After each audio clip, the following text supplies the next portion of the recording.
Welcome everyone. Apologies on the introduction. Some technical issues here. My name is Alan. I'm going to be covering for Dan for the first hour while he gets back from his deep run in the Irish Open, which was caught unfortunately for a little bit of time. So I'm going to be covering for the first hour or so. I was doing the commentary last night on this event, and we've had some fun hands. But here we have the chip count for the feature table. I believe there's 20 to 24 players left, something along those lines. And here are the chip counts. We have Stefan and Julian and Erkan in the top 3 positions. Maradona, Andrea and Francesco, 4th, 5th and 6th. And then we have Klaus and Dorjan on the shorter stacks, both in 7th and 8th. You see Stefan here sitting on a pretty decent stack of 110 big blinds. 37% of the chips in the play on the feature table. Good luck to the players.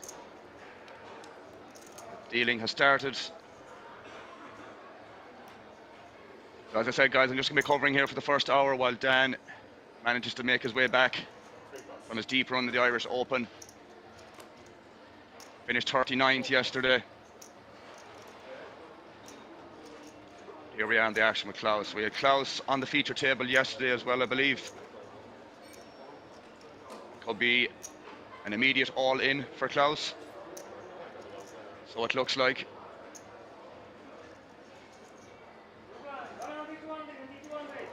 There. Oh, he decides to fold, which is, again, we saw some examples of Klaus playing a little bit on the tighter side, passing on opportunities where somebody else would take advantage of. I feel like that's a missed opportunity for Klaus in that hand to not go all in there, but lives to fight another day.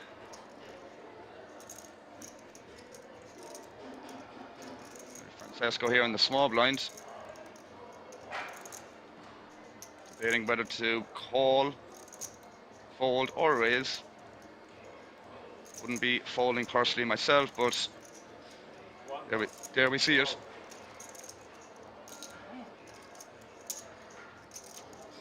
Possibly would have been called by Dorjan with the 4 big blinds there, one would imagine. I think King 7 is more than good enough there to jam into his range there in the big blinds.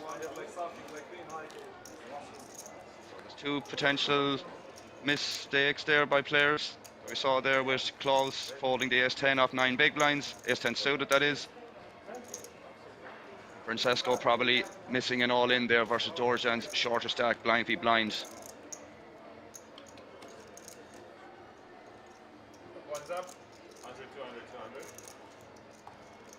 See Andrea was on the feature table as well yesterday, sitting beside Klaus.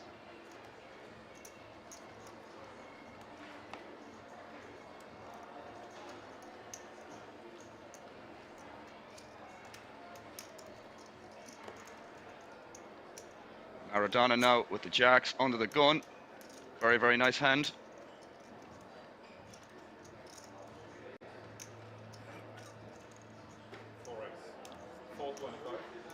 So you can see there we have 24 players left, which is what we finished up on last night. 3 9-handed tables roughly, or sorry, 8-handed would be correct. See what happens here with Maradona opening. Andrea getting out of the way with the 6s, which is interesting as well to see. Andrea, from what I saw yesterday, was definitely one of the more competent players left in the field. Assessed a lot of the situations very, very accurately. Played very well. Down to 23 players there. Well, yeah, just 23. You can see one more player gone.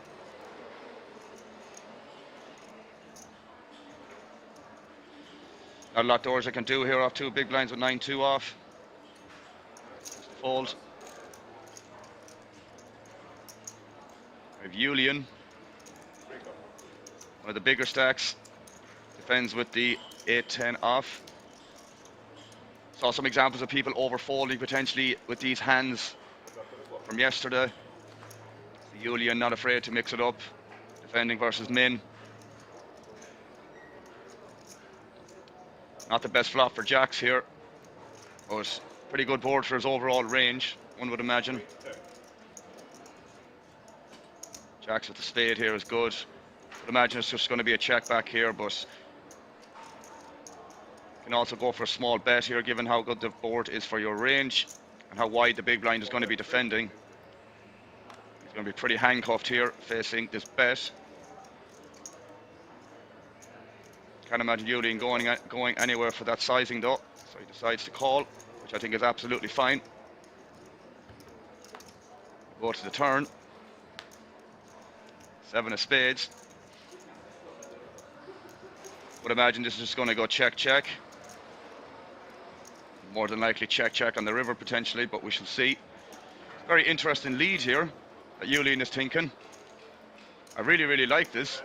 I mean, it's good timing by him, but Maradona ain't going to fold.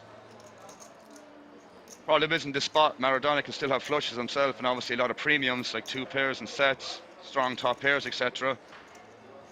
So,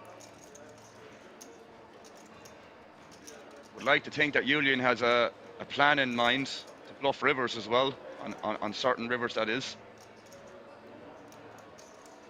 But it's pretty strong regardless. As I said, Maradona's going to have a lot of strong hands here. So it's a very strong donk on the turn by Julian.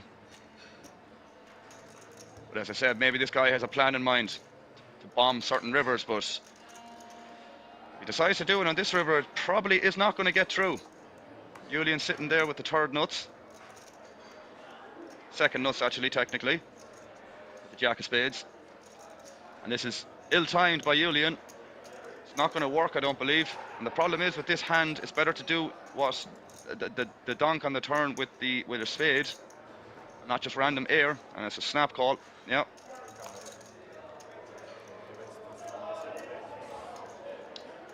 Julian loses a reasonably sized pot there.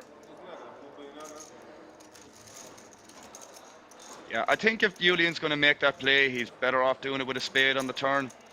As I said, this board is very good for Maradona's like pre-flop range in regards to having a lot of strong hands. Like as I said, strong top pairs, 2 pairs, sets, some flushes, etc.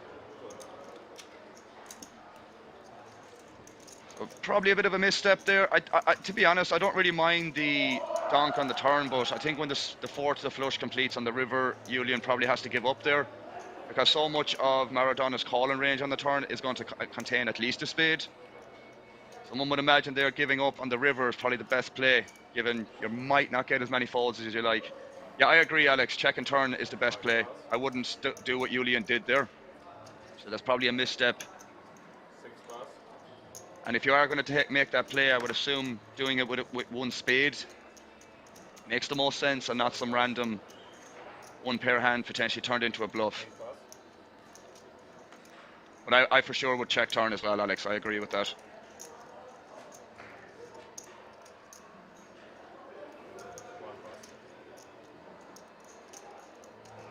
It's a bit unfortunate, a bit of a bad start for Julian, but still has plenty of chips in play. Dorjan here is probably going to be shipping this in here. The king 5 off into the blinds.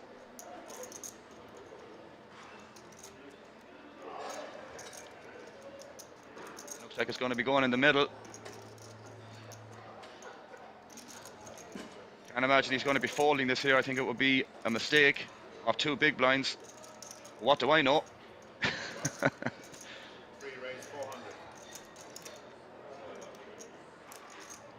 I mean, the thing is, in this spot, Queen 8 suited might have folded, and then you would have got called by 8-5, which you would have been dominating with the king 5 off. But either way, it's going to be a pretty standard shove, I would imagine, off 2 big blinds.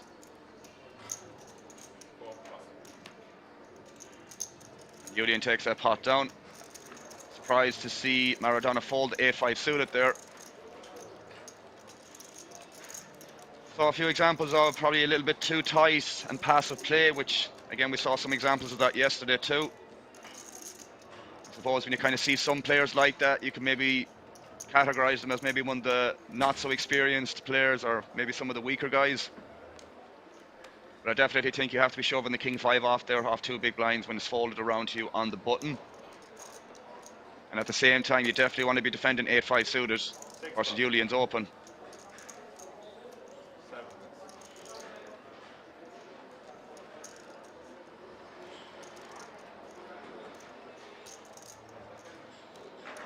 Stefan here now with the big stack. Player from the UK. Opening up to 400,000 with ace-5 off under the gun +2. Dorjan, unfortunately going to be folding the jack-2 off here. There's only so long you can wait off these stack sizes before the blinds eat you up. Maradona now in the big blind is going to be at least calling. Could be a 3-bet here, but we shall see what happens. Probably just call myself.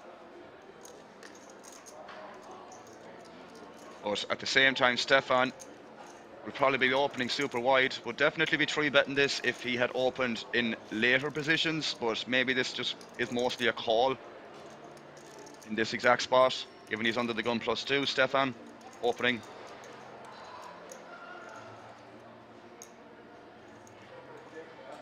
It looks like he's cutting out a 3-bet. There it is. Looks like a reasonable size one to like maybe 1.2, 1.3 million. 1.35 million is the sizing, which is a good sizing as well. 3x out of position seems good. Off these stack sizes as well. I like it. Stefan's just going to be snap folding, one would imagine. Not doing anything else.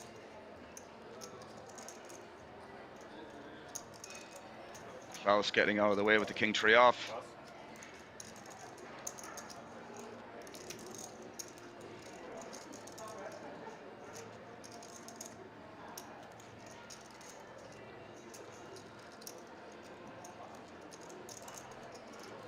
Wonder what Stefan thinking about here. Is he thinking about a 4-bet?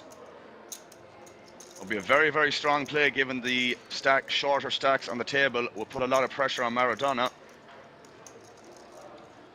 May just elect to get out of the way. Just double checking he has the ace-5.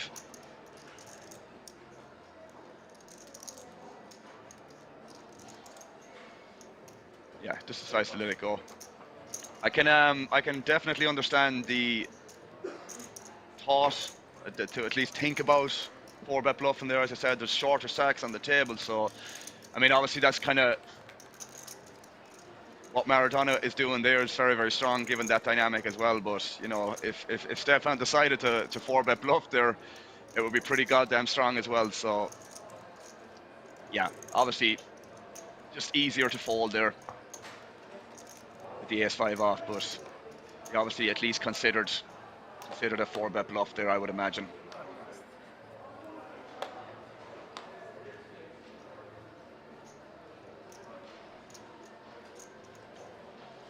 Erkan here now under the gun, the king jack off. Probably going to be an open.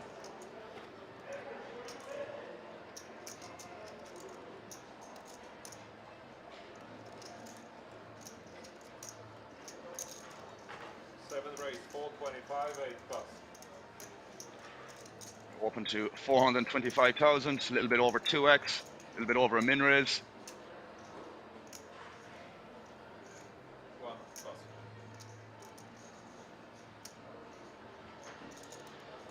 Unfortunately, Dorjan still not picking up the hands that he wants to go with. 5-4 ain't gonna cut it. Goes in the muck. Julian folding. Also, Maradona here. It's off to a nice little start on this feature table. 10 to 15 big blinds added to his stack after Julian bluffed a hand earlier. Klaus not going to be doing anything with the queen 2 here in the small blind.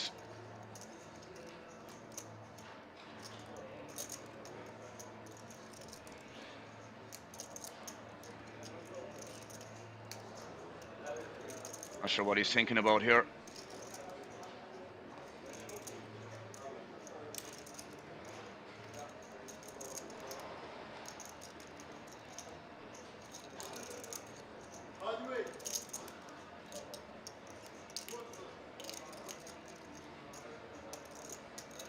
Really not sure what he's thinking about here. Maybe just counting his chips out for future to realise how much he has left. Can't imagine he's going to be doing anything else here. Yeah. Not sure why he took that long to decide.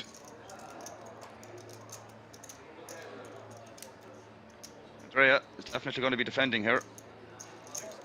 It's Erkan's raise.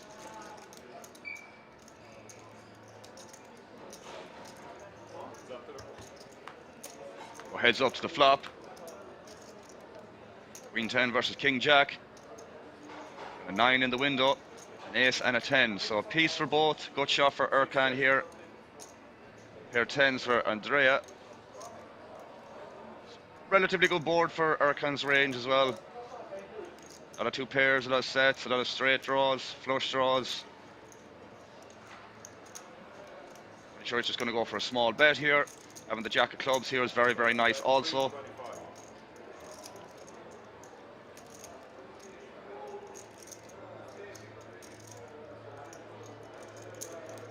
Get a call here from Andrea.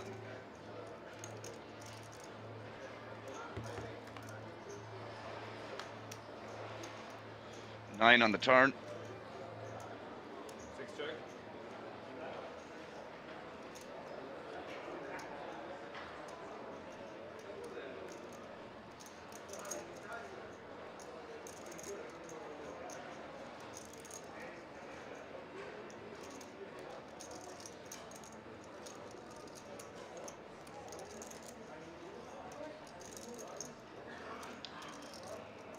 Erkan lining up a double barrel here. Manages to do this, it's going to get through, I would imagine. Big bet too.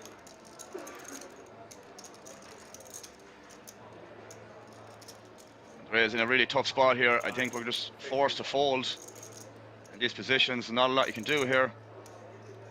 Andrea decides to fold. That's what you kind of have to do, unfortunately, facing the 2 bets from Erkan. Just a quick one as well, guys. We have a promotion going over on Instagram. Kings is giving away 3-night stay at Kings Resort during the UDSO in Rosvadov. And we're giving away 30 double beds, 5-star room, and 20 double beds for 4-star hotel room stay for the 3 nights. You got to head on over to Instagram to be in with a chance. It's the last day to get involved, last day to participate. So if you haven't done so already, head on over to Instagram, check out the Kings Resort official Instagram page, and check out the giveaway post. All the information will be there. Very simple to get involved. All you have to do is follow Kings Resort and the Kings Resort shop on Instagram and tag 2 friends in the post. Simple as that. Amazing value. 30 double beds for in a 5-star room and 20 double beds in a 4-star hotel room stay at the Kings Resort. Last day to participate, guys. Get on over to Instagram.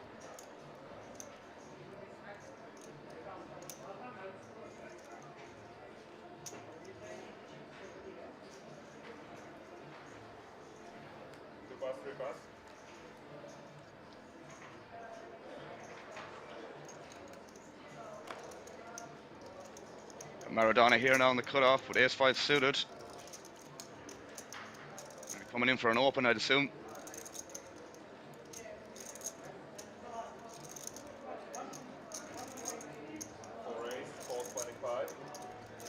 Got the 425 raise from Maradona.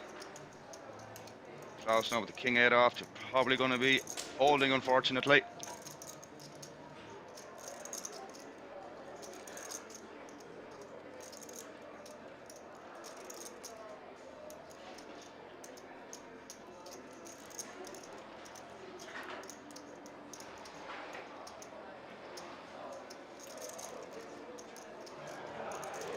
Klaus debating what to do, ends up folding. They're in the small blind, folding also. Erkan here now in the big blind with 6-2 suited. Might be tempted to defend here versus this. I think it could be okay. I think folding might be all right also, so it's kind of either or.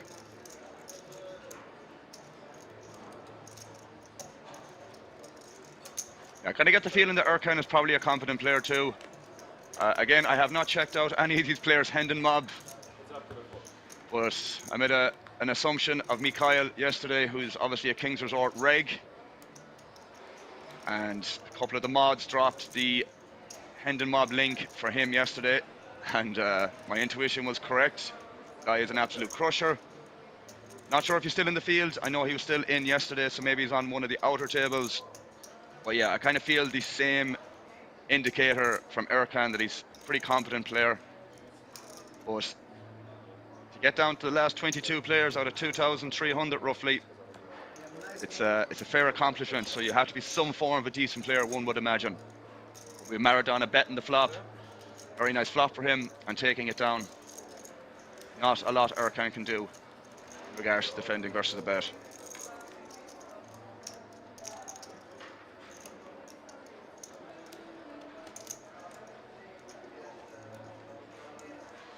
Again, Maradona off to a really nice start here.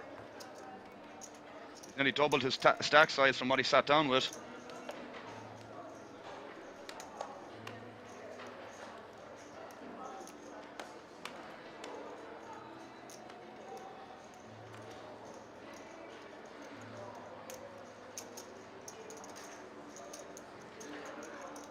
Francesco here now.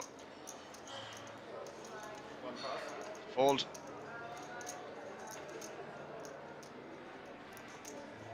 Dorjan finally waking up with a hand. No doubt he's going to be flicking this in the middle.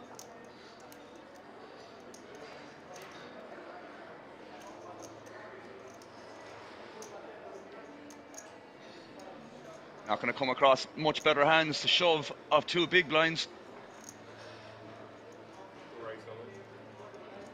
Decides to go all in.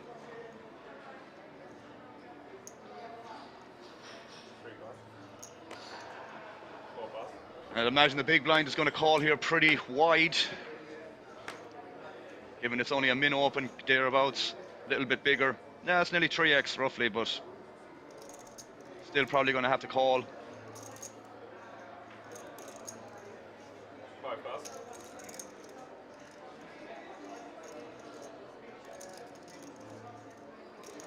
All players at the moment locked up, about 4.8k. Seat 6, Andrea waking up with the 8s, reshoves over. Seems pretty standard to me. And Andrea's going to be mind blown that Dorjan has kings off two big blinds, but it is what it is. He can still hit an 8 to win, but Andrea is more than capable or more than willing to understand that this is completely standard.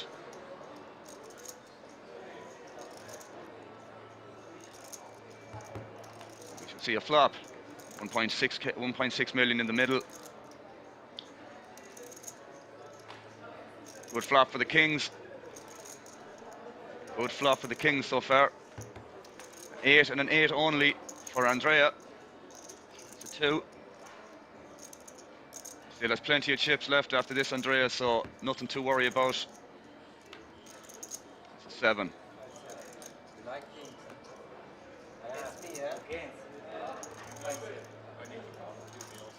Andrea saying to Dorjan there must be some history or some hand histories before where Dorjan has kings against Andrea more often than others. But that was a very small pot, nothing for Andrea to worry about. Still has plenty of chips. I think it's around the 15-16 big blind mark that he may have at the moment, so as I said already, more than enough to play with.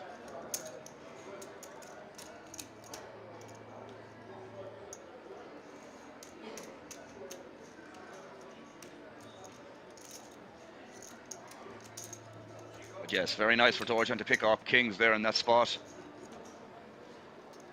Still think he could have shoved one or two hands before this, before to wait for kings. Still nice to get the double up nonetheless.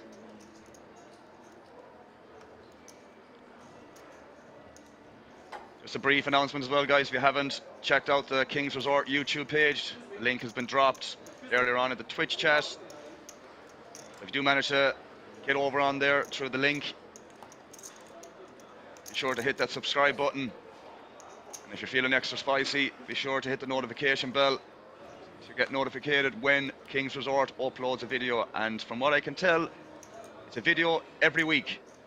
Every week there's a video released on the YouTube channel. So as I said already, if you haven't checked it out, be sure to jump on over there and hit that subscribe button on their YouTube channel. Loads of other social media as well: TikTok, Facebook, Instagram,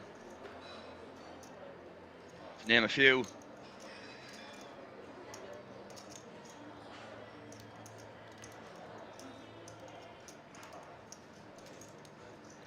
Dorjan here now of 8 big blinds. One would imagine he's going to be shipping this in the middle again. And that is an indicator of him being all in.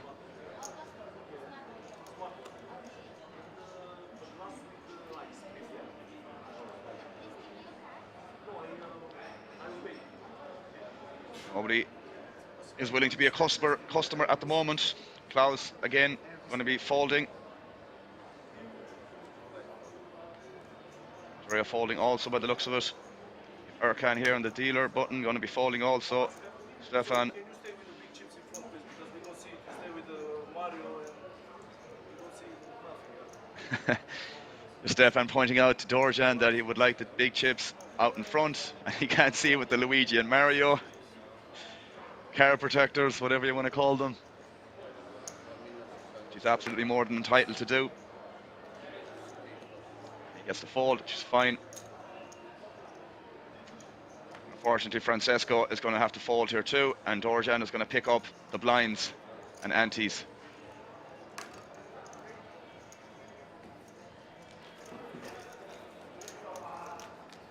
Dorjan now on 10 big blinds.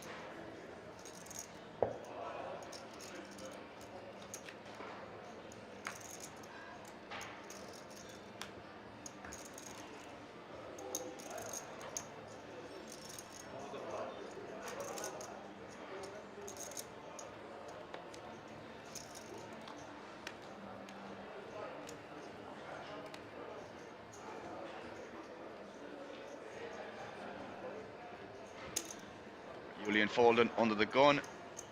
Maradona going to be folding also.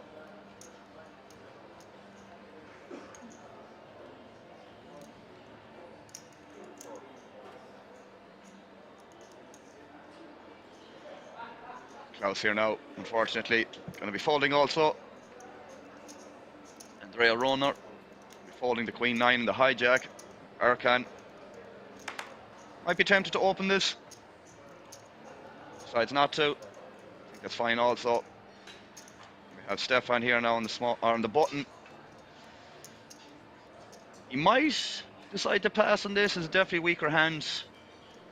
And obviously Dorjan having a shorter stack. The big blind doesn't want to raise, or sorry, open and then get 3-bet all in. Francesco here though is definitely a hand that he's going to be going all in with, I believe. There it is. And Dorjan is going to be folding, I'd imagine.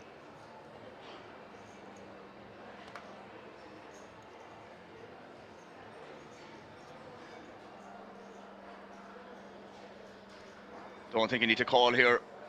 And I understand these situations you're supposed to call wide, but I think Jack 3 here is not going to be one of those.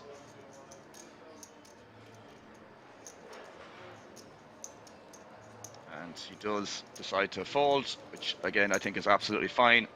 As I said, in dim positions, often stack sizes, Francesco, in theory, one would imagine that he's supposed to be jamming really, really wide here.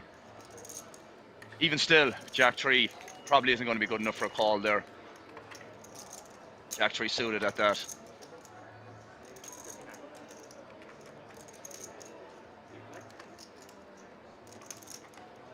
Looks like we have a player being moved to one of the outer tables, which was Julian. Now we're 7-handed versus the 8-handed that we started with. Obviously, there's been a few eliminations from the outer tables, so need to balance the tables out. See here, there's 21 players left from the 24 we started with, so all tables left are 7-handed.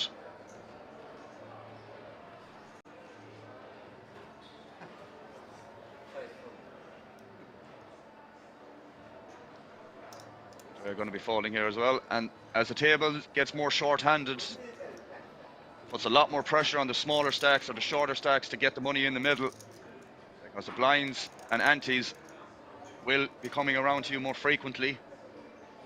Here we have Francesco with another nice hand to go all in with on the button, which I think is absolutely fine and completely standard. Dorjan not going to be defending with the 6-2 suited, and Maradona gets out of the way pretty swiftly also. See Francesco now. Blinds and antes really add on to your stack, give you some form of breathing room when you pick up 2 of them in a row like Francesco has. Won't feel too much of the pressure. He has to wait around for a couple of hands.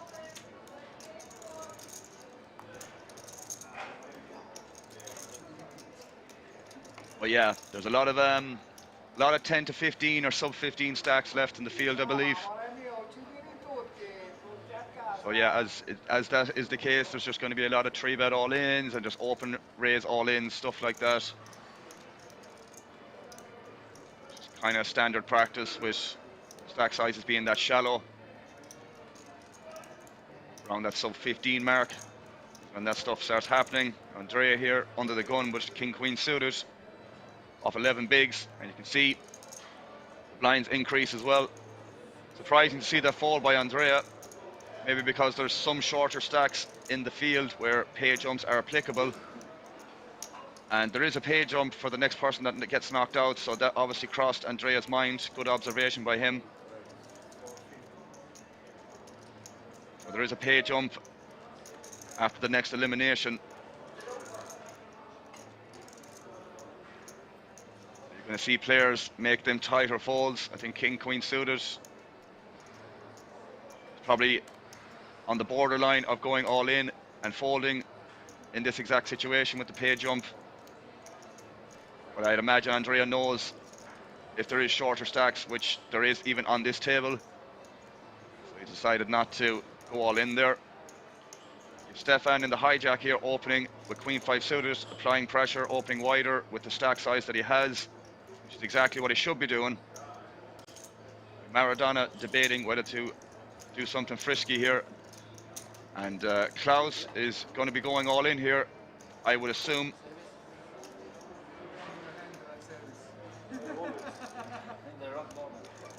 Andrea obviously noticing that Dorjan and Klaus are the shorter stacks on this table alone, let alone knowing what shorter stacks are on the outer tables.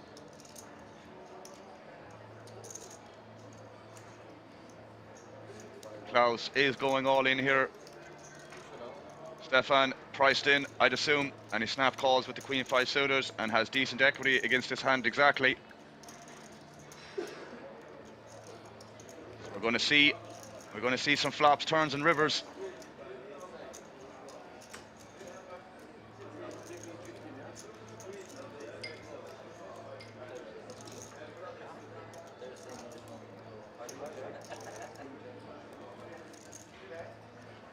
Stefan just ordering a drink there, getting his change before he sees the run out here. King Jack still ahead. Klaus still in with a fighting chance here, 70-30.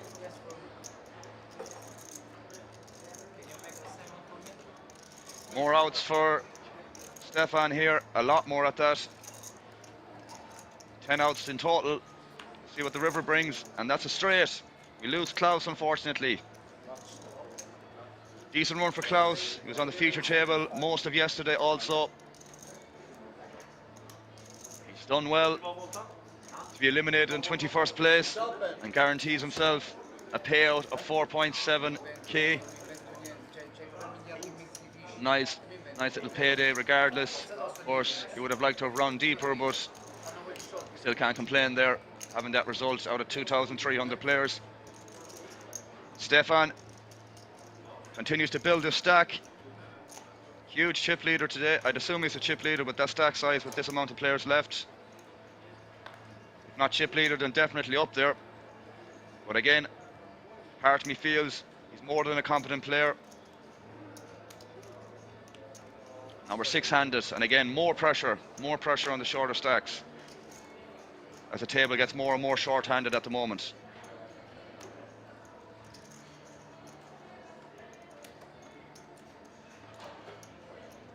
All players at the moment guaranteed 5,500. Next pay jump is 2 eliminations away. Dorjan.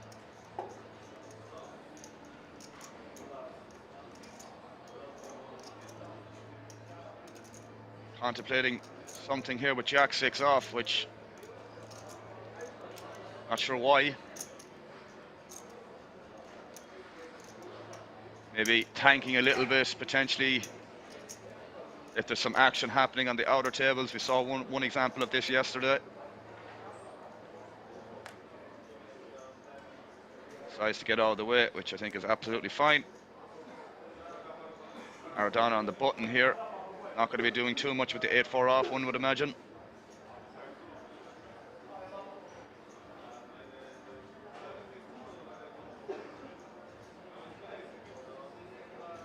I know he's a big stack, can apply a lot of pressure, but the 8-4 can just maybe get yourself into trouble, but doesn't seem to bother Maradona, who's going to go for it.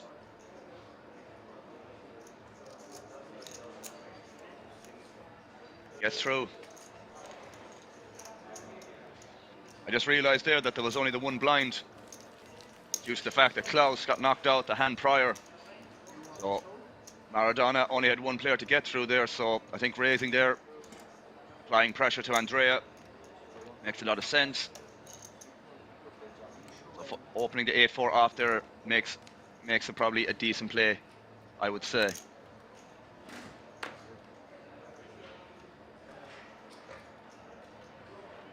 Stefan here under the gun, six-handed, probably going to find an open here. There it is. Francesco here. Probably going to find a fold here. A lot of shorter stacks on the table. Potentially shorter stacks on the outer field as well, so probably going to decide to fold here.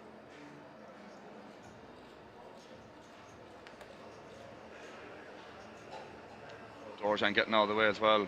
Maradona now in the cutoff with 10s. He's got off to a really nice start, Maradona. Picked up some nice hands. Big spots to open raise where felt they were good. Now he's a decent spot here against Stefan, but one would imagine this is going to go 3-bet fold. Be interested to see what Maradona is going to pick for a sizing. He actually just decides to call here, which I'm surprised to see.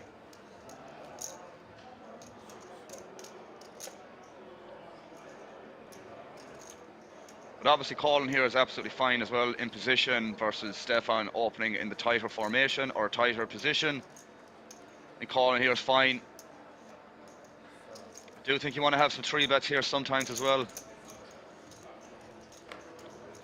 But we're going to go heads up to the flop here against two of the bigger stacks left in the field.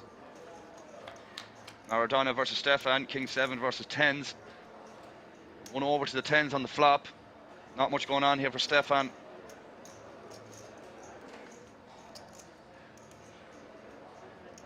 See what happens, see what he decides to do.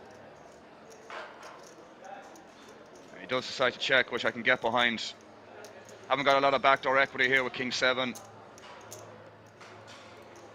going to be a check fold. Would like to see a small bet here from Maradona, but he actually decides to check. I think betting 10s with a diamond here can be fine. Now Stefan improves to a pair of 7s, which you might actually think is good. And he checks again, which I think is the right play. And Maradona definitely has to put out a bet here. I think at this stage you can definitely make this maybe 500-600 million. sorry, 500,000-600,000, apologies, something like that. He's going for the 450, I believe, or 525, which I like the sizing. It's just interesting because, you know, it kind of puts exactly what Stefan has, these sort of hands in a spot where they have to call. So I really, really like the sizing by Maradona. I think Stefan's range here is mostly capped to something like this, so that's a very, very lucky river for Stefan. The thing is, I think Stefan, if he's thinking along the lines, he should really donk this river. I really, really hope he does. And if he donks this river, nah, it's unfortunate. Yeah. I think donking that river makes a lot of sense. You're going to have some ace-king in your range. You're going to have maybe some king-jack of diamonds, king-x of clubs that wants to donk that river there. Because if Francesco really has hands like this, he's just not going to value bet the river. King is a very scary card for the in-position cold caller, that he's just going to check back the bulk of his range, I would assume. So yes, I think Stefan might have missed some value there. I just think he can bet maybe 500, 600k on the river there and target them hands like the pocket pairs that are going to be cold calling, the 8s through 10s there, the 8s through jacks potentially. And yeah, just put them in a bit of a tough spot. Well, yeah, I think he missed a bit of value there. Francesco here, under the gun with 10-7 suited, going to be going in the muck. Dorjan with 6-4 off. A lot you can do here, mate. Going to be going in the muck as well.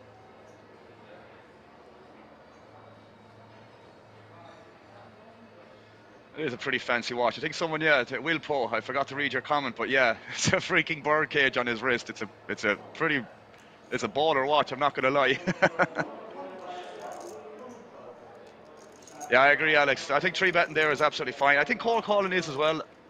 You know, it's kind of, you don't want to 3-bet there and face a 4-bet. But yeah, I do agree. I think 3-betting is going to be fine as well. Personally, myself, I would 3-bet if I was in Maradona's shoes.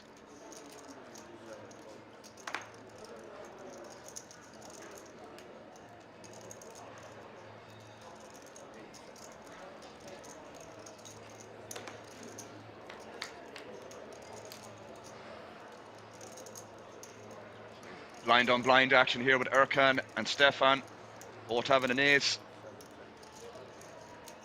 I imagine just going to go check on the flop. I think Erkan, an interesting bet here.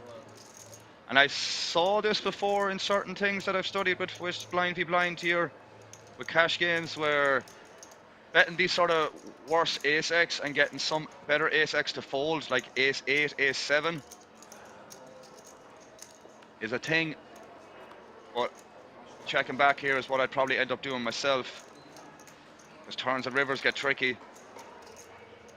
But at the same time, betting ace 6 here, I get some calls from worse hands like king queen, king jack, which are forced to call on the flop versus that sizing. So can't imagine Stefan doing anything here but checking back. It's just going to be a split pot.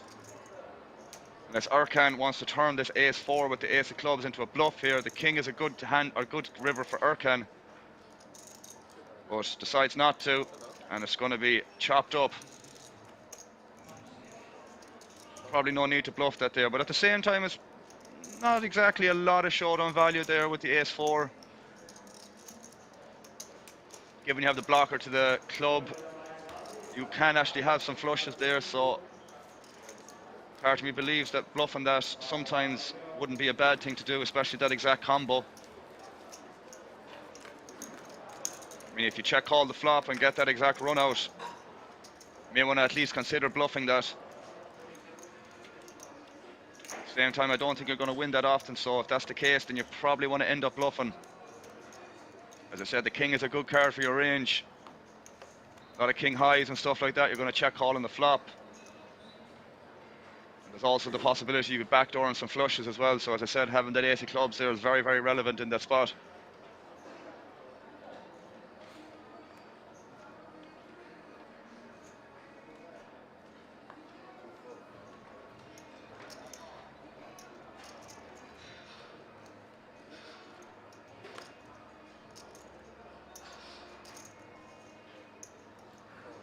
Maradona here folding. Andrea Roner in the cut-off here, going to be folding as well.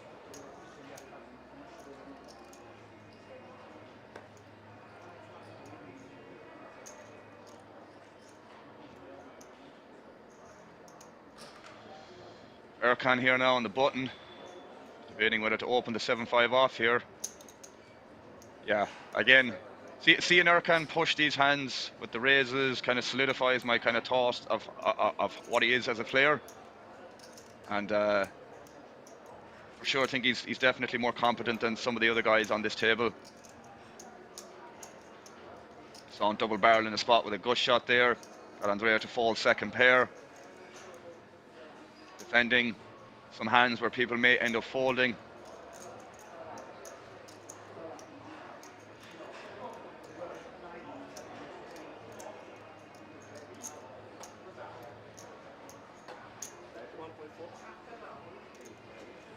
And we see Stefan here finding the 3-bet. For sure, understanding that Erkan is going to be opening very, very wide here. Stefan acknowledging that and going for a 3-bet with the ace-5 off, with the ace blocker, blocking the value hands. Francesco here can't do anything else except fold. And Erkan immediately mucks. Very nice hand there, very nice play from Stefan.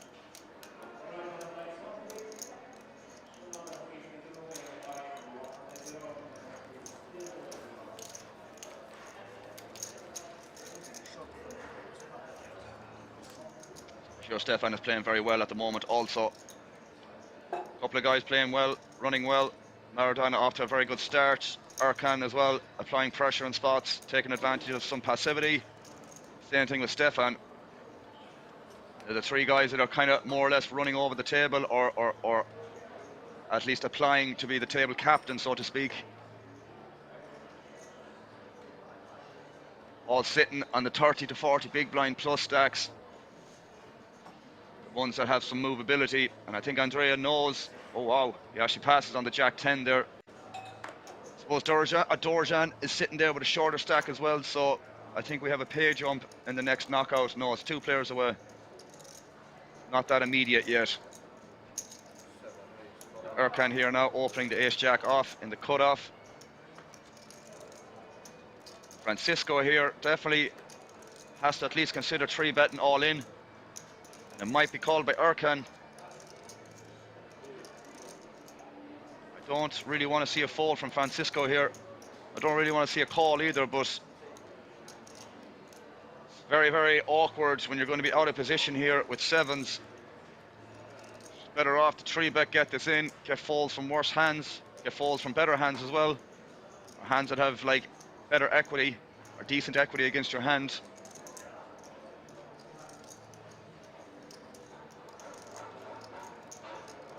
Dorjan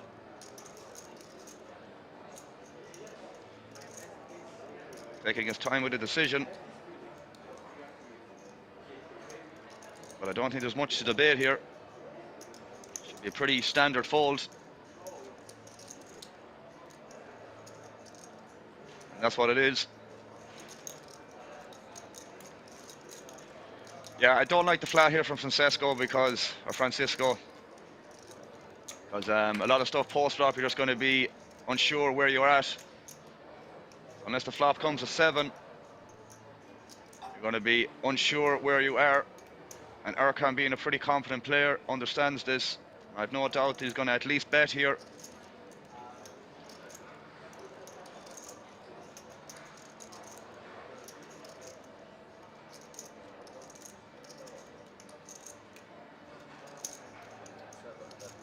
Starts with a bet here. Small bet at 325,000, about 20-25% of the pot, which is very standard on this board.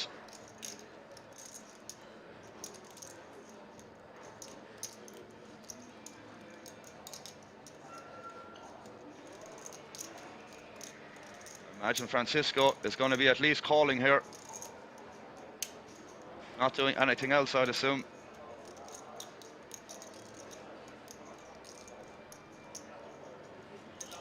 Problem is, on certain turns, he's going to be unsure where he is.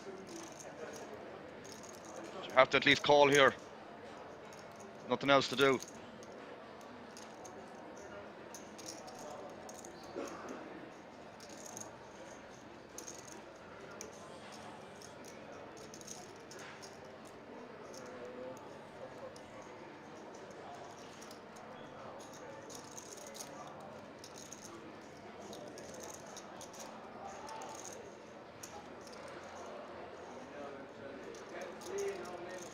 Cisco still debating what to do here, probably unsure whether to call or go all in, but I'd imagine call is the most frequent play here, and that's what happens. They go to a turn, I'd imagine on any 10, that's the jack, that's the thing, that's what I'm kind of on about, but in saying that, we went all in pre, we're going to get the same result here anyways, with Erkan more than likely calling. I think Erkan can either bet small here, target some of these pairs that he might have with a club. They're in a tricky spot here. So I kind of like a small bet here or a check back.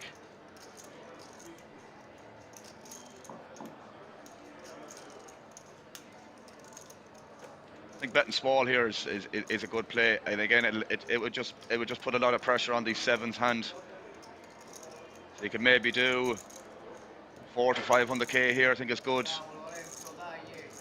But he decides to check. Well, I think checking is absolutely fine also. Oh wow, what a river. Well, I mean, very good river for Francesco, but he's not going to get any more action here.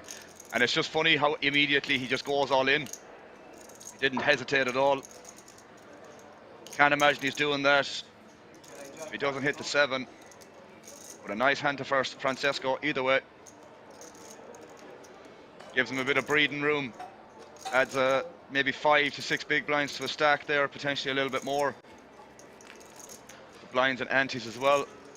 Nice hand to Francesco. But at the same time, I'd still rather see that 3-bet all in pre. Avoid any situations like that. Post flop, as I said, if he doesn't river that 7, then it might be a different story. But here we have the chip counts anyways. For 6-handed play, Stefan, Maradona and Erkan, the top 3 guys, all 30 big blinds plus. Francisco now on 20 big blinds in 4th place, and Andrea and Dorjan 5th and 6th on the shorter stacks, sub 10 big blinds.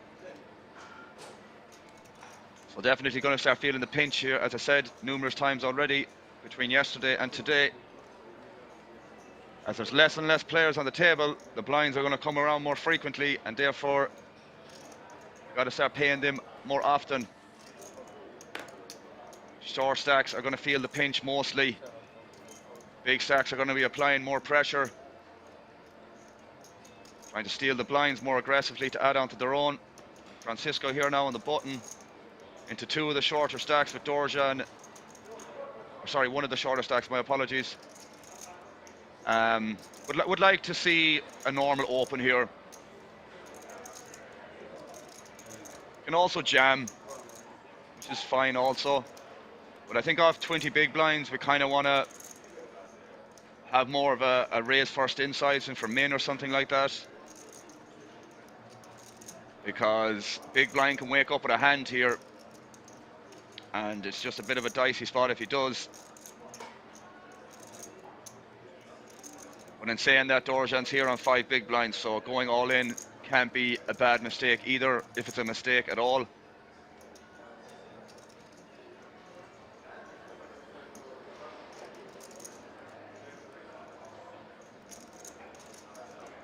Dorjan in a relatively close decision here. Wouldn't fault him for calling, but there's actually a pay jump to take into consideration here, and it's probably an extra 400 or 500 euro, maybe 600-700 euro at this stage realistically, which is something he may have to consider. And he decides to fold. Maradona is going to be folding the 9-6 off, and Francesco picks up another pot, sitting on 22 big blinds now.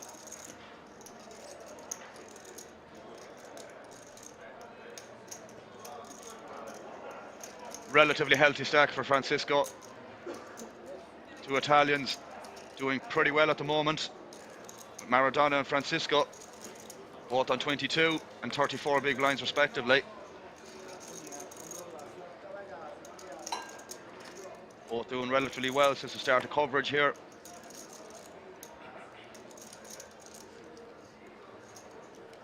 Andrea and Dorjan are gonna have to get their chips in the middle at some stage, sooner rather than later. The blinds ain't gonna wait around for them. Erkan here under the gun with ace-5 suited, definitely gonna be coming in for an open.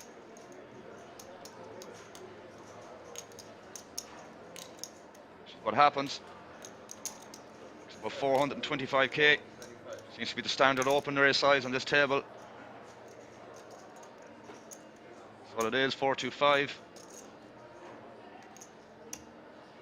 As I said already, there's a money jump in the next player eliminated, so the shorter stacks like Erkan, or not Erkan, but Andrea and Dorjan have to at least consider that.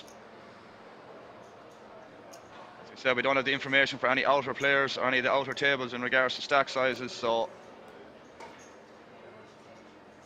players on this table will need to have that info.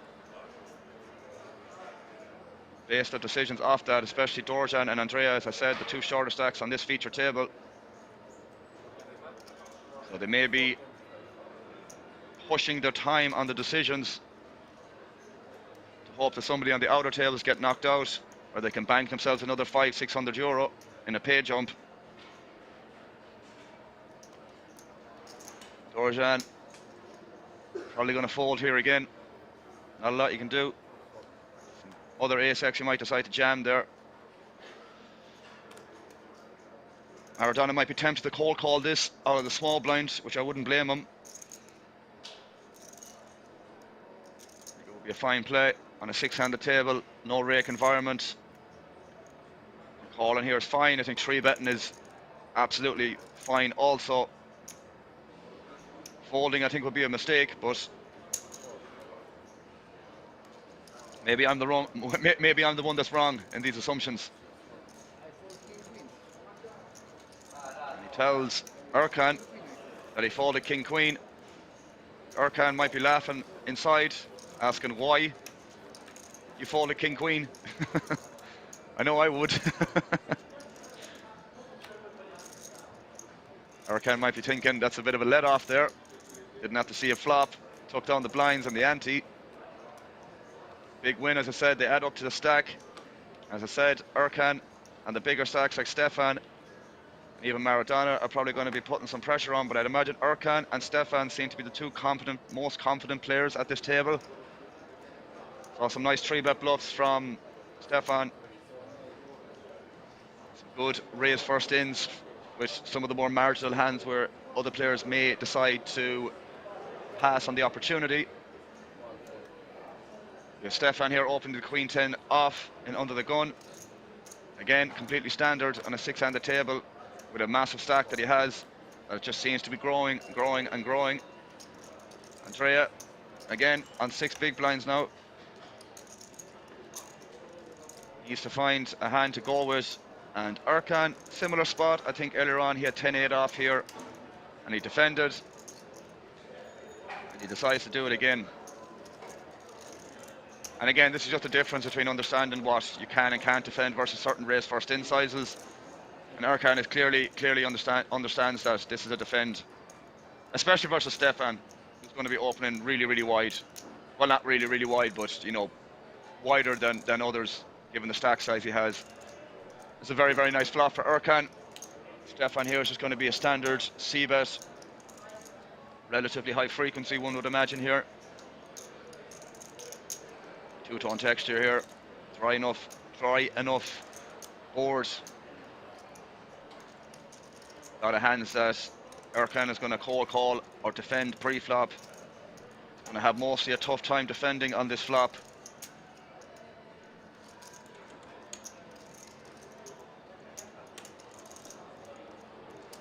So here we see he's cutting out a raise, which is absolutely fine. I have no doubt in my mind that Erkan would find some other check raises here with potentially some one spade hands, as I have no doubt he's aware that Stefan is probably going to be c-betting this super wide.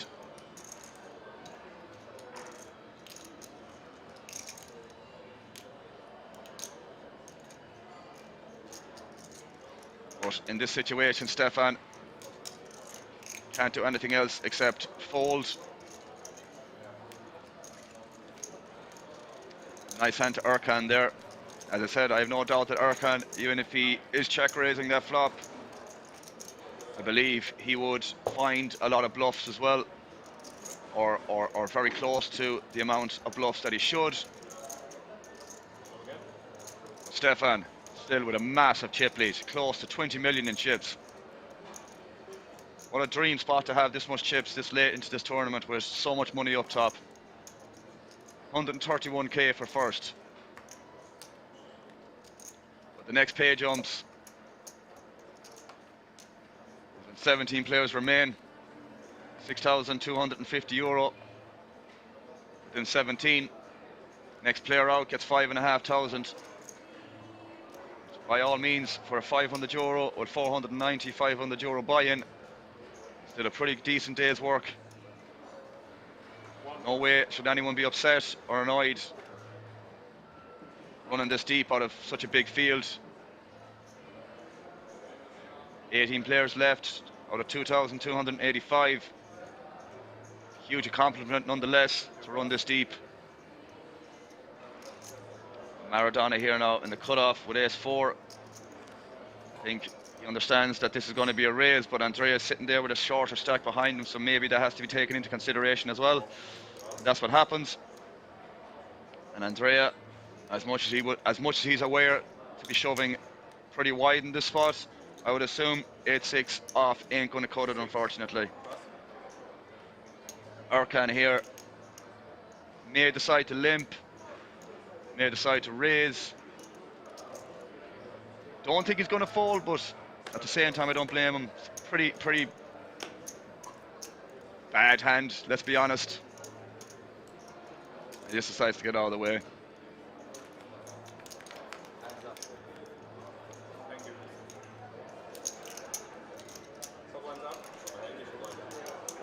The blinds are going up again. 125 to 50 to 50. And again, Dorjan is going to be feeling this. Andrea is going to be feeling this very, very much.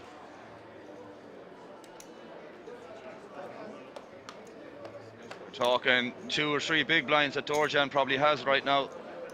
And he's going to be in the blinds next hand. 4 big blinds you can see. He can possibly afford to wait maybe one more orbit, but he's going to be feeling the pinch. Welcome in, Dej. Good to see you again.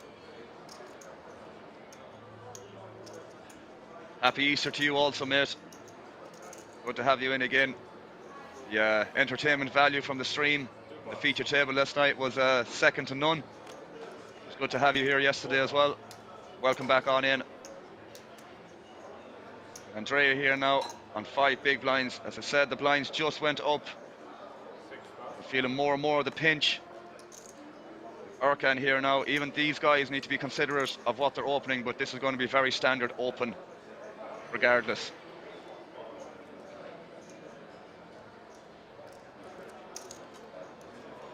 Here we go. We're going to see what happens here. Stefan. 7 raise 500,000.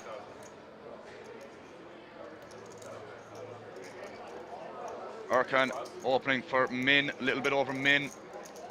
It's going to get through. Well, maybe not. Francesco probably should be defending the Jack-9 here, but we've seen him make some tighter folds and tighter plays in general from some of the earlier hands, and I think that's a big mistake, folding that. There's times where you just have to defend certain hands. If you saw examples from what Erkan was doing, good example of a more experienced player, more confident players.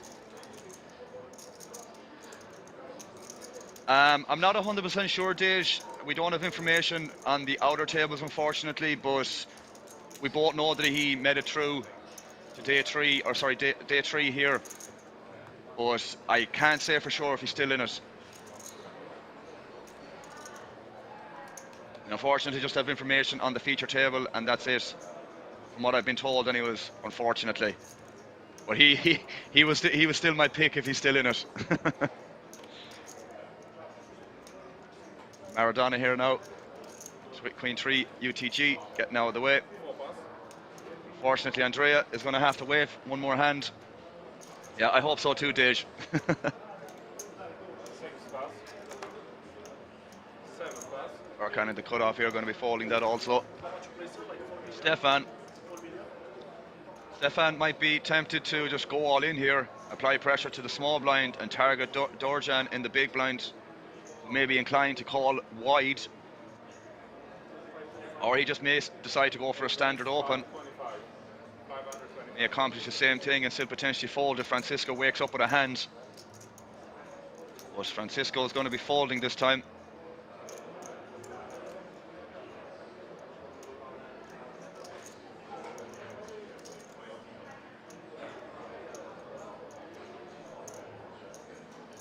Said I'm not quite sure what Francesco is debating here, but it's pretty standard fold. I think Dorjan has to go with this here. I think Queen 9 is more than good enough.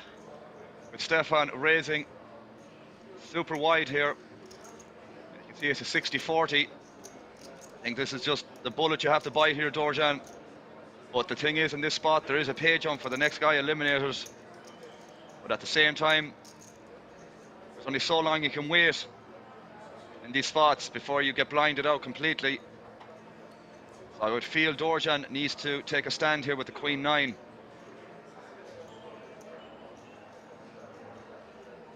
He may not like it, but it's one of those situations, as I said, where you just kind of have to accept that this is your fate, and he does decide to flick it in. Obviously Stefan is going to be calling, and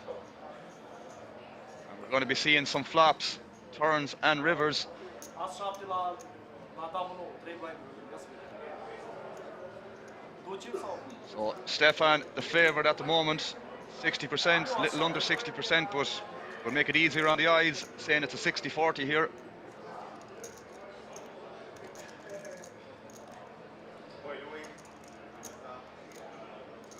Dorjan looking for a queen or a 9.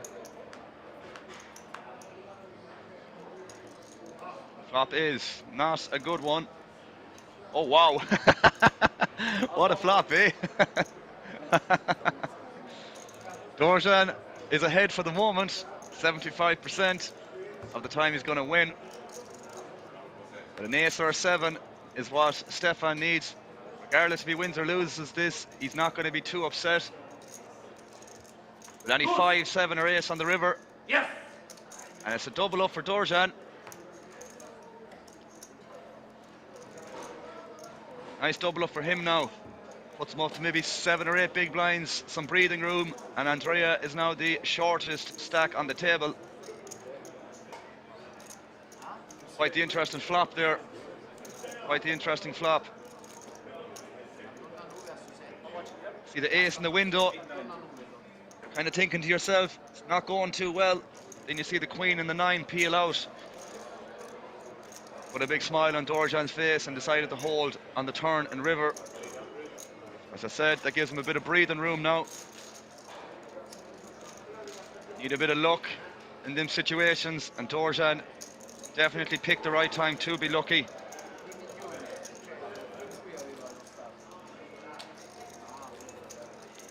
As I said, Stefan losing that pot really doesn't affect his stack. Still has absolutely mountains and mountains of chips.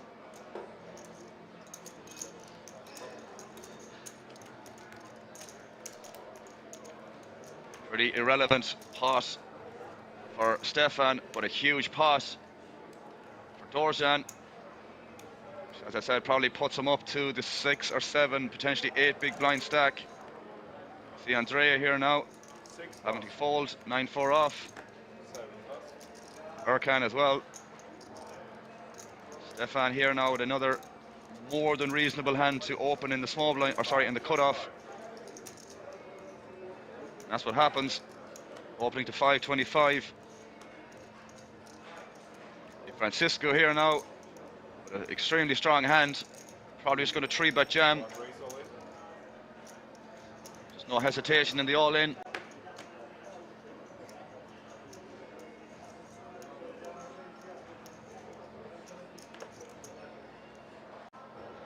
Dorjan obviously going to be forced to fold here.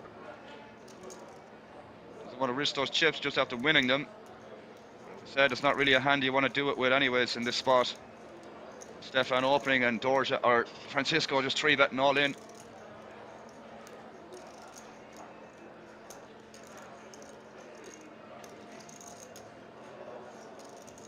So maybe taking his time, banking on a potential elimination. These couple of seconds, minutes potentially add up to that happening in future.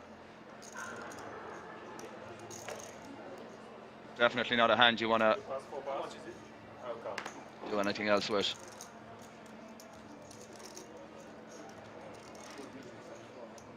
Stefan deliberating whether he should or not, and I think we all know 3, 3 and probably going to be a fold. 3, 9, 5,000. 3,905. It's definitely a threshold of what Stefan might call here, but I'm sure he understands that Francesco is probably a little bit on the tighter end of the spectrum when it comes to the player type. So I think I'm not even sure what I would be calling here against Francesco, because this is a decent sized pot. A very good ace. Very good. Very good ace, he says. Not good enough, Stefan, if that's the case, mate. Don't show? No? No show? I will see, obviously. No I will show. see, yeah. Stefan knows. Stefan knows very well.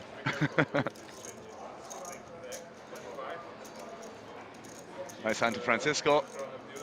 Adds a couple of big blinds to his stack again. A couple of big blinds to his stack. As I said already, somehow managing to pick up the blinds, the ante, and a raise first in from somebody really does add on to your stack. Talking 5 to 6 big blinds roughly there when you do pick it up. And obviously instead, or Francisco's shoes there, that could be a third of his stack. 25 to 30% at least, which is huge. Keeps his head above water. Stefan going at it again, opening the king 8 off here, and this is what's going to happen. Stefan with a massive stack, shorter stacks, bigger blinds, willing to put a lot more pressure on. Stefan is 100% aware of what he has to do when he has a stack this size. He's opening with the king 8 off here, even in hijack.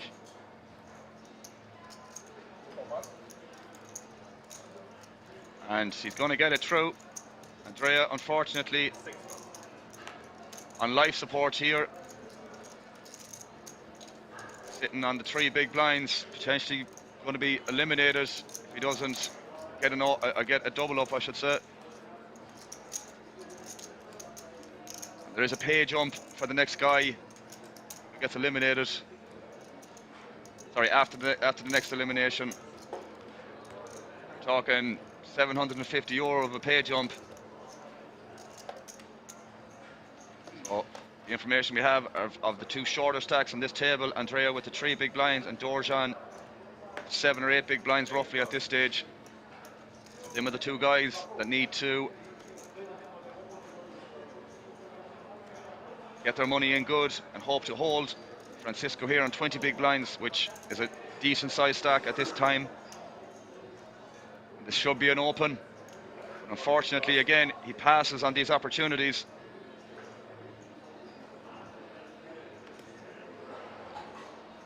So a few examples of Francisco unfortunately missing out on what I would do anyways. I mean, I'm far from an accomplished MTT player. No limit hold'em cash games is what I usually play online, but definitely spots where you instinctively feel this should be an open. Andrea getting frustrated in the small blind, having to fold 8-2 off. Would have been called even if you had something more reasonable. Erkan with the ace-6 off on the big blind would have been calling a lot less, to be honest with you.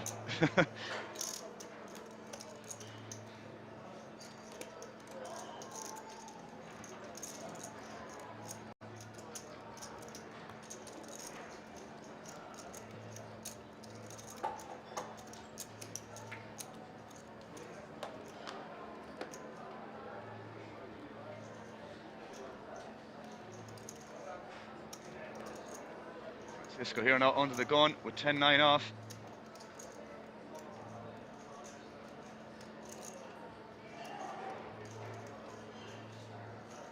One boss. Dorjan now off 8 bigs. We all know the 2 words he's going to be saying. Going to be all in. Going to slide in his car protector. Then have a brief word with Luigi and Mario. Say, if I get called, we better hold.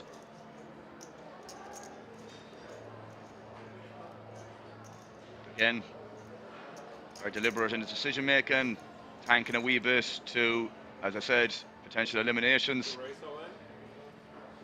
And it's going to be good enough for an all-in, as we said. 4 boss. Maradona folding. Andrea, Boss. uber frustrated with how card dead he is. And it's going to get through.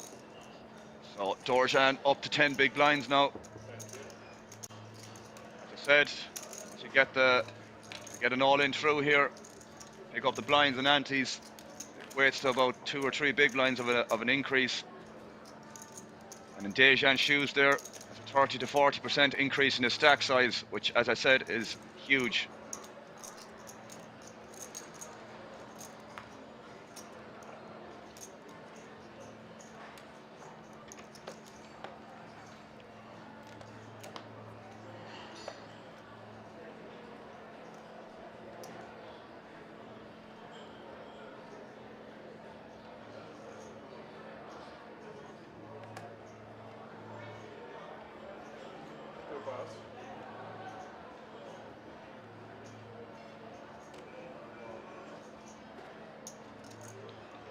Maradona here now with the Queen Jack off. Coming in for a raise, I'd say. 4 race. 550.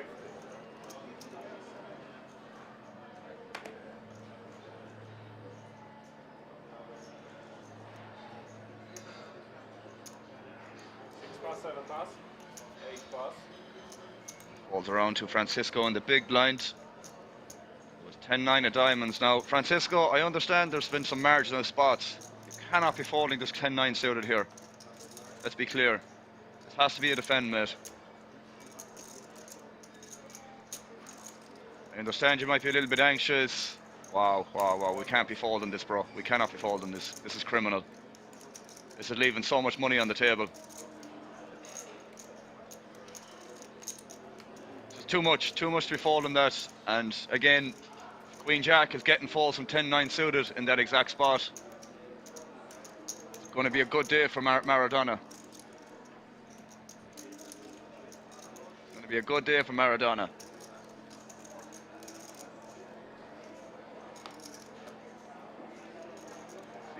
Far too many examples of Francesco folding the big blind too often. You know, can maybe give some leeway with some Jack 9 off that I saw as an example, but we just cannot be folding 10-9 suited there. It's just plays way too good pre-flop. 6 pass. Yeah, for sure, Han, 100%. I mean, the thing is, when I see these examples of people folding, it's like, what exactly are you actually waiting for? You know, it's what you're waiting for isn't going to come around that often. Well, yeah, Andrea's fold with the 5s is just not good enough as well. And I mean, I'm not sure. I'm not sure why he's thinking that. A big mistake, for sure. For sure.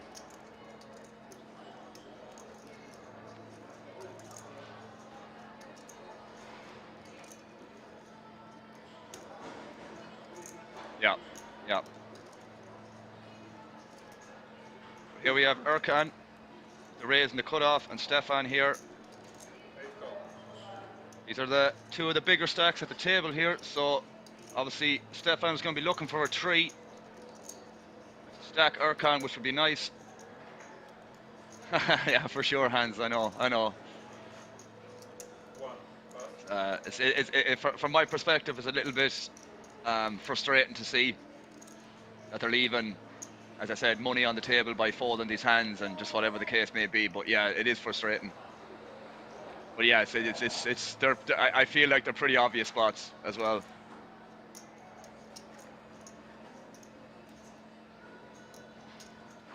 Dorjan thinking about flicking this in the middle with a call.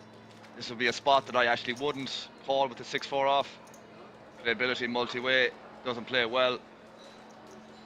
Probably want to pass on this situation, I would say. It wouldn't be the first time that players have made a decision which contradicts what I have said. But he does decide to fold. He does decide to fold. So we go heads up here. Stefan looking for a 3 here. He's in position as well, so we're going to see how this plays out. But Erkan's sitting with the bullets, which in itself is a nice hand, but we'll see what happens when the flop comes out. And no 3. Yeah, for sure, a hand. It can happen that way, and you know, it's probably decent money for anyone at this point, let alone seasoned professionals like what Erkan is probably, or competent players. Stuff like Francesco seems to be more of the recreational, so he may not be aware of what he should be defending, what he should be going all in with, etc. So there's definitely a big difference between some of the players at the table. We have a bet here from Erkan. 3 is just going to get out of the way, which is fine. Erkan with a little bit of an annoying kind of facial expression there, but it is what it is. It would have been a lot more costly if the 4 was a 3 instead. So I suppose be grateful in that regard. Again, we have the chip counts here. Stefan still leading the way, as he has been since the start of the feature table coverage. Erkan just sitting below him in second. Maradona and Francesco, the 2 Italian players on the table, both on 28 and 18 respectively. And then you have Dorjan and Andrea, who are the 2 short stacks on life support. Dorjan having a little bit more breathing room on 9 big blinds, but Andrea is definitely on the life support situation where he will need to get his money in sooner rather than later and hope to hold and get the double up. Just a brief announcement as well, guys. If you haven't checked out the social media link for stuff with King's Resort, we've got a Facebook, Twitter, YouTube, Instagram, TikTok links. And also, we're trying to push the YouTube channel. So if you haven't done so already, be sure to check out the link that's in the Twitch chat. And if you do decide to click the link, be sure to click the subscribe button when you get onto the YouTube page for the King's Resort. They upload a new video every single week, and if you'd like to know when that happens, you can actually get notified by clicking the bell, notification bell on the YouTube channel. Yeah, Red Bullsar is up in the top right corner. It says field 18 left out of 2,285 players. That graphic isn't always there, so I can understand you asking the question, but yes, there's 18 players yet left, that Ancencia has said.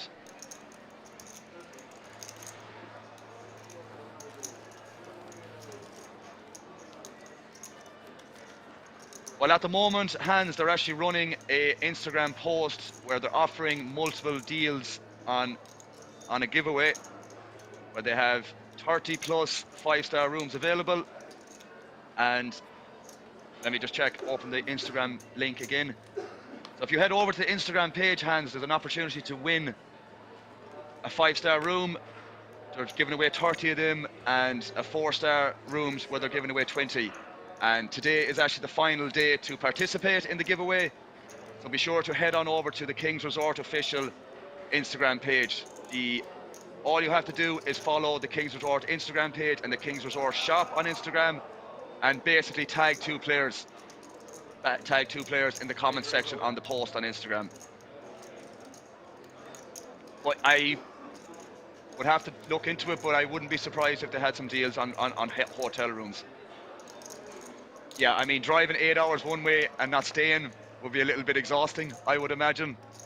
So if you're going to drive 8 hours, you would like to think that you could stay in a hotel or stay in the hotel itself versus driving 16 hours in the one day. I don't think that makes a lot of sense. But yeah, for sure, I would not be surprised if they had deals on the rooms. Seems to be a beautiful, beautiful establishment, King's Resort Casino. I've yet to go there myself, but even looking at the background of the feature table here, it looks amazing. Here we have an all-in from Stefan, who's applying max pressure here with 8s, targeting Andrea in the big blinds, and he's forced to call this with the Queen 6. There was a pay jump in the meantime, so it's a little bit easier for Andrea to flick this in here. So at least now he's guaranteed himself an extra €750. And also the possibility of getting a double up here with 8s. Sorry, against 8s.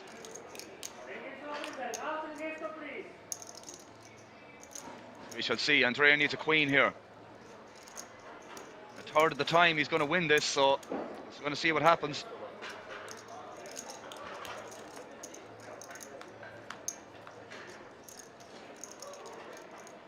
Flop is Jack, Queen 5.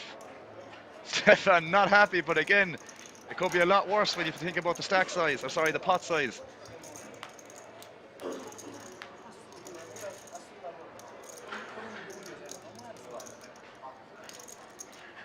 You got a 3 on the turn here. Stefan needs an 8, and an 8 only. And that is not an 8. Andrea gets a small double up. But a double up that he needed nonetheless. It gives him a small bit of breathing room. But he needed to get lucky, and he got lucky. Twice now Stefan has been outdrawn in these spots.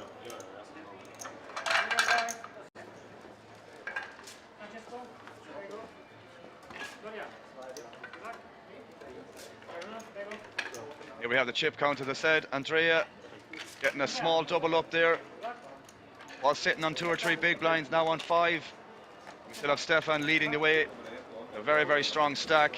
70 big blinds, Erkan on 36, big blinds, Maradona and Francesco, 25 and 18. And as I mentioned already, Dorjan and Andrea both on 8 and 5 big blinds. Probably need to start getting their chips in the middle at some stage, mostly Andrea. But for sure. I think we have a redraw here, potentially with the tables. And we're going to go on a break for 15 minutes as well. So we'll see you guys in a little bit. Take care. Max Hansen was his real name. One like an EPT. Oh, yeah. Like oversold in another one and scammed people a bunch. And now he's dead. Let's move it along. I'm sorry I brought it up.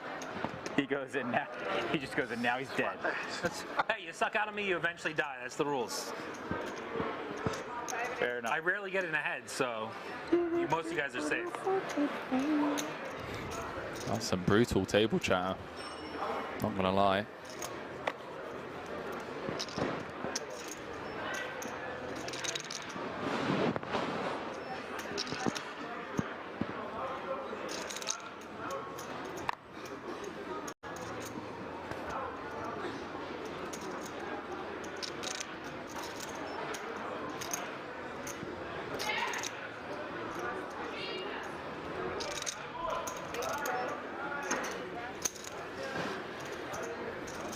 Anyway, moving on.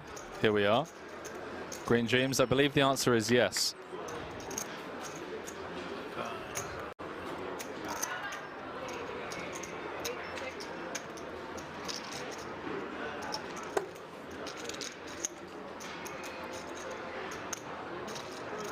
Over 5,000 of you tuning in across the board as we jump back into this. How about that for a flop, ladies and gentlemen? Small blind v hijack could be absolute carnage. King Jack Jack, hand number 96 of the tournament. He's got sweats, you know.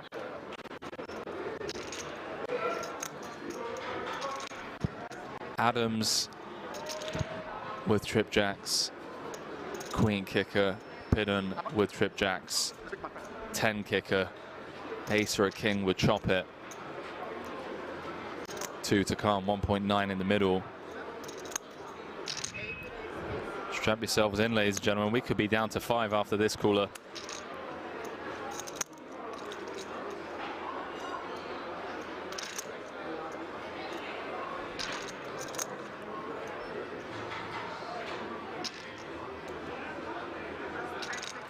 We could be down to 5 after this cooler.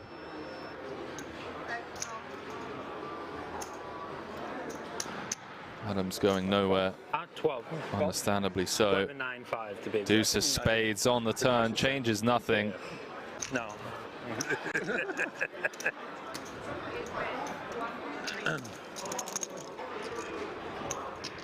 Hidden, understandably not slowing down on the turn. 1.3 into 3.4.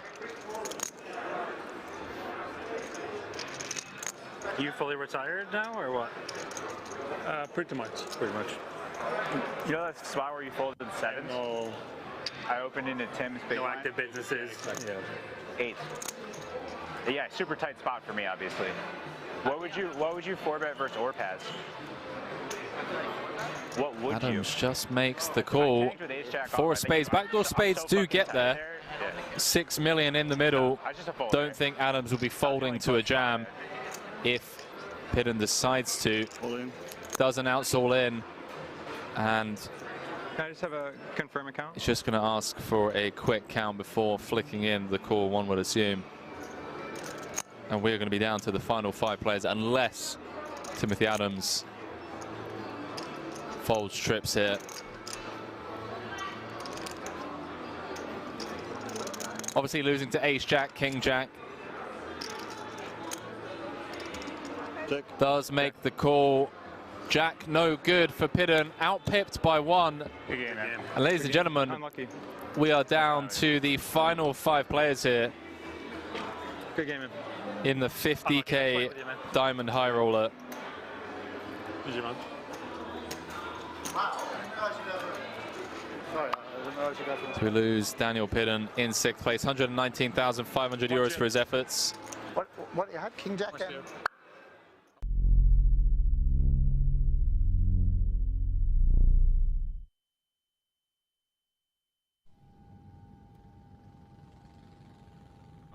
Because there's so many times, man, when I'll come to a series like this and I'll be in the booth and I'll just be like, I wish I was out there playing. Like, I wish I was out there playing. The Triton events here, anytime I miss them and I watch them on TV, I'm like, fuck, I want to get on a plane now, and it's too late. I get such FOMO from watching them. No, I can imagine. I can imagine someone like yourself as well that like plays those higher buy-in stuff. Yeah. I'm talking more about like the 2Ks and the 5Ks. I'm like, damn, you know. Yeah. No, for me, because also, like I play at the Poker Go studio, right? And you know, it's limited because the Asians can't come, Canadians don't come. But then you go to these Tritons and it's like the fields are 8 times bigger. Yeah. You know, huge prize pool and stuff like that, and they look really juicy. So I definitely get the FOMO from that. But I want to play whenever the next Triton is. I don't know. Yeah, I don't think anything's been like officially announced yet. I was surprised I came here because I was like sort of a little bit last minute. Leon texted me, showed me a schedule, and all of a sudden I was, this might be fun. And I had the itch, obviously, after winning the Super High Roller Bowl. Yeah. I feel like the meta is in a good place for me right now, and I'm in good control of it. Yeah. In terms of, you know, just controlling the pace of play, if you will. So I want to strike while the iron is hot, so people figure out what the hell I'm doing. That's good, man.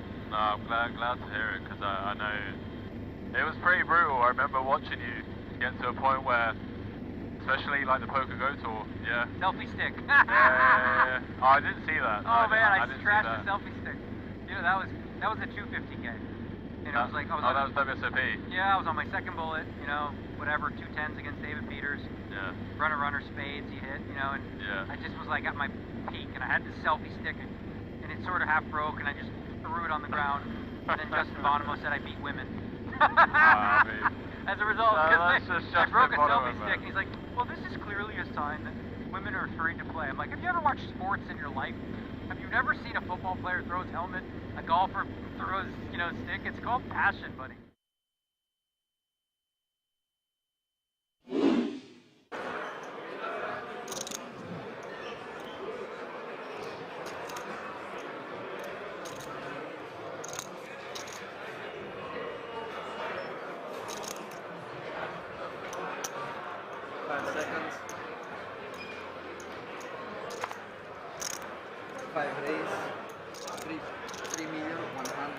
All in. 6 is all in. Well, blind v blind. Sam Grafton, 5 cards away from being up to 8 million in chips and number 99 of this final table. Are you rooting for me? No. You're too professional. You're too professional. Yeah, no, I want to see a 7 right in the door. Too much. Nicky P being honest, saying he wants to see a 7 right in the door.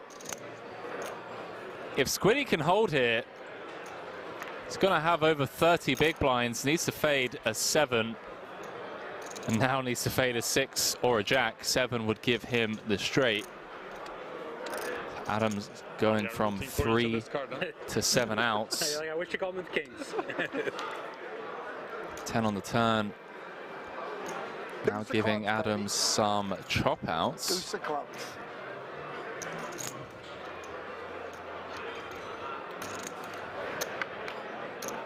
Queen of spades on the river. And Sam Grafton, ladies and gentlemen. Somebody's gambling around. Now up to 8 million in chips, looking for his first bracelet.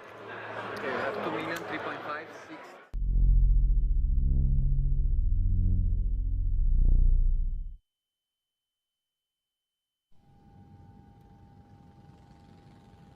Well, I'm a vegan, right? I've been a vegan for 20 years, and then I started adding muscle and like learning how to, do that on a vegan diet. And I have like a very regimented like structure for when I'm home and I'm like working out. Wake up 10:30, breakfast, in the gym at noon, 4 meals a day. I count my macros, I measure everything. That's when I'm like not playing World Series of Poker. During World Series of Poker, whether it's Vegas or Rosvedov, I do whatever the hell I want. I eat candy, I eat chocolate, I work out if I feel like it, maybe not. I just all like devote myself to poker, please, to be in shape before I start. So that way, I'm not like complete mess. What is your favorite candy then? My favorite candy? Man, jeez. Well, chocolate, right? Chocolate's not a candy. I guess it's, yeah, but chocolate. Which one? Like just peanut butter chocolate cups, and you know what I mean? Nice. Like, come on, like, they're good. And you can get those vegan very easy, just dark chocolate. Yeah, good protein source as well. Good fat source. Well, chocolate has protein? The peanut butter. Oh, the peanut butter. Well, yeah, a little bit, not a ton of protein. No, did it not? Oh, okay. I thought a little bit. Peanut butter's like most like you said, it's a fat. Oh, okay. With a little bit of protein. It's got protein. But Do you eat like any kind of supplements? Like maybe some like Leon mushrooms or maybe something? Well, when I'm working out, like I'll do like usually after workouts I'll do like I'll use protein powder and do a protein shake. But for me, like my main sources of food are like seitan, which is like vital wheat gluten. You can make it taste like chicken, beef, whatever, right? It's like a fake meat, pure protein, no carbs, no fat. And the other one is like tofu, and then also protein powder. I think a lot of people who go vegan, they make a mistake. They just eat a lot of beans, and then you end up farting a lot. It's like too much, so you don't want to do that, right?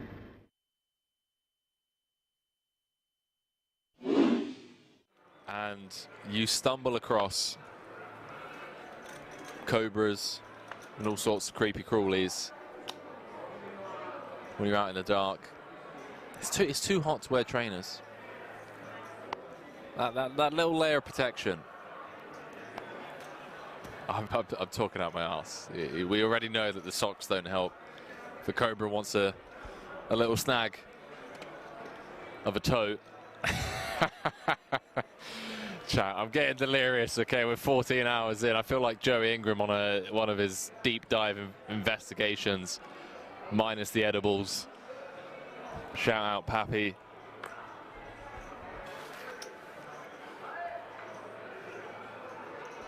Damn it, I'm saying Henry currently 3-bet jamming every live situation at the moment and winning. Yeah, dodging bullets, baby. I'm going to run into it eventually. BNK said, what's the start time tomorrow? Way too early for me. I'm going to be kicking off at 1 p.m. Central European time.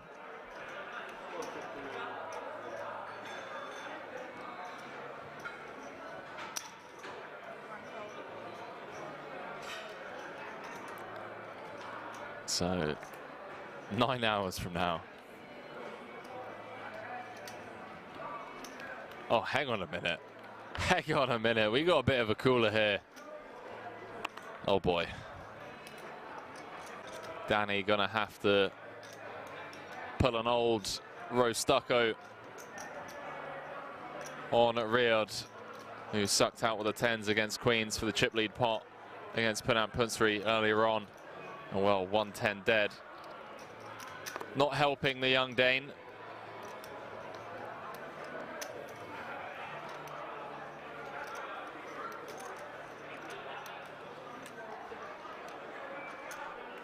.34 big blinds effective.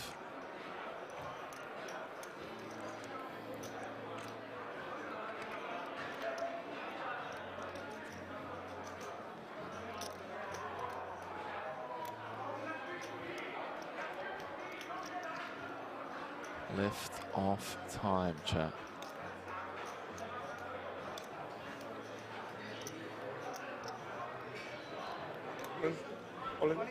Danny does announce himself, and he is in rough shape.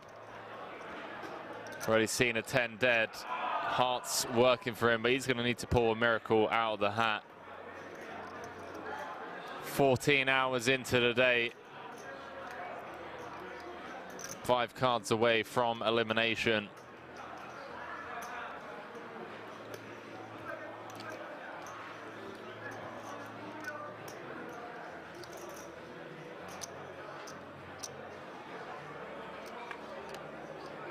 Could have been that 10 spot earlier. Riyadh just gets to click, call, cards on their backs.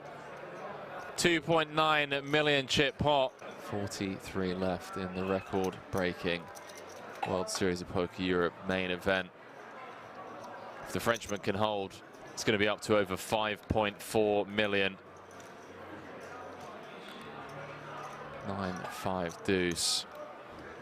Berkmos drawing to 1 out twice for his tournament life.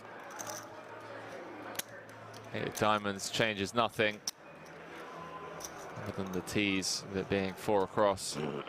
10 of spades and a 10 of spades only. No dice. Gonna lose Danny Berkmos in 43rd. GG's, chat.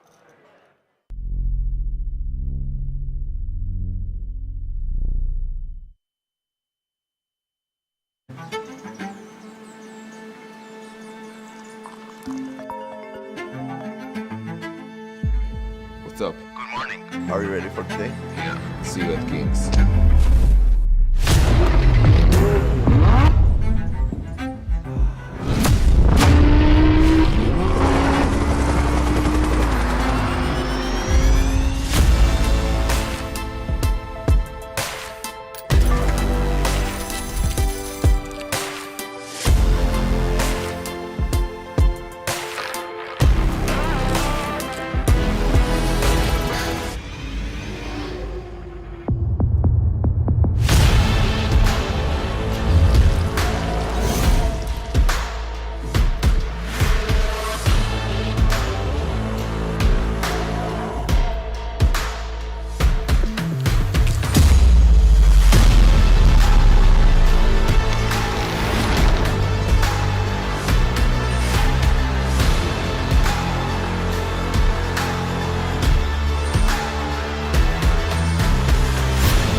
Welcome back, everyone. After a 15-minute break for a table redraw, I believe was mostly the reason for it. To even out the last 2 tables in regard to 8-handed. So we have a couple of new players here, Leonardo, Stefan, 2 very decent sized stacks, Theodore and Aldelco, who was on the feature table yesterday, if I remember correctly, was third and fourth. And then we have a new player, Med and Vete, in fifth and sixth, who are on 40 and 28 big blinds. And we have Dorjan and Andrea, who are still the two shorter stacks probably left in the field, needing a double up ASAP. But we're down to the last two tables here. We've got some three very decent sized stacks, two very shorter stacks, and the 5 players, 3 to 4 players I should say, in between.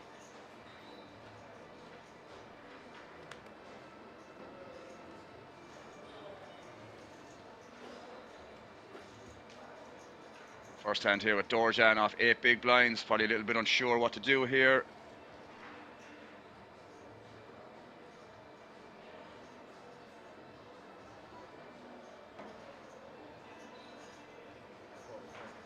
Decides to fold, which I think is probably okay.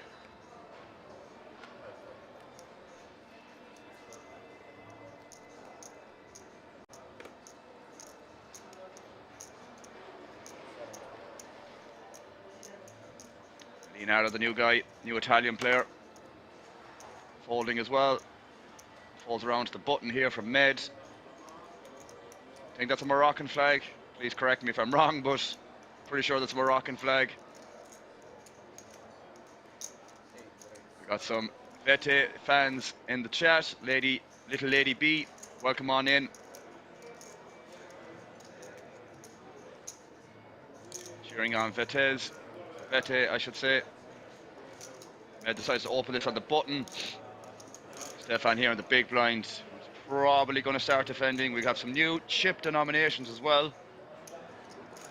I think they're potentially 500k or maybe 200k. I'm not quite sure. The greens are 25k, greys are 100k. I'm just not sure on this new chip color.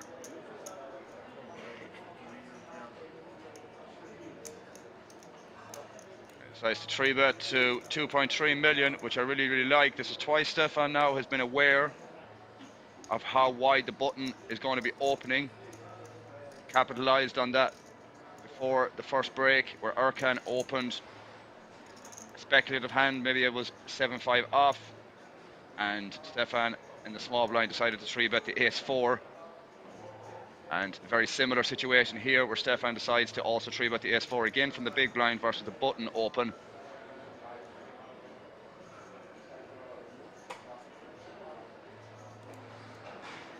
And I'm not really sure what Med is contemplating here.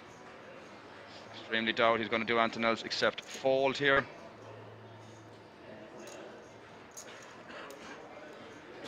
And that's exactly what happens.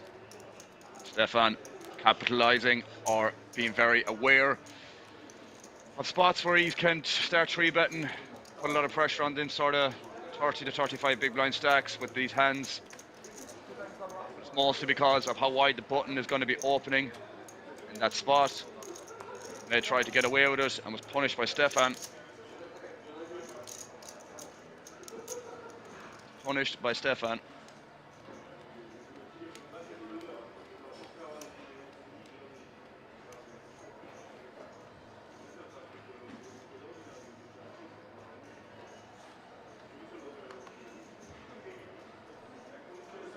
Dorjan folding.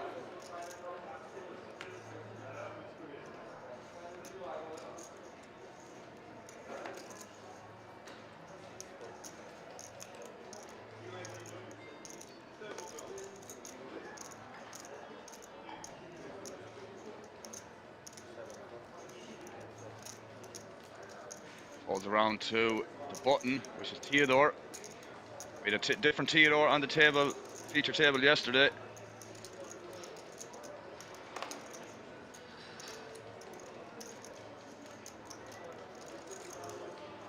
Stefan now in the small blind.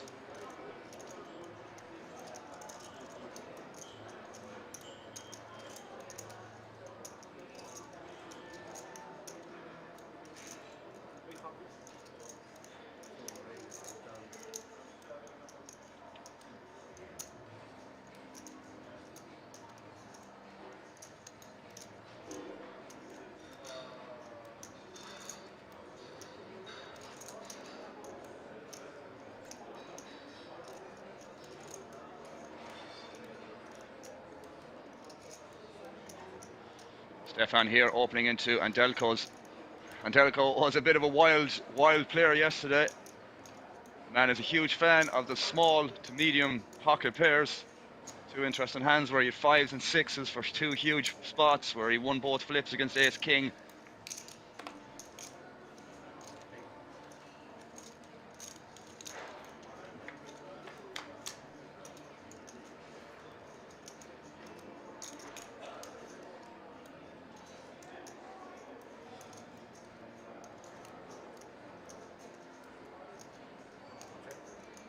Got a check here from Stefan.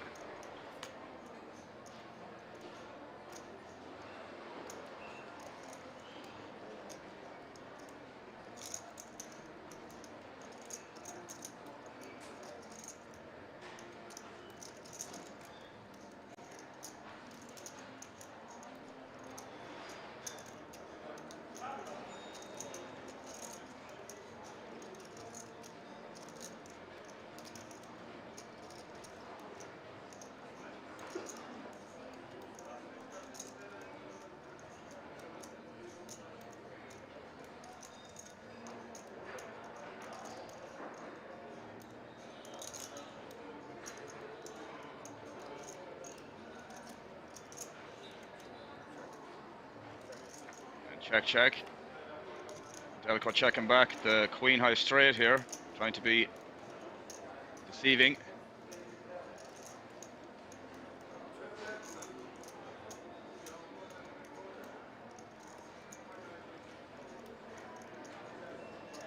Delco obviously going to be betting the river now.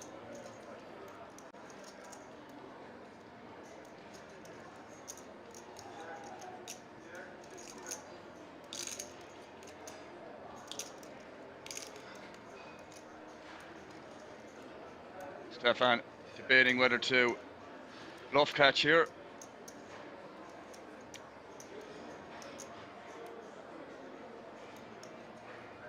See what happens.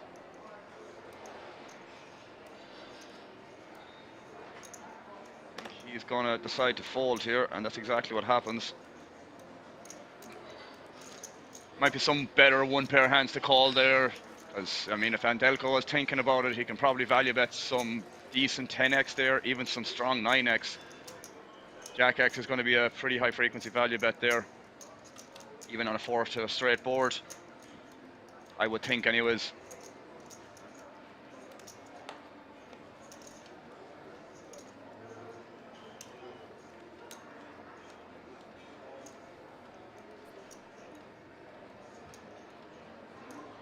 On to the next hand.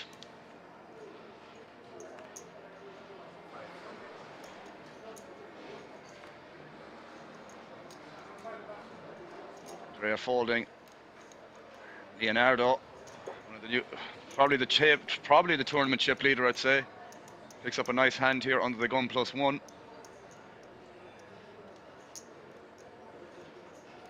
to be coming in for a raise, obviously.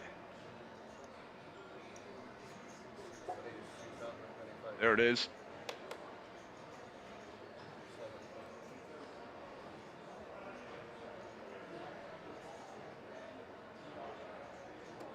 Got Med here going to be folding in the hijack with Jack 2 off.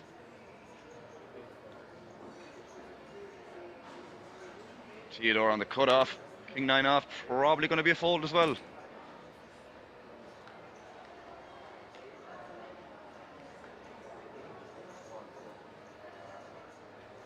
Folds around to small blind. And Delco might be tempted to call this, but decides not to. Dorjan, it's one of those spots where you can probably call, and if he hits anything on the flop, it's going to be an all-in, I would assume. I don't think we can fold this. Yeah, I don't think we can. I think it's just going to be a call, and if you hit the flop, we're just going to be going broke, I guess.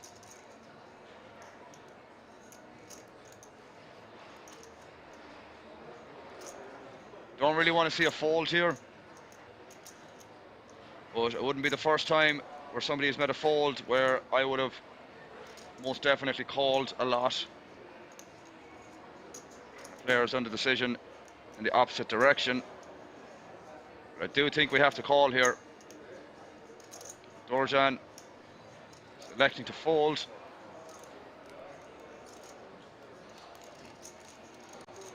I mean, it's probably okay as well. I think the race first in size is slightly bigger than min, but I don't know. Saw too many examples of people potentially playing too passive.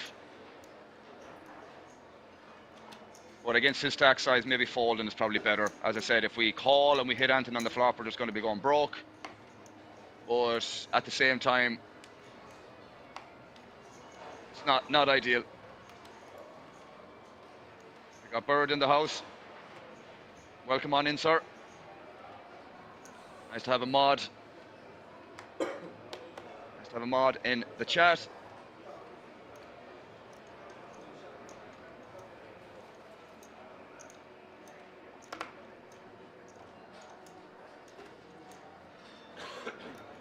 Here, contemplating potentially opening the Jack-9 off. Decides to not bother.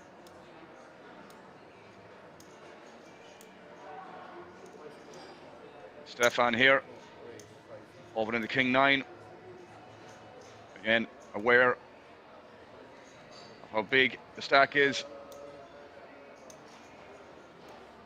Applying pressure to shorter stacks, just leveraging his stack size itself. Dorjan probably going to fold here again.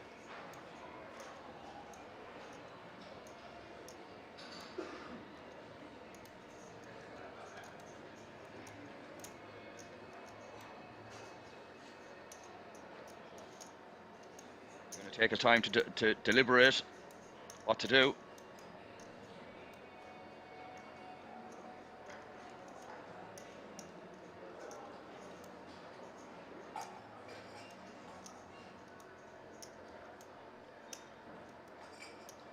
Probably having a small discussion with Luigi and Mario. They said, not today. Now is not your time.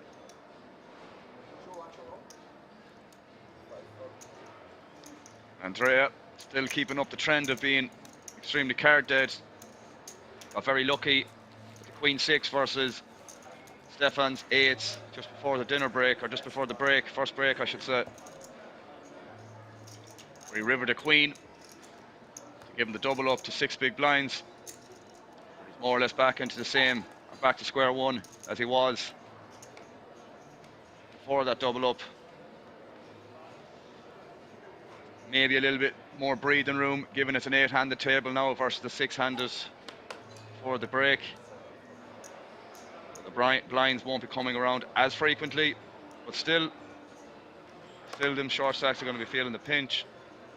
We have Med, a Moroccan player, picking up the queens and under the gun +1.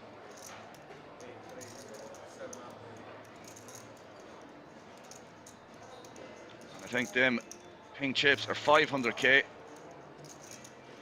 Looking at what Med put out there, so we have the greys, sorry, the greens are 25k, greys are 100k, and by the looks of it, these pink chips are 500k.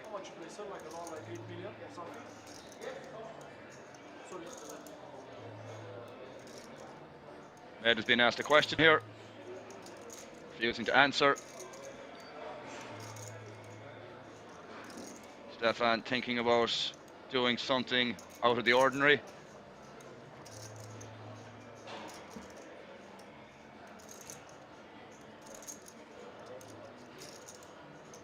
Can maybe find some better hands than 10-2 suited here, and he does elect to pass.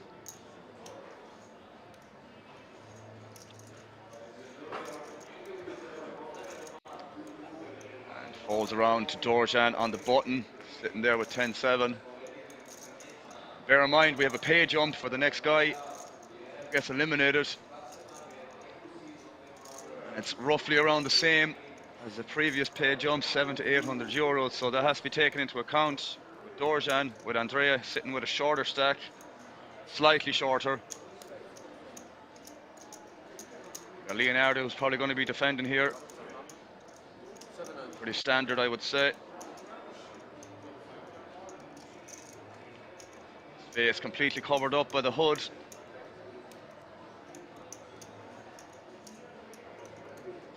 decide to defend. We're going to go to a flop heads up. Flop is 10, Jack, 5, 2 hearts. Queen's still well ahead here. But can only imagine it's going to go check and then bet and then fold from Leonardo. Not much you can do here with the King 7 of clubs.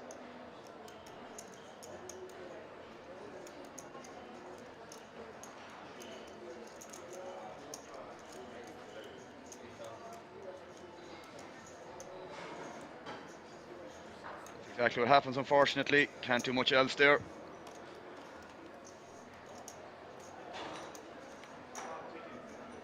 Med takes down first pot of the feature table with queens.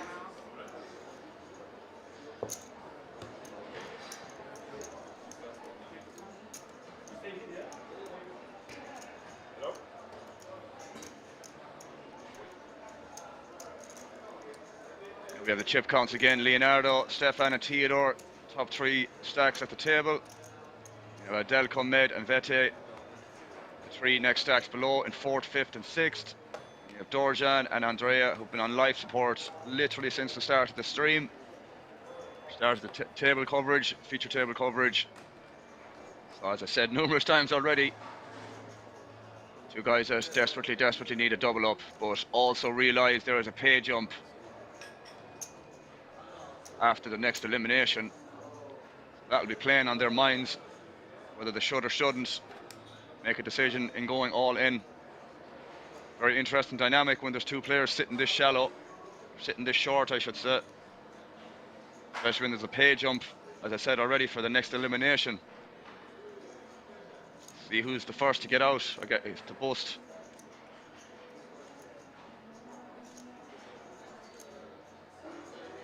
Med here, more than likely folding under the gun.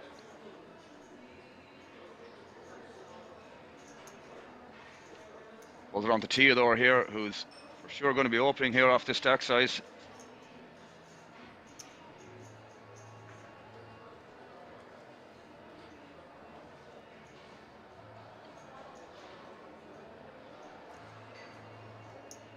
And see him grabbing, reaching for raising chips, as they like to say.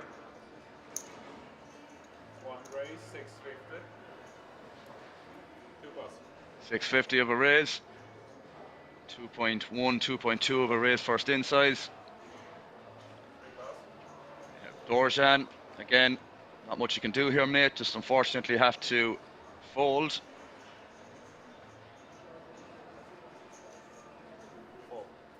That's what happens. We have Andrea here. Again, same boat. 5 pass.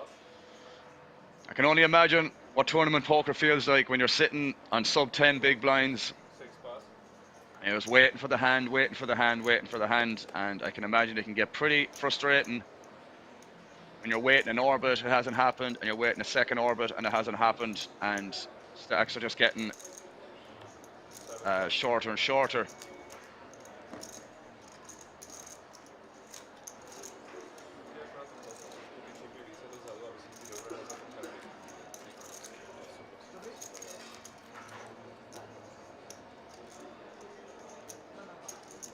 I think we have Dan coming on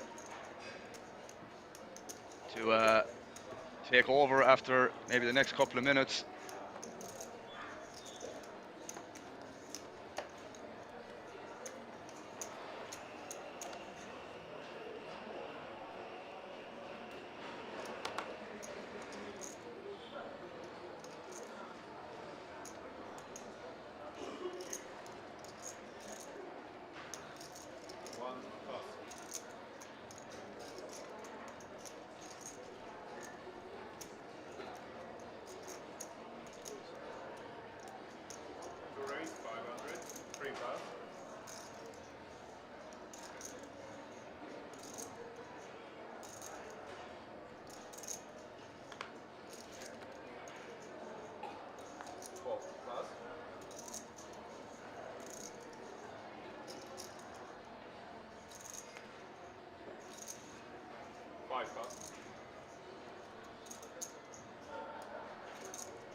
different island guys on the commentary. Trying to sort out some technical issues there. But Dan is coming on in a moment. Wait. Sorted. Appreciate it, Han. I'll still be on for another 5 or 10 minutes, but yeah, Dan is coming in after that. Didn't know Dan was running deep in the Irish Open over the weekend. Managed to get through to day 3, and unfortunately got knocked out in 39th place out of 2,000 plus runners, I believe. Still a very good result for Dan. And as I said, I was covering for him yesterday, and he only managed to get home maybe an hour ago. But yeah, he's going to be coming on soon enough here, so should be all good. We'll have a brief chat, catch up, inform him who's who on the table. I'll probably be getting out of your hair then, but it's been very, very enjoyable.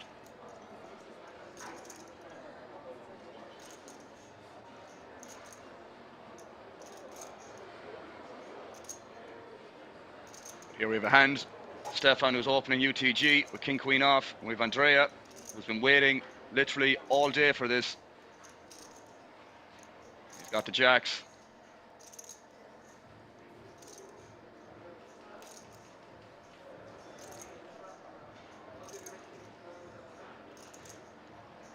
Interesting to see what Andrea does here, but I'd imagine it's only going to be one thing, and that's going to be all in. 5 raise all in.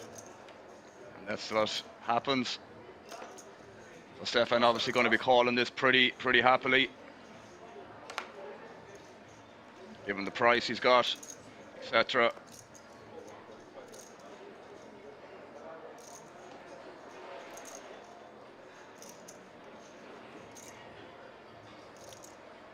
See what happens. Can Stefan be the one that gets lucky this time versus what happened prior in the 2 examples? It's a very small pot anyway. It's not going to affect Stefan too much, but means a lot to Andrea.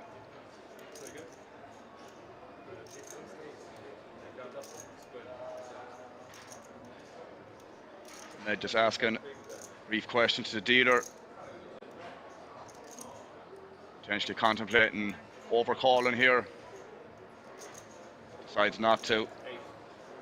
And Theodore here, more than likely going to fold also.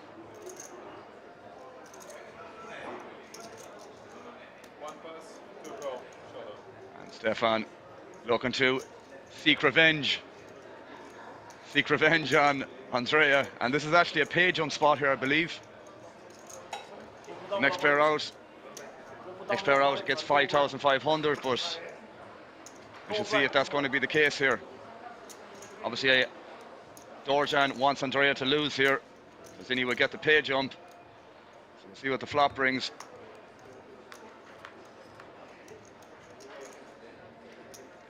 $10 in the window. It's good for Jack so far.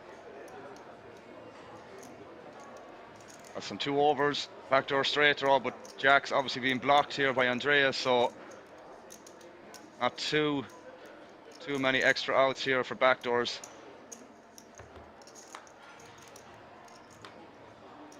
6 of spades on the turn. King or a queen, or Andrea will double up. Again, it won't affect Stefan too much, but would obviously like to get a pay jump here. It doesn't happen. So Andrea gets the much needed double up. She's really like waited around quite well for. So that puts more pressure then on Dorjan, who's now the shortest stack at the table. I'd like to announce Dan, who's going to be coming on now, who, as I said, come off a deep run in the Irish Open event, finished 39th. So it's good to have him on board here. As I said, I was covering for him there the last 2 days, or the last 12 hours or so. Hope it wasn't too hard on you, Alan. Never, mate. Never too happy. I never unhappy to do it for you. Happy to do it anytime. I'd like to give a massive thanks to Alan filling in for me there. It's hard to get people to do the comms. It's even harder to get poker players to fill in for me when it is Easter weekend and there's one of the biggest tournaments in Europe. I mean, it's not the King's Resort, ladies and gentlemen, but it was massive in the RDS. It was a fantastic event. But we're back now, back calling the action. Action Dan is back live in the booth. Massive thanks to Alan Finn filling in and doing a fantastic job and helping me out. So thank you very much, mate.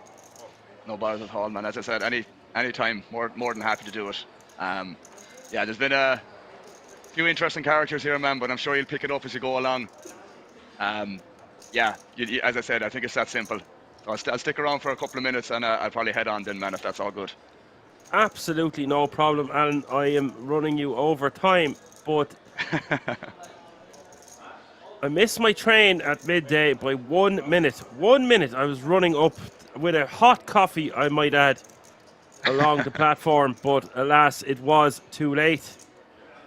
Han Solo saying, we'll have to go. See you all. Well, another one goes and another person arrives. We are back in the booth. 16 remaining in the Euro Poker Millions. Fill me in a little bit about the table before you bounce, Alan, if you don't mind. Yeah, so just briefly here, I don't know if there's many players left that were on the table yesterday. There might be one or two. I know Dorjan is just one of the newer guys on the table, feature table today, but I think Andrea is definitely one of the guys that was there yesterday. The rest are probably one of the newer players. Obviously, there was a table redraw there, so some of the outer players, players from the outer tables are obviously on the feature table now. Yeah, Stefan has been playing very, very well. Who's obviously involved in a hand at the moment. He's very deliberate in his decision making and competent player. That's kind of all I saw from this redraw. A couple of interesting characters from the table prior, but as I said, there's been a redraw, so it's kind of probably a new dynamic. But you can see here, Stefan. Oh, you just had a redraw, Alan, to be fair. Sorry. Yeah, that makes sense. So you don't know much about the table. Yeah, that's fine. I'm well up to speed with Stefan Druska. He is a King's Resort reg and well capable of putting chips in the middle across the line. That's for bloody sure. Thank you so much, Alan, for your help over the last 2 days, and I hope you have a good week at the cards and indeed a good month online. Alan, a massive cash player in Ireland at the moment, especially online, putting all his time, effort and energy into being a poker athlete, and tremendous guy to get his analysis and insights from. Appreciate it, mate. As I said, always the kind words go a long way. And look, I'm going to probably tip on here now. So as I said, man, more than happy to do it. And hopefully it doesn't take you too long to get up to speed with what's going on the table, all right? Have a good day, sir, and I will talk to you soon. Pleasure, mate. Take care. Take care, everyone. And it's been a great experience. And looking forward to doing it again in the future. Take care, mate.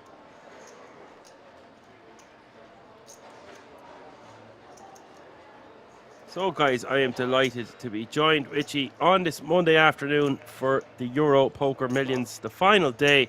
16 players remaining now. And be sure to check out all the great new content we have on our YouTube channel. Brilliant new videos, the production team at the King's Resort going above and beyond to bring you the best quality entertainment in the poker realm that we possibly can.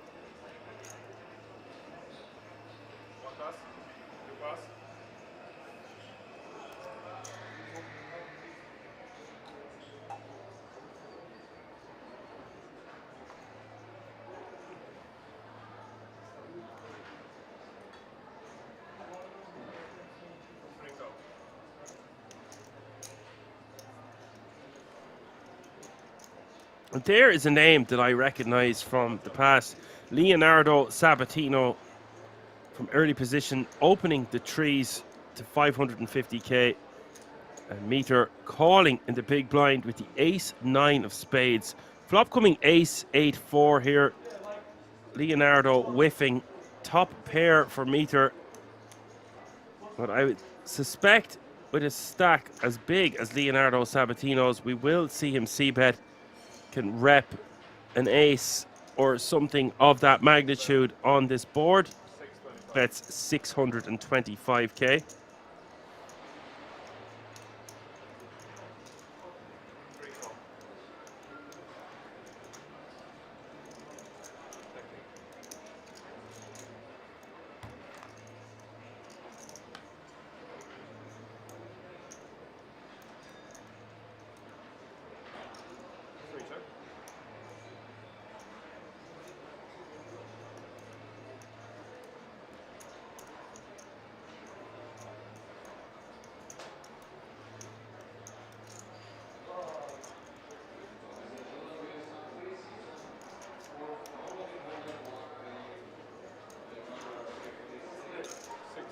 Leonardo firing a second barrel here on the Jack of Clubs turn, betting 1.725 million.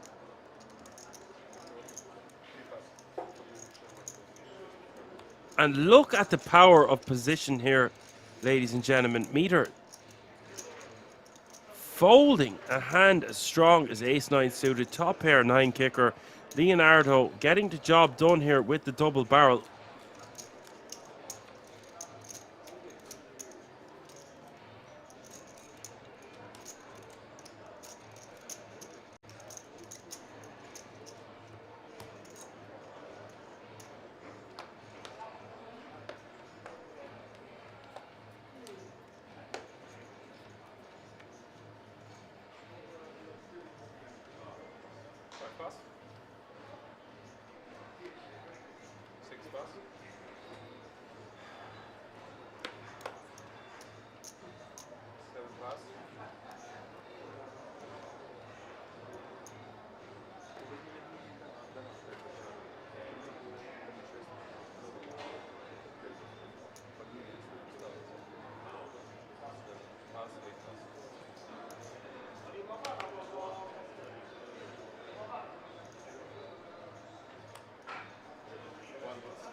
A bit of Rocky playing in the background for your ambience from the King's Resort, live from Rozvadov this afternoon on this bank holiday Monday.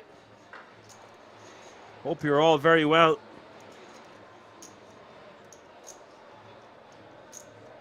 Meter in the small with the ace jack of diamonds, playing 42 big blinds, is going to put the pressure on Dorjan's 3 big blind stack. No other move here, of course, with a hand as strong as ace jack. And shove nearly any 2 in the small blind for 4 big blinds total. Dorjan not even with a hand he can call off it. It's interesting to see his stack size of about 3 or 4 big blinds. I had 4 big blinds on the start, not the start, about an hour into day 2 of the Irish Open. I managed to spin my stack all the way up from 4 big blinds to 100. So after that, I cannot complain with the deep run.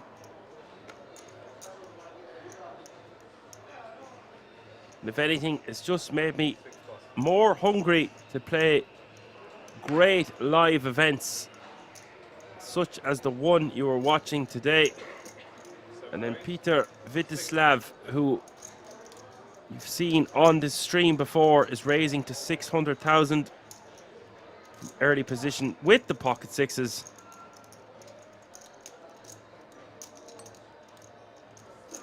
The eye of the tiger indeed. Med going to get out of the way, of course, with the king 10 offsuit.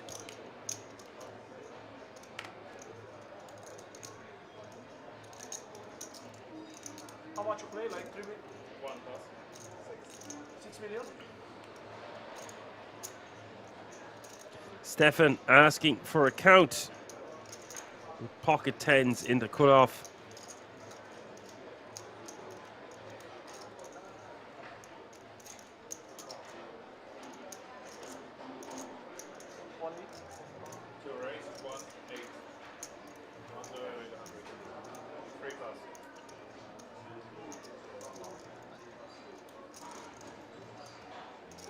And he is going to 3-bet from the cutoff to 1.8 million now to go. And Dorjan, even though there is a raise and a 3-bet in front of him, he really has to just flick it in here for his last 3 big blinds. There's so much money in the middle up for grabs here. With a hand as strong as King Jack suited, it's a great opportunity to get essentially a quadruple up, not even a triple up. There's just so much dead money out there. I wouldn't call it dead money, but look how much is in the pot already. Already over 3 million.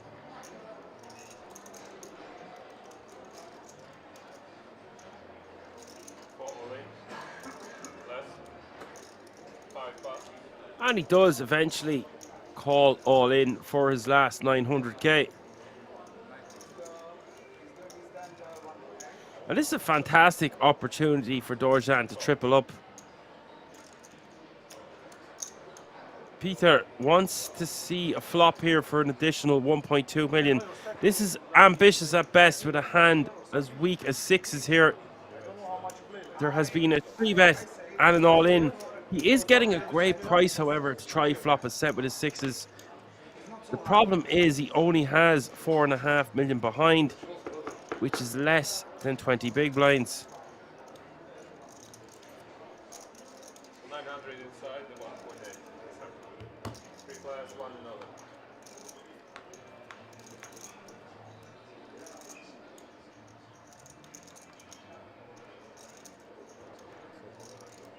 Look at this, the King Jack flopping top 2 pair.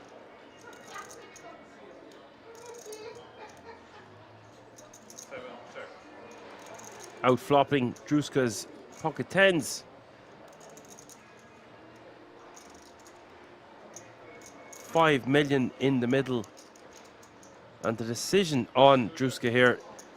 Checks his option. Turn is the 9 of hearts. 2 flush draws on board now.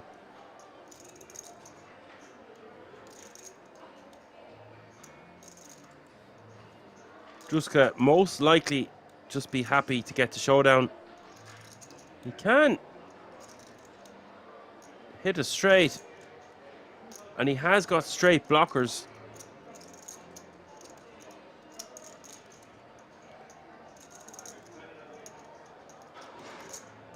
Not the worst situation if he was to bet, try to get value from a flush draw. And on this river, Druska nailing that one with the black lady, giving him a straight. Dorjan will be showering after this hand. Peter, no luck in flopping a set on this occasion.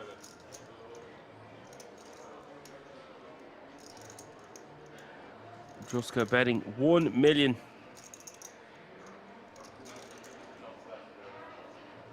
Targeting a jack or maybe even a 9, a queen that would hero call. Druska showing the straight.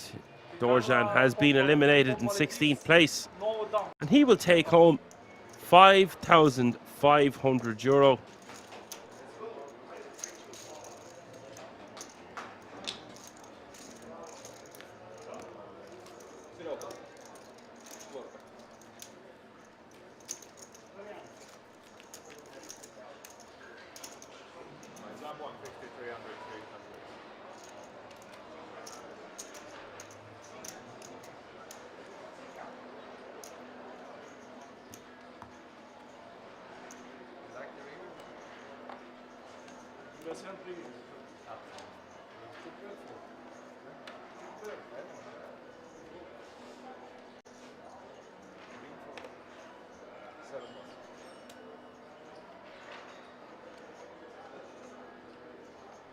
King 10 now.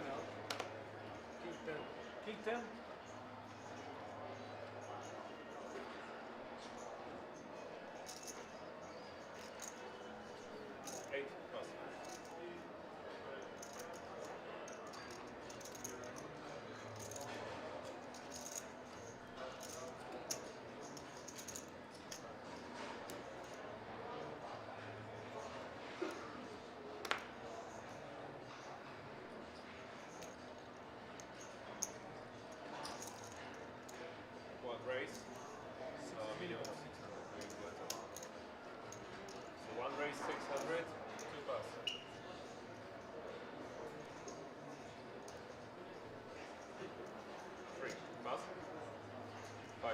So Theodore raising with the ace jack of clubs here, off about 52 or 53 big blinds to start the hand with the ace jack suited from early position.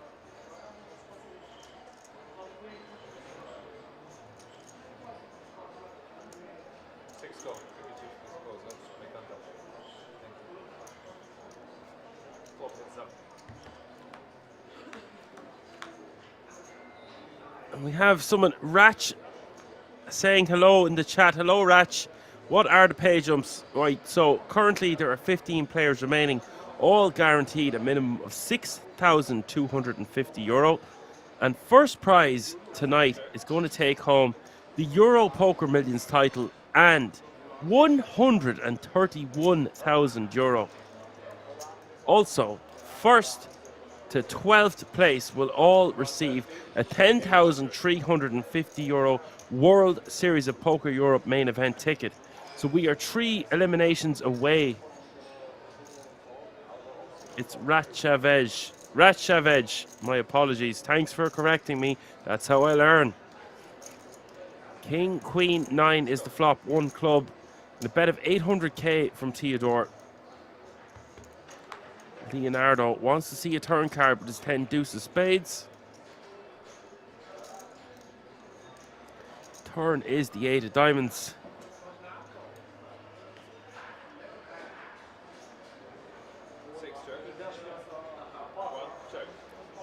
Hello, Bird. Good afternoon. Hope you're well. Turn going check. Check the river. The ace of spades, giving Theodore top pair jack kicker.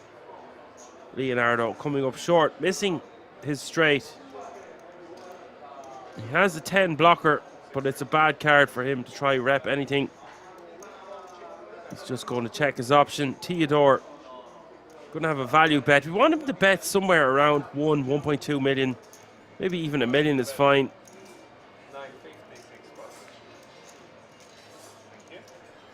Bets 950 and takes it down.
And Andrea here all in for the last 5 big blinds from the button.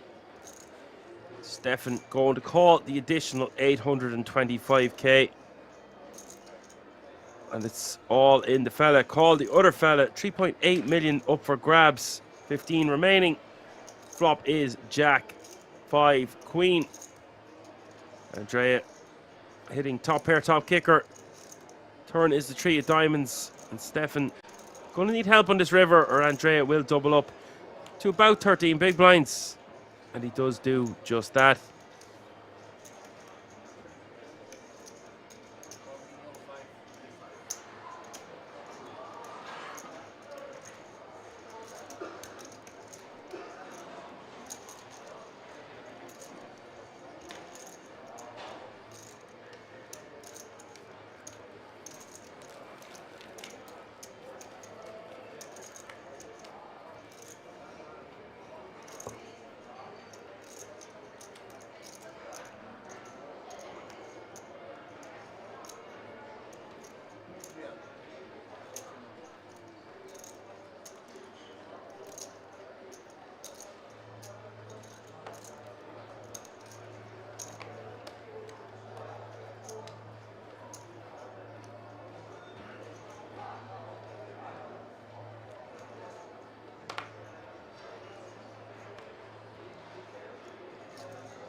Theodore raising from under the gun to 600k off a very large stack of about 60 odd big blinds with the Queen Jack of spades.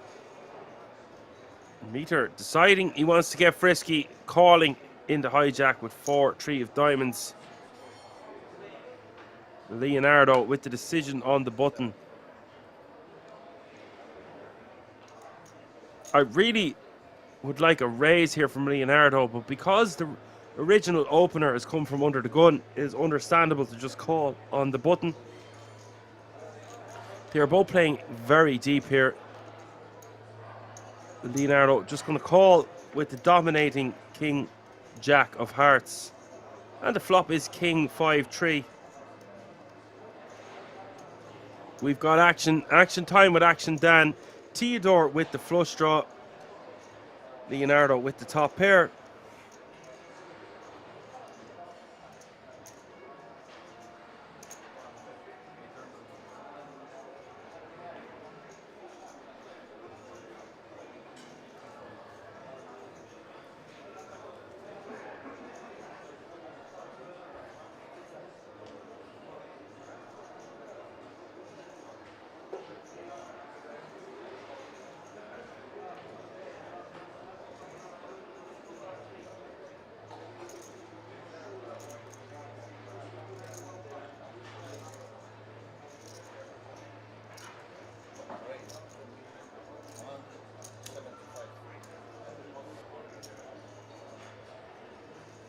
Leonardo deciding he wants to raise his top pair here to get additional value from the sort of hand that Theodore has. Flush draw might even get called by an ace deuce or an ace 4, although that's unlikely from under the gun. He also have 7s through to 10s, 6s through to 10s. 2 flush draws on board now as the 4 of clubs hits the turn. 7.1 million in the middle now. Theodore checking over to Leonardo.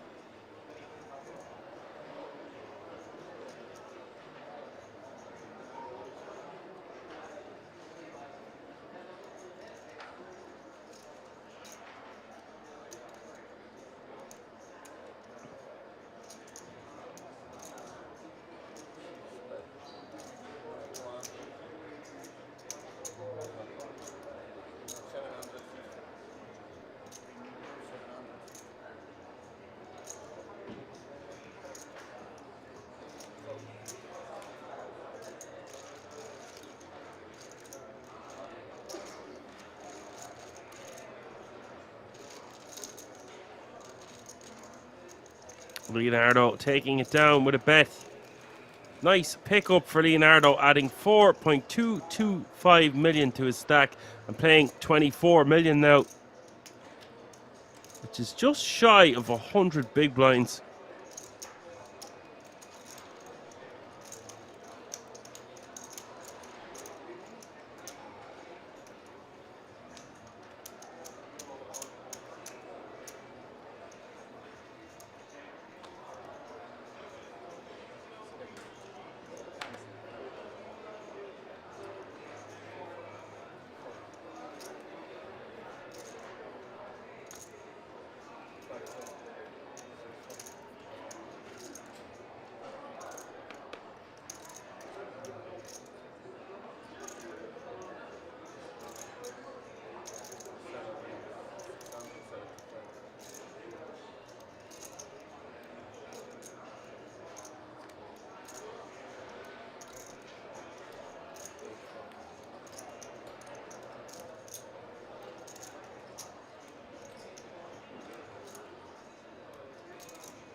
meter here, raising to 950k, so just over 3 times the big blind.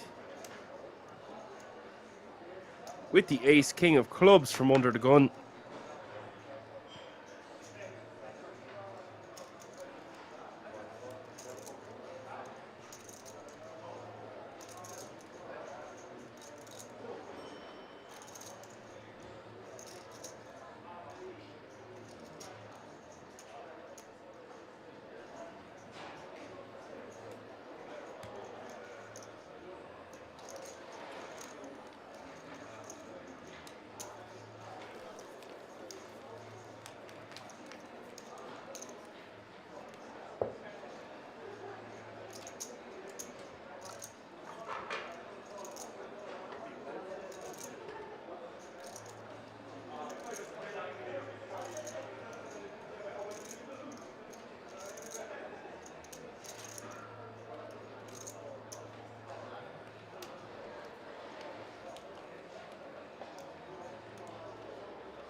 And Jill Poker is asking where you can see the chip counts.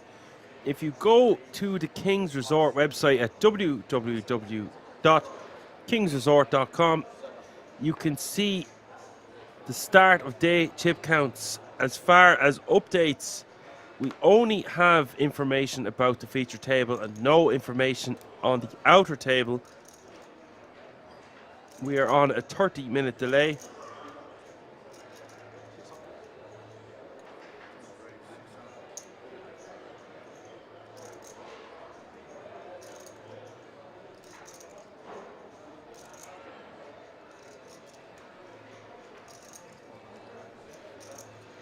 Druska raising on the button with the Jack 8 of hearts.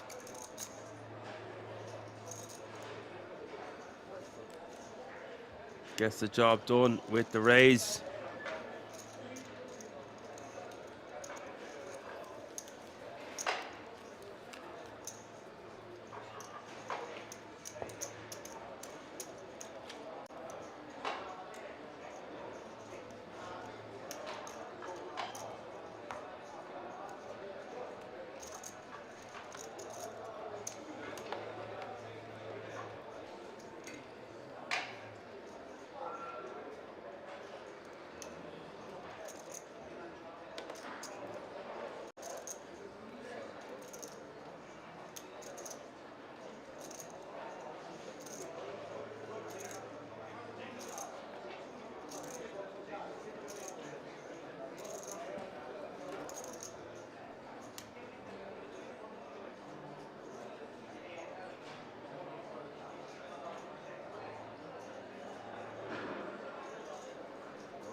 Stefan c-betting and taking it down on King 8-6, 2 hearts.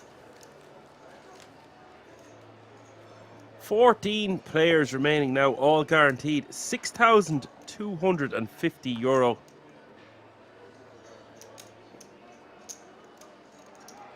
A lot of pressure on these players with 14 remaining and 12 10 grand tickets up for grabs.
Stefan under pressure here.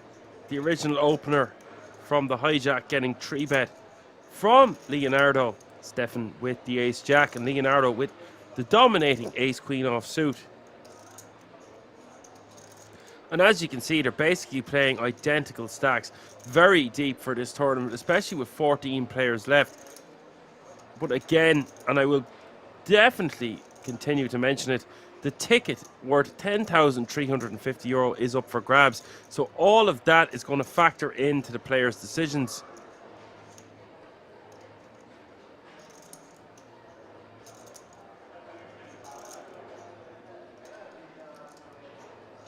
Now Stefan might decide to use this as a 4-bet bluff. But in general, I don't think there's any problem with just calling here in position this deep. You can see a flop.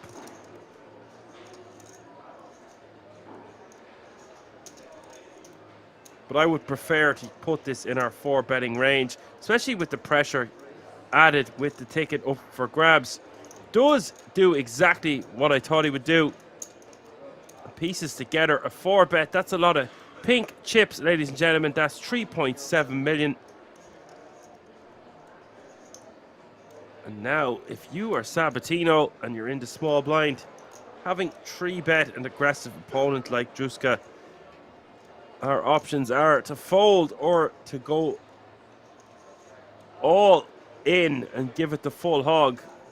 We could also maybe decide to flat, but our hand isn't suited. We are out of position, and ace-queen off, not going to play too well post-flop in a sizable pot. So in general, I think Sabatino has two choices, either jam or fold.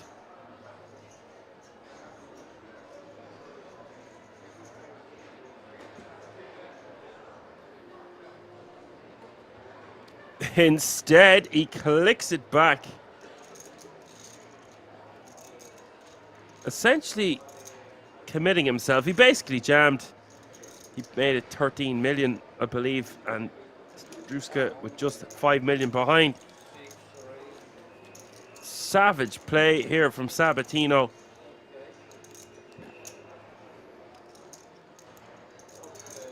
I do believe against a different opponent, we would have seen Sabatino fold there, but there's obviously a dynamic at play.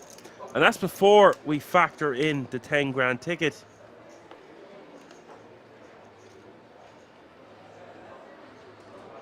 Really nice 5-bet all in there from the Ace Queen offsuit.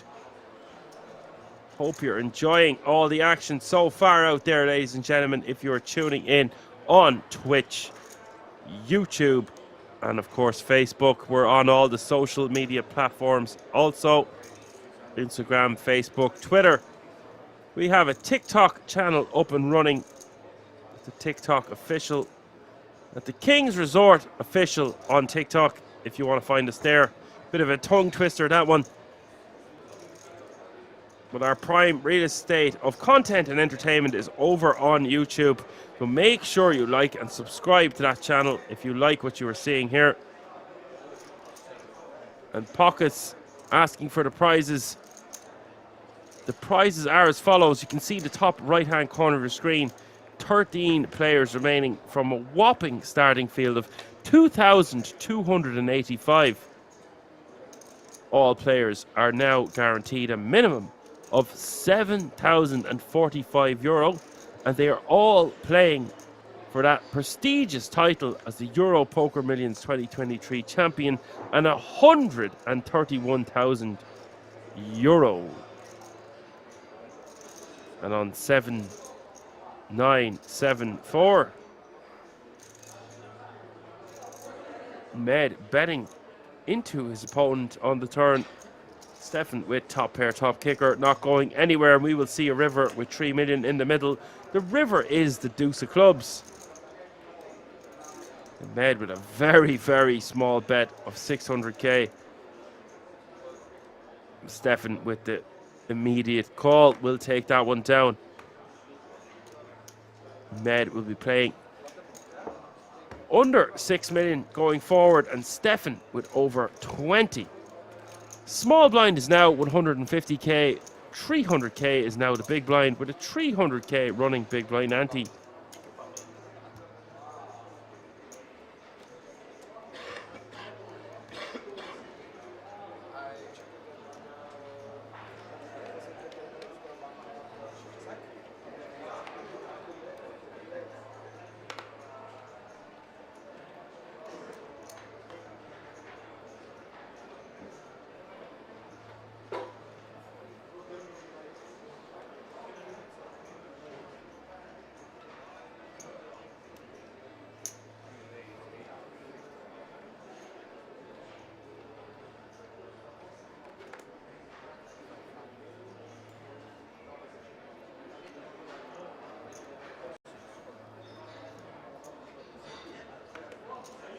Uh-oh, SpaghettiOs. Peter waking up with the 2 black berries on the button.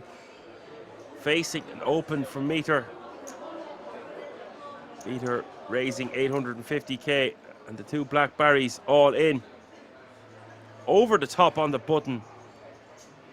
Great opportunity for Peter to double up. And he's got 13.5 big blinds.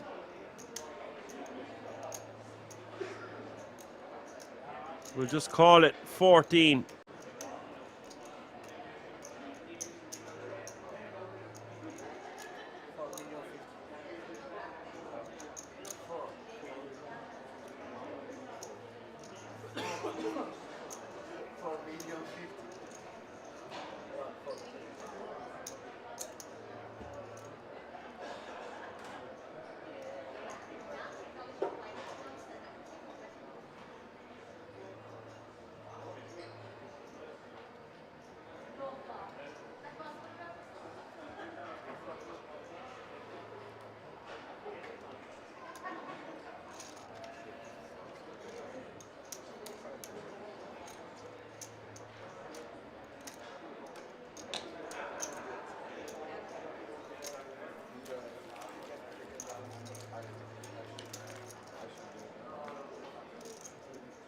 And the aces rejamming, getting the job done.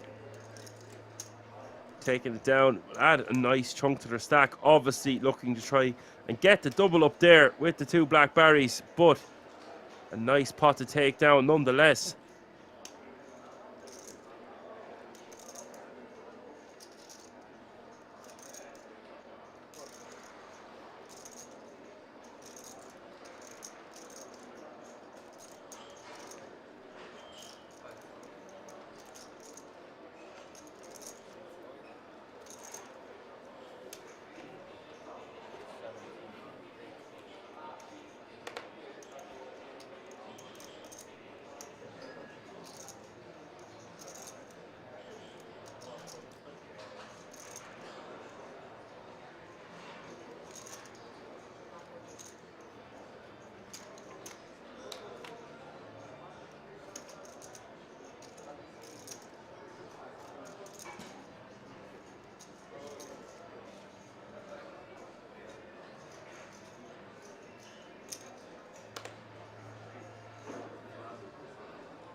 There you have it, folks. There is an update of the chip counts. Sabatino with 32% of all the chips still in play. 92 big blinds. Druska with 69. Tidor 44. Meter with 34. Med with 22. Vitislav Peter with 19. And your shortest stack at the table is Andrea with 10 big blinds. If you were just tuning in, you were watching the Euro Poker Millions final day live from the King's Resort in Rozvadov. I hope you are all very well. Had a good Easter.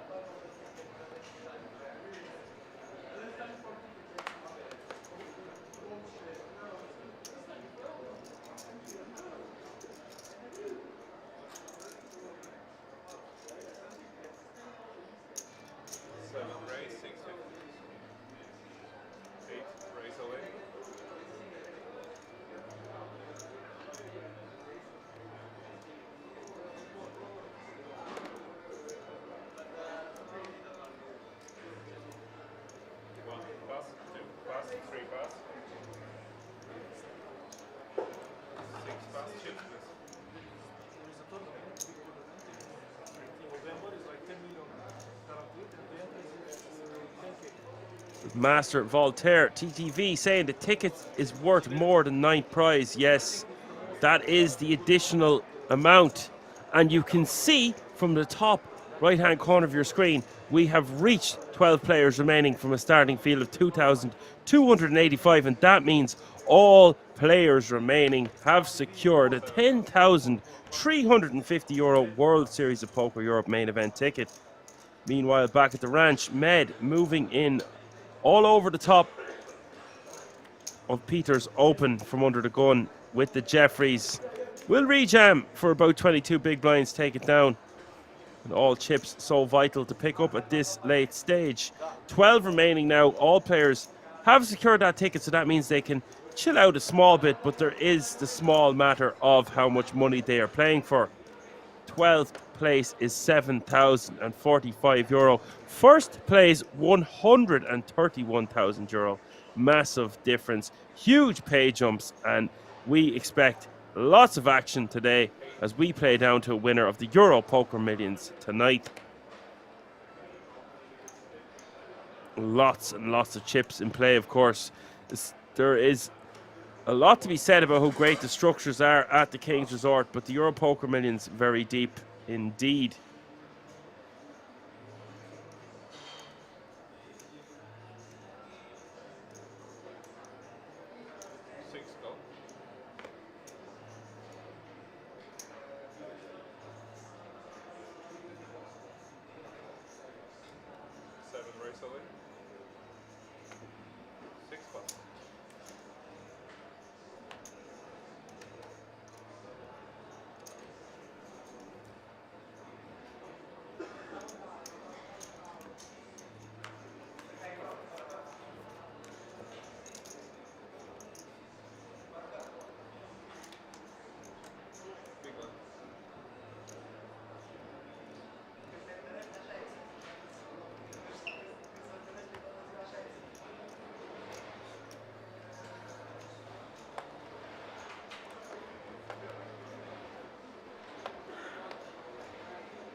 Three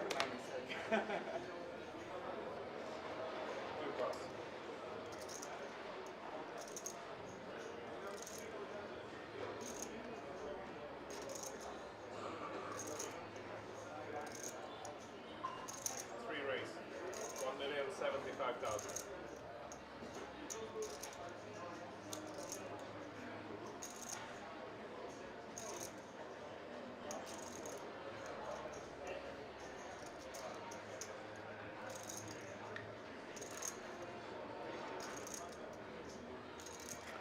Leonardo with the decision here, facing the open of over $1 million from Meter in the hijack. Wants to be 3-betting to about 2.7, 2.8 mil. And he's gone for a slightly smaller sizing than that. 2.65 million. I think this is lovely. Doesn't want to be going anywhere over 3 million.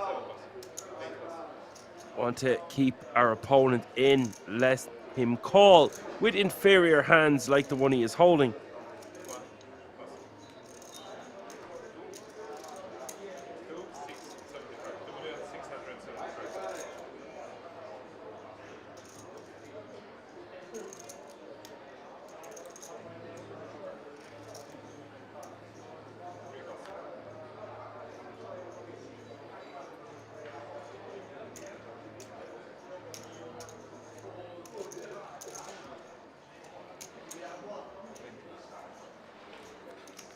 But the King 10 not going to continue.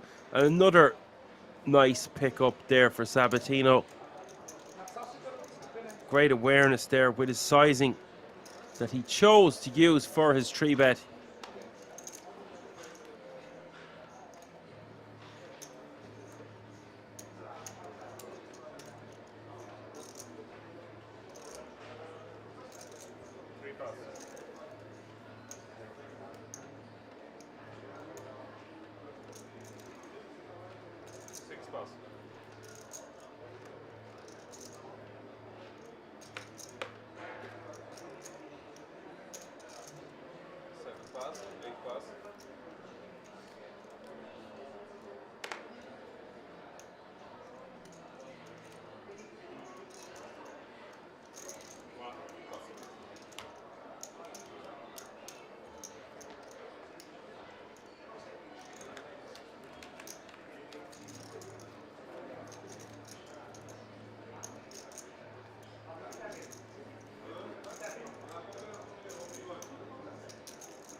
But 300.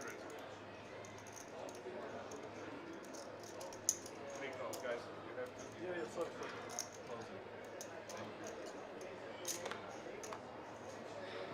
Meter going to see a turn here on 6-4-4. Druska with the trips. Turn is the deuce of clubs.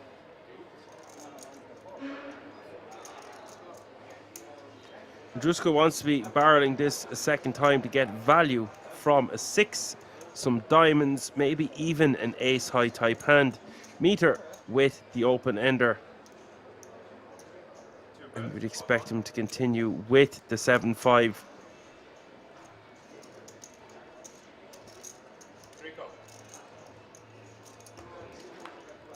Meter calling for $1 million, and the river is the king of hearts.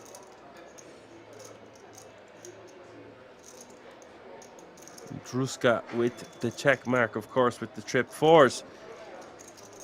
Now, I think this is a great spot to induce a bluff from our opponent, because although he might call a third barrel with a 6 in his hand, he will bluff miss diamonds. But you know, the more I think about it, I think it's better for Druska to try go for some value. A 6 might call a third time, thinking your opponent has missed diamonds, an ace high type hand, and a missed straight draw. Druska betting again, taking it down. Meter playing 22 big blinds going forward. Druska with over 70 big, 76 big blinds, 22.8 million.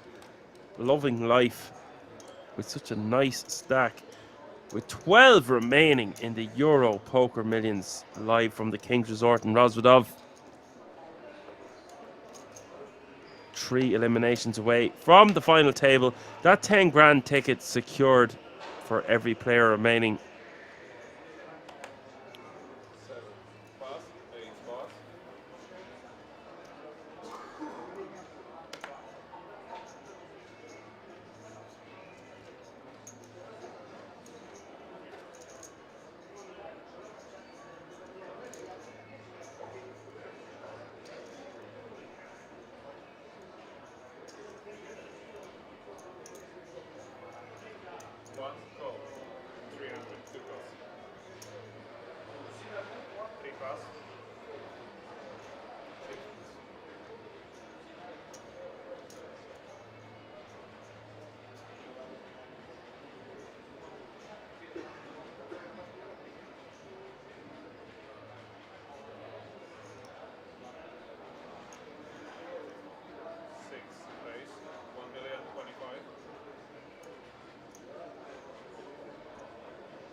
We are heads up to the flop here. Sabatino with the ace jack, Theodore with the ace king. Flop is 8, 6, deuce, 2 spades. This board massively favouring the big blind's perceived defending range. Theodore with the position, but it is Sabatino who is going to use that range advantage.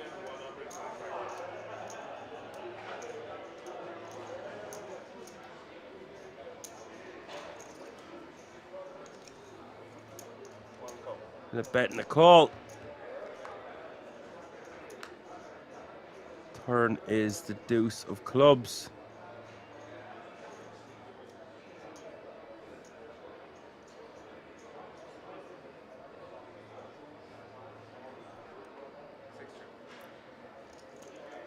And Sabatino going to slow down with the 2 flush draws on board, hoping to get the showdown. Theodore checking behind, and the river is the 5 of spades.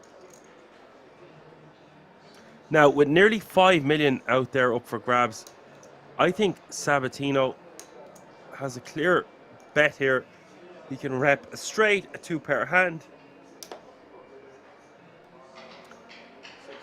But he obviously thinks his hand is going to be good enough of the time when we go to showdown. It's easy when we can see the cards. Theodore going to take that one down. If we bet the flop and check the turn, I think it's probably better for us to bet this river. There's just so many hands that we can have that our opponent can't have on that exact board.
1,750. 1,750,000.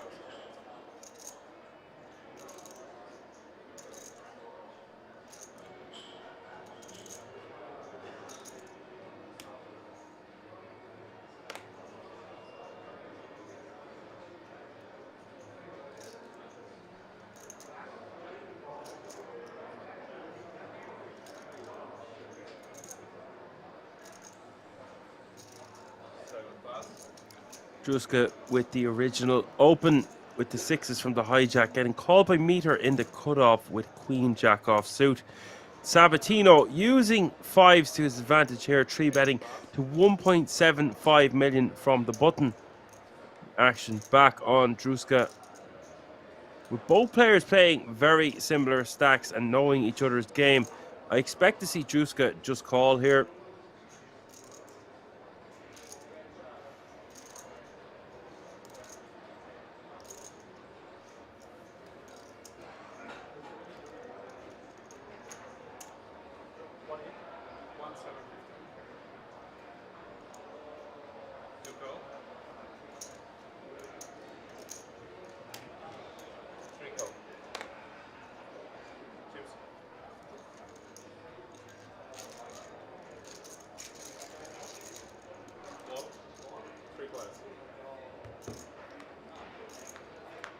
Three players to the flop with 6 million in the middle.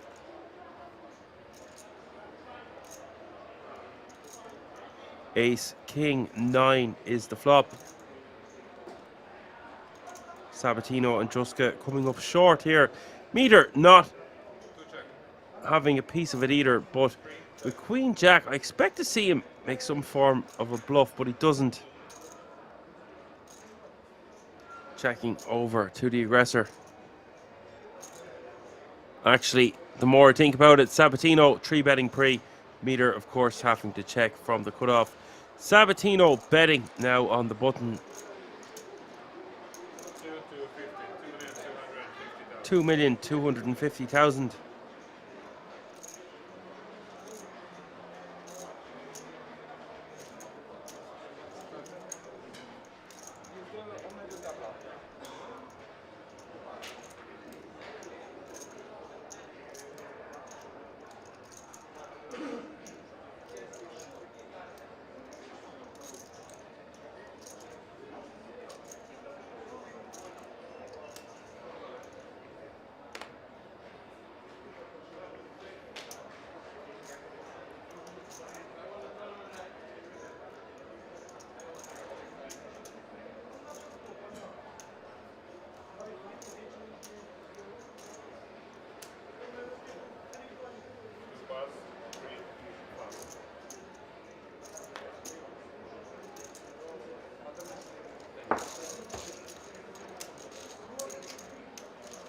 Nice pick up there from Sabatino.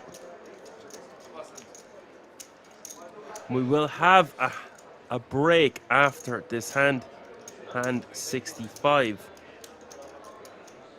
Hope you're enjoying the action and entertainment so far. There's a lot more play to come before it's said and done tonight.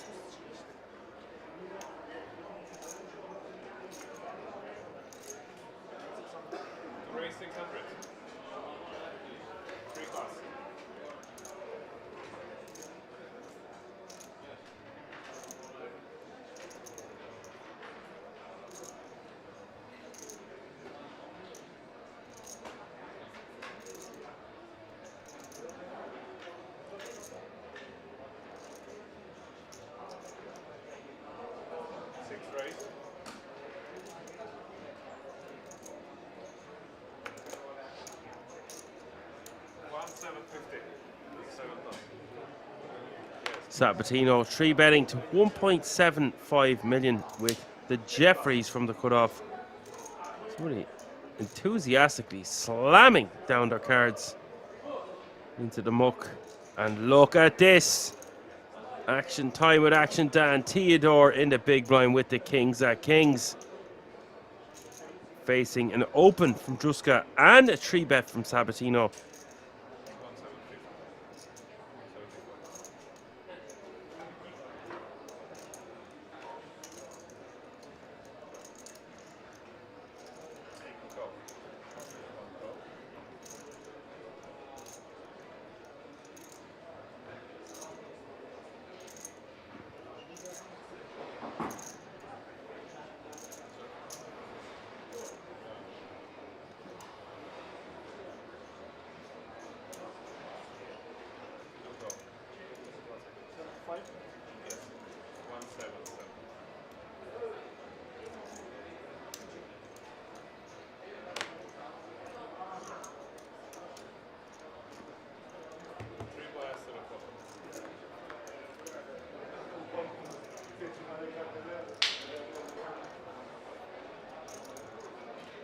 Oh my word. Druska, the most competent player at the table, flopping a set with two massive hands. Sabatino facing one overcard with the Queen of Spades, of course, with Theodore with the overpair to the board.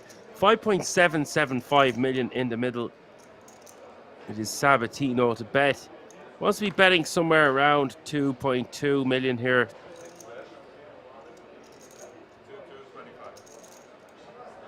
Goes for 2.25. I couldn't have got much closer, folks. 2.225 billion. The decision on Theodore with the kings at kings. Just depends what way he wants to play this one.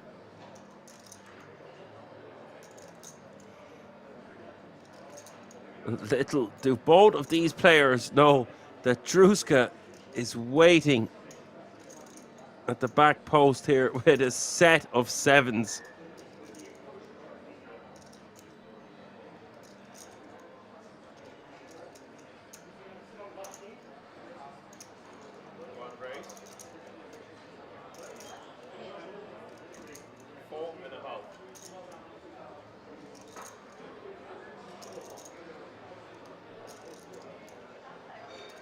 Yeah, Nurs, don't like people saying that people are entitled or deserve anything.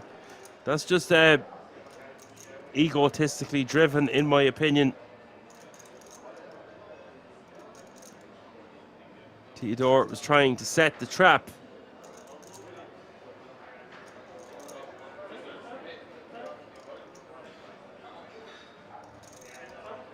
It's not every day that a 7 is going to appear on the flop for Druska's pocket sevens, and Theodore trying to play his hand as deceptively as he possibly can.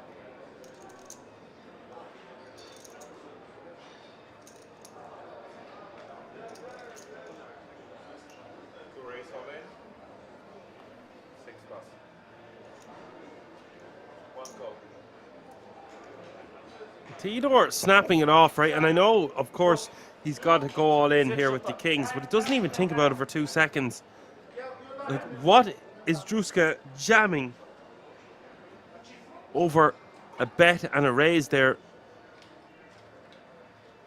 I believe in my heart and soul that Druska would fold ace-queen to that action before him. And therefore, Theodore's kings not looking too great on this flop. Before he calls and gets the bad news, the turn is the 5 of clubs. Look at the size of this pot, 34.1 million. Well over 100 big blinds. And Theodore going to need a king on the river, but it is the 10 of diamonds. Druska now with over 40 million chips.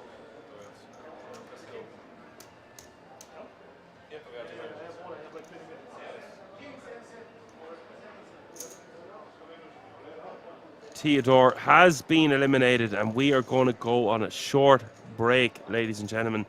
But make sure you stick around for lots more action from the Euro Poker Millions. I will see you in a few moments.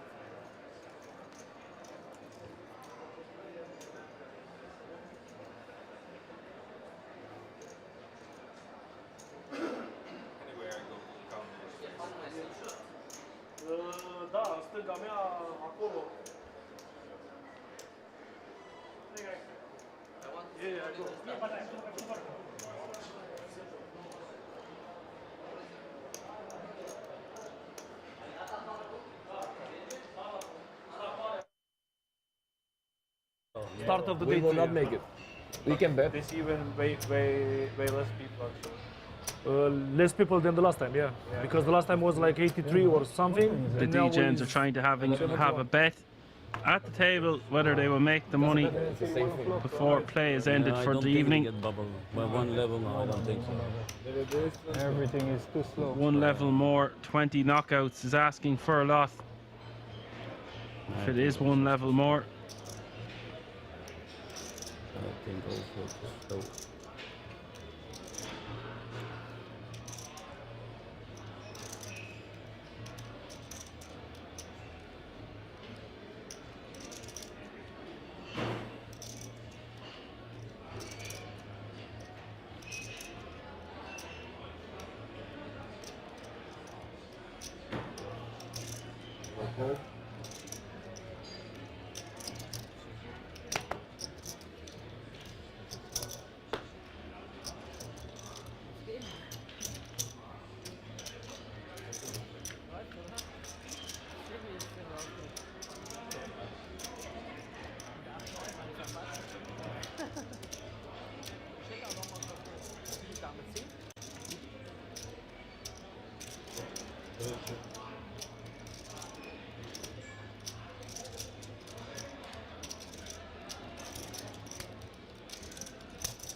Erkin continuing on Jack 8-6, 2 spade flop.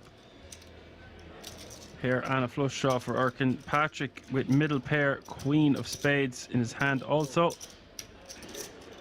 Bet of 22k and a call, over 100k in the middle now as we see the turn. Oh, the turn is the 8 of clubs, giving Patrick trips now. Erkan most likely just going to take a free card, try hit a spade on the river. And he does do just that. 4 of spades hitting the river, giving Erkan the nut flush.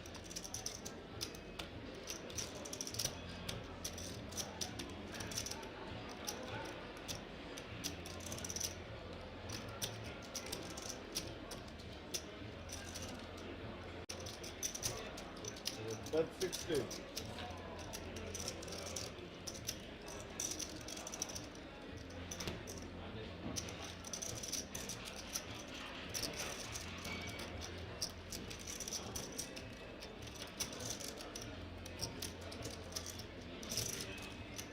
Patrick with a bet of 60k, 60% pot. How much can Erkan raise to get called by an 8? And how is this going to look to Patrick? 160. 160.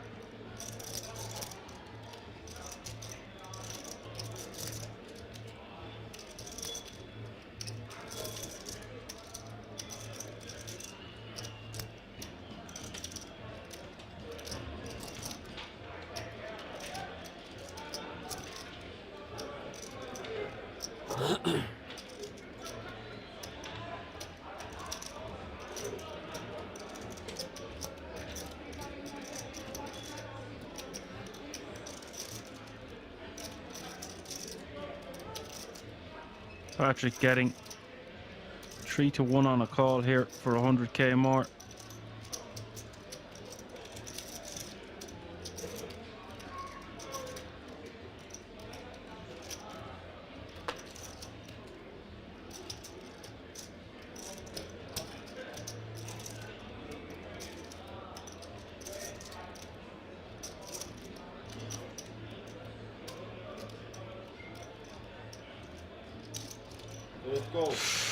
Patrick calling an unbeliever with his 8. Yeah, nice flop. Nice pot for Erkan, adding 222k to his stack. That's the first real hit we've seen Patrick take. Thank you.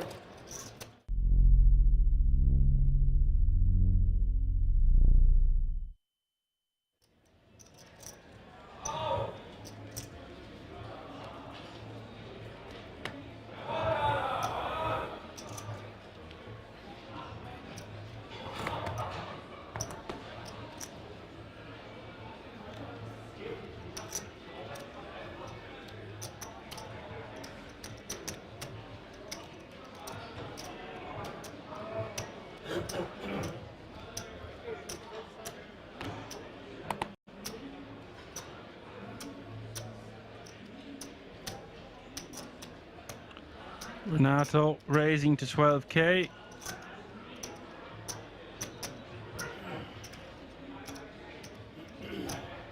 Luca in the hijack with ace king. We've got action here. This is going to be a big flip, one would imagine.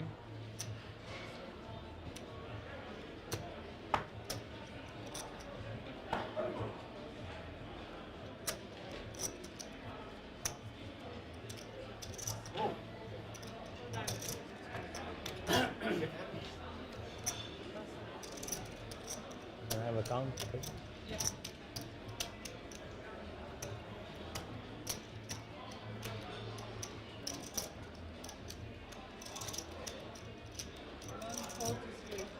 What?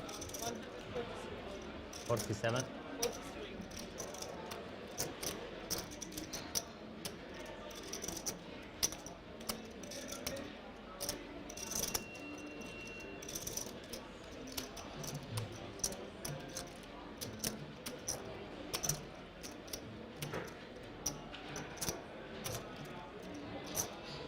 Is for almost his entire stack, but with a hand as strong as Jack's here, not going to get much better opportunities.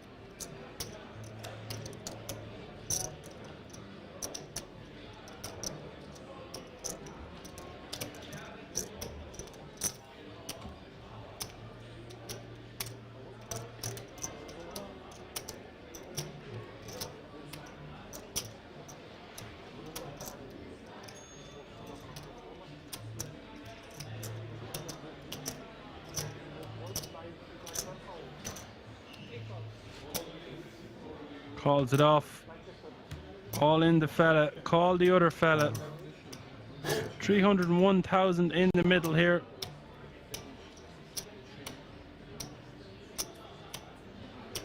Good luck. Must be a jack burned somewhere. Luca 57%. The Jeffries 43. Queen 8 deuce. Hits the flop, 2 hearts. Great start for Renato. Turn is the 7 of hearts. Great turn for Renato. Luca needing an ace or a king on the river. It does not come. Luca has been eliminated. It's different in this situation. Good game. Bro, you have to. Thank you.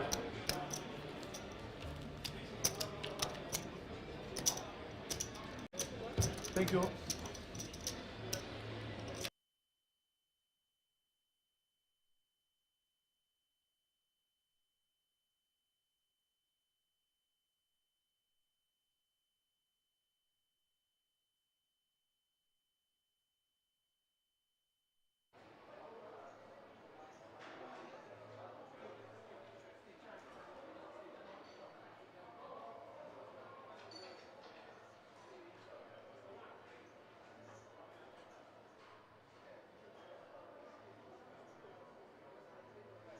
Your phones? You, Ren? Yes, I got mine. Sir, your phone? Excuse me, this ticket what we have, when started the meeting? I think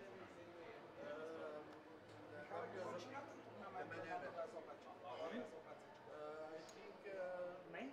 Yes. 11? Because it's only 50%. I think yes.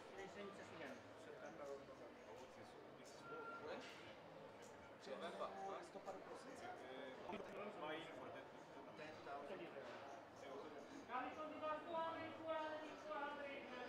How much you have? About 20 million. Wow. Why?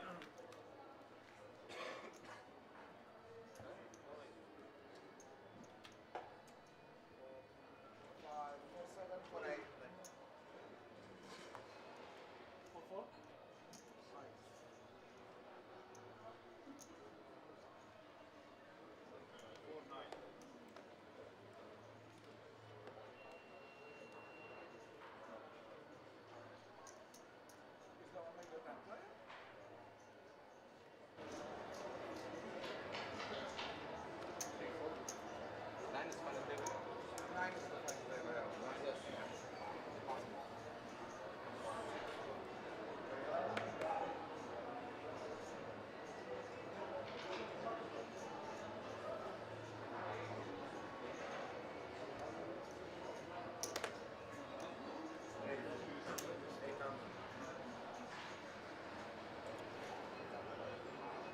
Welcome back, ladies and gentlemen. As you can see from the top right hand corner of your screen, there are 10 players remaining. So that means we are on the final table bubble. Blinds have gone up. Small blind 200k, big blind 400k, with a 400k running big blind ante. That's 200, 400, 400.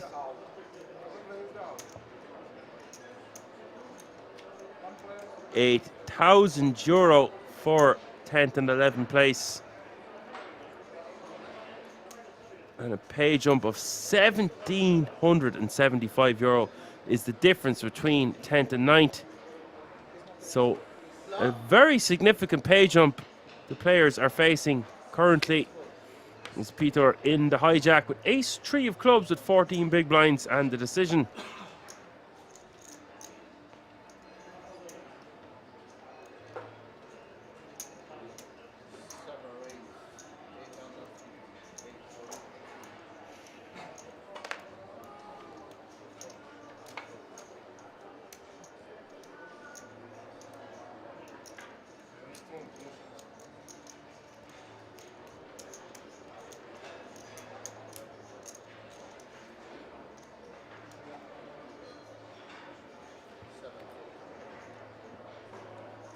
Med taking it down from the cutoff with the rejam.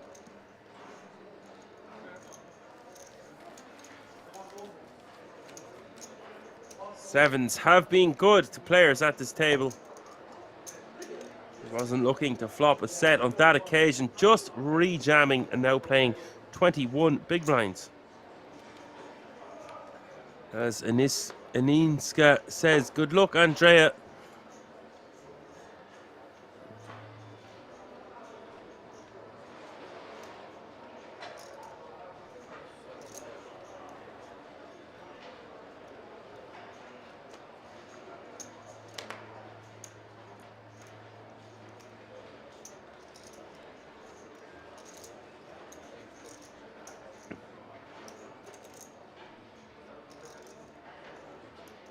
Druska now playing 100 big blinds and making it 1 million to go on the button.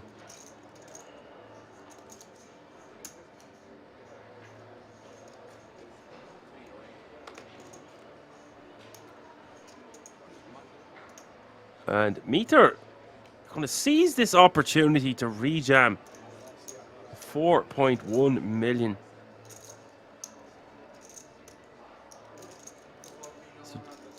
10 big blinds and a little bit of cheese on top. 13 big blinds total. So it is all in and call. And Niska asking, is the final table 9-handed? Well, it just might have to be if Stefan can hold here and eliminate Meter in 10th place. 9 million up for grabs. It is and Delco Meter at risk. Druska 58% with his ace 8. Jack 6, 7, 2 clubs is the flop. Turn is the ace of diamonds, and that seals the deal. Druska playing a whopping stack now of 45.1 million.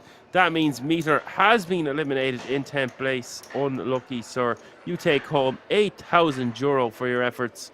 And we are going to go on another short commercial break while we get the final table set up for you guys. I hope you're enjoying all the action so far. Be sure to tune in about 20 minutes for the final table of the Euro Poker Millions live from the King's Resort in Rosvedov. I will see you in a few moments.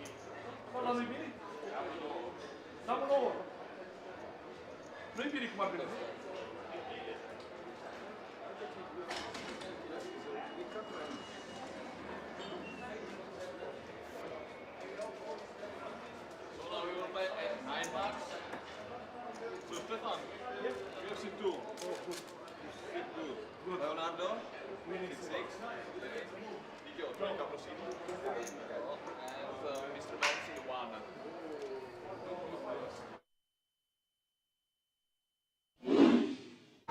It's going to be a fun one, ladies and gentlemen.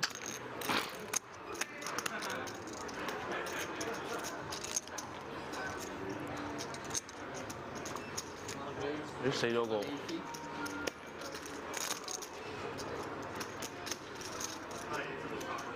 知死咗邊個咧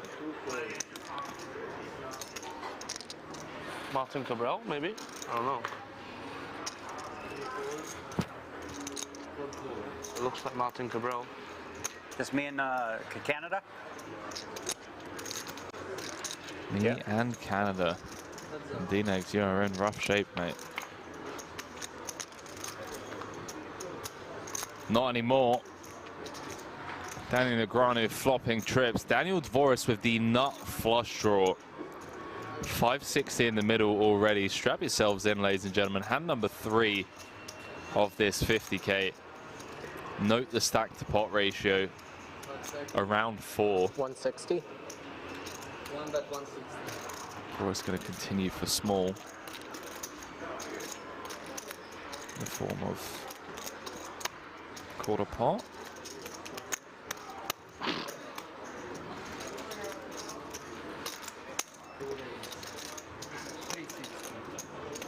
Man, D-Neck's just gonna click it.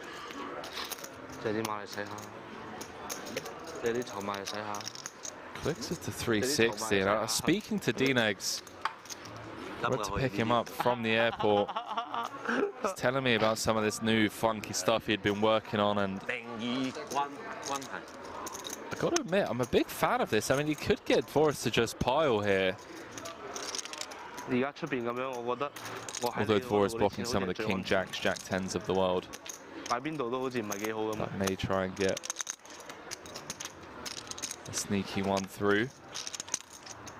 Yeah, Daniel was telling me how he's been coming with, you know, some limps, some like 4.5x, just taking some really unorthodox lines, some quirky stuff. And look at this. Daniel Negreanu has leveled Dvoris into 3-betting on the flop to 800K. Oopsie doopsie. Oopsie doopsie. I might be fucked here, but I'm not. 5 seconds. All in. All in. Yeah, fuck it. I mean, if you got it, you got it. Just what are you gonna do, right? At this point, you got to play to win. All of it. How much is it? Can you get a count? Let's see. Okay, we got Announces all in. that he asked, right? Because then he's probably doesn't have a clean. 1.1. Daniel fading the snap call. 1.6. Absolutely loving this. No, you can't. You have to pause the clock Yeah, he gets while it you're at counting. 20. So that's 1.6, 1.9. This is more than I thought. Okay, 2 million. He could effectively increase his stack by over 50% without seeing Eternal River.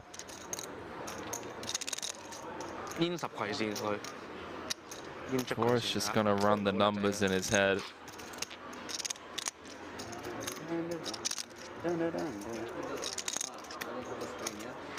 Chat, I do apologize. I'm so confused as to didn't hear call announced or anything.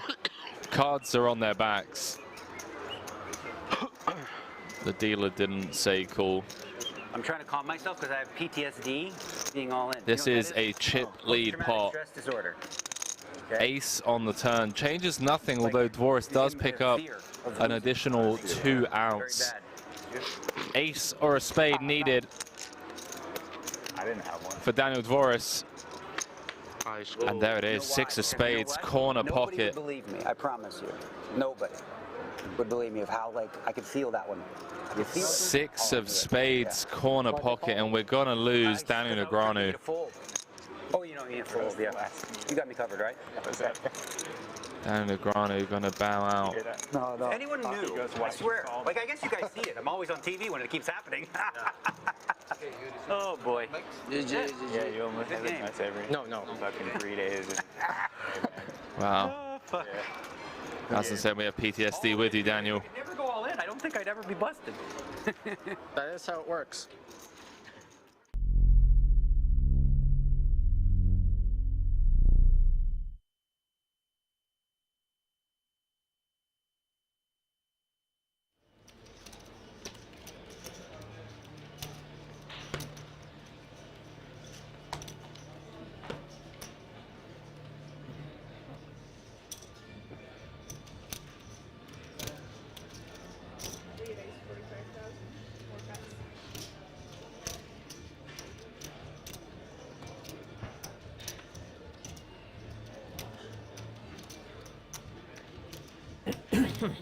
Lucky Luck under the gun, raising with ace queen off suit to 45k, and he's sad with the 2 black Jeffreys 2 seats over.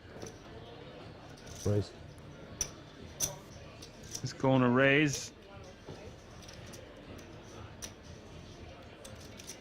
The 3-bet to 105k.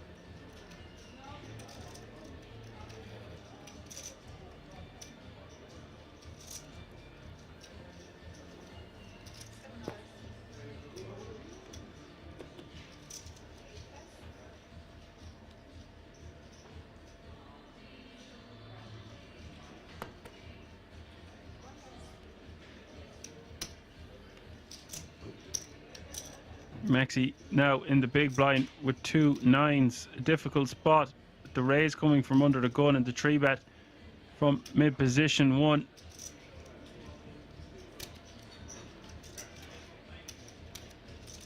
Oh.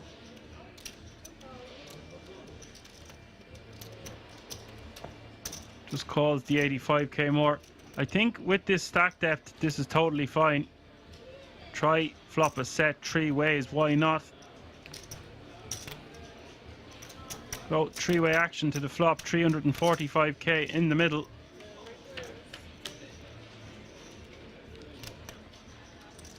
Ace, 8, 7, all spades is the flop.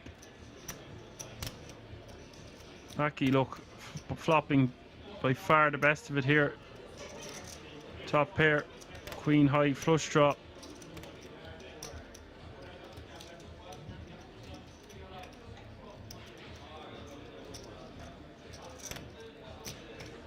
Sad wants to bet. He wants to bet something around 100k, 85k, something like that. Goes for 90. How much to play, please? I cannot see this. Can you cut it like 20? Please?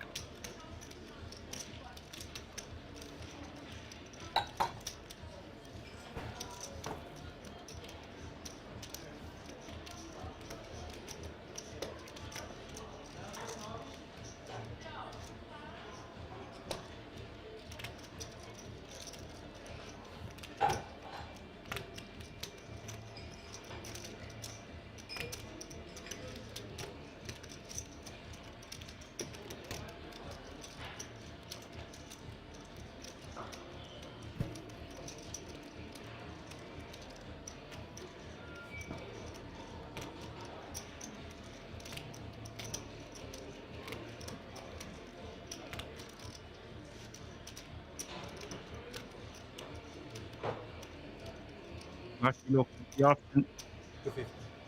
Raise or just call. Raising 250k here.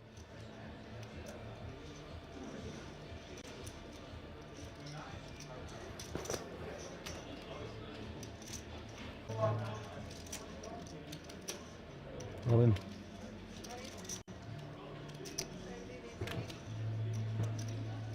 Look at this, instead going over the top.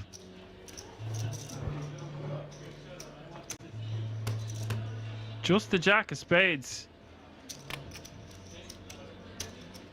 Going with his read.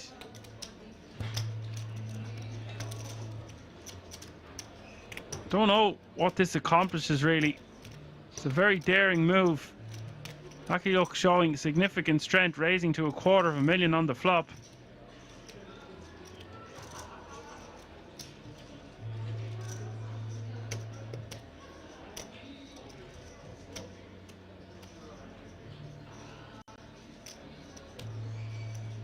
He is a non-believer of the $250,000 raise, it would seem.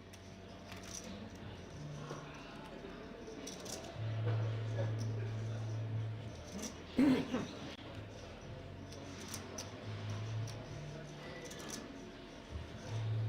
if you're lucky, look, you're not loving this calling off. You're going to be losing against made flushes, ace king, considerable portion of the time here.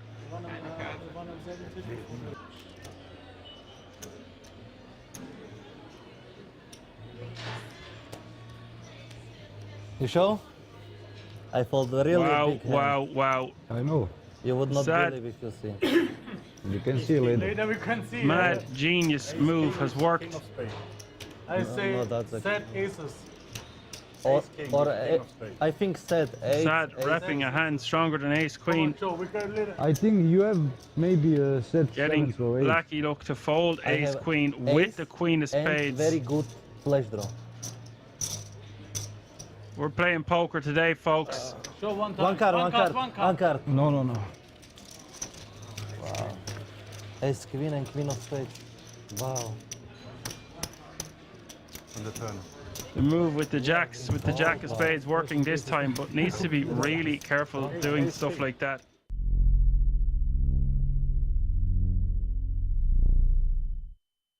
Seriousness of this event.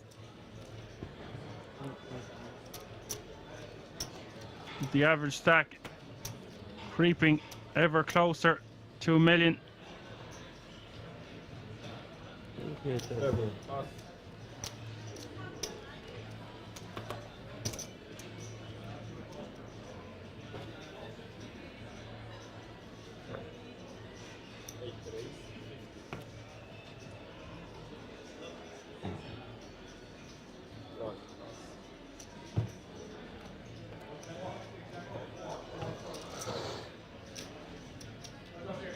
Ty 100 000. 4,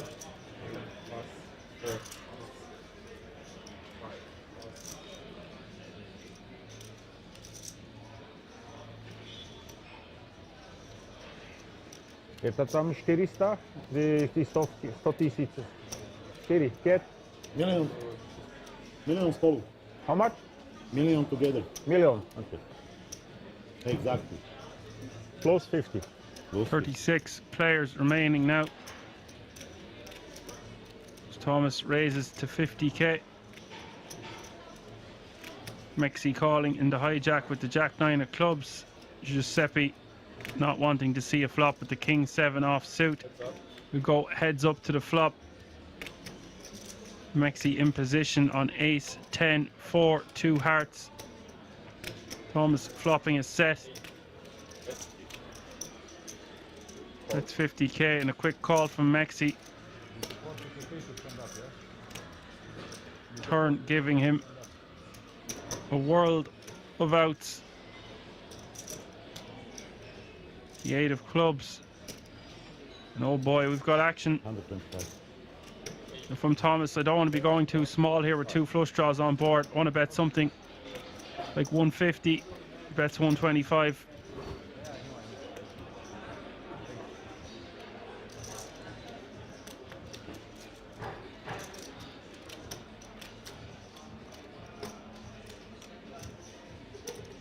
Mexi with the open ender and the flush draw.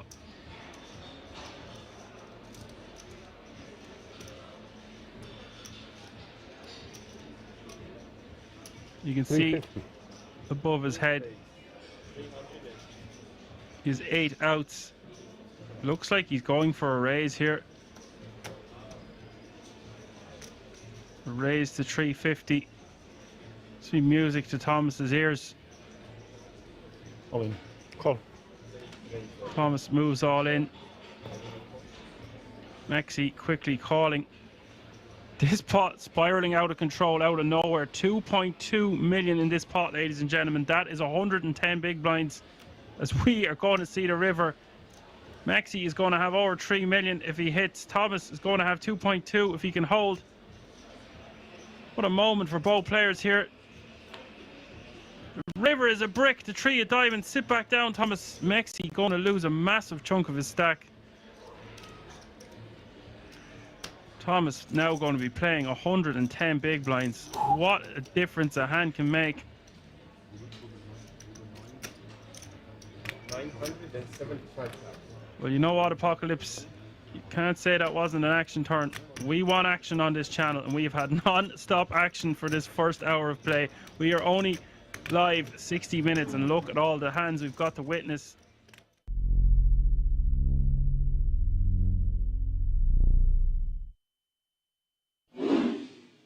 2.3. 2 million back. Thanks. Right? 1.6. 2,060,000 back. If you want it. All in. He does announce all in with the ace-6. The card, and then I'll have to look at the other one. See what D-Nex wakes up with. That's probably coming. Let's see what the other one is. Why is it always ugly? Oh, never mind. That's plenty. Plenty good against this man. He goes only with 947. I saw him before. Huh? You saw him before. Okay, I'm all in. D-Nex makes the call. Cards on their backs. Oh, he has an ace? How do you get an ace? Ben Heath. Remember what we were saying about best hand? Let's have the worst hand win. Came into this final table as chip leader. Yeah. Have a good hand. I shoved. Been a bit up and down if he can hold here. He would have shoved. He would fold ace-6 off for sure. Yeah. Yeah. Play suited. He will stop Daniel Negreanu right in his tracks on winning bracelet number 7. Where's the spiel about the best hand winning now? That's what I reversed it. Like, well, let's forget all that. To the flop, ladies and gentlemen, and it is a king in the window. Trip kings for Daniel Negreanu. It's not over yet. Hunting bracelet number 7 and in great shape to get the double here. Needs to fade the running Broadway of running clubs, and Ben Heath is dead on the turn. Would you believe? Chat, is history about to be made here in Rozvadov? Got the defensive. Daniel Negreanu doubles up to 20 big blinds. People on stream who are wondering why you're calling King 8. It's like the completely unrelated hand from the stone bubble.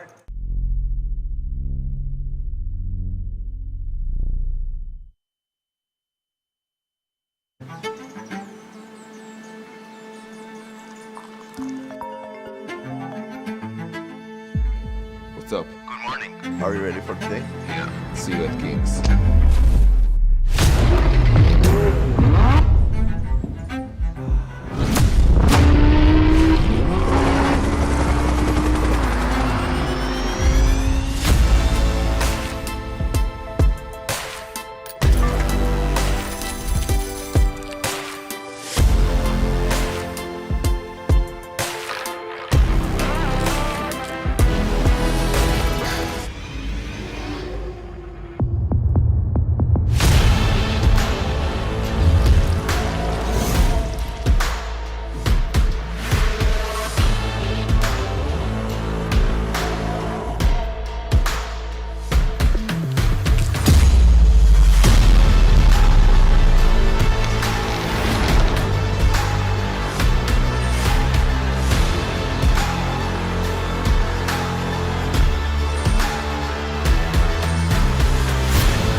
final table. The closing blinds 200, 400, 400. At the last position, I wish you best of luck. Stefan, you please.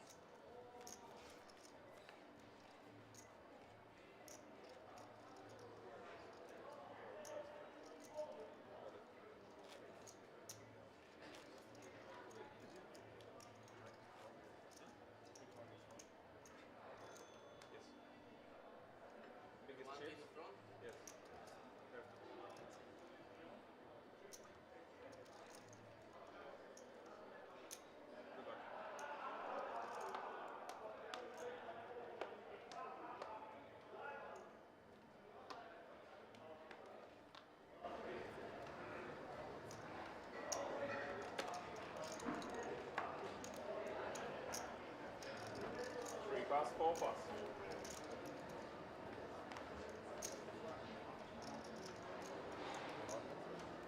5 raise, 4 pass.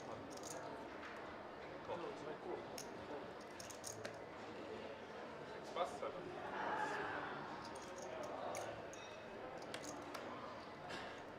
8 pass.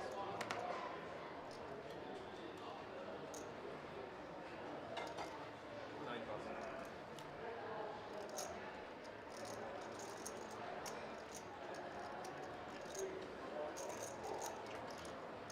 Pass.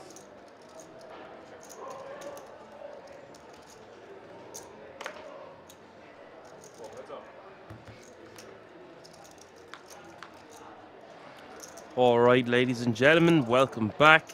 If you're just tuning in, you're watching the Euro Poker Millions final table. 9 remaining from a starting field of 2,285 runners. All players guaranteed a minimum of €9,775. All playing for that top prize of 131,000. All players have also guaranteed themselves a €10,350 World Series of Poker Europe main event ticket.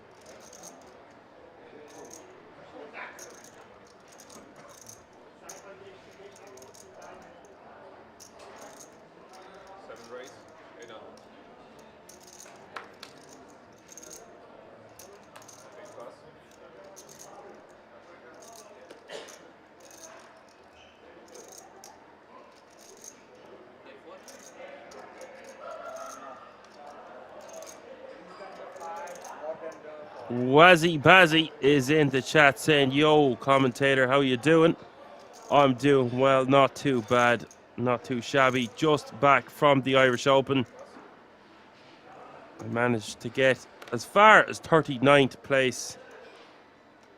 No final table, of course, but not a bad run nonetheless. But these players playing for €131,000 up top.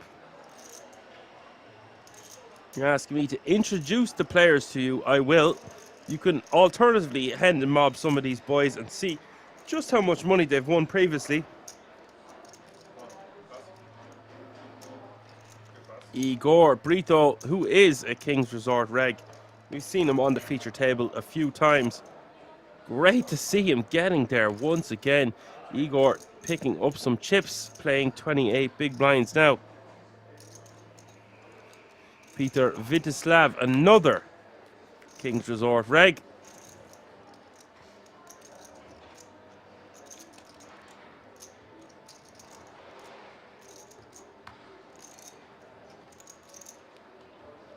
Same faces, same places. All kicking off here at the King's Resort live from Rozvadov. My name is Action Dan, bringing you all the action from this fantastic resort. And if you haven't already subscribed to the channel, you can subscribe on Twitch check us out on YouTube. We have some fantastic new content over there.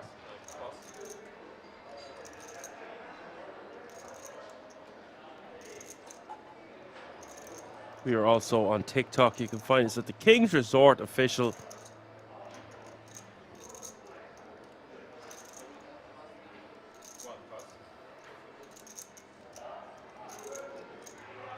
And hello to anyone tuning in on Facebook, YouTube, Twitch,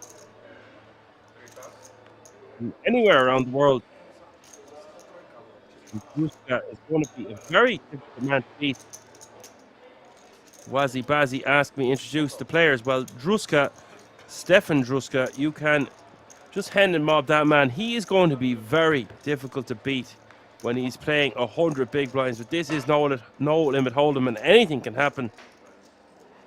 Breep asked, is this the last table? This is the last table. This is the final table of the Euro Poker Millions. You can see in the top right-hand corner of your screen, there are 9 players remaining from a starting field of 2,285. And on ace 6 deuce here, Julian, sorry, there is no J at the front there, but there is a 4. So I am a little bit confused. It seems like a strange name. Maybe this is a futuristic name. For Julian Strugaru is betting with the king 8 of spades, and Druska whiffle ball on that board will let it go. But it shows how much Stefan Druska is willing to mingle with these players, flatting something on the button as weak as 10-8 offsuit. And DEJF, I'll just call him 420. He is an Action Army reg on the Twitch chat. He says, we miss you, Dan. Nice you're here. Oh, I barely only made it. I missed my first train by 1 minute. I got the second one though, so it's okay, folks.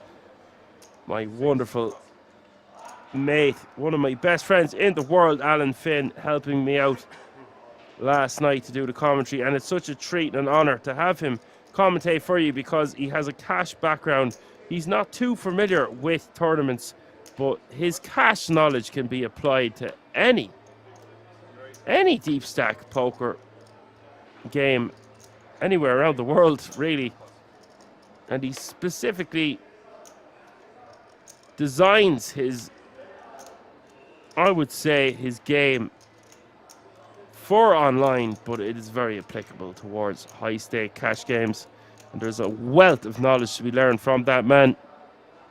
So I want to thank him once again for helping me out last night while I was deep in the Irish Open. I don't often miss a day for the King's Resort commentary team, but if we're deep in the Irish Open, lads, I think it's a better excuse than most. Weddings, funerals and Irish Opens.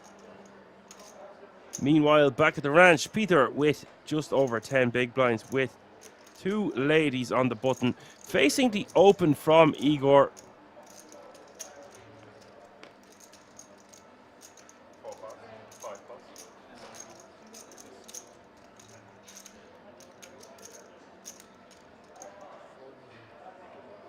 And back on Igor now, and it's going to be just 10 big blinds and a little bit of cheese on top. Less than 13 total. And Igor with 3.3 million more to call.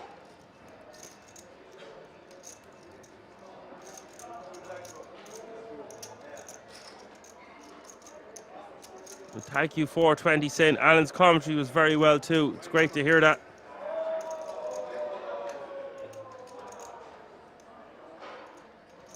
It's just about getting used to it.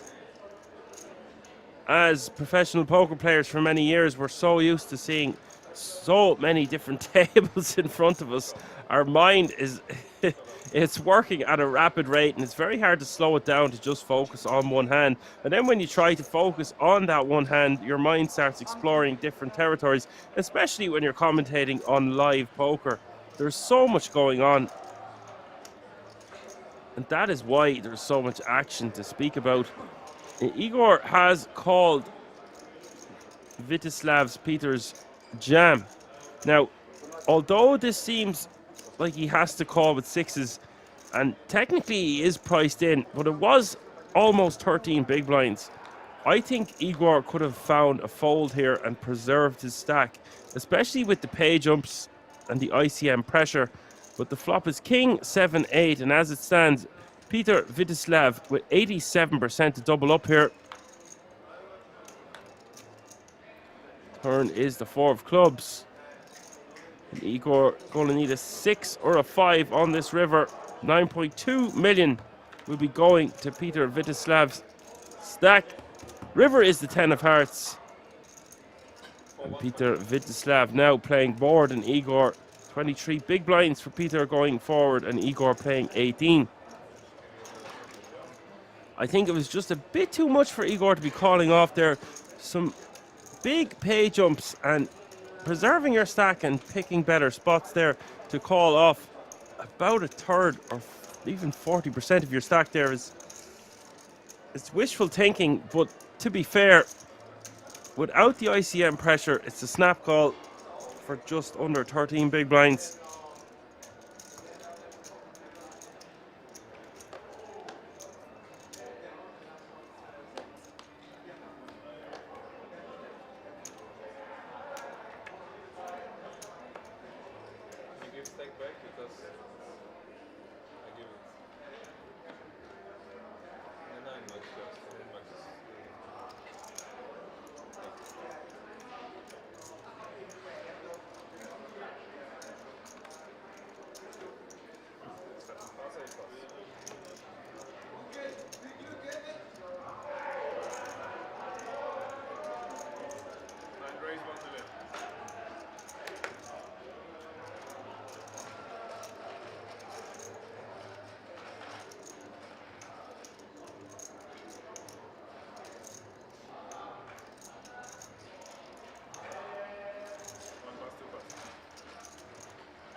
And Breep is asking for the second time, is this the last table? You can see the top right hand corner of your screen, there are 9 players remaining from a starting field of 2,285. So you are indeed watching the final table of the Euro Poker Millions. And on ace, 9, deuce, Igor with 9-4 of clubs, and Andrea flopping top pair with a bad kicker and no spade. We'll bet 600k on the button.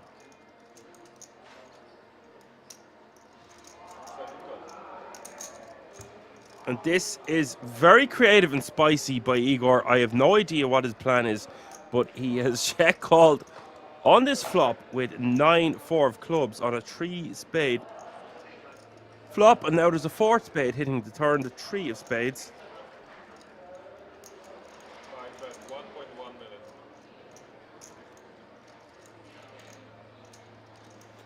Andrea betting 1.1 million.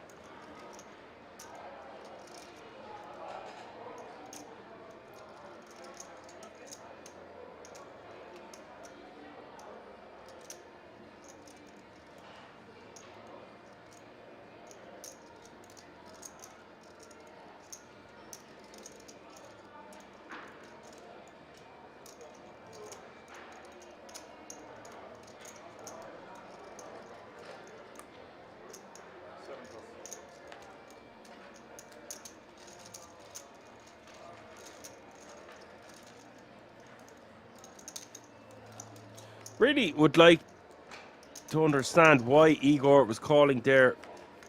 Obviously had some form of a plan on the turn, but then the 4th spade hitting, he decided to let it go. But it's rare and weird to see someone defend out of position with 9-4 of clubs facing a c-bet on a 3 spade board with just 2 clubs in her hand. Would like to know a little bit more about why he thought that was a good idea. Perhaps he had a plan on turn or river if it didn't become a 4th spade.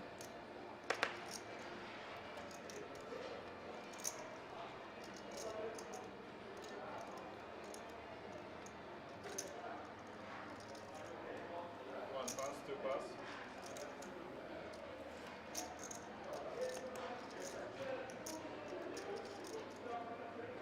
3 pass.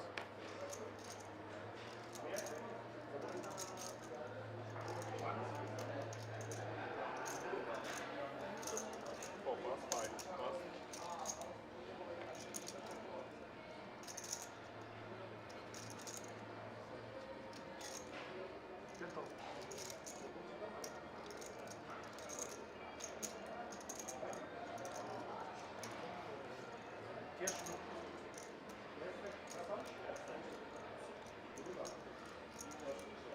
Six raise.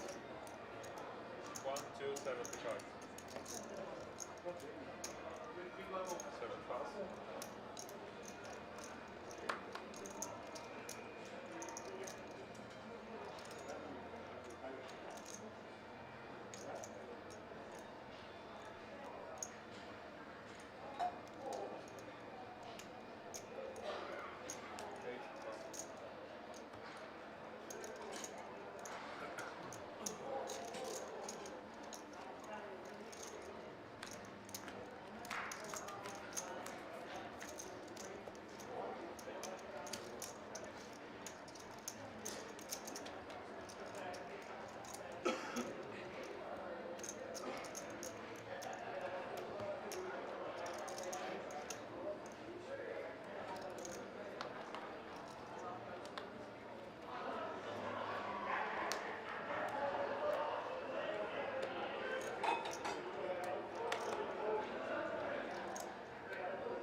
Here we have Peter Vitislav raising to 800k from early position, and Alex, we'll just call him Alex, defending in the big blind with Jack 9 offsuit. The flop coming ace, queen 10.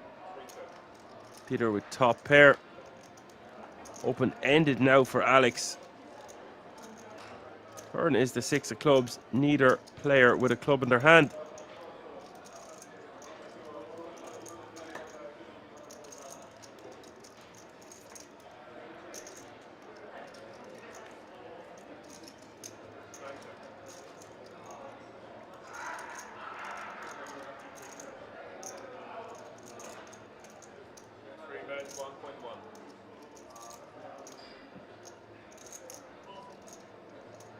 Bet of 1.1 million from Peter.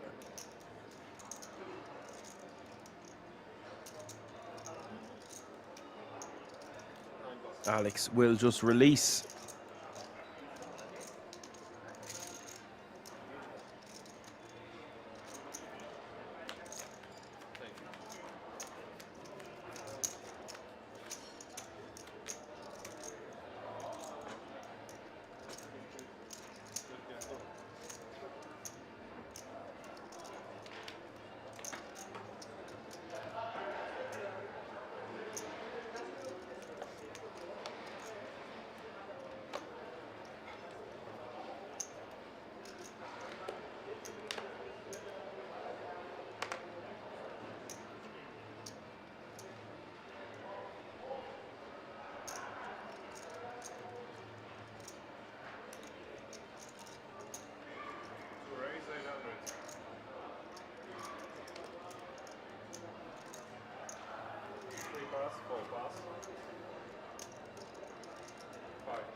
And Igor with the Barries.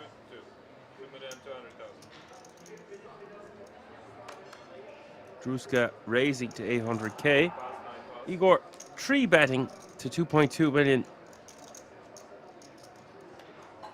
To be honest with you, from my perspective, Igor should just jam all in. His hand is going to just look too strong. 3-betting off that stack, especially when the chip leader is raising from under the gun. We're better off just jamming. Just looks too strong to be putting in half our stack, or about 40% of it. So Druska is your chip leader with over 100 big blinds. Your shortest stack is Alexi.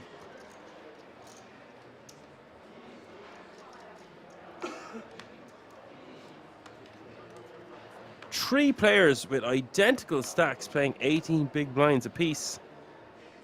And you've got 4 stacks in between that 25 to 40 big blind range.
Perfect. I don't know. I didn't see your cut. Amazing. See you on top. Amazing push. Amazing. Perfect. Perfect for the ground.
And Ratchavej is asking, there is a win action on Instagram from the King's Resort Rosvedov. When will the winner be announced? I have no further details about that, to be honest with you, sir.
And Alex will take that one down with the Jack Queen off suit.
And Dude Lawan is looking for the payout, so 9th place is guaranteed €9,775 with the first prize tonight. Going to take home €131,000 and become the Euro Poker Millions Champion 2023.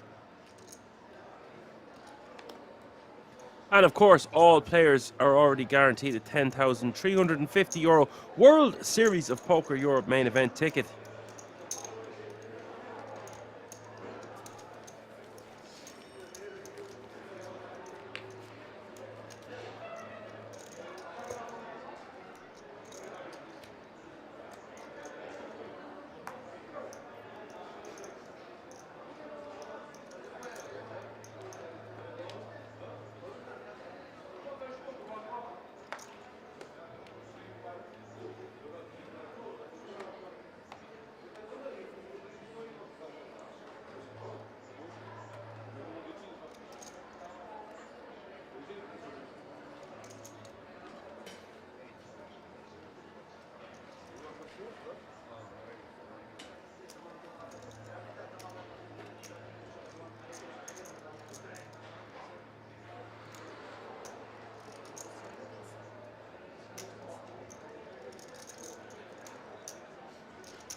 Druska with the Ace King of Diamonds raising to 800k.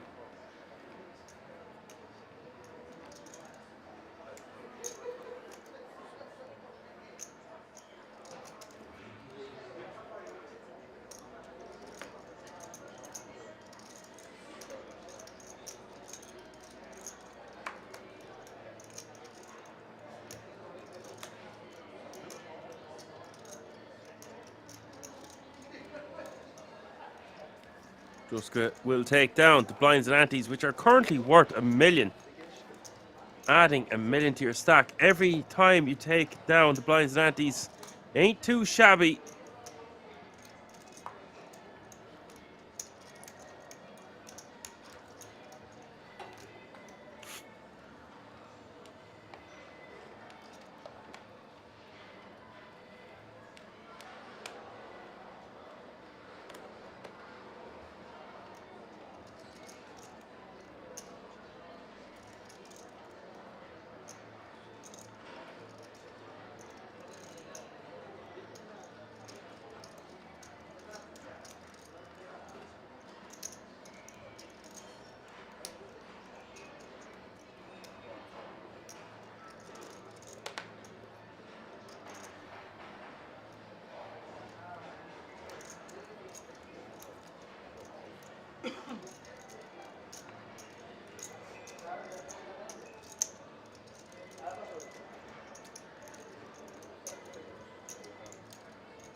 Andrea picking up the ladies, raising to 800k from early position.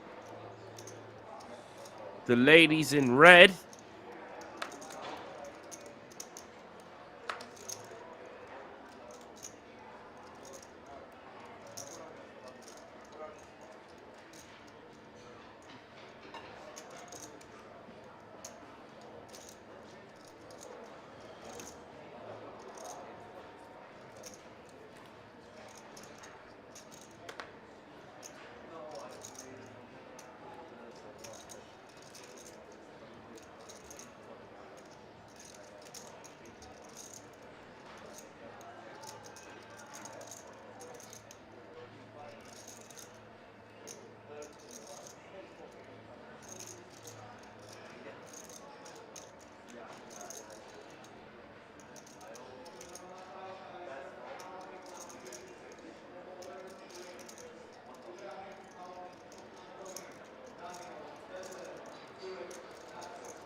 And the Kings at Kings for Alex. 3 betting to 2.2 million. Igor forced to fold his King Jack offsuit.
And Igor raising with the pocket sixes.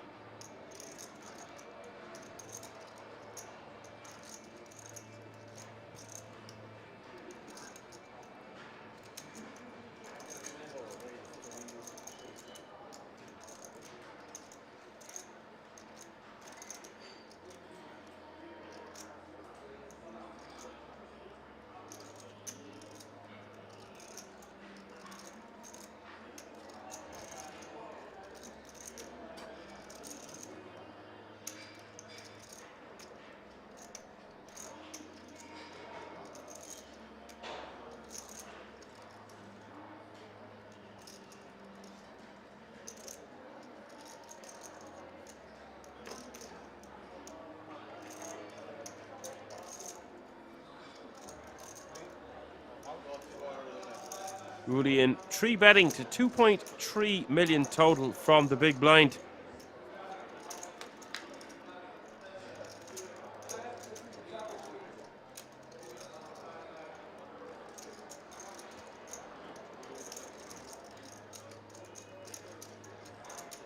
Igor flopping a set here on 10-6-5.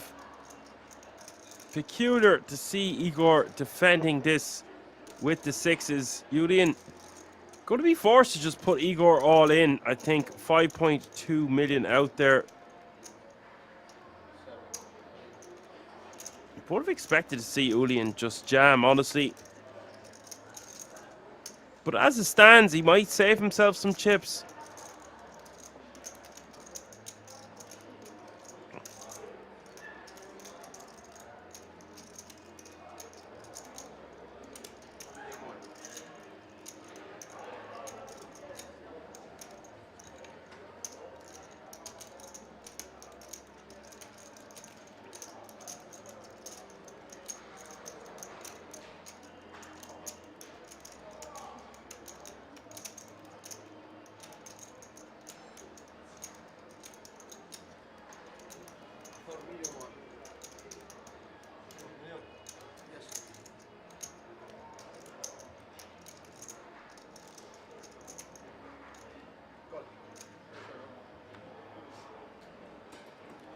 Julian forced to call off for the additional 2.6 million and will need severe help.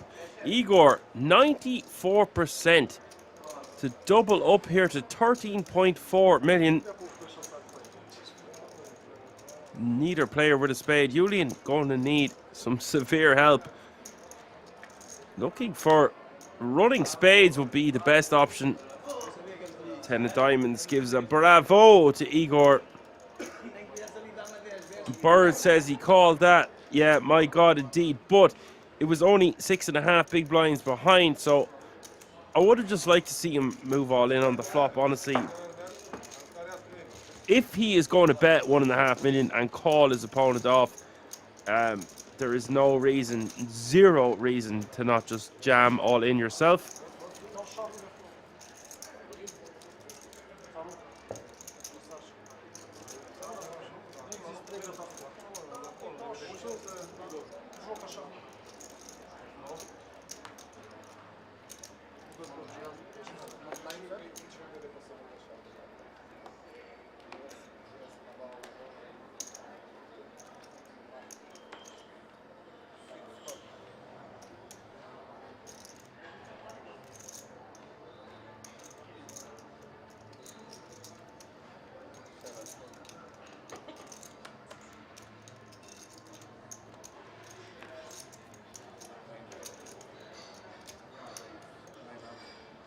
And Sarah says Ov had to call. Yes, was priced in for sure. Folding there. It's not that this is a disaster. It's just if your opponent does have a 10 and no spade, you know, you can always hit an ace or a king.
Bird says, only overcards, no spade. If this is a must call, I'd throw the poker book where this stands in the garbage. My whole point is with 5.2 million out there and just 4 million behind in your opponent's stack, there is only one move, just jam all in. Like, don't put yourself in a situation where you're going to bet call.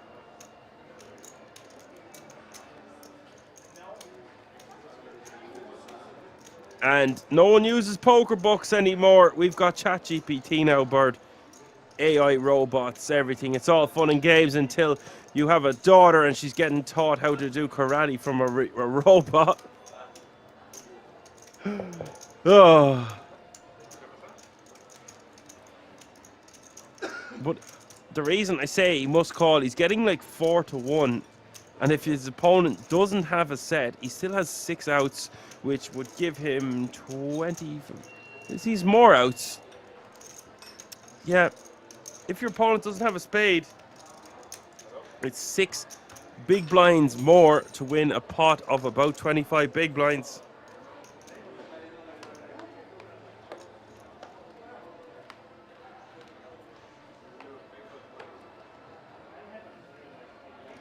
Well, go back to what I originally said. Just jam all in and save yourself the hassle of having to call off.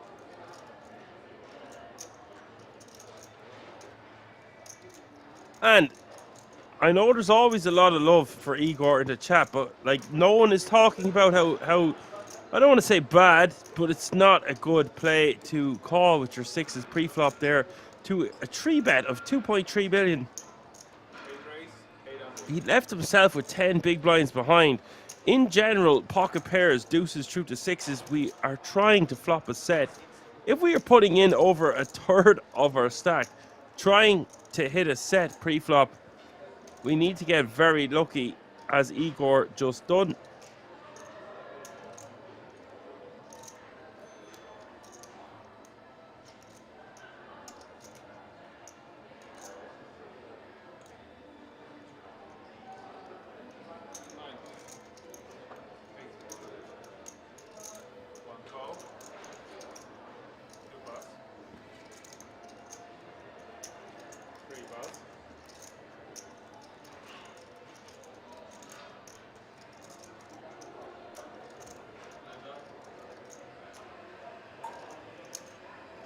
Bird, I like the way you phrase that. Even with, let's say, positive pot odds, you wouldn't call that.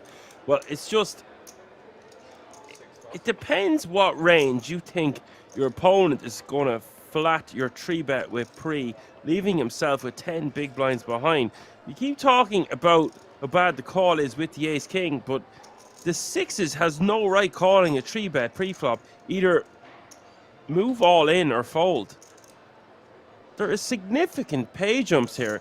9th place playing €9,775. First place, €131,000. And I don't think these players are taking into consideration how much these pay jumps are. They're massive. We've seen so many final tables at the King's Resort live from Rosvedov where players have folded hands as strong as kings pre-flop. But this doesn't seem to be one of those kind of final tables. Not so far anyway. But alas, folks, always a surprise around the corner at Kings.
And on ace, 8, 5, deuce. Julian with the trees, calling to 1.15 million bet. There's Alex taking the initiative and betting 1.1 million into his opponent. And the river is the deuce of diamonds. Very innocuous card, pairing the board. And now the option is firmly on Alexi.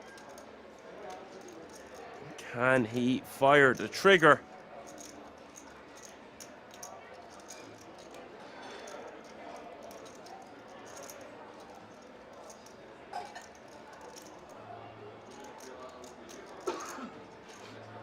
And guys, before this hand even ends, I'm just going to call a spade a shovel. We are seeing some very loose play here at the final table of the Euro Poker Millions. Julian playing sub 20 big blinds to start the hand. Alexi playing sub 20 big blinds to start the hand. Finds a turn bet multi-way and now faced with a decision. And Alexi, no other choice other than to give up, in my opinion. And Julian gonna be ecstatic to win this pot. He'll be playing almost 12 million going forward. Alexi down to 4.2.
And Alexi has been eliminated, the first person to leave our final table. At the pocket 8s. No good against the King 7.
Stefan with the opportunity to eliminate Med in 8th place.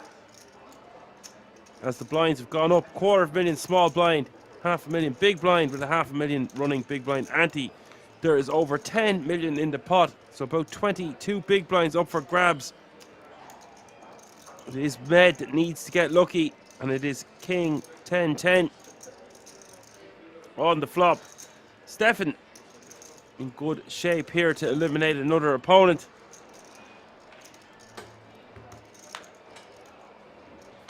Yes! Yes! Yes! Turn is the ace of spades, and Med goes crazy for the Barry.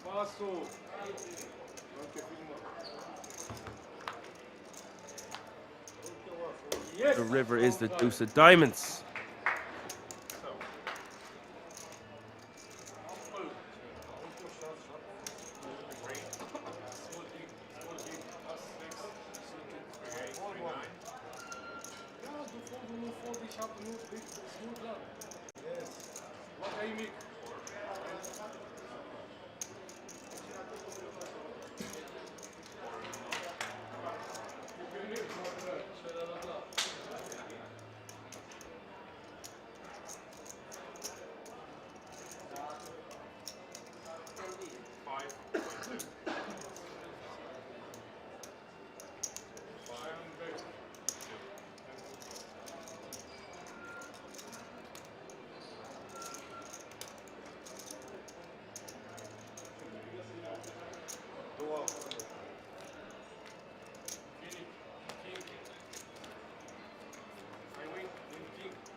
Morocco, Morocco, Morocco. Morocco. Good team. Come. Very good. Yes. I know, Mohammed.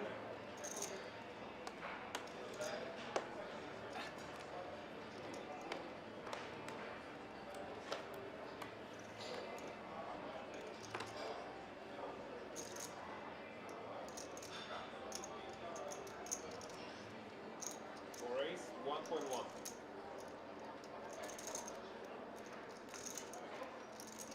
5 plus.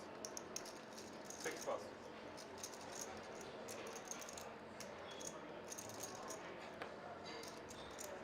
7 plus.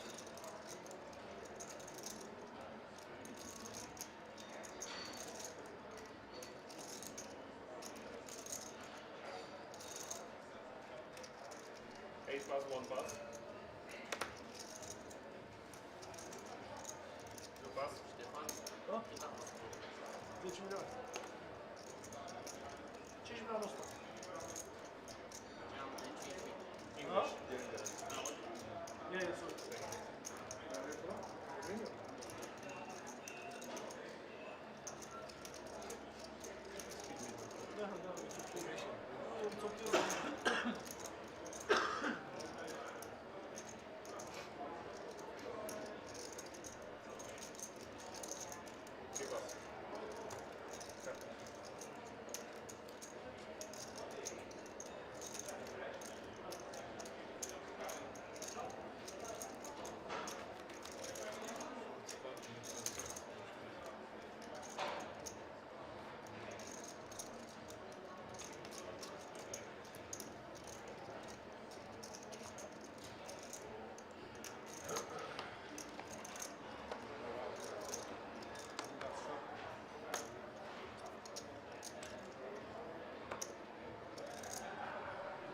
Five plus.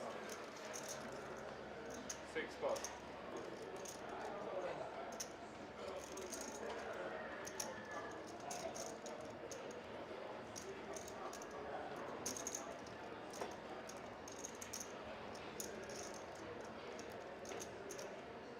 7 race, 1 million. 8 plus. 1 plus. 2 plus. 3 plus. 4 plus.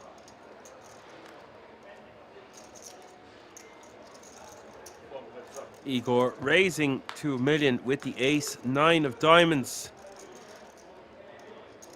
Julian defending in the big blind with 6-5 offsuit. The flop coming king, queen 8, 2 hearts.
pass, 8 pass, 1 pass.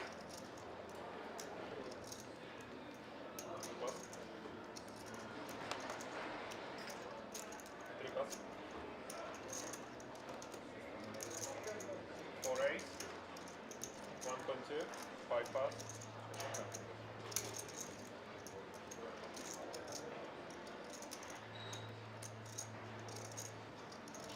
Julian raising from the button with the ace queen offsuit to 1.2 million.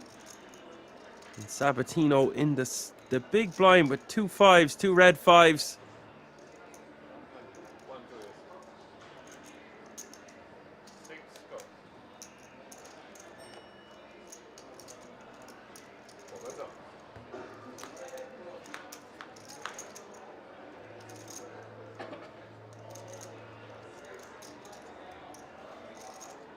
Well, well, well. What have we got here? We've got a set of 5s for Leonardo Sabatino. Living the dream, kid. It quickly goes check, check. The turn is the jack of spades, and that is an action killer. Julian will just be hoping to get the showdown, I would imagine. Sabatino has to check again, and the river is the 4 of hearts. Well, there's no 6th Street Sabatino, so now is the time to try get some value. Unless you think your opponent is going to bluff at it.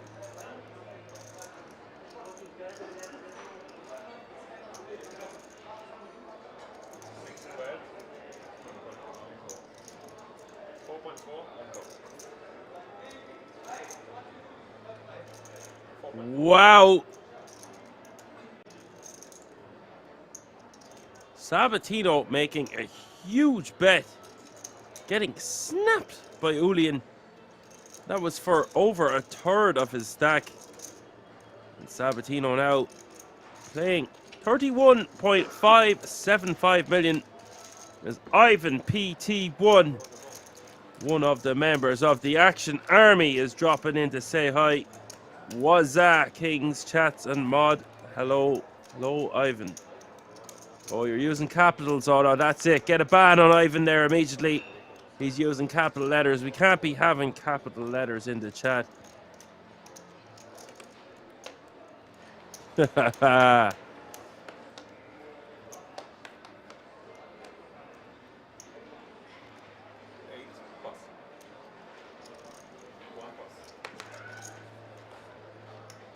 Eight players remaining now, of course, all guaranteed a minimum of €12,700.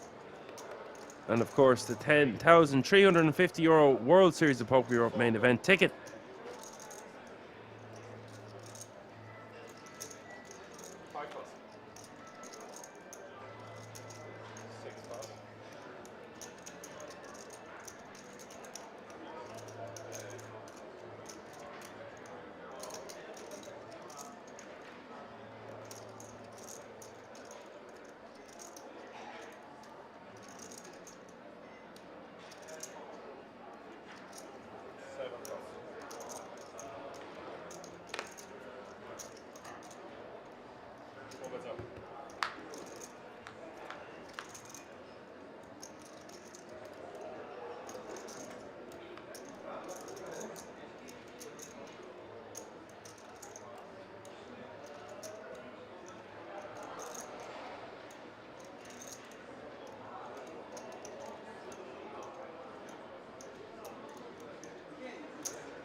Stefan betting 800k on King, Queen, Jack. Julian wanting to see a turn card with the 10 of diamonds in his hand. Open-ended. The turn is the 4 of spades.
Druska min raising 2 million, and Igor from the small blind just deciding to call here.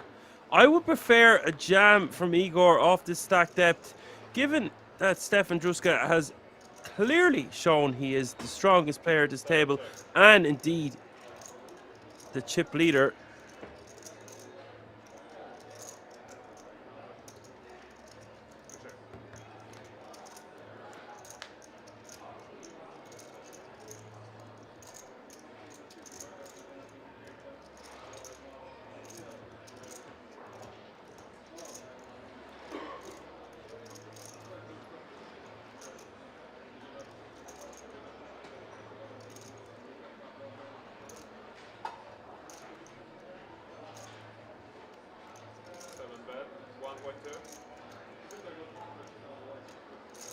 Bet a 1.2 million from Igor on the turn here.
Peter been raising off 14 big blinds with the 8-9 suited, getting shoved on from Julian with the pocket tens.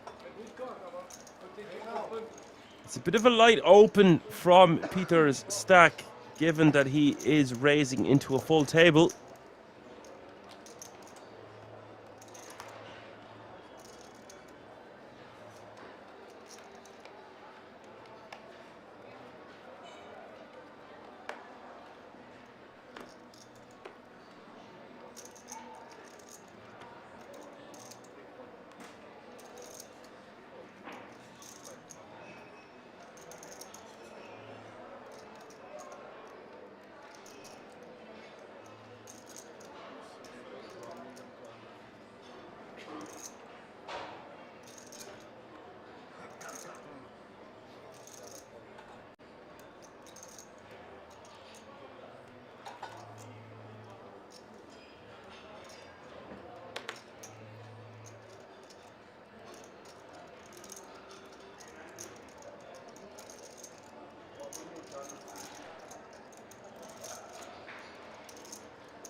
Oh, I'm very sorry. Deft, he called the open from under the gun. He didn't open. I thought he opened. Well, the call is, it's not that it's worse, but it's just off this stack depth, facing these pay jumps, it's just not a hand you want to get involved with. You want to have a lot of big blinds to be playing hands like 8-9 suited, especially at a table which has so much chips behind you.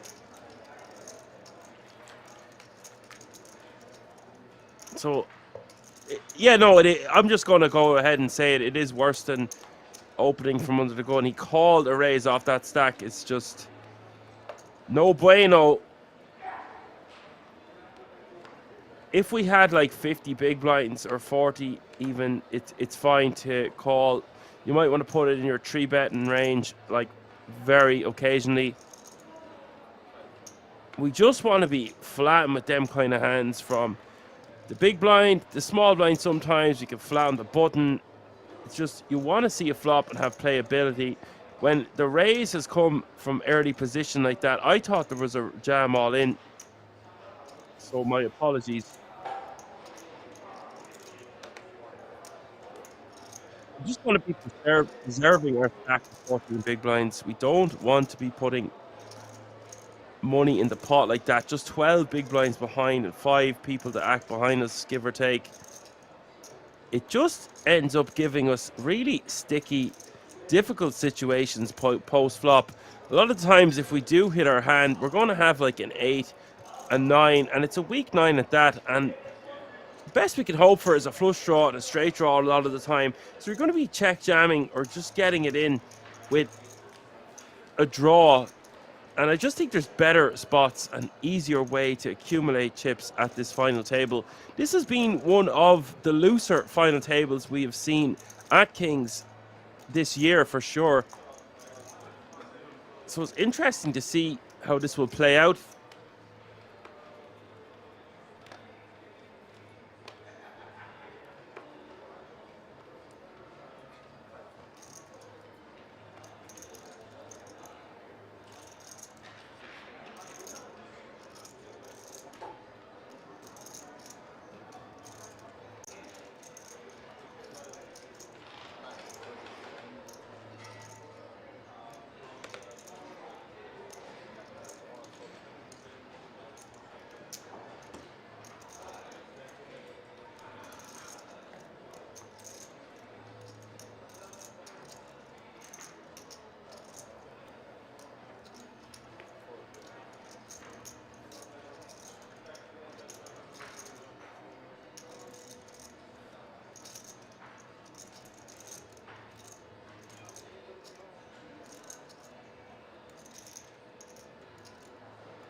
The Jeffries here for Peter. He is going to rejam the open coming from Alex in the hijack.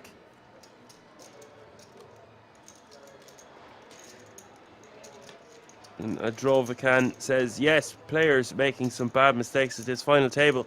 But you have to remember, I made some bad mistakes day 3 of the Irish Open yesterday. And I was running on fumes. I still am today. I've just been able to get like 3 and 4 hours sleep, and it's not good enough. You go in and you try to play for 8, 10, 12-hour days. So, although I'm not saying, oh, that makes it okay to make these moves, you know, the players, you can only make so many good decisions in a day. They've been playing for 3 or 4 days straight, and you're running on adrenaline, and it's just hard to make good decisions consistently. And that's before you factor in how much money these players are paying for and the title. Well, at least they all have that 10 grand ticket for in the booth. Money is in the booth with regards to that ticket. We just got to see if they've got the Glock in the pocket that can keep firing the barrels that will take them over the line. Imagine just winning that title live from the King's Resort in Rozvadov on a Monday afternoon before the summer, and you can call yourself the Euro Poker Millions champion.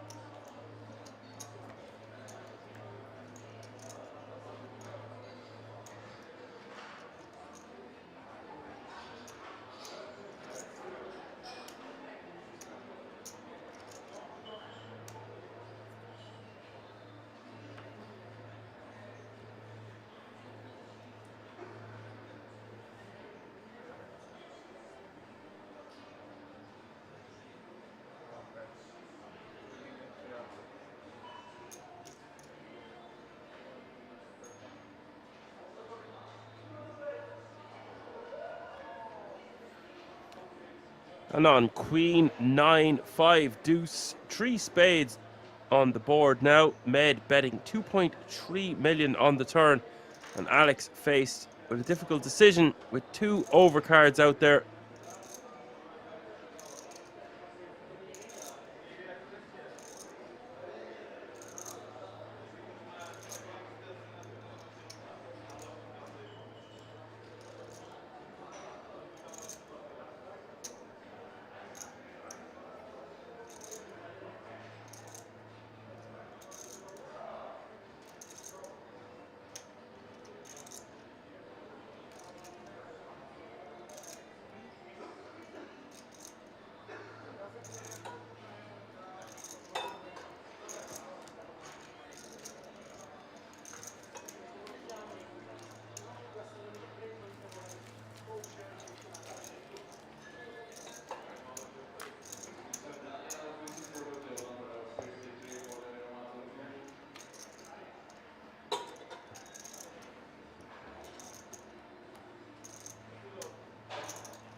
Just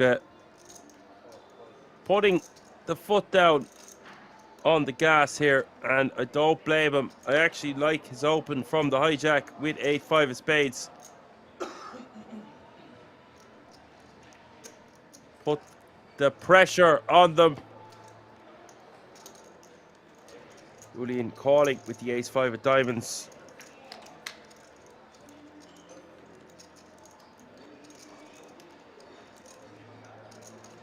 Wow, now this is action time with Action Dan.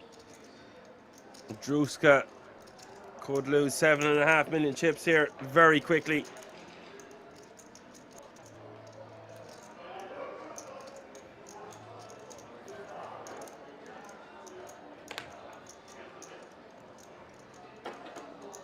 As 420 says, it's a sick flop. It is a sick flop indeed, but sometimes when you play speculative hands like 8-5 and are lucky enough to flop trips, if your opponent has trips, the chances are their trips is going to be bigger than an 8 kicker.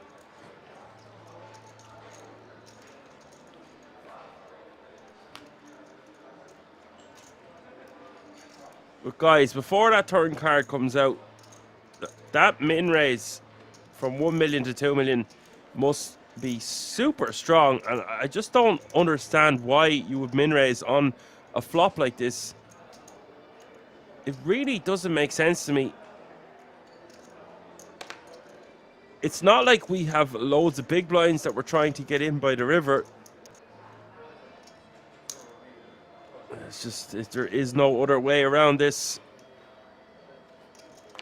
Julian will have 18.25 million going forward, and Druska will lose a chunk of his stack. As Facial Twitch joining the chat. One of my favorite moderators in the world. It's okay, because I only know about 5 of them. They are the backbone of the Action Army. Alan doing a fantastic job, Facial Twitch. But he has been relieved of his duties. Alan is no longer in the commentary booth. This is Action Dan, back from the Irish Open. Delighted to be joined here with you.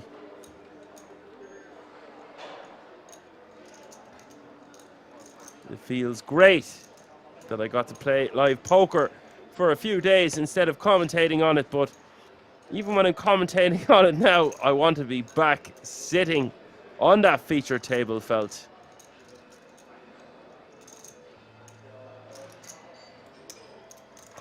As Facial Twitch says, congrats for your Irish Open.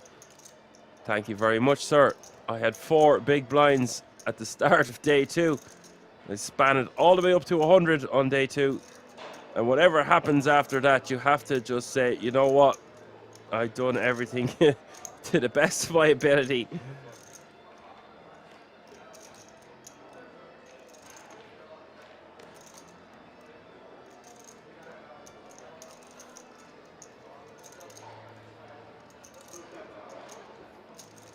Meanwhile, back at the ranch, we've got some action because Peter is calling the 1 million raise from Druska. Druska with the min raise with ace-8 of clubs. Peter calling from the hijack with the ace-jack offsuit, and Julian just deciding to call in the cutoff with the 10-9 of hearts. I like this, but he's got to be careful because he is going to be going multi-way. As Facial Twitch says, drinks on me. Yeah.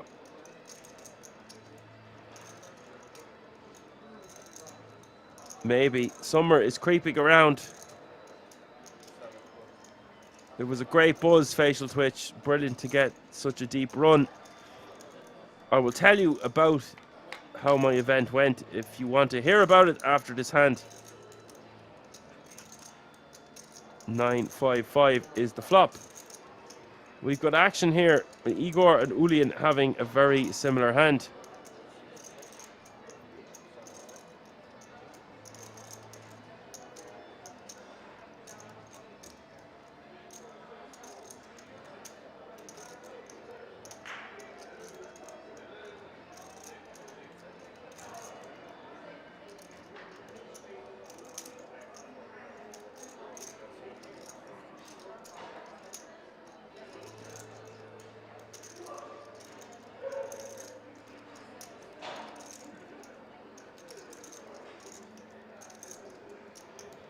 Bet of 1.75 million from Julian, and now Igor will be faced with a really difficult decision when it gets back around to him.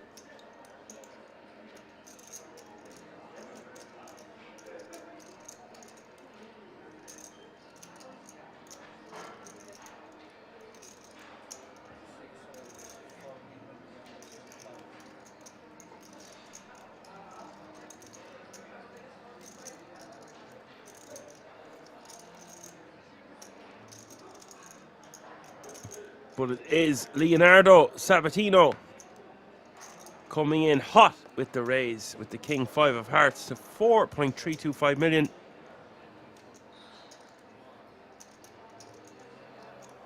And with the action back on Julian, there's absolutely nothing he can do. That raise coming in multi-way with 3 players to act behind you is easily going to fold out a top pair on that kind of flop.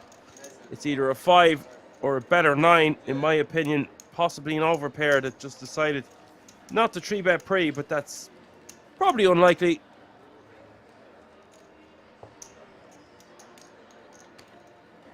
As Facial Twitch says, I've got the invite to go to Italy. Right, well, I have been thinking more about that.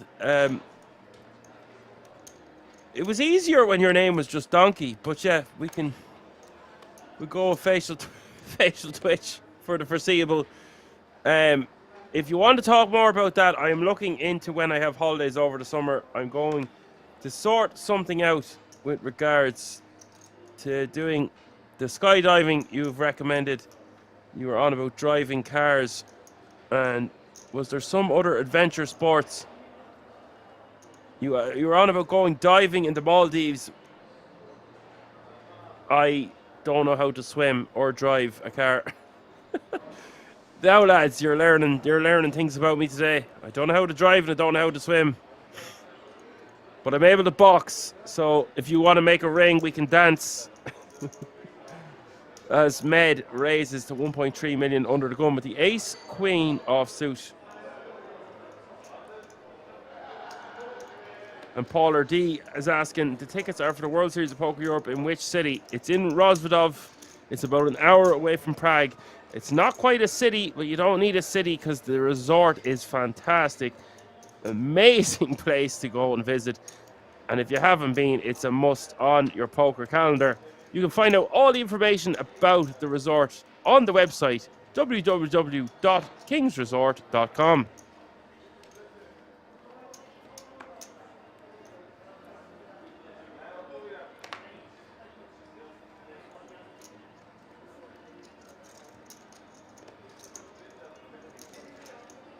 Okay, Facial Twitch, I am going to take you up on this offer. It just depends when I can fit it in. Ideally, it would be great to do a few days in Italy. I would love to do some diving, skydiving. I'll bring my Baymaster, though. I'll go hijack an airplane.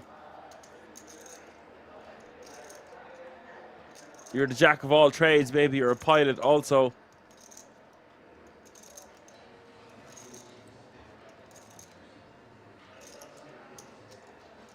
But what I'm trying to say is I would love to arrange like a 10-day holiday and maybe do 5 days for the World Series of Poker Europe in Rozvadov and go from there to Italy or Italy to there, either or. I'd be afraid of playing a main event in Rozvadov after going to Italy because I'm sure I'd be eating copious amounts of pasta, calories, at the very least about 3 pizzas a day.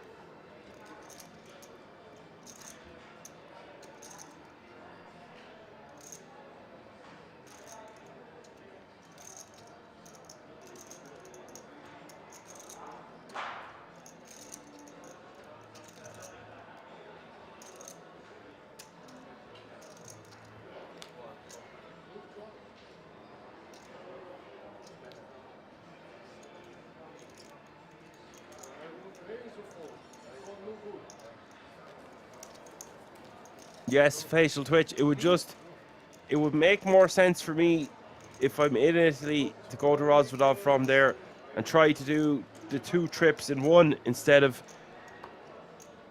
trying to do too many things at once. So basically, if I was that would be 2 separate holidays. Then I would just go to Italy and go home, and then just go to Rozvadov and go home. But it would be cooler to do the 2 in one, 2 birds, 1 stone.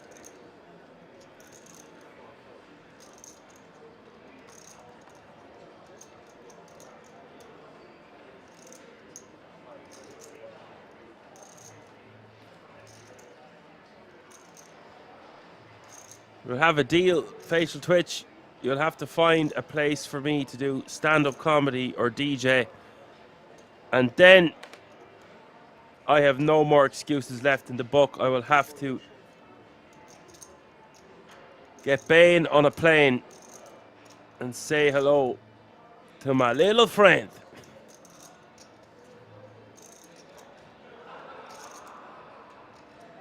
Andrea raising to 1 million with the Ace-Jack offsuit. And Druska calling in the big blind with the Ace-4 offsuit.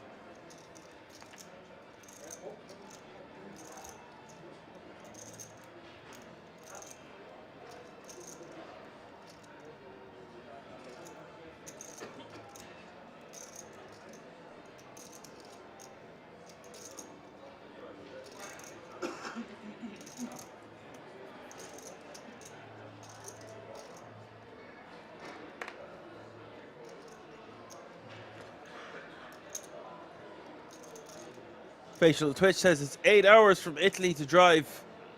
Sounds like a decent old trip. I had someone drive from Berlin when I was living in Berlin all the way to Roswitov. The only time I've been at the King's Resort. And that was just when it was getting built, and it was already magnificent then, so I cannot wait to see it a second time.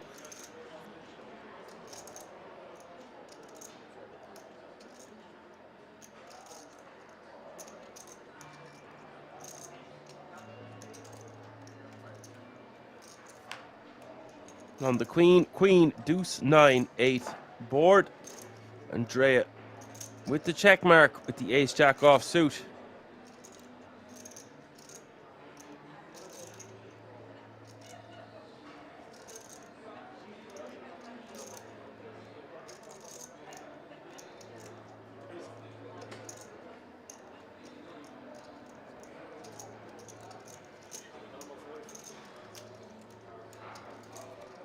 Andrea will take it down.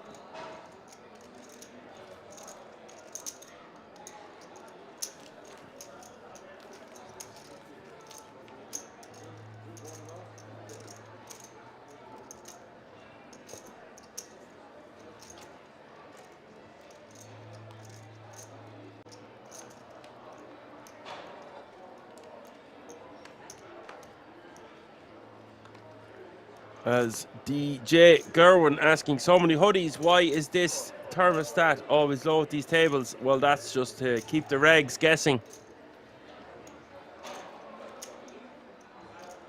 For me personally, anytime I have ever tried to wear a jumper at a table, or a jacket, or some knitwear, it always ends in a disaster. I am always roasting my balls off, and I need just to have a t-shirt.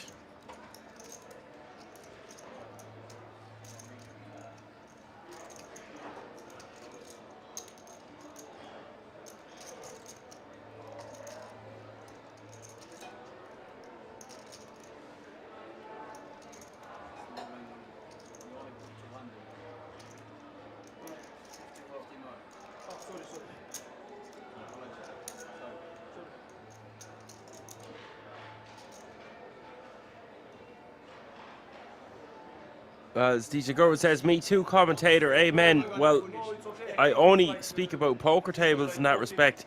I live in Ireland, it's very cold, very bad weather, 3/4 of the year. But to be honest, I'm either 0 or 100. When it's 100 degrees outside, or, you know, really hot, I absolutely hate being in the heat also. So, you don't want to give out about it being too cold or too hot. I like my porridge somewhere right in the middle. Not too hot, not too cold. Med raising to 1.2 million on the button with his ace deuce off suit. And Peter in the big blind, 13 bigs with a great opportunity to rejam, and he does do just that. His facial twitch asks, does the sun exist in Ireland? Well, apparently global warming is a myth, but if it wasn't a myth, it is definitely been increasingly hot every summer in Ireland.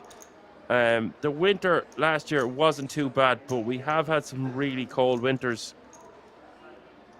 I mean, it's not like places in Canada and America. If I was to be totally honest, everyone in my country gives out about the weather all day, every day. And I just think there are better things to complain about than the weather, like getting a bad beat on the river. And I think, as a country, we forget how many days were actually sunny and not pissing rain. We don't have to deal with hurricanes, earthquakes, tsunamis. I love the climate in Ireland personally. It's called the Emerald Isle for a reason. But as good and all as poker is in Ireland, and it is fantastic, we don't have a King's Resort. Gonna have to get on to Leon and say, hey, we need a King's Resort in Ireland, buddy. can you get that sorted for me? That would be great.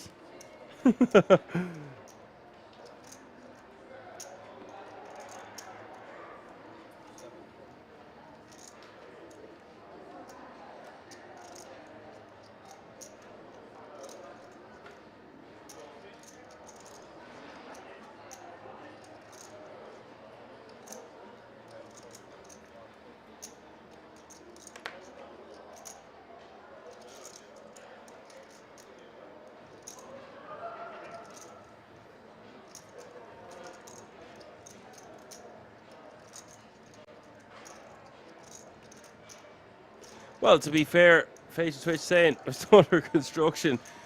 They do have the Dusk Till Dawn in Nottingham. There are massive places around Europe, but none as great and as action-packed as the King's Resort live from Rozvadov.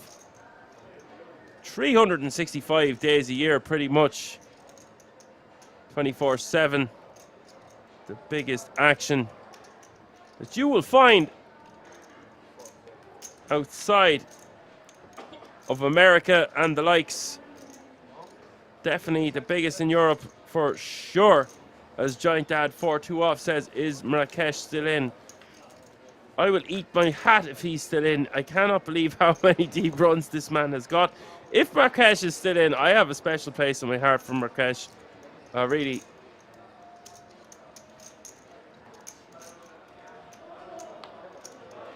I'm not supposed to be biased as a commentator, but there are a few guys who have earned my respect. Respect is earned, not deserved. Mikel Marrakesh will be one of the ones. There's Esabu Ialba, Dorjan Melhers, Emil Bis,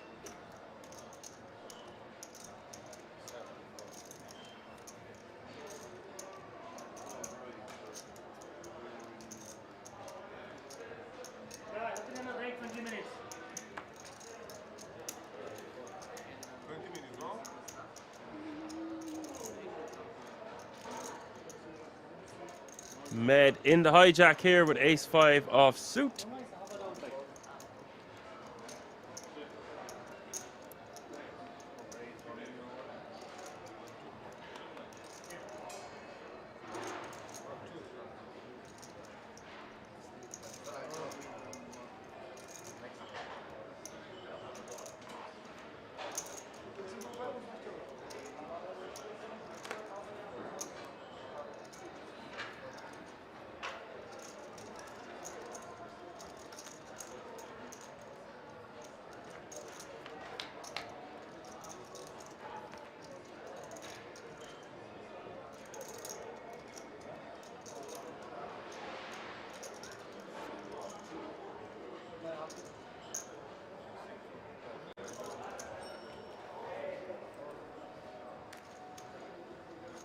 And Druska will take that one down on the A7 deuce with a C-bet with his pocket trees. And that is going to bring us to another break, folks. But stay tuned in about 15 minutes or so for lots more action as we will play down and crown yet another champion live from the King's Resort in Rozvadov tonight. See you in a few moments.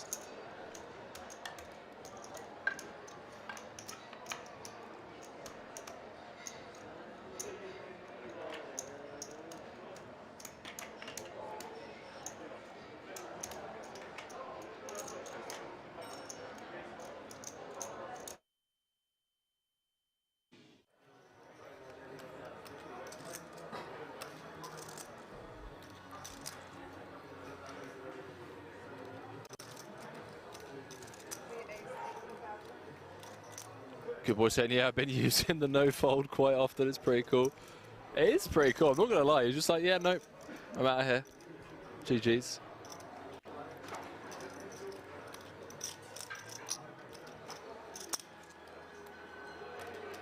Government just like, we've spotted the tanker, chat. We've spotted the tanker.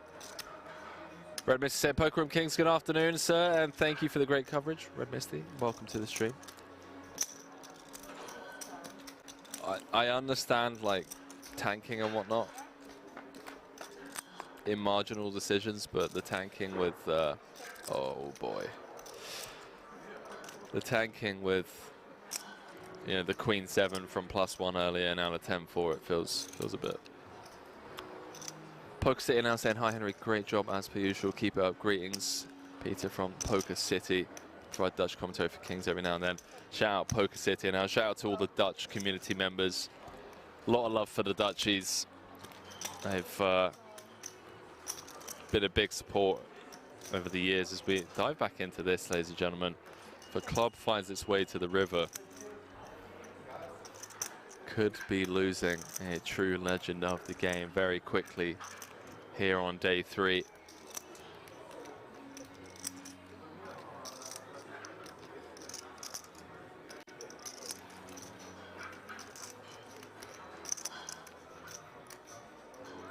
See what Open brings on the turn. 72k in the middle.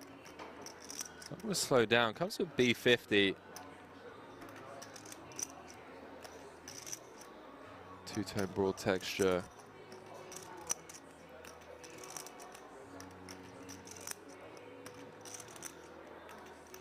Feels like a dicey turn proposition against the big blind range.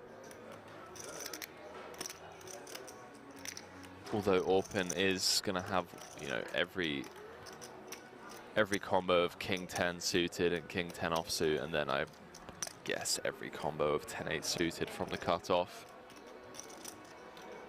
as well as set advantages on this board.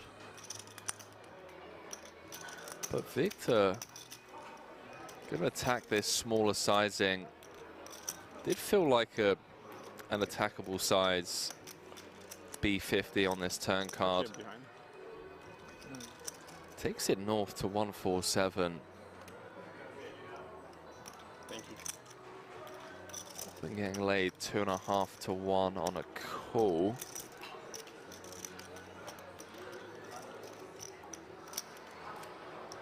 Obviously doesn't know that he has the best hand.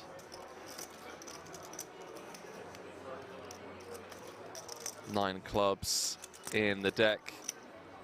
I suppose the 3 10s, 12 outs once, getting around 25%. So not really getting the direct odds on a call from a mathematical point of view.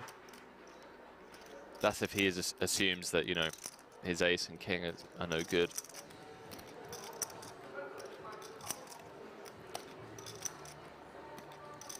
Victor Blom just picking up on this weak turn barrel. I say that with the utmost respect and love for Open, you know, fresh off a bracelet. Just felt like a turn sizing that's asking to be attacked. I don't know, chat. Feel free to weigh in, by the way. Feels like a turn card where we don't want to be half-potting a lot. But again,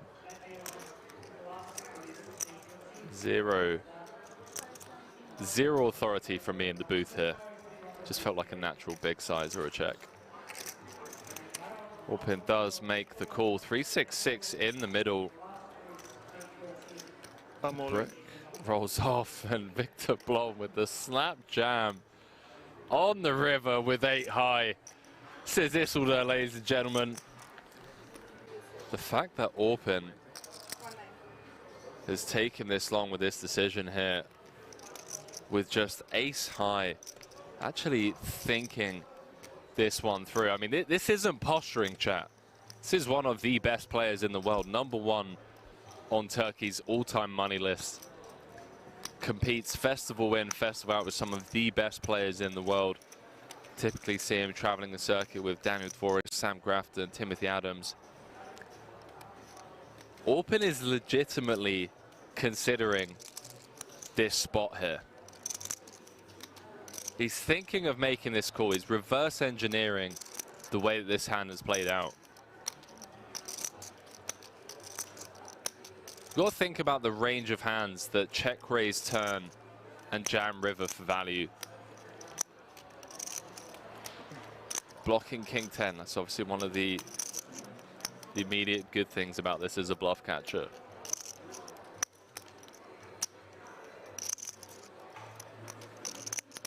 Unblocking diamonds also feels nice. Is Blom ever turning a hand like King 8, King of Diamonds into a bluff? Tip of my hat. And 5 of diamonds or something. Yeah, see, Orpin's dialed in, bro. 10-5 of diamonds. This isn't TV table time. He doesn't need it. This is Orpin just doing what Orpin does, man. Note the shift in body language from Victor as well. An immediate smirk on his face. The last thing you want to hear from your opponent when you're sat there with 8 high is 10-5 of diamonds or something like the soul read. You're just turning a hand on the turn into a bluff. I tell you what, ladies and gentlemen, if he makes this call, am I allowed to go out there and just give him a hug? Am I allowed to do that? He makes the call, ladies and gentlemen, with ace high. Hand number 13. Good luck, guys. Number 1 on Turkey's all-time money list. What did I just witness, chat? We really had a bad hand to call as well, but... Orpin, take a bow, my friend. He wasn't posturing on the turn. That sounds like some risk there, but... Smelt like 10-5 of diamonds, something like that. Enough. He makes the call.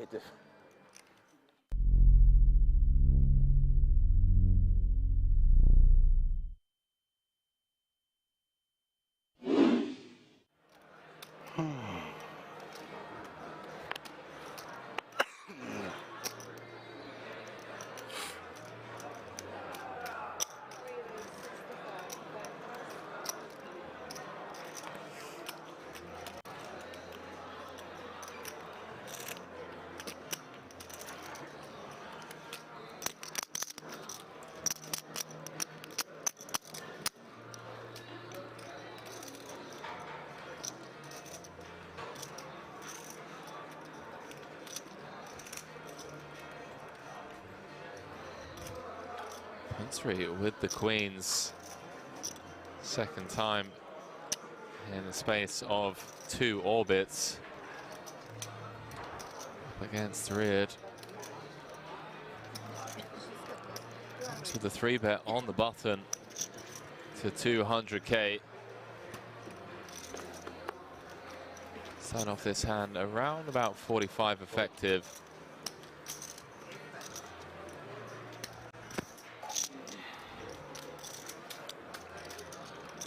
How deep are we here? 43 button. I mean, it's button v hijack. It's a very aggressive, very competent Panat Punsri. Wow, he does announce all in. Chat, this is a chip lead pot here. Wow. And a snap call from Punsri. And again, he sees that he's got his opponent drawing 2 outs. Chat, this is the biggest tournament of the feature table after 13 hours of play. Yeah, yes. I know. Queens again. Wow, good luck. Queen 2. Well, well, well. Possible. Jack 5-3, all clubs. Reed picking up a bunch of outs and just has Punsri dead on the turn. Zweimal Hey, mein Freund, zweimal Queens verloren. What can you do? Wow. Queens, zweimal hoch. Wow. Takes it on the chin like an absolute champion. Panat Punsri saying, what can you do? Wow, nice. Has Zidek drawing to 2 outs. Nice. Queens against 9s. 1.1. again for a chip lead pot. 1.1, yeah, 1.1, yeah, 1.6. 9 on the flop, now had rear drawing to 2 outs. 1 for 50. Queens against 10s. Gets 4 flushed. Point punts 3, still smiling somehow. Says, what can you do? I tell you what, chat. 1,450,000. Wow. That man on your screens right there. 450? Yeah. Remember the name. Point out punts 3. We're going to be seeing a lot more of that young man from Thailand.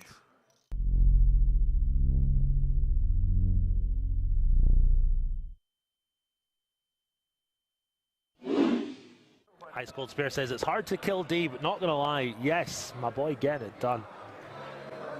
And Paul Flat getting right back on the horse. 2 very playable hands back to back. Kardashians in the hole for him. 20 big blinds in the chip lead. 800.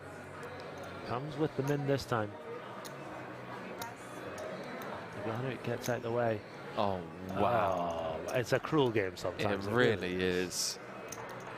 This entire final table has just been so cruel. Ben Heath came in 1 of 9, out in 7th, I believe. Out in 6th, rather. Julian Martini announces himself, and Bourbois just gets the click call with the Cowboys. Going to win this 4 out of 5 times, and he's going to have a huge chip lead. Oh, wow. King in spades too. Queen, Jack, 10. Middle set for the Frenchman, but he's not out of dodge yet. Ace or a 9 would give Paul a straight. King would give him a bigger set, and obviously running spades also working for him. Wow. Ace King 9, right? Turn. Flat could be down to 2 million. 6-hit game. Really unfortunate for him, unless he can find a miracle river. Ace 9 or King needed. 9-ball corner pocket. And the Triton boss man extends his arm as a token of GG's to Julian Martini. 5th place. Get some GG's in the chat for a true legend of the game. 107k. And now the Triton head honcho, chip leader with 4 left, looking for bracelet number 1. Absolutely, really unfortunate run out is the hope that kills you, as we say.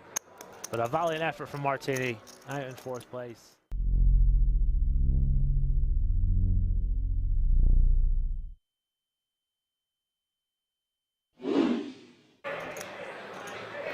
Eight of diamonds flashed. Sean Deeb snap mucking the Queen 8. Timothy Adams gonna click call with the pocket 5s. He is flipping.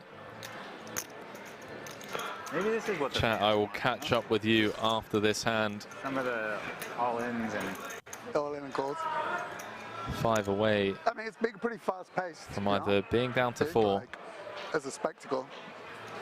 What did you have? Don't give him all, but don't fucking tell him. oh wow. I mean, I had naked 6s, like 6s, the worst. I mean, the way my range plays is like the worst pair, and it's just like, yeah. Are they gonna deal the turn? I mean, it's just like a nasty spot. Sure. That was such a long. Sweaty turn card. Open, looking for a 6, 8, 10, or a king to eliminate Timothy Adams, and it's the King of Hearts on the river. One of the best players in the world, Timothy Adams, fresh off of his 100k victory here just a couple of days ago, comes up short in bracelet event number 11, 5th place for 159,000 euros.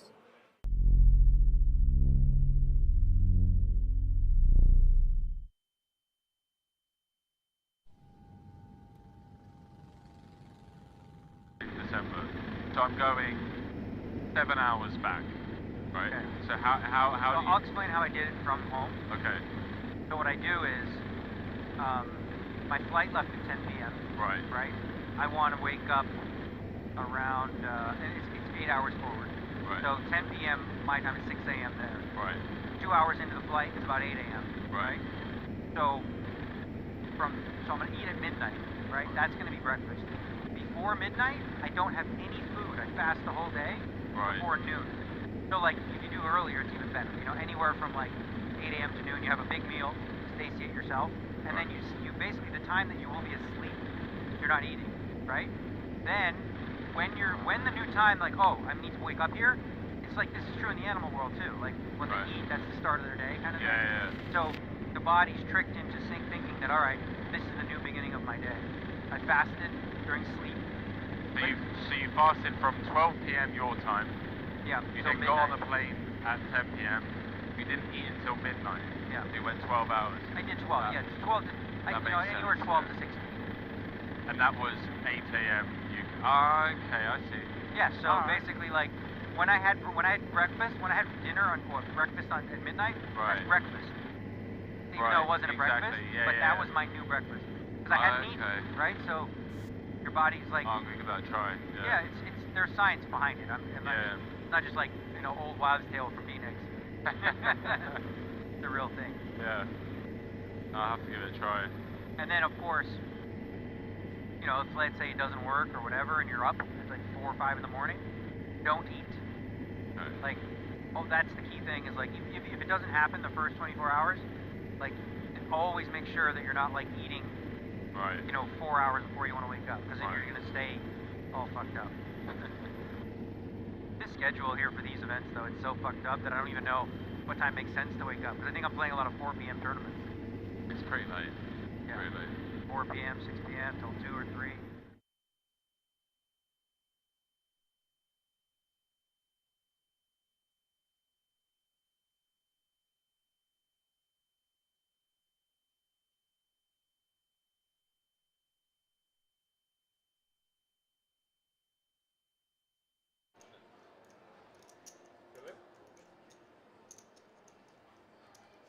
How much you play? Like 50 million? 14 points. Cât e joci? 13? Eu? 10? Ai, cam come că putem vedea. Eu nu știu de 10, da. 10? 10.3.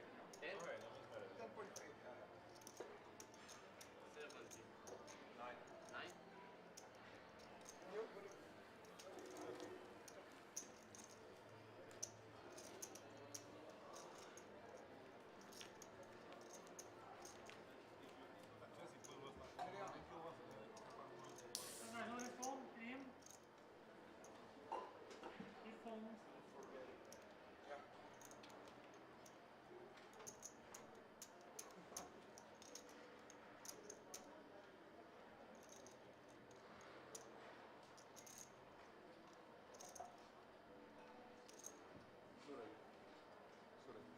Continue by 300, 600, 600 sharp. Are you please?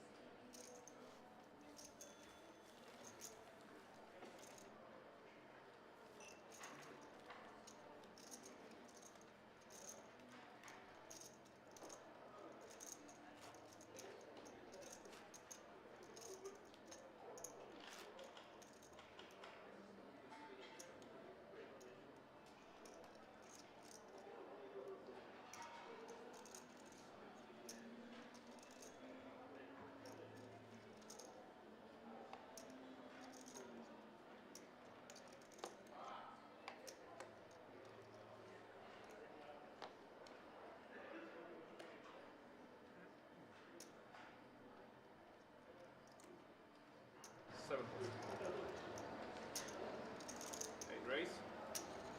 1, 3. 1 pass. 2 pass. 3 pass. 4 pass. 5 pass. All right, ladies and gentlemen, we are back. We're live. It's the Euro Poker Millions. I see Han Solo DK in the chat. That was the first person I seen when I logged on today and took over for my brilliant friend, Alan Finn.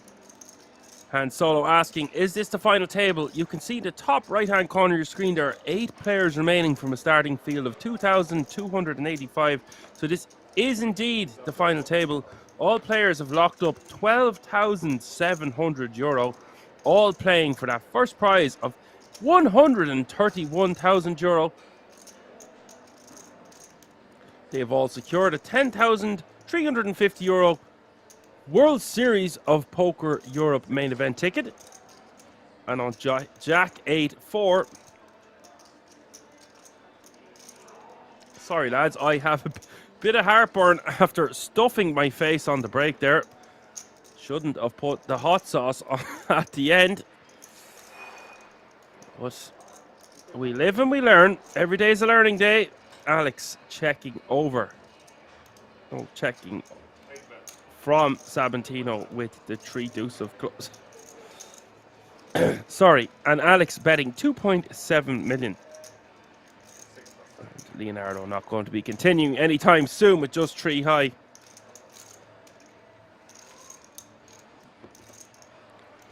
And Solo says, Feck, missed that, thanks Dan, absolutely no problem. If you said Feck, I'm assuming you're from Ireland. It's a very Irish word. It's not used enough if you ask me. Feck it anyways.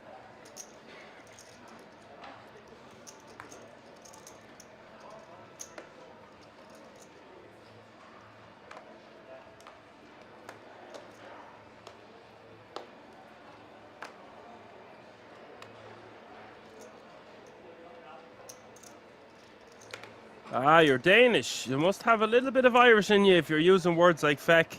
Raise 1.3.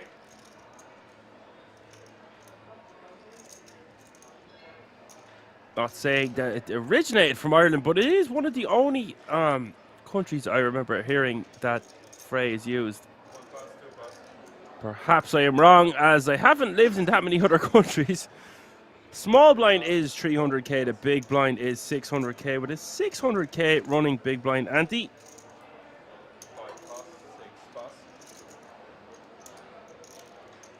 And Han Solo says, because you can't use the other word on public chat. Well, we have a lot in common there, because I can't use that word either. And if you know anything about Irish people, that word is used in their vocabulary every sentence. And now you've put it in my head, I'm going to struggle even more to try not use the F word in public, on stream.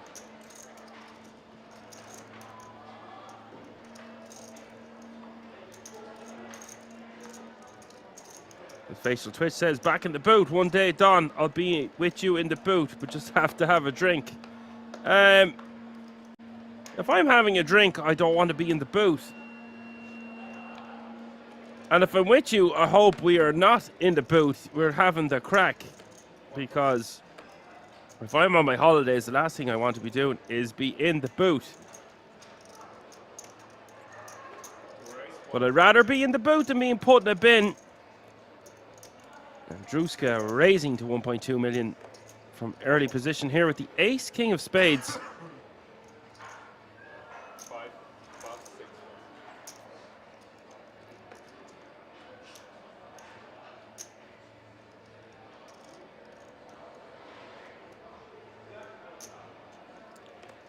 Han Solo, no comment on that one. Don't know what you're talking about. I'm like a ghost Malone. Catch me if you can. My name is Dan. I'm your man. They went to Malta for the weather. All right, yeah. And Alex with the decision in the big blind here. Oh, God. Sorry, lads. We still have heartburn with the ace, 6 of hearts. If you are just tuning in, you are watching the Euro Poker Millions final table. If you're tuning in on Twitch, Facebook, YouTube, we have great, fantastic production being put, and the time and effort and energy being put into making these videos for you. Go over and like and subscribe to the channel on YouTube. We're on TikTok at Poker Kings Official. It's the Kings Resort Official. My apologies. And Stefan just jamming all in. Alex choosing the A6 of hearts to 3-bet fold with. And you know what? I think it's a good move. I kind of just want to see a flop at the ace-6. I would prefer to 3-bet it if it was offsuit. But it's okay to have that in our 3-bet folding range from time to time. It's going to look very strong, especially doing it against Druska.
The Jeffries here for Peter. Bed with the king, 10 of hearts, and the flop. King, 10, 5.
King 10, 5 has got Med to just check jam all in with his 2-pair.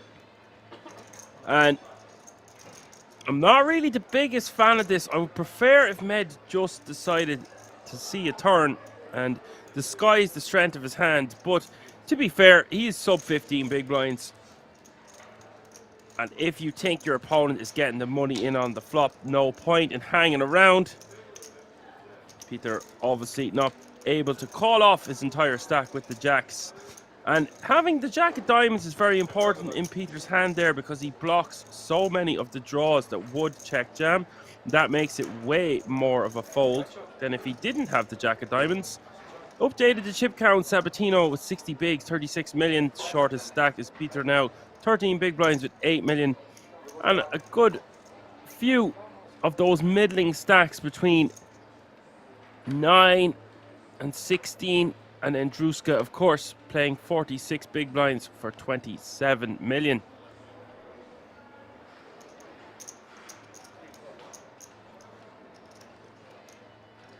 And Han Solo saying, just came home from 10 days of poker in Manila. Love that country, so I married a Filipina. Nice, nice. I'm a hopeless romantic. Hope it works out for you, buddy. Gambling and Filipinas. Sounds like a good holiday. And Han Solo saying he just checked Google Maps. It's a 10.5-hour drive from his home to Kings. Must see if I can get my friend to join me on a trip there.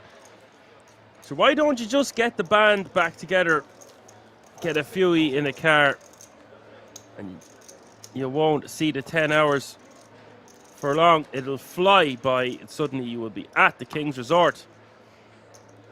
The Kings of Kings taking down those blinds and antes. And the world will keep on spinning. Facial Twitch saying they're deep enough. They are deep enough. But you know how it goes. Swings and roundabouts in these tournaments.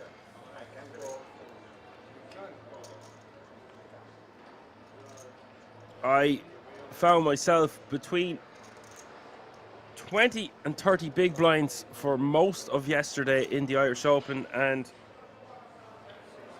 because of the structure was so good, just like the tournament you're watching here, I never felt like, you know, oh, I'm in trouble here, I'm getting short stacked. It was fine. There was some massive stacks at my table, and when I got moved in, I had Benny Glazer on my left, and then right beside Benny we had Dominic Nietzsche. So it was very difficult for me to do anything once I was at that table, because I was under 20 big blinds and lost a big hand with 10s against ace-5, and then I was rocking around 20 big blinds and below, but it was still a lot of playability is my whole point. And then in the end we ran the ace-queen into aces, a limp on the button. I jammed from the small, and that made me happy to know that there was no getting away from that hand, regardless of what the stack size was, up to 30 big blinds almost, I would say. So on Jack 7-4-4 here, Med betting 1.2 million. Andrea calling, wanting to see a river with the ace king. The river is the Barry. It's the Barry of hearts.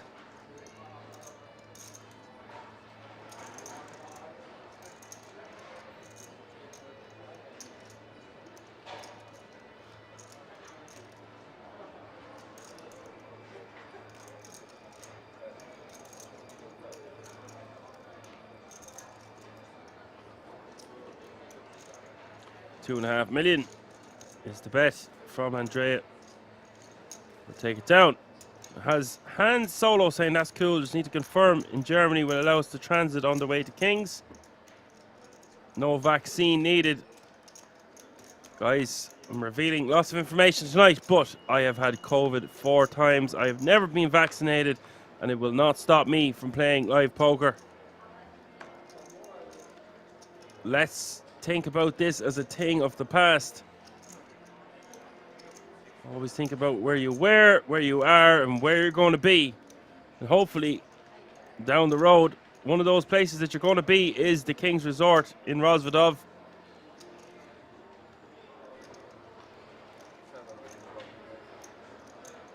I know where I'd like to be right now. If I couldn't be on the Irish Open final table, it would be great to be on the final table of the Euro Poker Millions, playing for €131,000.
Not too sure about this open from Druska.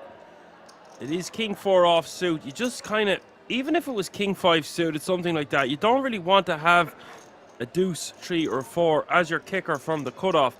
But He has got over 40 big blinds, and if he feels like his play, the play from his opponents is being too tight, then he's trying to loosen up. But I think this is an over adjustment, and personally, you would want to have a suited king at the very least to be raising from the cutoff here.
Oh, the birdie is back. The bird is back in the chat. How are you doing, bird? What kind of bird do you identify as?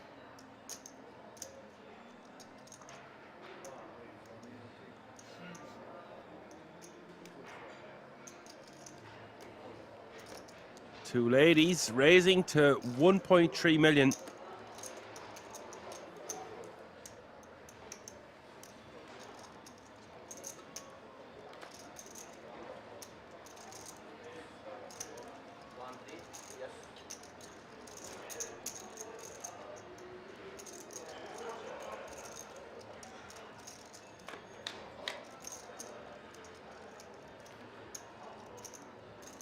Moderators in the chat, if you ever feel like you have to bounce for dinner dates, go for a run, whatever you've got to do, just always say it to me and bounce.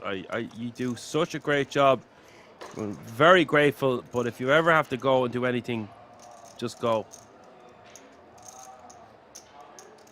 And Han Solo saying, a hero defend by the big blind. See, This actually isn't a hero defend from the big blind because he's got 7-6 offsuit, but if he hits a piece of this board, he can rep so many hands. Like, his perceived defending range from the big blind is going to be all over those low boards, where the under the guns open isn't going to have those hands. They're going to have a lot of combinations of ace king, ace queen, ace jack, ace 10, etc.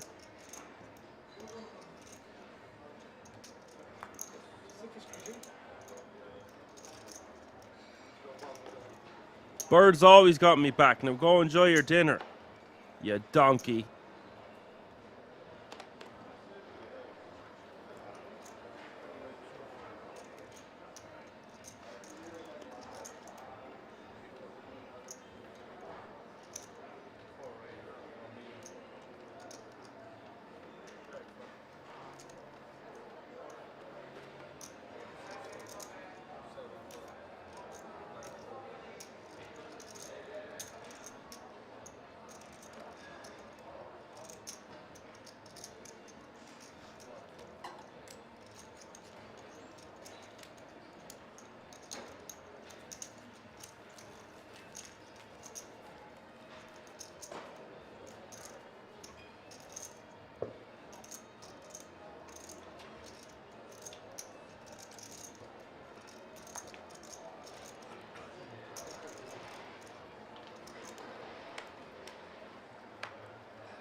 Alex raising to 1.3 million from the button with the king, queen of diamonds.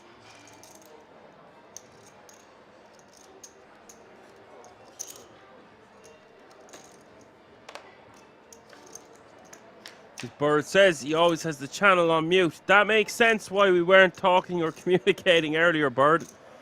You were just flying by to say hi.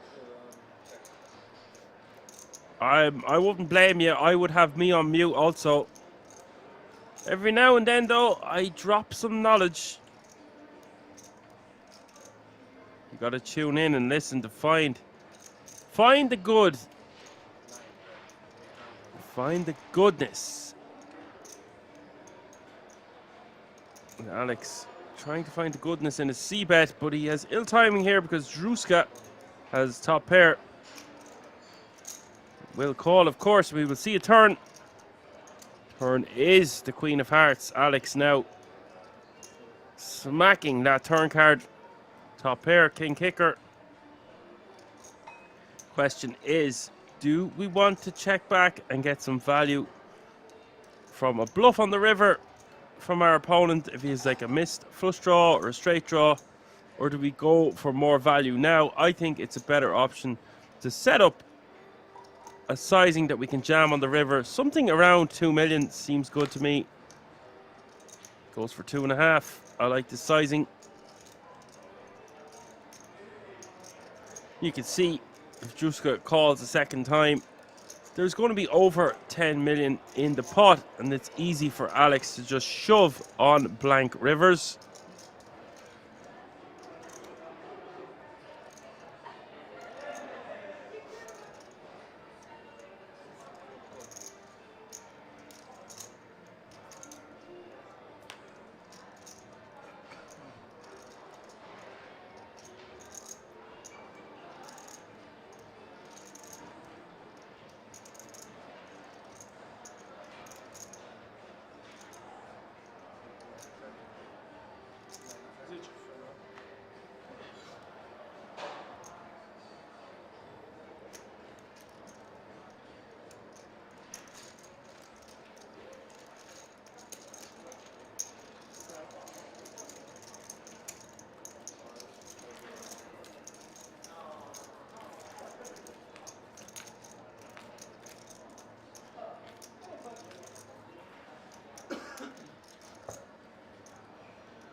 Captain says, shove on blank rivers, says the moderator. Yes, indeed.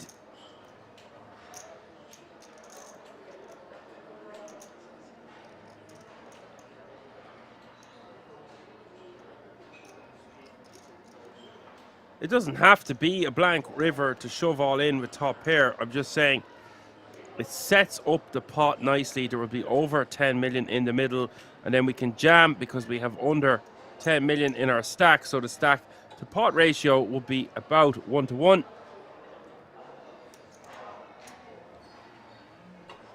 And Julian raising from under the gun here with the deuces is a bit excessive, to put it lightly.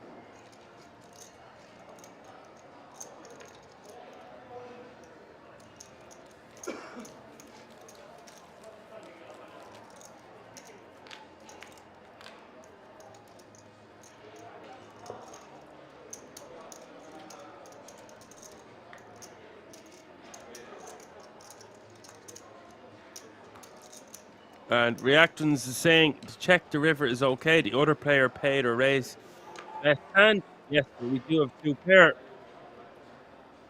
all depends how likely we think our opponent is going to call us with our value bet on the river.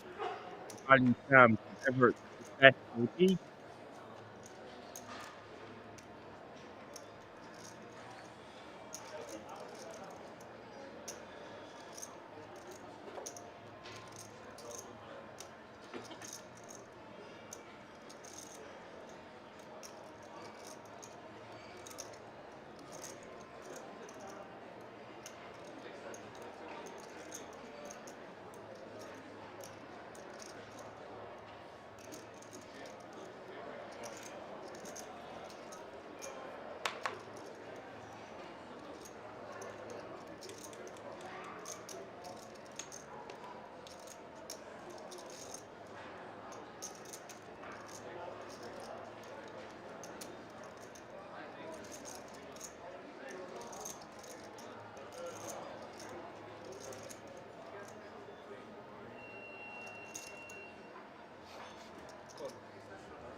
And we have an all-in and a call. Blind v blind. Peter jamming his a6 offsuit. Julian calling with the pocket nines.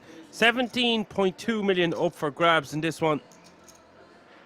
And Peter is going to have to get lucky, or he is going to be our 8th place finisher. The flop is Queen, Jack, Queen.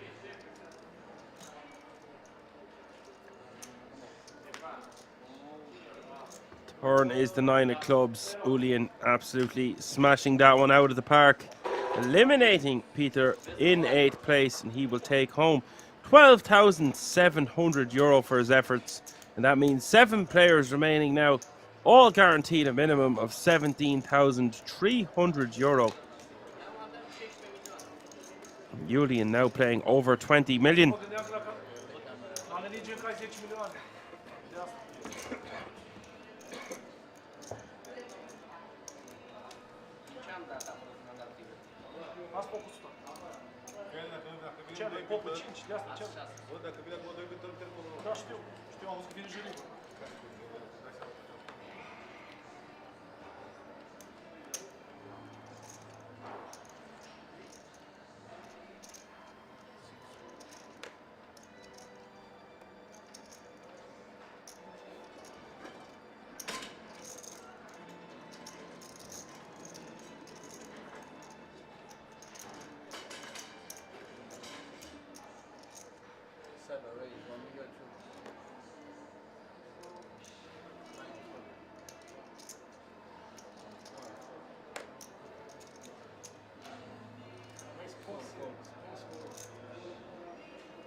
River coming. The 10 of clubs, 5.8 million in the pot, and Julian with the option here with the Queen Jack, who probably just wants to get the showdown. Now Igor is no shy boy when it comes to bluffing, so let's just see what he does here. Just decides to check it back, and I don't blame him. Look how scary that board is, running out straights and flushes.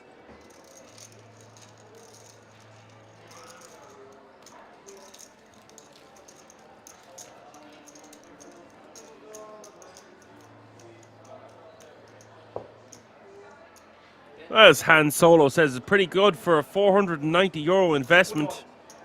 And also getting the 10 grand ticket, you're dead right. King's Resort just smashing this one again out of the park. 12 tickets to the World Series of Poker Europe main event.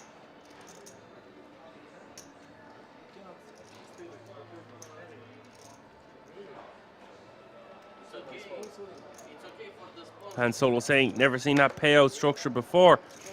Well, you have to remember, the ticket is a little bit of a separate thing. And what I mean by that is, you have to factor it in to your buy-in and the ICM situations and the prize pool, of course. But I feel like players over-adjust. You've got to remember, the ticket is kind of separate, and it's about the title and how much money you're playing for, and those pay jumps are massive. So time and time again, what we've seen is players, it's not that they get blinded out, but they overvalue the ticket. Suddenly they're guaranteed the ticket, but they've also hampered themselves, handcuffed, if you will, for a couple of pay jumps, because they just kept blinding out just to make sure they got the ticket, where their primary focus should be on trying to take down the title and worrying about the actual prize pool and the massive ICM implications and the pay jumps that are involved with that.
Oh, well, if Bird has just switched on the sound, I better give him something to listen to, I suppose. I am a comedian and a DJ, but I can't be playing any tunes, and I won't be telling my stand-up material on this stream anytime soon, so you're going to just have to listen to my voice talking about poker commentary, unfortunately, but I hope you enjoy it nonetheless. The turn is the ace of diamonds. There's 10.5 million in the middle here. Druska betting 3 million with all the outs in the world, and Julian deciding what he wants to do here. Most likely just has to fold. He just has a pair of tens.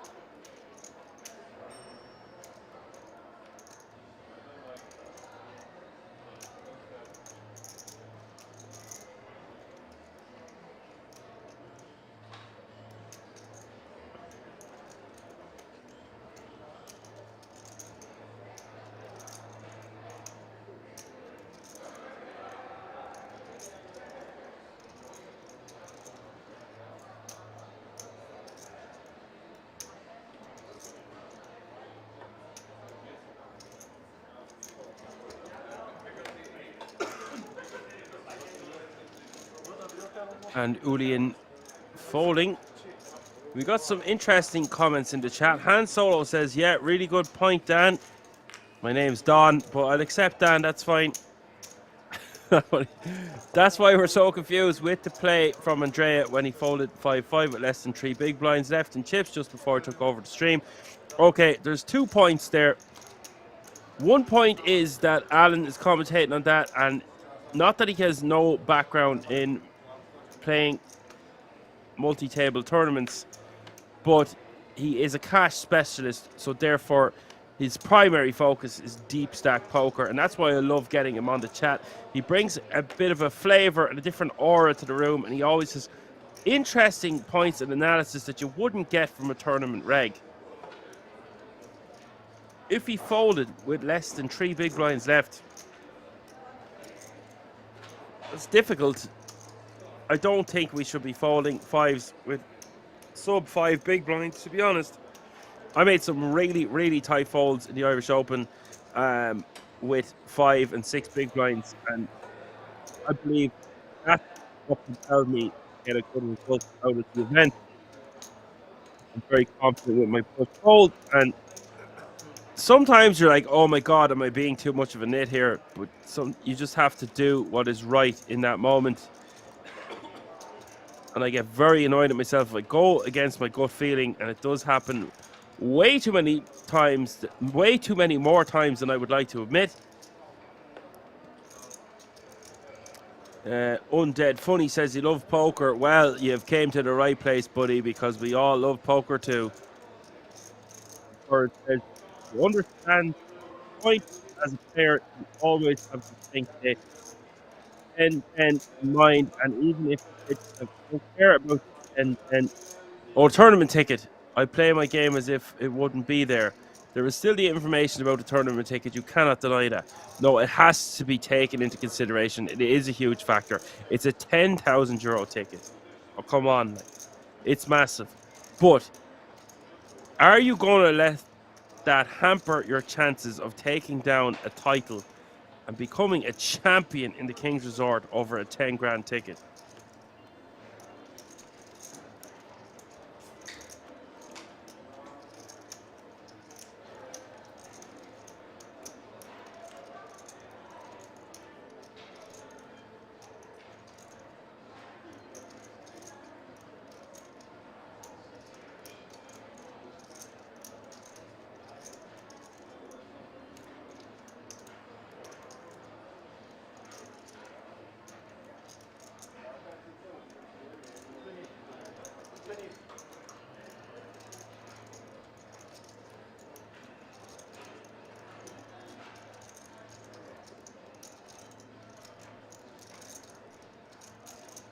And Igor is completing in the small blind here with King 7 offsuit, off about 15 big blinds to start the hand.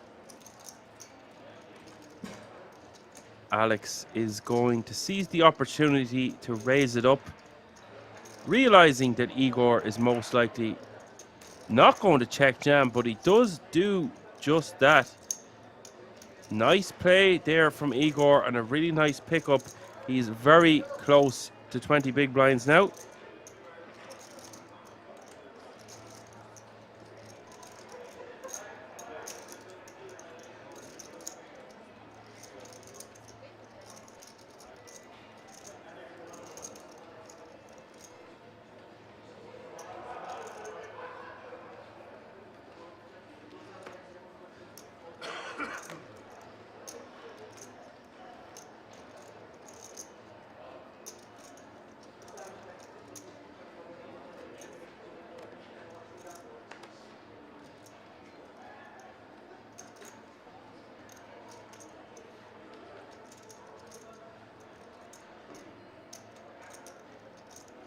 Okay, folks, we've got action.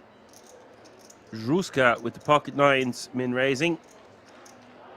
Julian calling, and Andrea moving all in from the hijack for 13.2 million, which is 22 big blinds currently.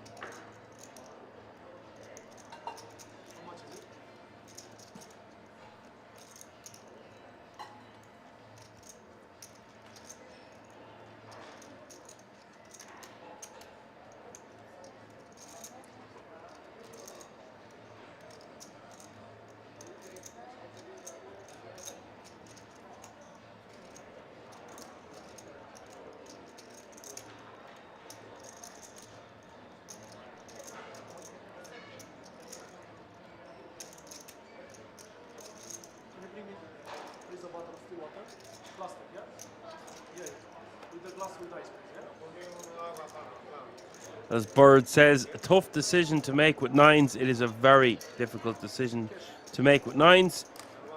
And yes, they are seven-handed, and the raises come from under the gun. But with Druska's stack of about 40-odd big blinds, he's made a very good and disciplined fold with two nines. He realizes his opponent is not just going to be jamming willy-nilly with like sixes, sevens, and eights, and therefore he is racing at best and decides to let it go. I'm not sure the exact hand that he would have to be calling with, but it is definitely something like Jacks plus.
Igor raising sub 20 big blinds from the hijack with the Queen Jack offsuit.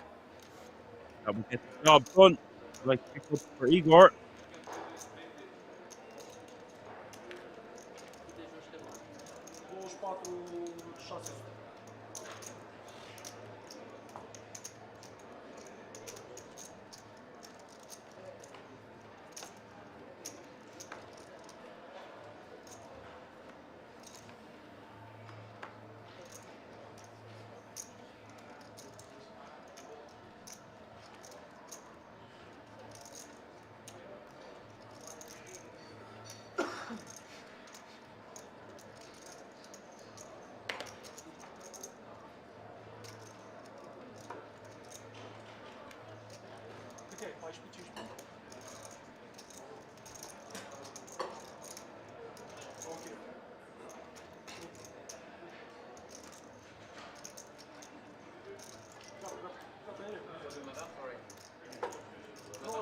I just asked how much you have. Yeah, sorry. No, we don't. I understand. Yeah.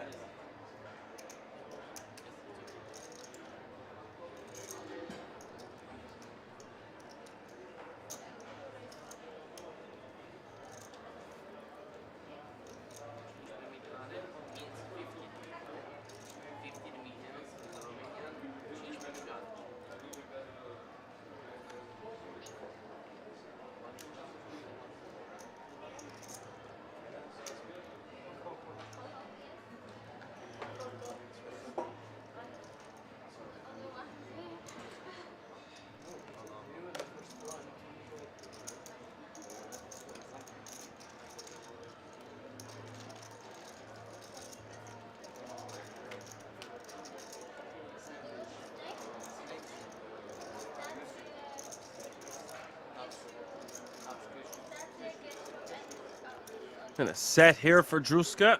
Julian with a straight draw. 6-5-3 is the board.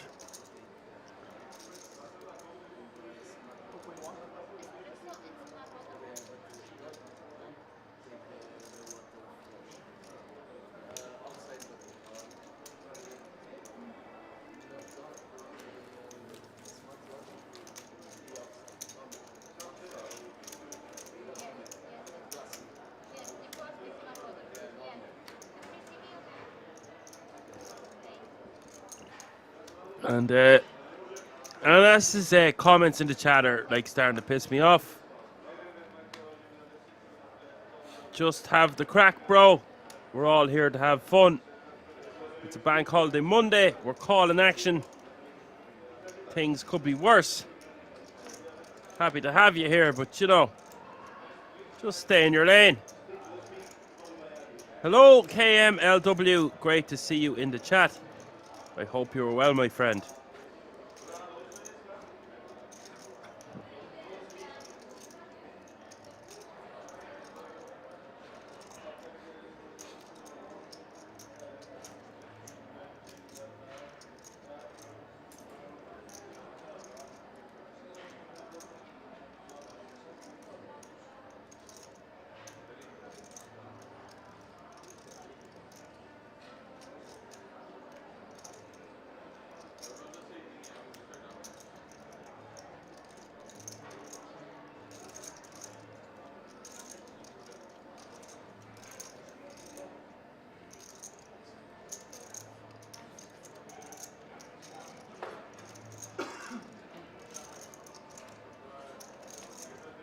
Julian raising from the button with the ace, king of clubs.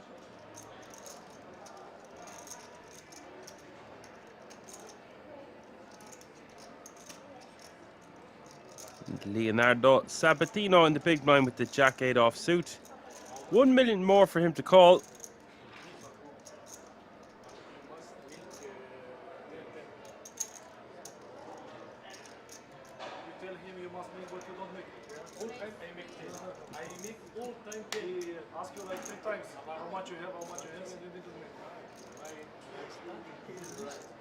Sabatino with the 3-bet from the big blind. Ill timing. Julian quickly stuffing it in his face with the 4-bet jam all in for 17.4 million.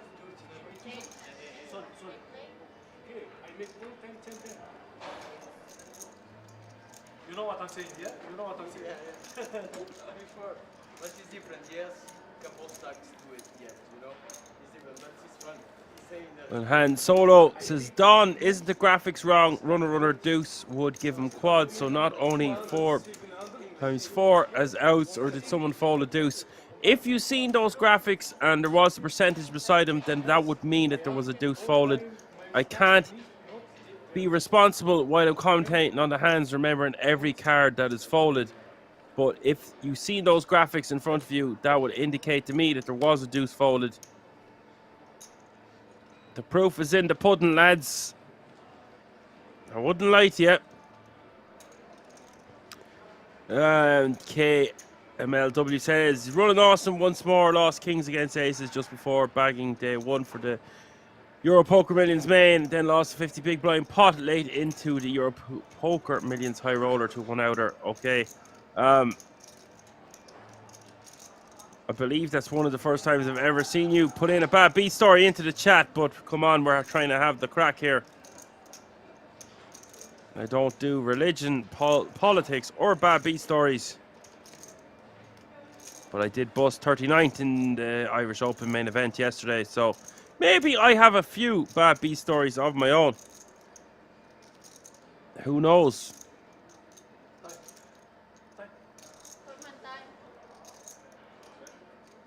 And please don't apologize to me again. I was just making an observation. 1 minute. I don't mind at all. If you were doing this every time I was talking to you, I'd be like, all right, cool, buddy. You have to listen to me for hours and hours per day on Sunday and Monday. So therefore, if you want to put a vent in the chat every now and again, that's fine. But when some random dude just arrives in the chat and starts telling bad B stories, that's when I have a problem. If it's a moderator and someone I talk to week in, week out, that's cool. I just want you to know that. You can always tell me your problems. Maybe, just maybe, I'm trying to figure out the solutions myself.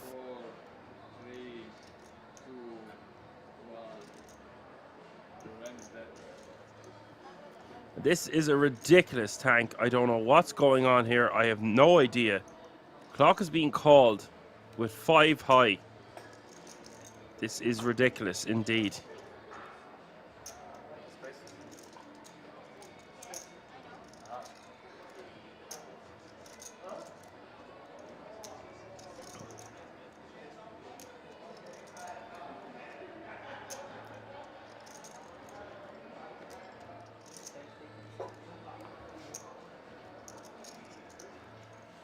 And a few of you commenting on how long he took under the gun with 5 high. I believe the reason he is taking that long is there are a few shorter stacks at the table. I'll have to see the exact chip counts, but usually when a player does this and tanks for the guts of 2 minutes, he's trying to run down the clock so the blinds will be gone up. It's definitely not from a superstition kind of an angle, and there's not much merit to be had in it.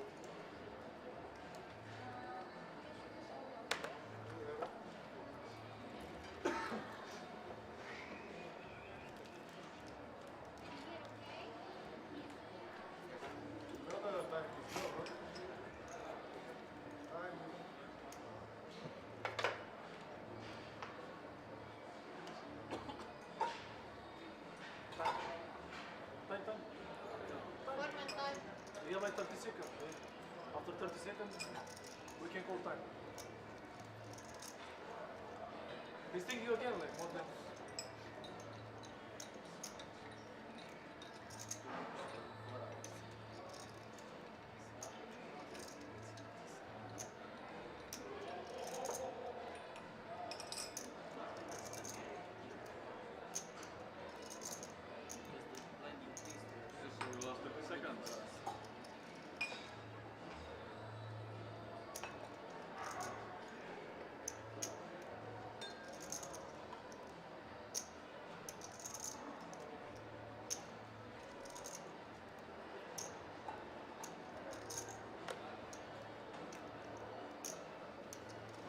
Seconds. 5, 4, 3, 2, 1. Your hand is dead.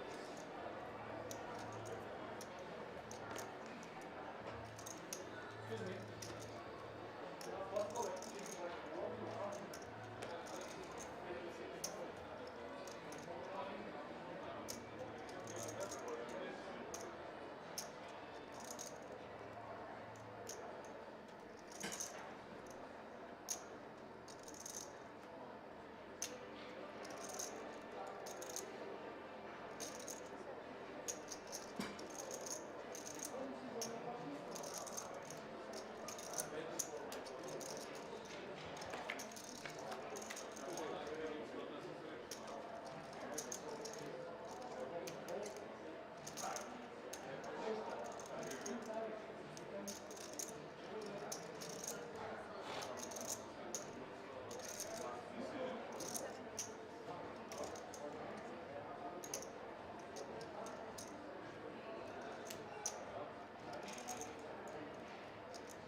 Igor betting from the small here with the 10-7 offsuit on the ace-5 deuce.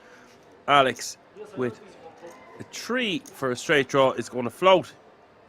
It doesn't look like he's floating. Looks like he is raising. If I have it like 70 blinds, I will. Yeah, that's true. It's also it's like a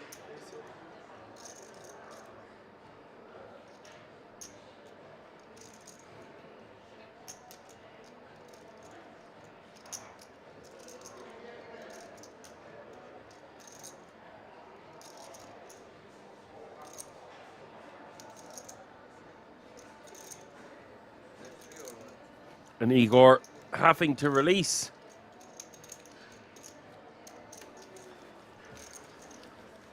The straight blocker working as a great raise for the big blind against the small there. A couple of comments in the chat.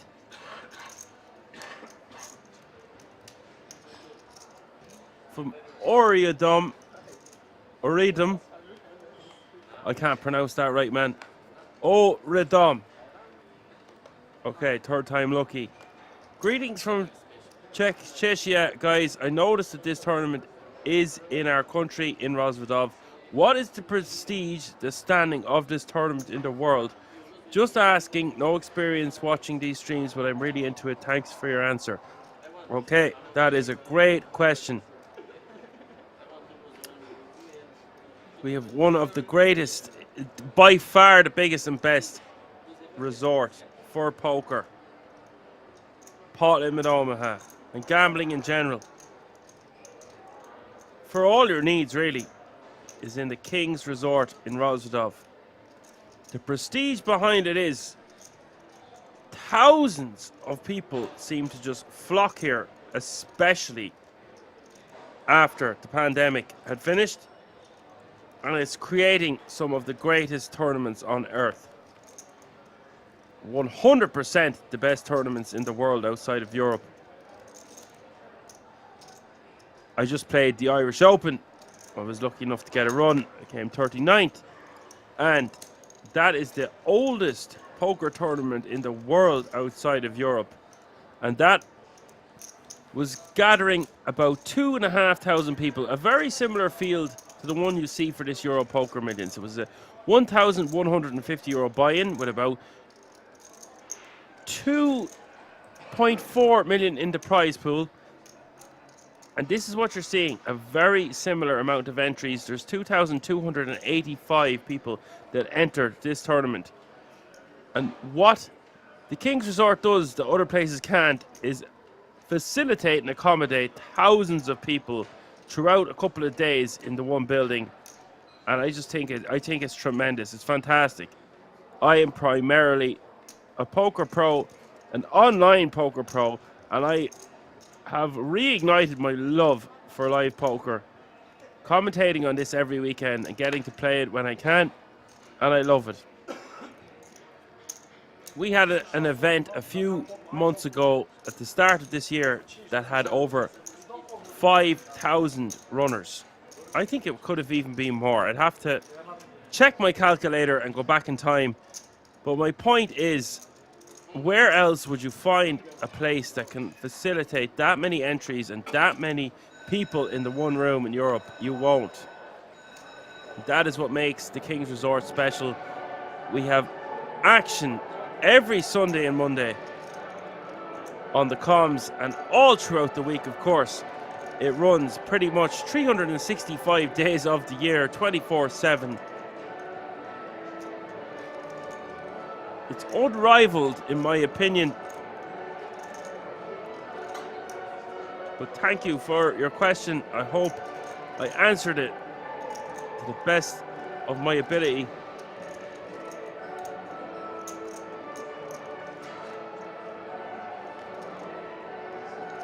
I'm pretty. Han Solo said, "Damn, 5k people." Well, correct me if I'm wrong, because anytime I am wrong, I get corrected immediately on this channel. I think it was 6,650 something.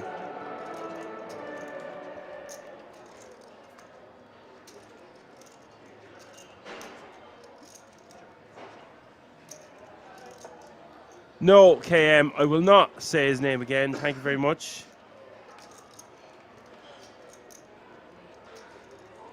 The jackpot has been hit in the background, yes.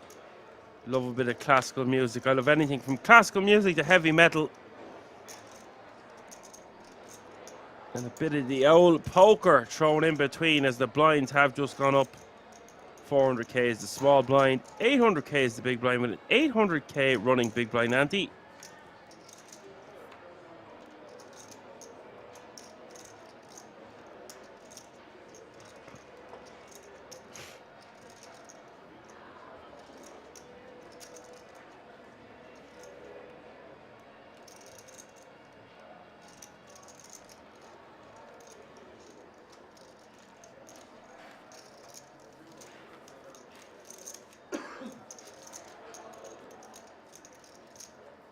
You said, thank you for your answer. You didn't know we have something like this in here. Isn't it fantastic? It's amazing. It's brilliant that there is such a building of that magnitude in a place that has a very, very small population. I'm from a small town in Ireland, and I think it might have 5,000 people maximum. And if you're speaking about Rosvedov, it has about 10% of that. It was less than 500 people when I was there, and that's a few years ago, I presume some degenerates and a lot of cool dudes will have moved in since then, but the answer still remains the same.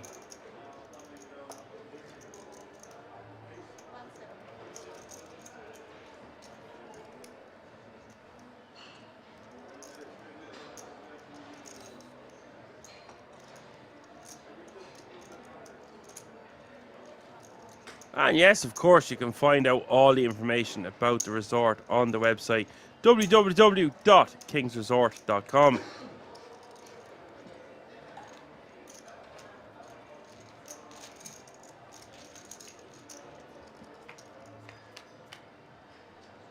I don't want to feel like a talking billboard at this point, so I would like to just focus on the poker going forward. But if you have any other questions, just let me know. We'll see if we can answer them for you. But all that information is on that website. As Julian betting 1.1 million from the small, Alex in the hijack. 7-3 deuce. Rainbow is the flop.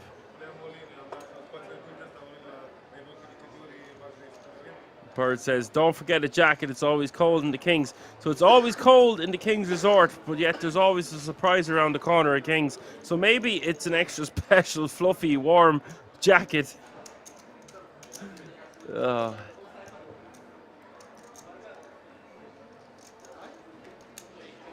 Okay, here is the update of the chip counts. Sabatino, 39 big blinds. Julian, 33. Stefan, 28. Andrea, 20. Alex, 20. Med, 15. And your shortest stack is now Igor Brito with 13 big blinds.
We got that very topical hand, the hand of the summer.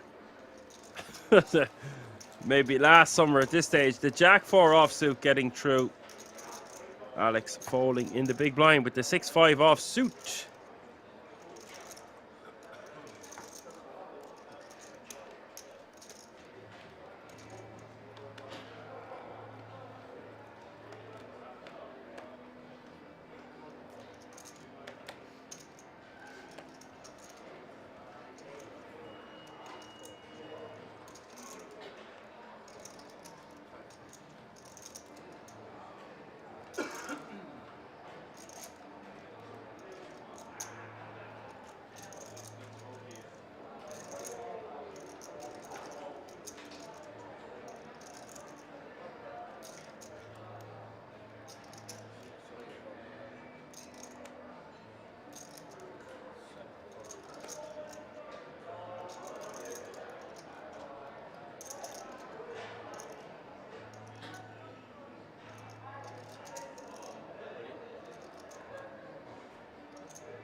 Sabatino raising to 1.8 million from the cutoff with the ace-8 of clubs, and Alex stuffing all in on him with the ace-queen offsuit.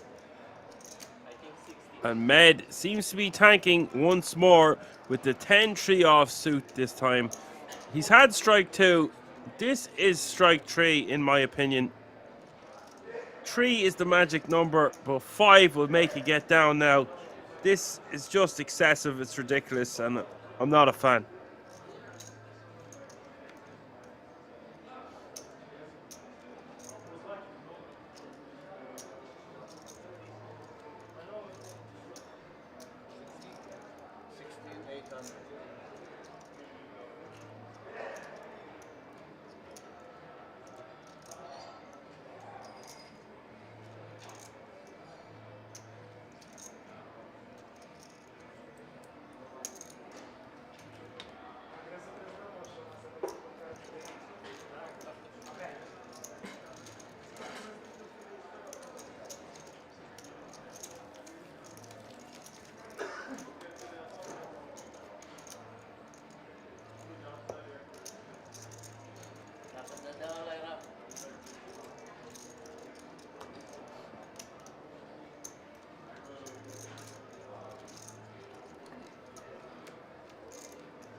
Alex forced to fold the King Jack offsuit to the rejam from Med.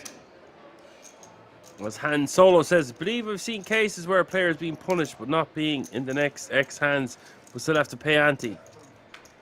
You can get a timeout. A recent ruling I heard was if you have the clock called on you and you have 1 minute to act, every time you keep doing that, it was reduced by, say, 5, 10, 15 seconds. It's kind of like the third time the clock is called on you, you are going to have 10 to 5 seconds to act instead of having a minute. And I think that's a great concept to introduce to poker around the world. I'm not a fan of time bank cards. I think people say hopefully correctly okay to take a considerable amount of time, but as long as it's just once in a blue moon. My biggest flaw when I play live poker is not taking enough time with my decisions because I am so used to playing online. So I think there is a fine line between that order and chaos where people are taking the piss, taking too long with their decisions. But one of the things I love about commentating for the King's Resort is they don't introduce time banks, and for the most part, people are very friendly and cooperative with the rulings of not taking too long for each decision they make. And Andrea raising from under the gun, 7-handed with the ace-5 of diamonds. Julian defending with the queen 10 offsuit. Flop 6, 7, 7, 2 diamonds.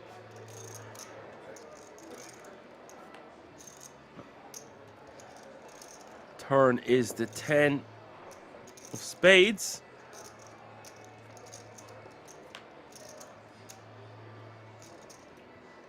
This one getting checked all the way to the river. Andrea missing, and perhaps missing an opportunity to take down this pot. Just by c-betting on the flop would have been very easy to just take down the pot without worrying about turns and rivers.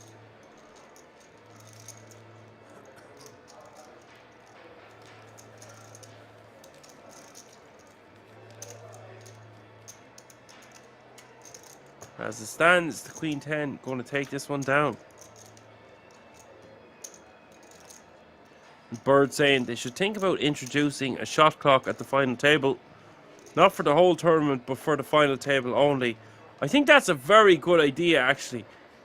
I think introducing a shot clock, even at EPTs, whatever, just like throughout the day, it just slows the action down way too much. I honestly, from the bottom of my heart, feel like people will act quicker when they don't have all these time bank chips in front of them.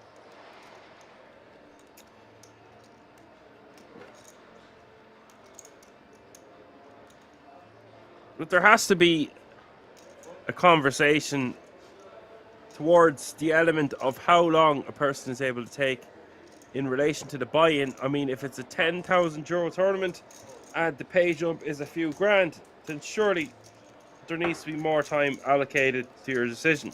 But if you are going to do that every time, you're just taking the piss, you're not being a good person, I guess, in a way. But you have to take every advantage you can get in this game.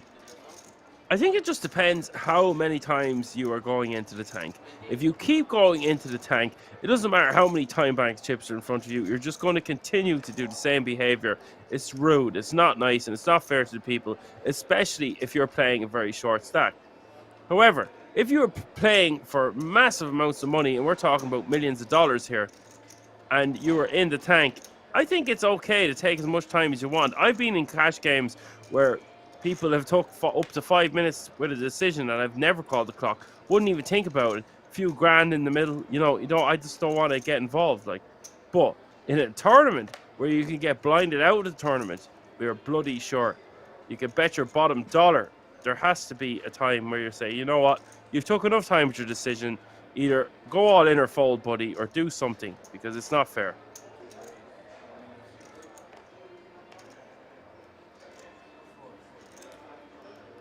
And that is why they call me Dan Ranton. Dan Ranton is my comedy name, and that was a hell of a rant, and I will try to keep the rants to a minimum. But you ask the question, you get the answers. Back at the ranch here now, Druska is raising from the cutoff with the 2 sevens, and the big blind for Leonardo Sabatino with the 2 nines. As KML says, cool story, Dan. Well, it was better than your story that you came in with, buddy old pal. Don't make me start telling Babby stories, or Jesus, I'll be fired in a heartbeat. And the 3-bet coming from the button from Sabatino, and Druska moving all in.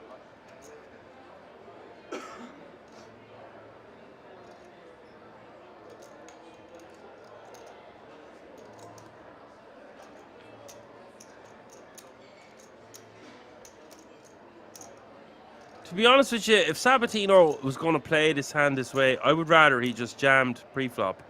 This cutoff against big blind. We don't want to put ourselves in a situation where we almost value own ourselves. If we are not 3-bet calling, then it means we are most likely 3-bet folding. 9s is just too strong of a hand, and therefore we should just rip over our opponent's open. For sub 30 big blinds, I think is the optimal play.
See, this shows the power and the caliber of opponent. Druska using a pair under the 9s in his 4-bet jamming range. A lot of players would just fold those 7s there, maybe myself included. That's why I just think if we jam all in with the 9s, we take that decision away from our opponent. They can no longer 4-bet with a hand like deuces through to 7s, 8s. Even with ace jack, ace 10, even if they're suited, I don't think we can call. Ace queen, we are scraping the barrel. It might also be a very tight fold if there is a jam. So therefore, I think there is more merit to jamming than just 3-bet folding.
Julian taking this one down, adding 2 million to his stack with the Queen Jack of Diamonds.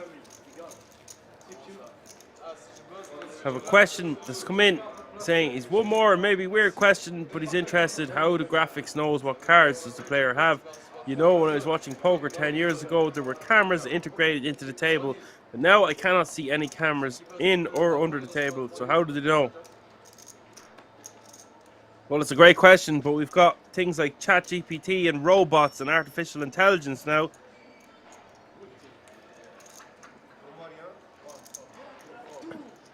So what they use is a radio frequency identification.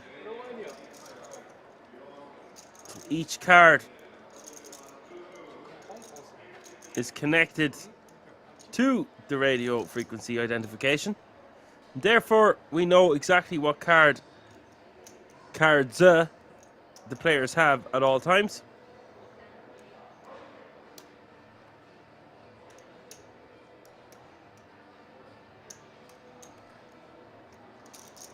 You just put the cards into the box, and then the poker gods are able to read your hand through the amazing production team behind the King's Resort, and therefore I am able to spoof on here for you for 155 hands. And meanwhile, back at the ranch, we have an all-in and a call. All-in the fella, call the other fella. Sabatino with the ace-6 offsuit from the button.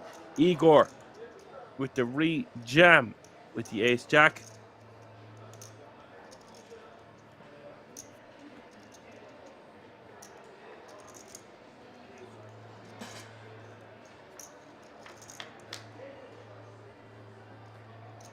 And here's the flop.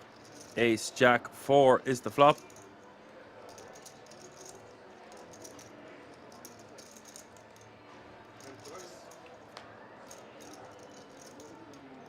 The 6 of spades hits the turn. River, the Queen of Hearts. Igor will double up to just shy of 20 big blinds, and Sabatino will be playing 22 big blinds going forward. The hand Solo says, well done, and the others, the old man needs to sleep. Thanks for the stream and take care. I'm right here, Jabba. I'm right here waiting for you. Rest up. Thanks for joining the stream. Hope you really enjoyed it. And we are here every Sunday and Monday. So if you like what you see, please give us a like and a follow to the channel on YouTube.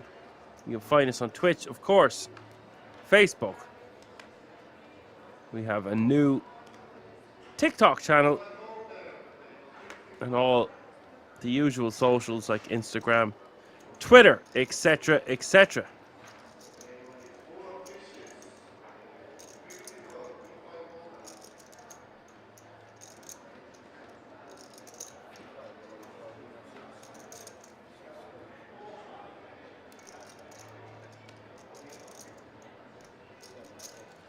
Okay, asked Don, have you got another one of those long stories? Have you got any more Babby stories? I'll swap you. You tell me another Babby story and I'll give you another long. And they're not called stories, they're called rants. We go on these long rants. I keep my rants to a minimum on this channel and I'll keep it all poker related. But if I get asked a question, I am liable to go off on a mad tangent.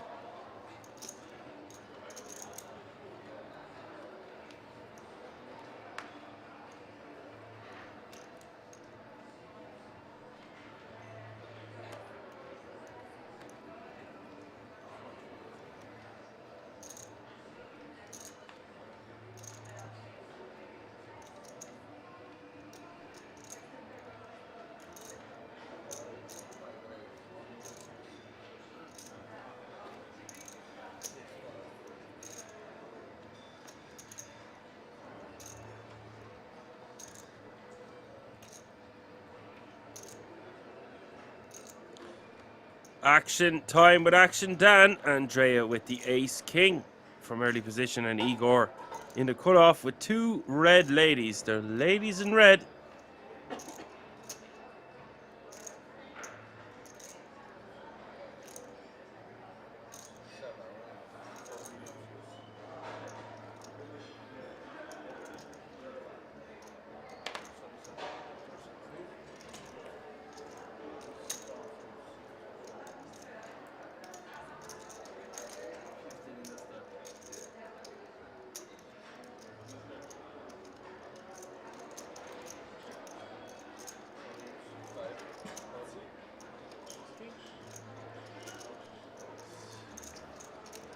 All in call.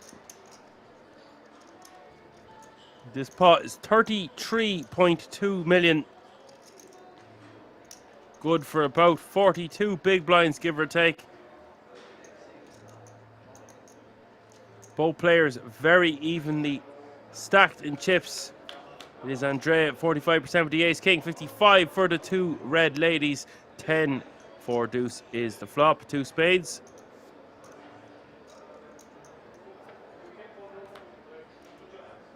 Turn is ace of looking for a lady on the river, but it does not arrive. It is the 7 of hearts, and that is your 7th place finisher. Igor Brito. Not the first time we've seen him at the feature table felt, and I predict we will see him again very soon. He will take home €17,300 for his efforts, and of course the €10,000 World Series of Poker Europe main event ticket. That means we are now six-handed, ladies and gentlemen. 6 remain, all guaranteed a minimum of €23,000, all chasing the title of the Euro Poker Millions 2023 champion and 131,000 Eurons.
And on the turn here with 5.2 million in the middle.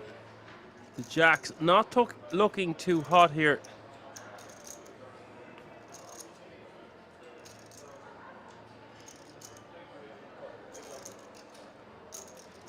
Well, just facing one overcard and have the open ender.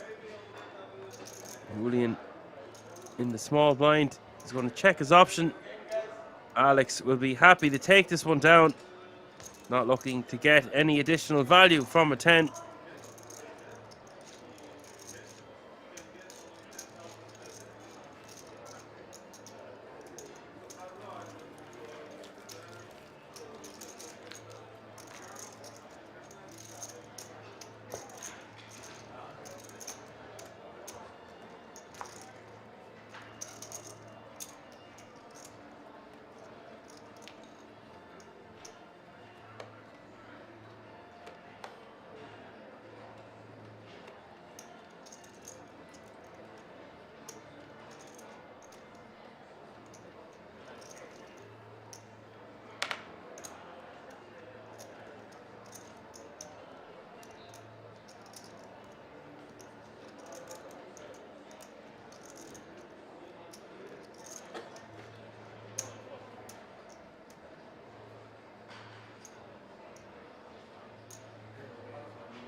As Bird says, he missed some value here. The check behind was not that good. He was trying to protect his range, I guess, but he's got all the straight blockers. He's no fear of being check raised, so I actually do agree with you. He did miss some value there. But I was just saying he didn't try to get any additional value from his hand. With one overcard, not too much to worry about. And if our opponent had a queen and had us beat, likely they would try to get some value there on the river. So a missed bet for sure, Bird, on the river there from the Jacks. Well, 9-7-3 here, two clubs. Druska with top pair. And Sabatino has a little piece of this, a little something. He can make a straight with an 8. He's got some backdoors working for him.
And it looks like someone else has hit the jackpot. As the 3 of spades hits the river. Sabatino betting 4.5 million. This is what it's saying. If he plays out this way, he's going to be forced to bluff the river. Druska snapping him off. Both players playing the hand very well there.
Fucking nice. Cold. Obviously.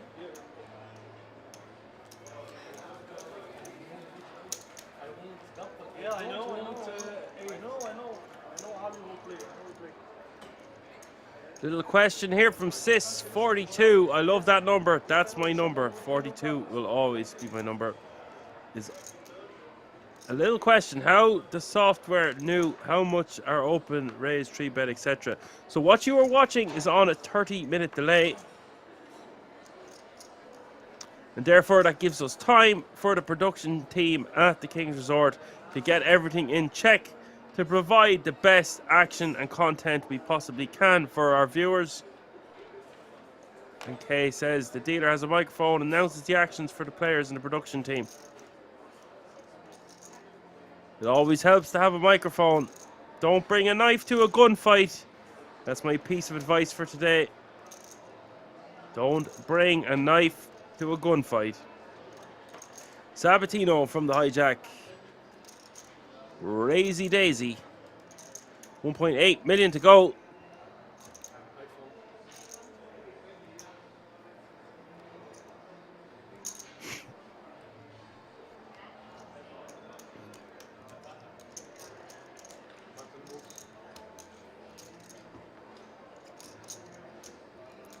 Okay, asking Don, when are you coming over to the Roz? Well, it's funny you should ask that because I was just talking to Facial Twitch earlier and he keeps inviting me to go skydiving. I've never been to Italy. So I'm thinking, bar I do too good at the commentary, they want me for the World Series of Poker Europe. I would love to play the 1K World Series of Poker Europe in Rosvedov. And before that then, go spend a little time skydiving, driving. I think he had some other extreme sports he was looking to do. What did he write on the sheet? I'm not sure what he wrote on the sheet.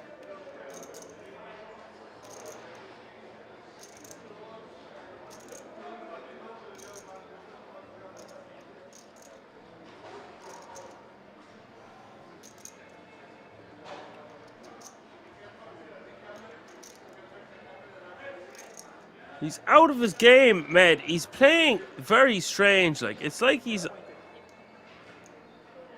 not sure what he's going to do next.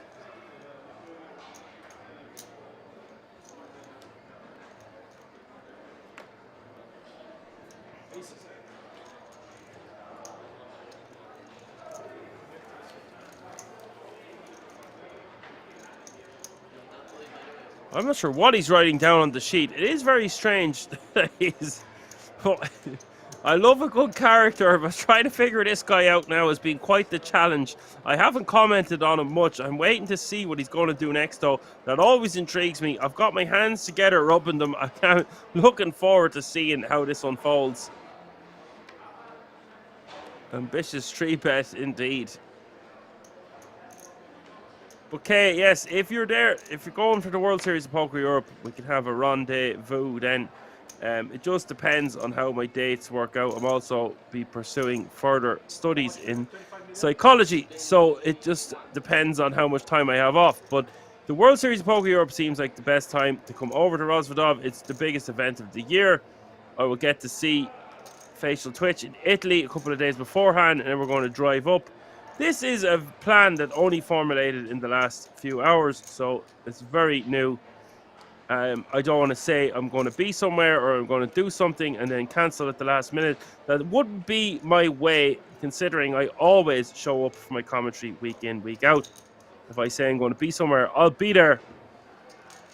But that would be some form of a preliminary plan.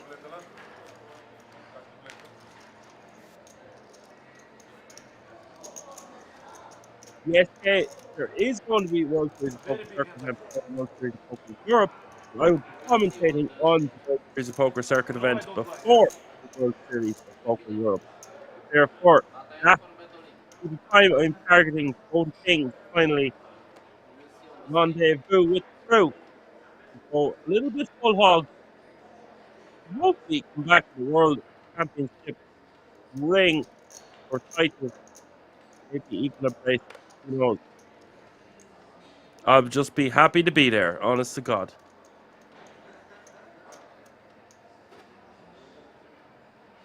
Med tanking once again under the gun, this time 15 big blinds with an A7 suited.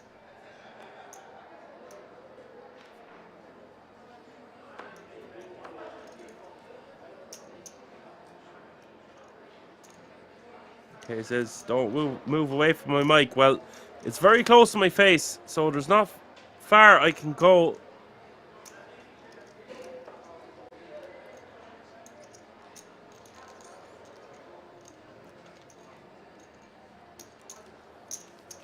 Okay, asking, how did he fold A7 suited? Well, we are six-handed. He's got less than 15 big blinds. I think it's reasonable to think if he gets a little bit shorter, he could just jam all in. A little bit more, he should definitely raise. But right in between that stack depth, if he doesn't want to min raise it, then he's better off folding, in my opinion. But you don't jam.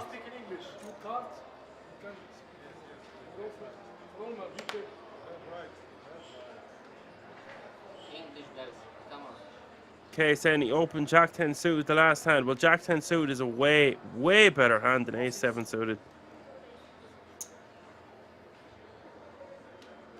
And if I open a couple of if I've opened the previous hand, we need to be a bit tighter opening the following hand, in my opinion. Druska min raising here off 42 big blinds with the Jack 7 of spades and Andrea in the cutoff with pocket nines. But yes, Kate, you are right. You could easily put the A7 suited into your min raise. Folding range off 15 big blinds is going to look very strong to the rest of the table.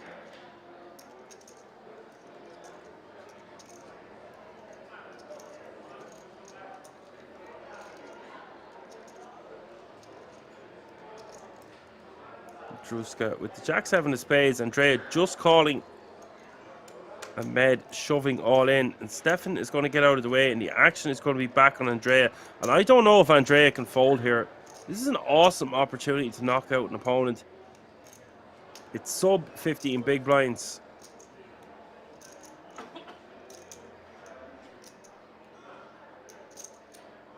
Will be unfortunate because Med having the two tens destroying the two nines of Andrea.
14.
Sabatino raising to 1.8 million with the A6 offsuit. Off about 17 big blinds to start the hand will get the job done, and that will do for Sabatino. Nice pickup for him, adds 2 million to his stack.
The ace king, Julian raising from the button, Sabatino defending, the flop coming queen 9-5, 2 spades.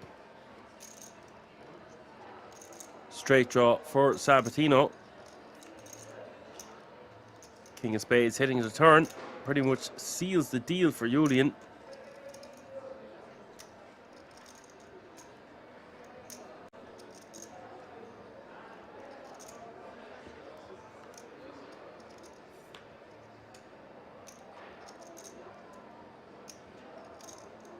River is the 10 of clubs.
Med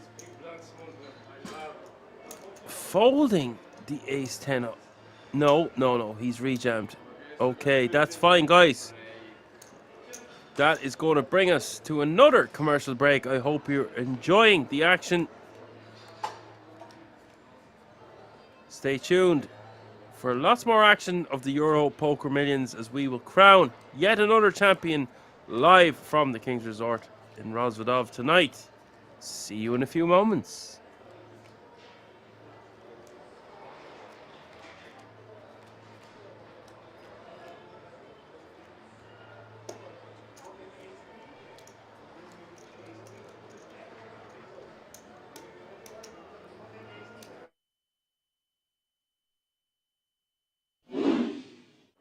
Big fan of all of these 5 players, have done so much for the game already in their own respective ways. Absolutely. He's not happy. I think Sean Deeb is the main man to go on and challenge Phil Hellmuth's 17 bracelets. Yeah, I've got a bet. Oh, you have? Yeah. What's the bet? Oh, hold that thought. Hold that thought, guys. 1,000% in the 8 game.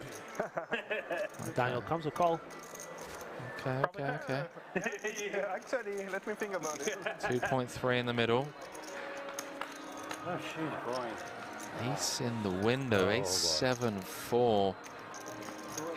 Couple of diamonds, saying with the jack of diamonds in hand. Came with the 3.3x pre.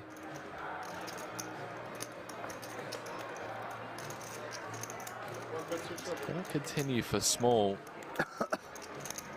Don't really see Daniel doing much other than just call here. 3.5 in the middle, Pourquoi. Jack of hearts on the turn, would you believe? He has turned a set of jacks, and Daniel Negreanu in rough shape here at this stack to pot ratio. What a sick turn card. Henry celebrating that one like never before. Not celebrating, pal. I'm just sickened at how tournament poker works. Check on the turn. 5 of hearts on the river. Backdoor hearts getting there. Daniel has the ace of hearts though. So I think if we see a bet from Foix, Daniel might well have to pay this one off. Sick turn. Running hearts. Especially with the ace of hearts in hand, Negreanu likely to hero here. 2.8. 2.8.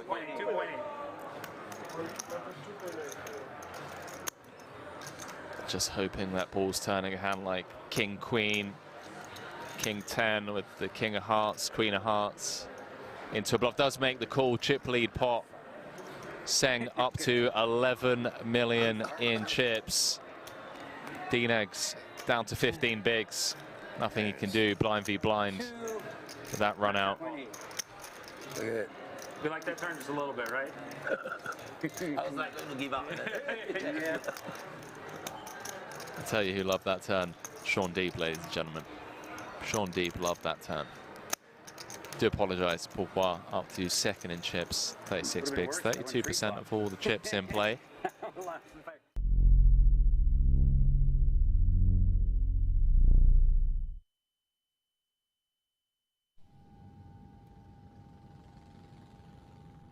But I always liked both. What I used to do when I started my career is I played cash as my job. That's to pay the bills. And then at night, I would go play these like nightly tournaments as dessert. Right. So I was playing 10, 20 limit hold'em, making about $45 an hour. Yeah. You know, and then I would go play these $20 tournaments with 3-buys at night because I enjoyed them. Yeah. Right. But it wasn't like something that I looked at as like, oh, that's a stable living, right? Like without the cash game economy, tournaments are nuts. Yeah. It's much more difficult. That makes a lot of sense. So like I would stick with, I mean, I don't know how your brain works in terms of like learning 2 things at the same time or how much it would sacrifice, but like if cash games is where you make the majority of your money, I would, you know, still do that and then like, you know, sleep into tournaments. Yeah. That's what I've seen a lot of the guys do, and it's crazy because like I'll cover you guys, you know, like anything higher than like a 10K, and I'll feel extremely comfortable in my knowledge and understanding of what you guys are trying to achieve. That's obviously blanket statement, but you know, from a surface level. Yeah. And I do love tournaments, I do, but for me, I've just always treated poker like a lifestyle business. Well, if you play cash, like most cash players that are good, that play deep, like playing tournaments is easier, except when it gets short. Yeah. So like you'll have an advantage deep at the start, right? Yeah. You know, when it's more like a cash game. Yeah. And then you'll just have to learn the nuances of like, you know, playing really nitty in spots and, you know, ICM, boring stuff like that. That makes sense. Boring, but obviously really important if That's you're the most important, playing for money. Yeah.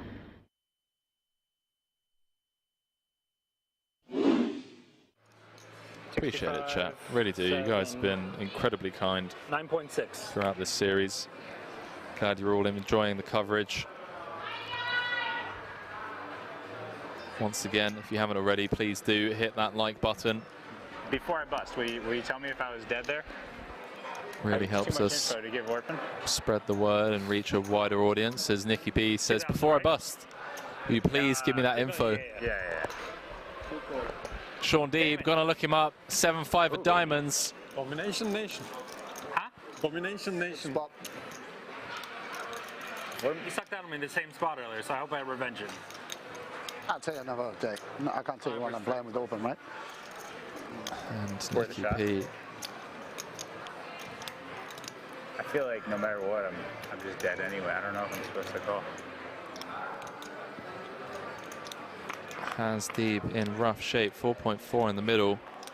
Oh no, 5-4-3. Deeb out flopping Nicky P. 6 would chop it. A deuce or an ace would win it for Nick Petrangelo. 1 to come, 8 clubs on the turn, changes nothing. Hand 126 here. Will we be down to 3? River card is the 8 of hearts. And Deeb Take it down, bro. eliminates Nick Petrangelo in 4th place, 220,000 euros for his efforts. One of the best players in the world, upswing coach. And now up to over 27 million in total live earnings. Sean Deeb, 2 away They come to you for advice now. How would they from joining the 6-time bracelet winners club. You're just used to being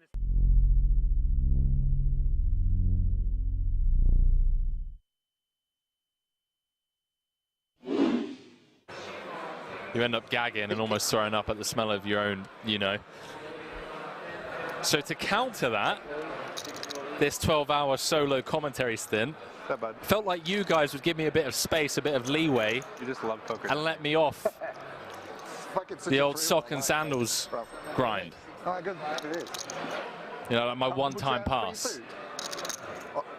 Bam saying never an excuse.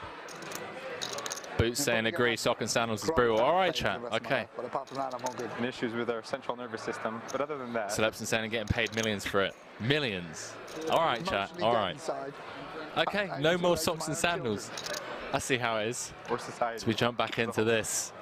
Other than that, Button open from Nicky P. Deeb with the 3-bet out the small with the queens. This could be a chip lead pot, ladies and gentlemen.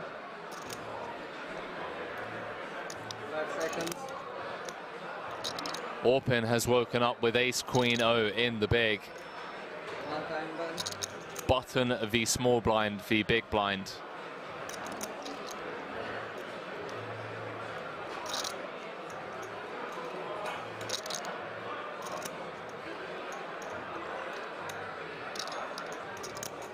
Chat, does Orpin just rip here? For 33 bigs. Oh, wow. Oh, boy. 3.1 million from Orpin. The cold 4 out of the big. Sean Deeb looking for bracelet number 4. In a great spot to either just pick up this 5.6 in the middle or get it in with the queens and be a 3-1 favorite to have over half the chips in play. Hand number 102. Nail-biting stuff here. Can't fault Orpin for 4-betting out of the big. Deeb with the 3-bet out the small. Nicky P on the background saying he's going to shove over the top of this 3-bet. Does announce all in. And Orpin with a snap fold. Sean Deeb picks up a monster pot without even having to sweat 5, up to 14 million in chips. It's history about to be made here.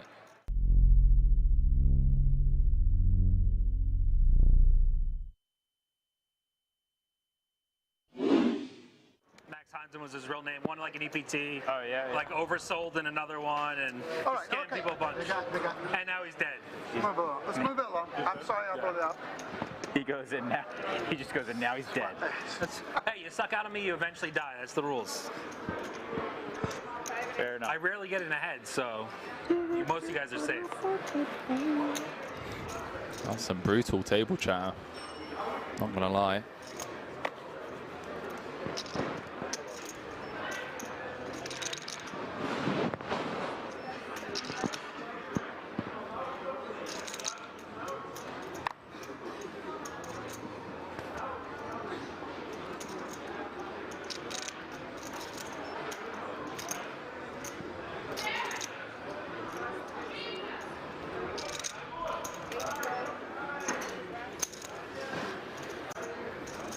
Anyway, moving on. Here we are. Green Dreams, I believe the answer is yes.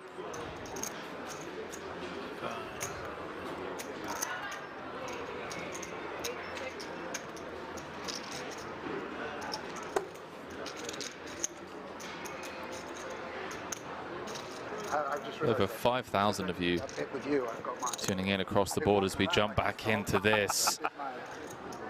How about that for a flop, ladies and gentlemen? Small blind v hijack could be absolute carnage. King, Jack, Jack. Hand number 96 of the tournament. He's got sweats, you know.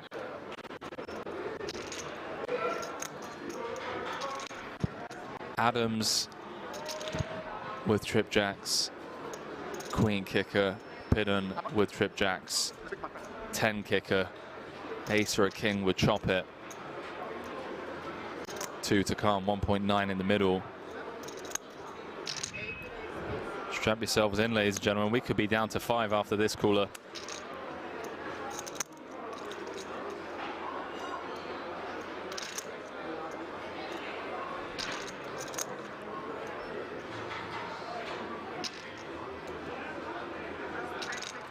We could be down to 5 after this cooler.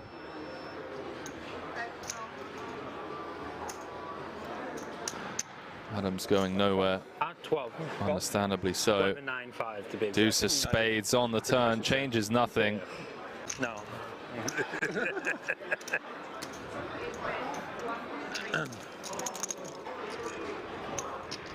Hidden, understandably not slowing down on the turn. 1.3 into 3.4. You fully retired now, or what? Pretty much. You know that spot where you folded the 7s? No. I opened into Tim's big No line. active businesses. Yeah. 8. Yeah, super tight spot for me, obviously. What would you 4-bet versus Orpaz? What would Adams just makes the call. 4 spades. Backdoor spades do get there. 6 million in the middle. Don't think Adams will be folding to a jam if Pidden decides to. Does announce all in. And can I just have a confirm account? it's just going to ask for a quick count before flicking in the call, one would assume. And we're going to be down to the final 5 players unless Timothy Adams folds trips here. Obviously losing to Ace Jack, King Jack. Does make the call. Jack no good for Pidden, out-pipped by 1. And ladies and gentlemen, we are down to the final 5 players here. Good game, man. In the 50K Diamond High Roller. Who's your man?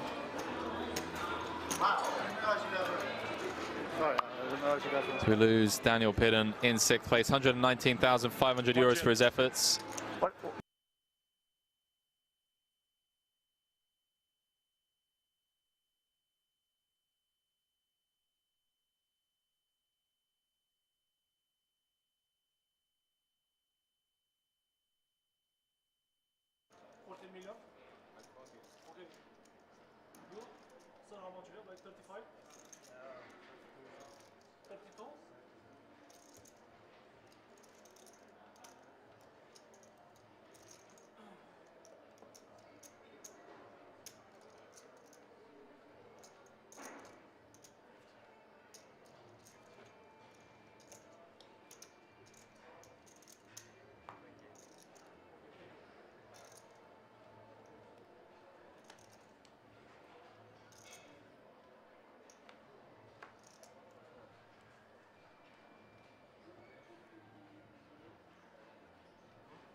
Welcome back, ladies and gentlemen. This is the Euro Poker Millions final table. 6 players remaining.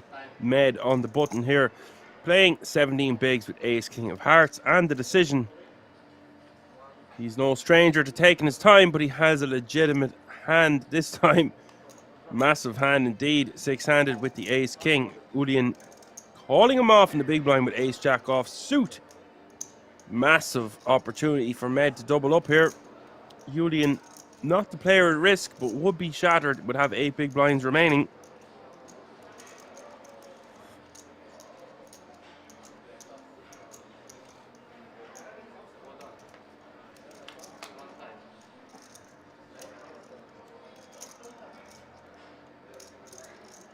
King 10-7, all diamonds is the flop.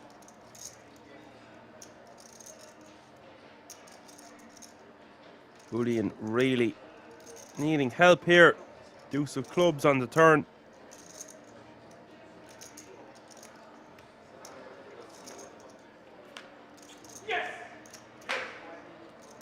River, the 5 of clubs. Med now going to be playing 36.9 million going forward. Julian with 8.4.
Hey, Bird, if you're going to bed, have a good night, man. Thank you very much for your help once again. It does not go unnoticed. Have a good sleep, and I will talk to you next weekend.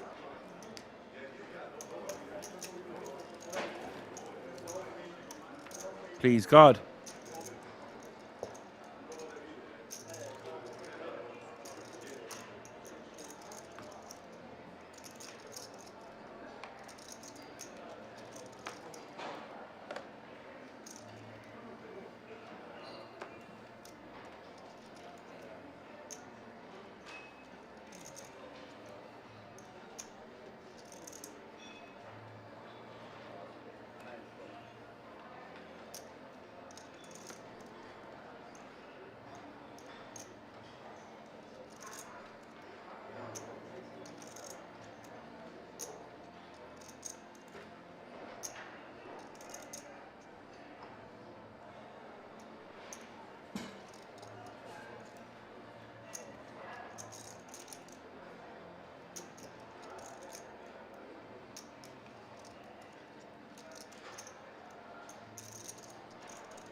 Stefan Druska raising under the gun with the 210s. Alex folding in the small blind and the big blind quickly getting out of the way. With the ace-8 offsuit, pretty tight fold from the big blind, but not wanting to get into too much trouble there. Ace-8 offsuit can play very badly. If you hit an ace, you don't really know where you're at a lot of the time. Does make a disciplined laydown, and on this occasion, quite a good one.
Andrea opting to defend with the ace-jack from the big blind.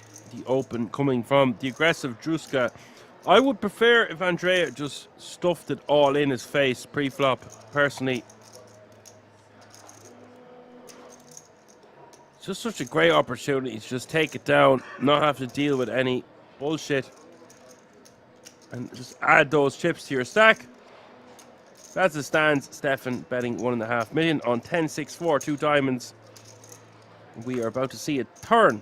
Turn is the king of spades. Andrea with the ace of diamonds, and that's kind of important considering Stefan can't have some nut flush draws, some other combo draws.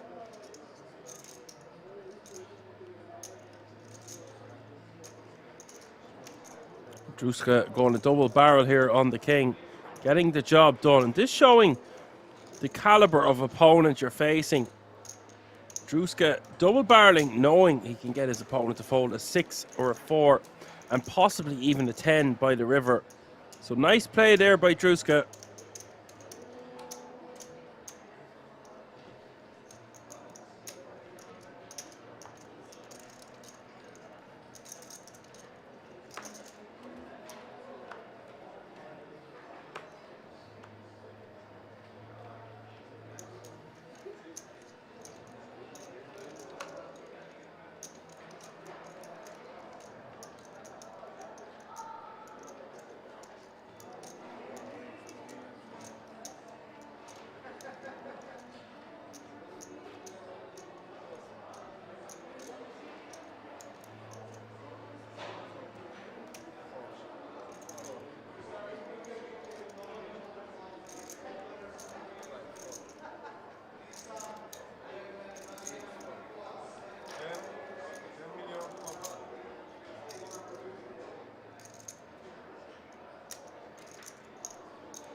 Julian jamming from the button with the ace-queen offsuit. Med, the original opener, 8.2 million more for him to call.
And the ace-10 offsuit making a very disciplined laydown.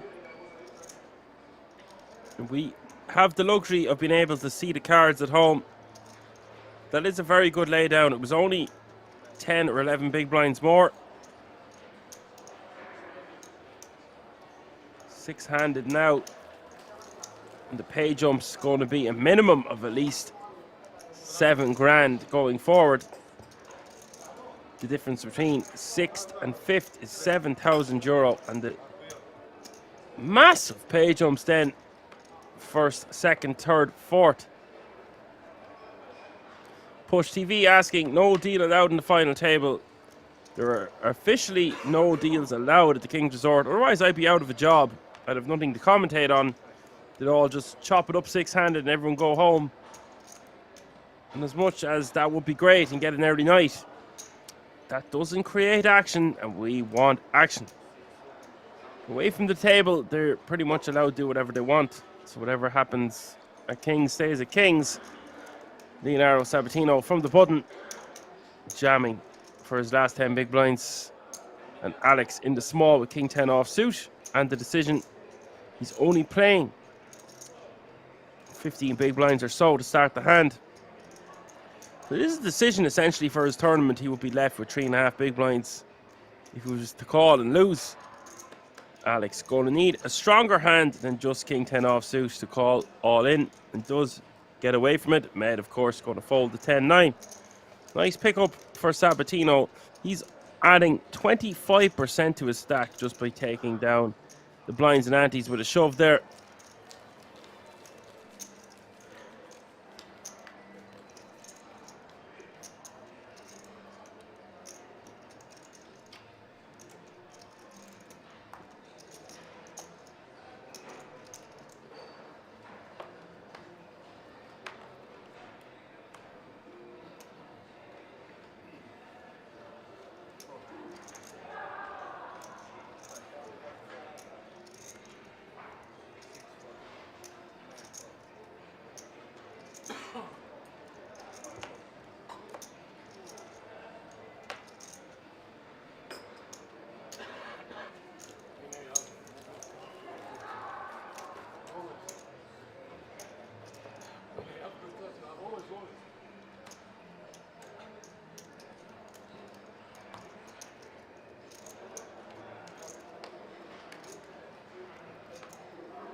And Alexandru in the cutoff, shoving 13.5 big blinds with the ace-9 offsuit, and Julian in the big blind. But a similar-ish stack can't call once again with the King 10 offsuit.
No?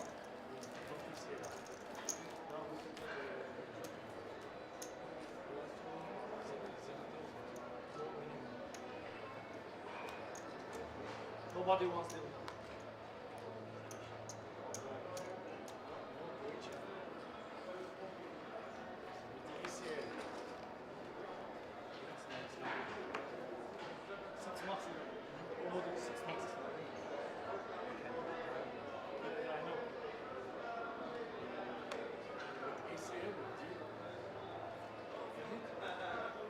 Doesn't make.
Druska raising to 2 million. He's playing 42.5 million behind now, so just shy of 45 big blinds. 47 big blinds now. And I expect to see him get more and more aggressive as we get closer to the finale. You can see now whatever Med is wearing, it says Showdown Zurich. Presume that's a message for his Zurich friends and fans out there.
Julian just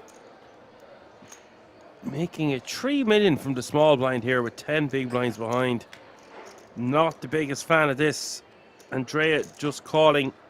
Would way prefer to see Andrea rejam here. Sub 20 big blinds. Blindly blind, so much money to just take down. And Julian just jamming from the small. This just shows how much Andrea could have took off his opponent had he just rejam pre.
Med in the small blind here with King 8 of clubs.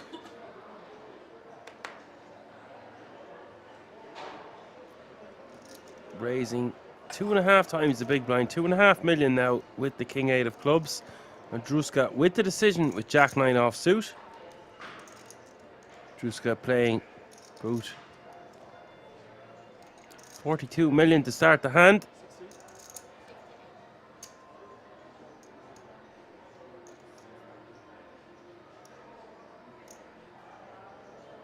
Coming in hot with the 3-bet to 6.8 million.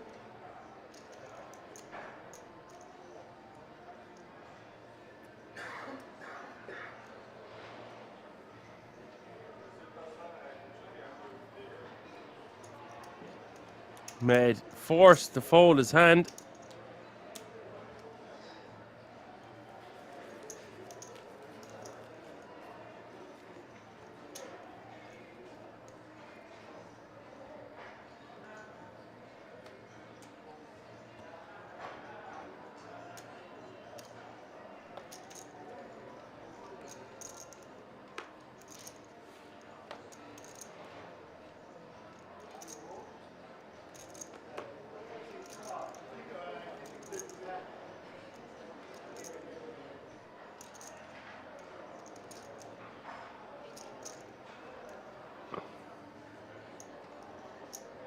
Folded all the way around to the small. Druska with the King, Jack of diamonds. Moving all in on his opponent.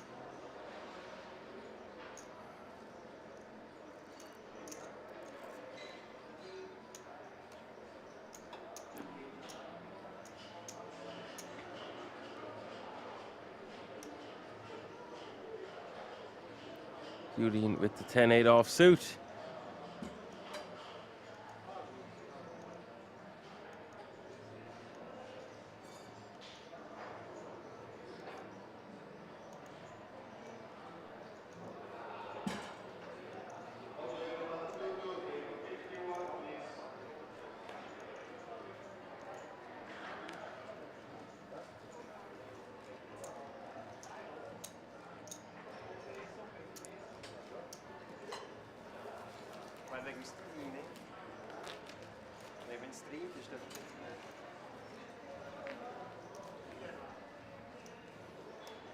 Druska just needs to keep accumulating chips the way he is, and he is in prime condition to take down this title.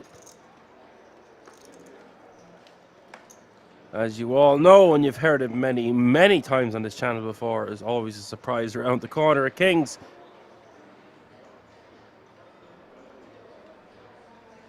Sabatino with the King-Queen offsuit under the gun. And with a 1 million big blind, players are going to get more and more shallow. And the more chips that Druska accumulates, the others are just going to be playing for second place. There's a significant pay jumps that they have to consider.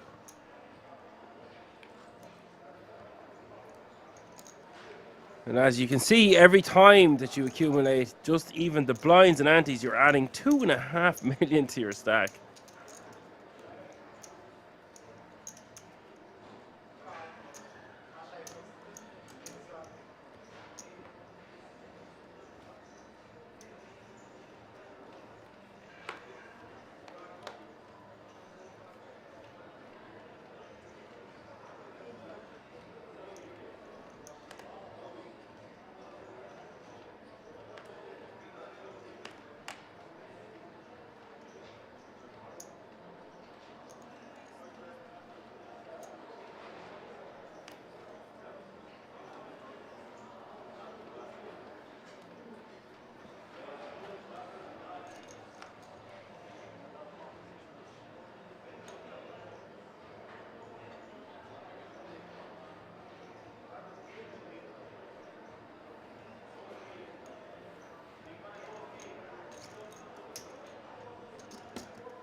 And Alex opting to defend here with the 10-9 offsuit.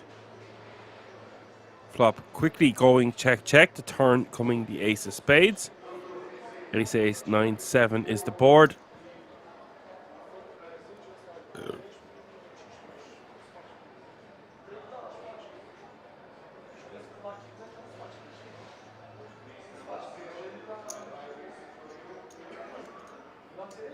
And a turn bet of 1.5 million and a call. River is the 4 of clubs. Interesting that Leonardo did not opt to check on the flop, or did opt to check on the flop and didn't bet, but very, very unbelievable that your opponent would just limp in sub 10 big blinds with an ace in their hand. So therefore, whatever Sabatino does, he is one of the most competent players left in this tournament for sure.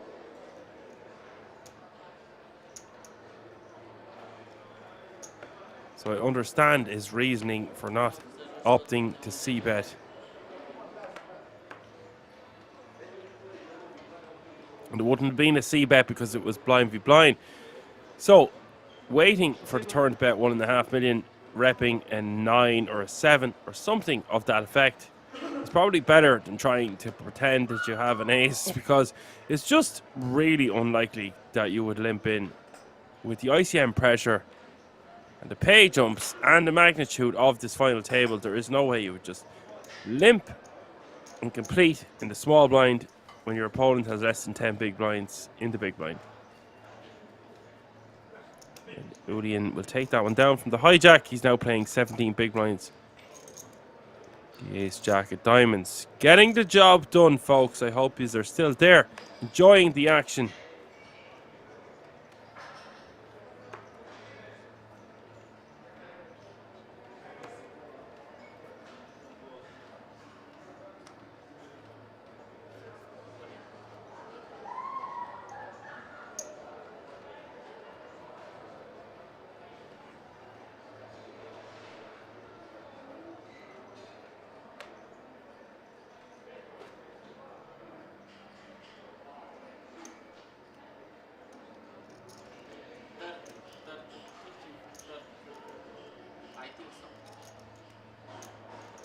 And we've got action here. Alex raising all in from the big blind, or from the button. Med in the small blind with the king-queen offsuit. And the decision.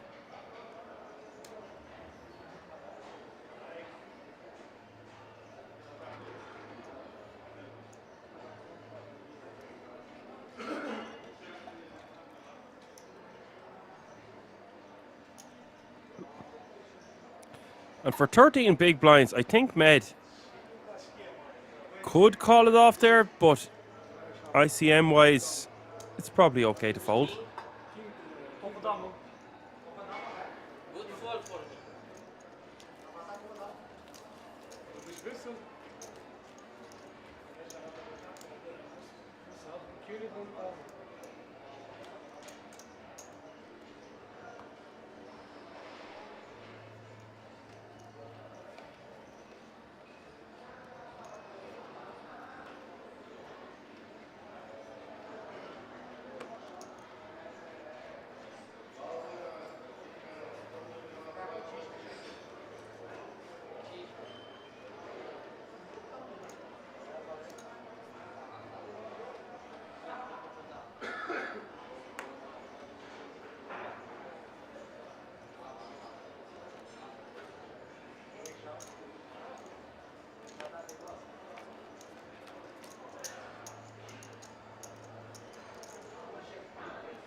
As you can see, folks, the chip counts are getting pretty shallow.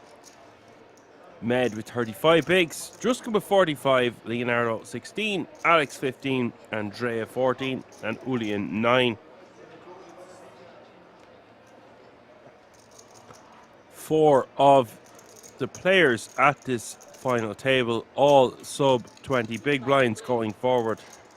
Can you stop the clock because That means Druska and Med can put significant pressure on the rest of the table. No one wanting to bust before the other.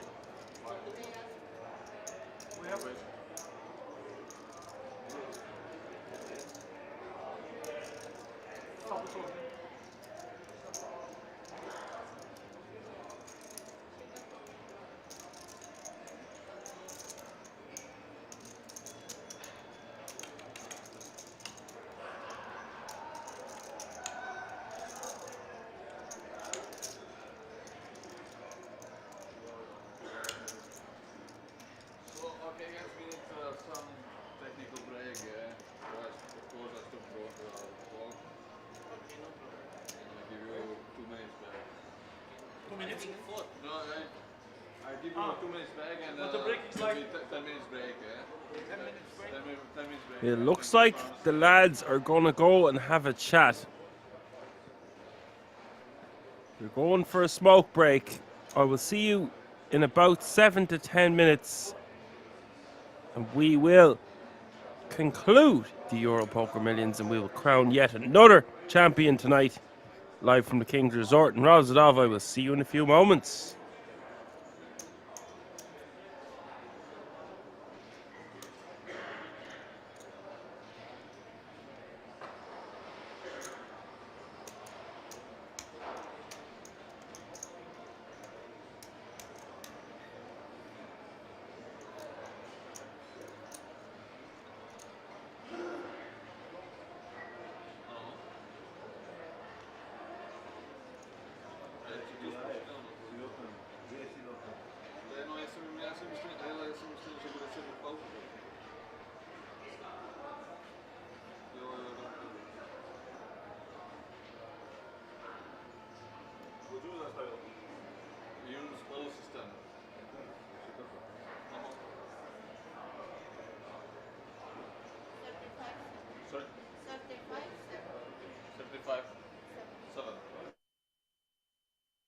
What you had? King Jack and...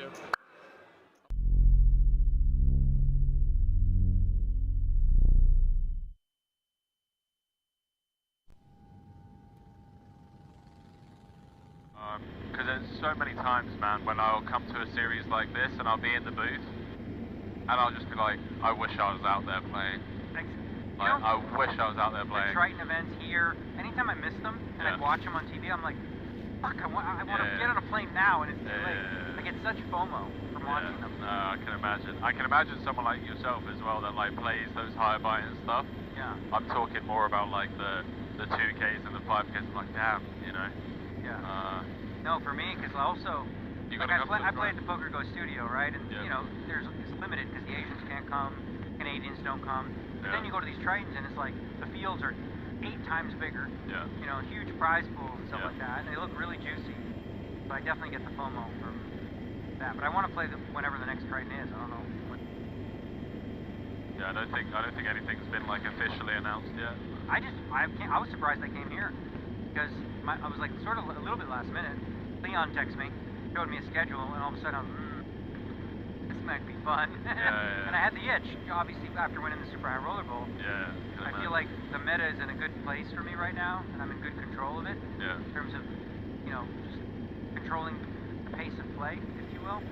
So I want to strike while the iron is hot, so people figure out what the hell I'm doing. That's good, man. No, I'm glad to hear it, because I know it was pretty brutal. I remember watching you get to a point where, especially like the Poker Go tour, Selfie stick. Yeah. Oh, I didn't see that. Oh man, I trashed the selfie stick. Dude, that was a 250K. And it was like, that was WSOP. Yeah, I was on my second bullet, you know, whatever, 210s against David Peters. Yeah. Runner, spades, he hit, you know, and I just was like at my peak, and I had this selfie stick, and it sort of half broke, and I just threw it on the ground, And then Justin Bonomo said I beat women. As a result, because I broke a selfie stick, and he's like, well, this is clearly a sign that women are afraid to play. I'm like, have you ever watched sports in your life? Have you never seen a football player throw his helmet, a golfer throws, stick? It's called passion, buddy.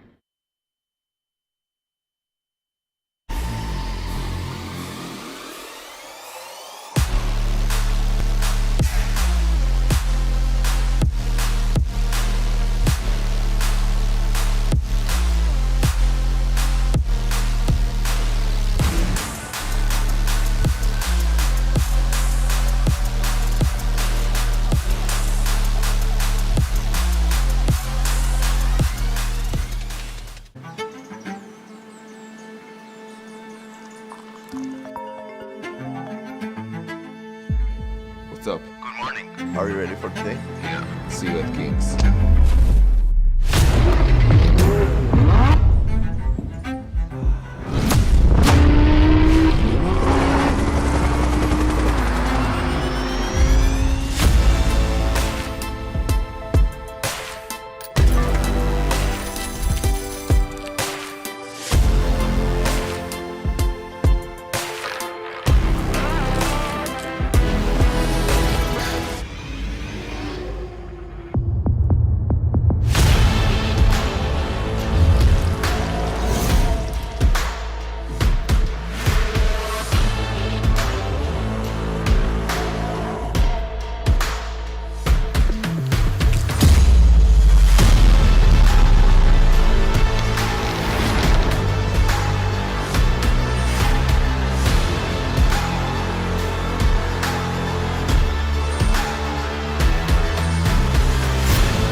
Wow. Blind v blind. Sam Grafton, 5 cards away from being up to 8 million in chips and number 99 of this final table. Are you rooting for me? No. You're too professional. You do. Yeah, no. I want to see a 7 right in the door. Too much. Nicky P being honest, saying he wants to see a 7 right in the door. If Squiddy can hold here, he's going to have over 30 big blinds. Needs to fade a 7. And now needs to fade a 6 or a jack. 7 would give him the straight. Adams going from 3 to 7 outs. I wish you called them the Kings. 10 on the turn. Now giving Adams some chop outs.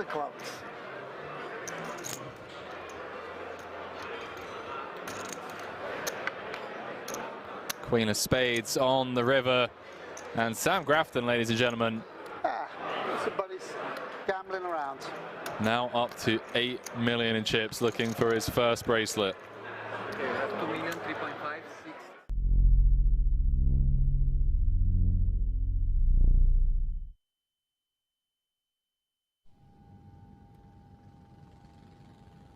Well, I'm a vegan, right? I've been a vegan for 20 years, and then I started adding muscle and like learning how to, do that on a vegan diet. And I have like a very regimented like structure for when I'm home and I'm like working out.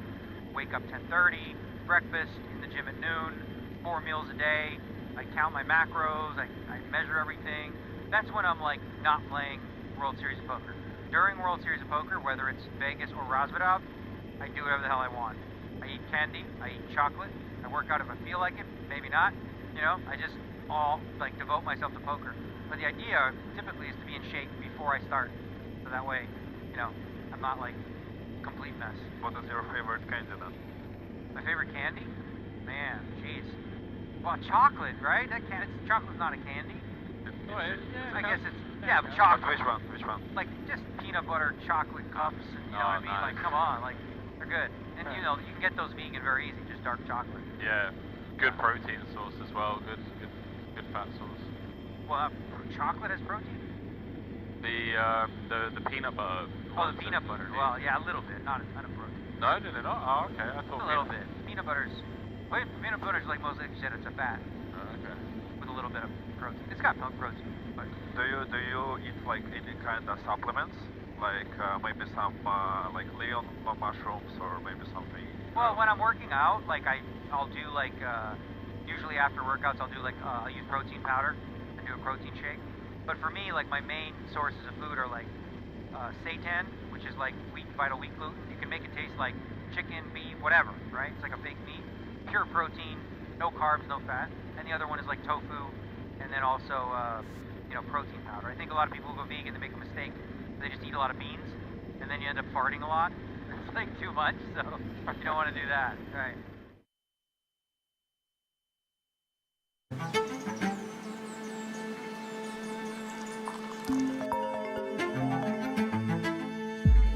What's up? Good morning. Are you ready for today? Yeah. See you at Kings.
that bed has a completely different name now. It's gross name he's dealing with. Welcome back, folks. Still 1 million big blind, 1 million big blind ante, 500,000 for the small. That's 500,000 for the small blind, 1 million for the big blind with a 1 million big blind running ante. Still 6 players remaining. Sabatino playing 16 big blinds is going to let the 8-3 suited go in the small. Alex will pick up the chips with the king 5 off suit.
Sabatino letting the queen 10 off suit go on the cutoff.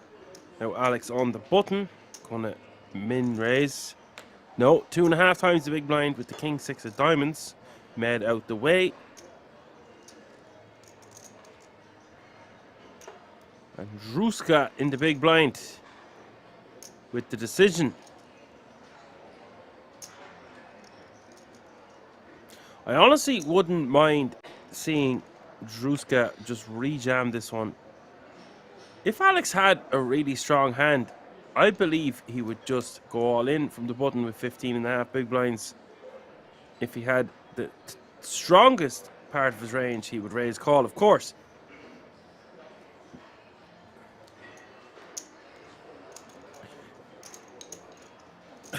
Very big hand, I thought. But I don't think you are opening like... Basically what I'm trying to say is he has more raise folds than he has raise calls, and therefore Queen 10 mightn't be the worst jam in the world.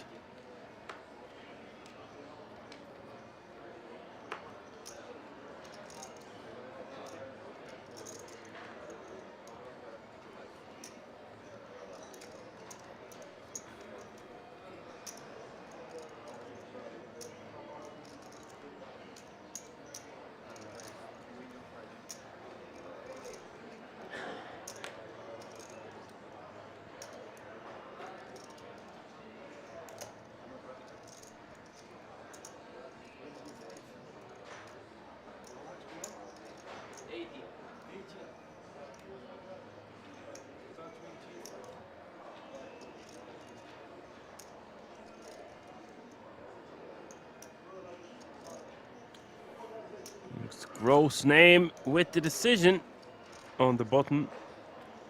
The 4 deuce of clubs. He is going into the tank, but to be fair, it did not take too long with just 4 high. Alex making it 3.5 million from the cutoff. Quite a large raise from Alex, just not wanting too much action.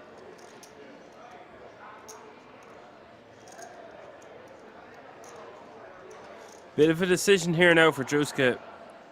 If Alex had just min-raised or made it 2.5 times the big blind, this would be a little bit different. But because Alex has made it 3.5 times, 3.5 million to go, Druska has a bit more of a decision on his hands. Personally, I would just like to see Druska rejam there, but I can see the cards.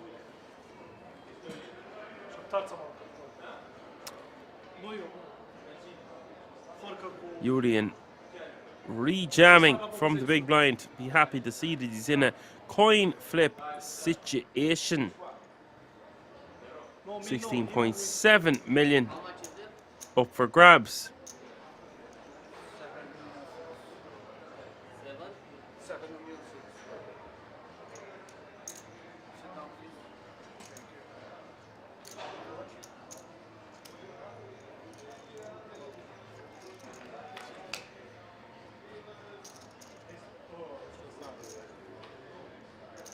That's a set for Alex. Julian going to need an 8 and an 8 fast, or he is going to be your 6th place finisher of the Euro Poker Millions final table.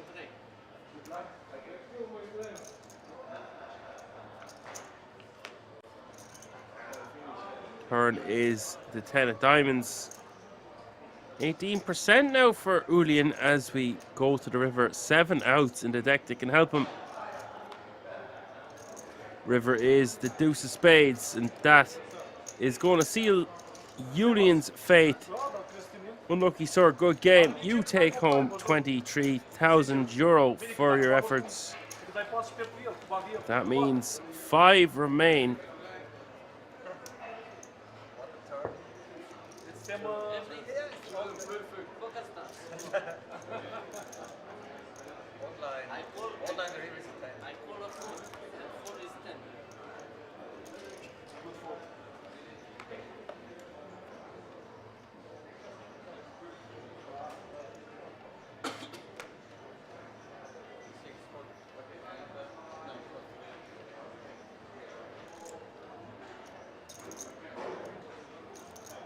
Like 15 million? 40? 10?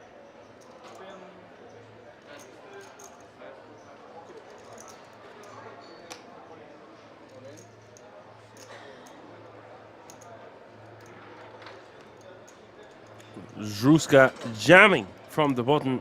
Andrea calling in the big blind with the Queen, Jack of Hearts.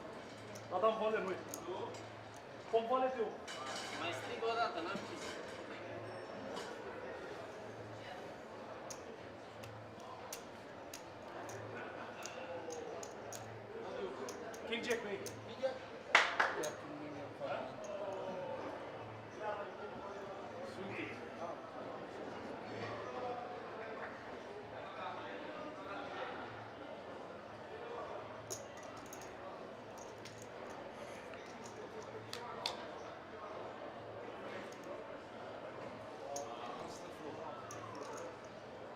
Nine, 8, deuce is the flop, 2 hearts.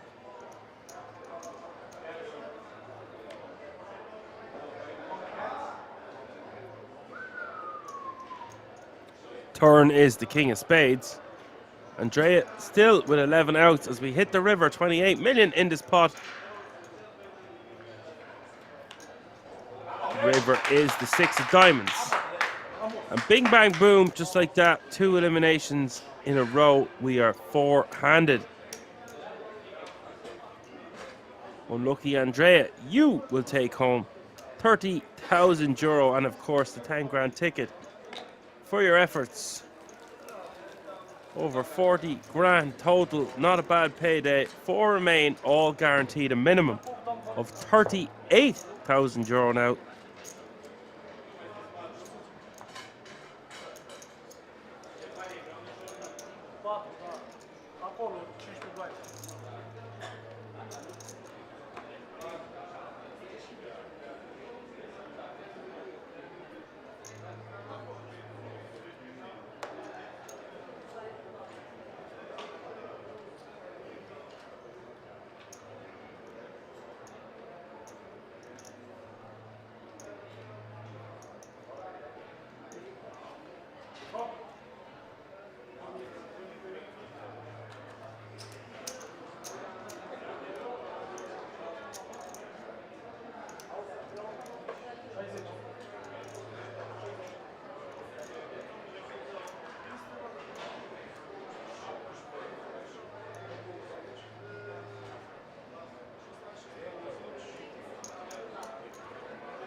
Sabatino here with the flush draw.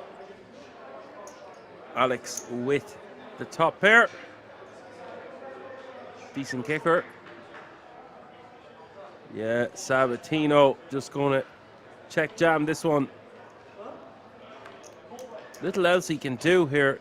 And you can see, just even though he has Jack 4 of hearts, he is almost a fair fight here. 48% with the Jack 4 of hearts.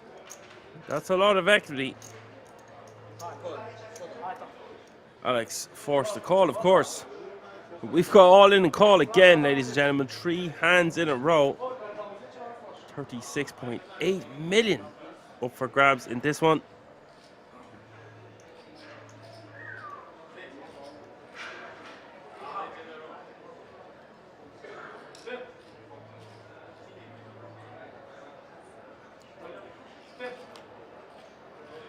Turn is the deuce of spades.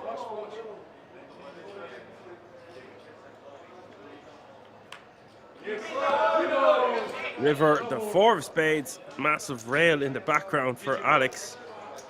Now he will be playing 46 billion. Leonardo Sabatino, who played really well, in my opinion, this final table, is going to take home 38,000 euro for his efforts, or 30,000 euro for his efforts, and we are now 4-handed.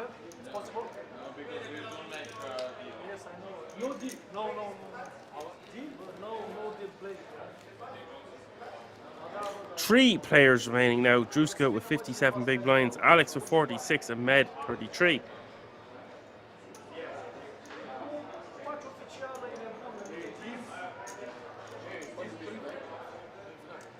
That means Sabatino, for his efforts, will take home 38,000 euro. Can we take a break like 5 minutes because I have to go to the bathroom, please? Okay, so 5 minutes break. 5 minutes break. That means all players remaining guaranteed a minimum of 50 G's, baby. 52,000 euro and a 10,000 euro World Series of Poker Europe main event ticket. Med will have 33 big blinds when we return. Alex 46 and Stefan 57. I will see you in a few moments.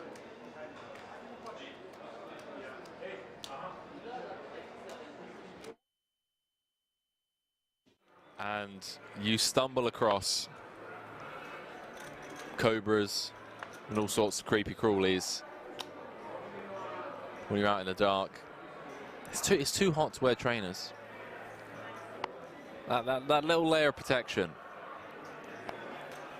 I'm talking out my ass. We already know that the socks don't help. The cobra wants a little snag of a toe.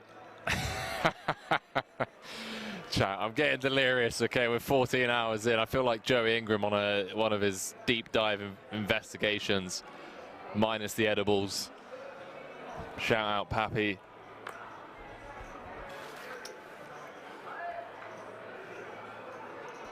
Bam, I'm saying Henry currently 3-bet jamming every live situation at the moment and winning. Yeah, dodging bullets, baby. I'm going to run into it eventually. BNK said, what's the start time tomorrow? Way too early for me. I'm going to be kicking off at 1 p.m. Central European time.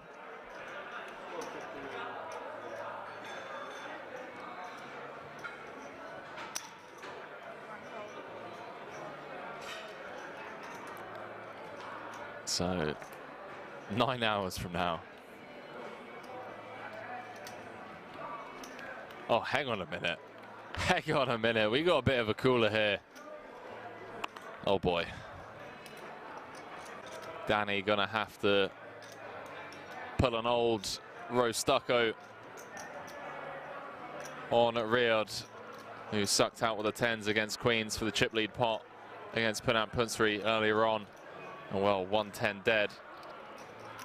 Not helping the young Dane.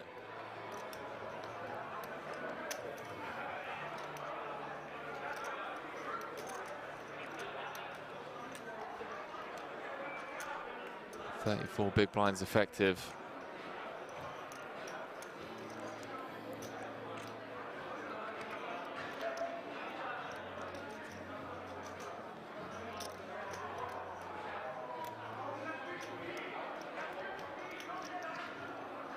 Lift off time, chat.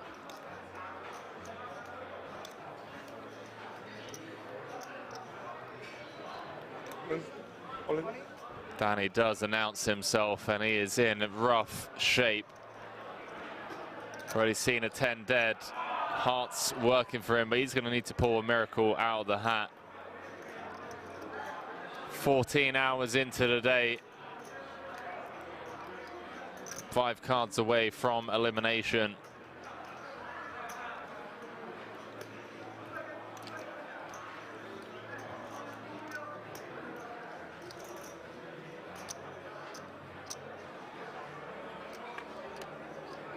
Could have been that 10 spot earlier. Rio just gets the click call. Cards on their backs. 2.9 million chip pot. 43 left in the record-breaking World Series of Poker Europe main event. If the Frenchman can hold, it's going to be up to over 5.4 million. 9-5 deuce. Bergmos. Drawing to 1 out twice for his tournament life. 8 of diamonds changes nothing other than the tease of it being 4 across. 10 of spades and a 10 of spades only. No dice.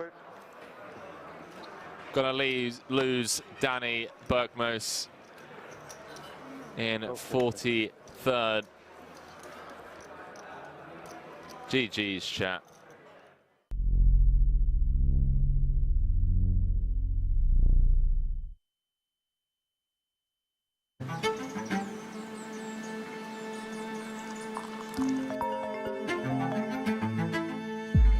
What's up? Good morning. Are you ready for today? Yeah. See you at Kings.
Start of the day. We will not make it.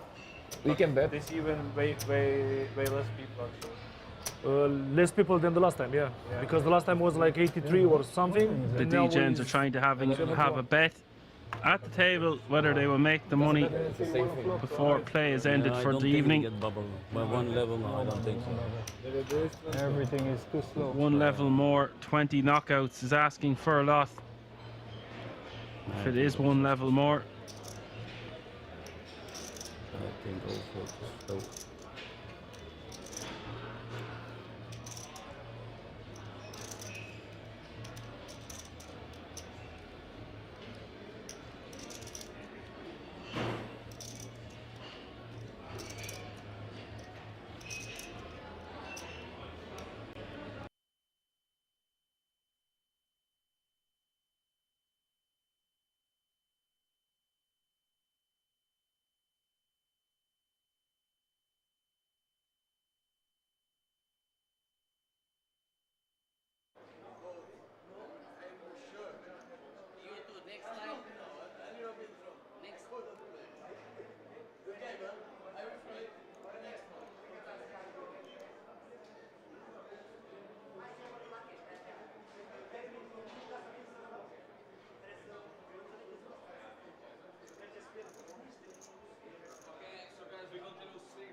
What hero here?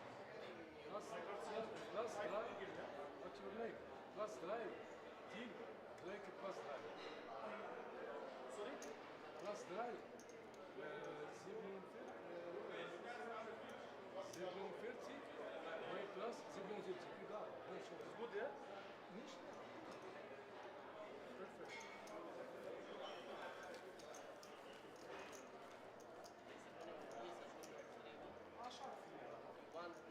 You want to put like 1,000 each other to play for the trophy at 3K? Or? The winners? 1,000. Yeah. Okay.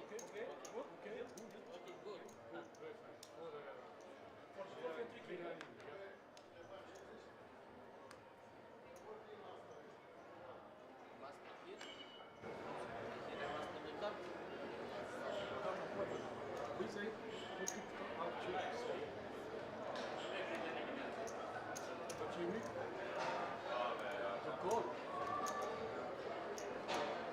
Okay. Good.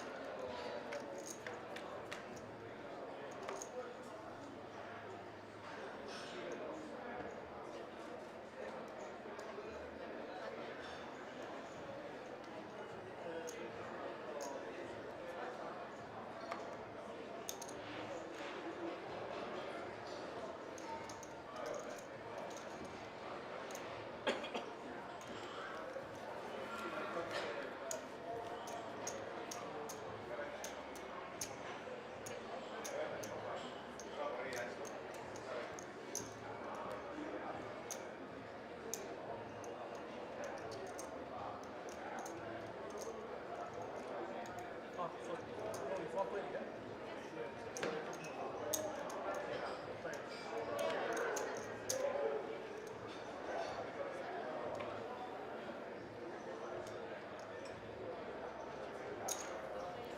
Welcome back, ladies and gentlemen. We are three-handed. 3 is the magic number, but 5 will make you get down now. 3 remaining. All players guaranteed a minimum of €52,000 now, and of course the 10 grand ticket. Druska is all in with his 6s. And Med just going to fold with the ace-9. Not much you can do there. Blinds have gone up. Small blind, 600,000. Big blind, 1.2 million. With a 1.2 million big blind running ante, that's 600, 1.2, 1.2.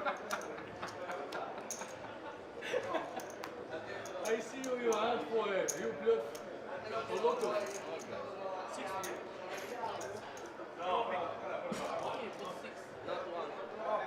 Personally, there with the ace-9, I would rather ram a jam or do something other than limping. With a hand as strong as ace-9 offsuit and small, put the pressure back on your opponent and stop him having the ability to put pressure on you.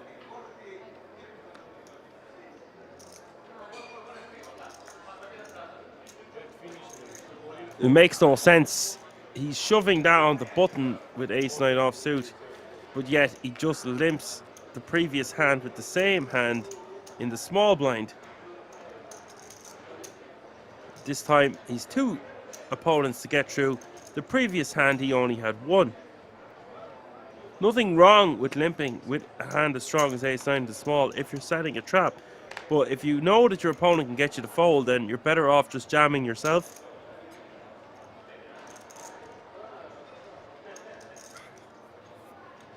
And I know that it seems excessive to jam as many as 25 big blinds in the small blind with a hand as strong as ace-9. But to take down the blinds and antes and not lose them is massive at this stage, especially when we are playing for the title and €131,000 up top. Look at that money, ladies and gentlemen. It's fantastic. It's all happening here at the King's Resort, live from Rozvadov. My name is Action Dan. You can check us out on all the socials. We've put a lot of time, money and effort into our YouTube channel recently. Like and subscribe there if you like what you're seeing here. There's so much content, loads of new videos per week. You can find us also on TikTok, all the usual socials like Instagram, Facebook, Twitter.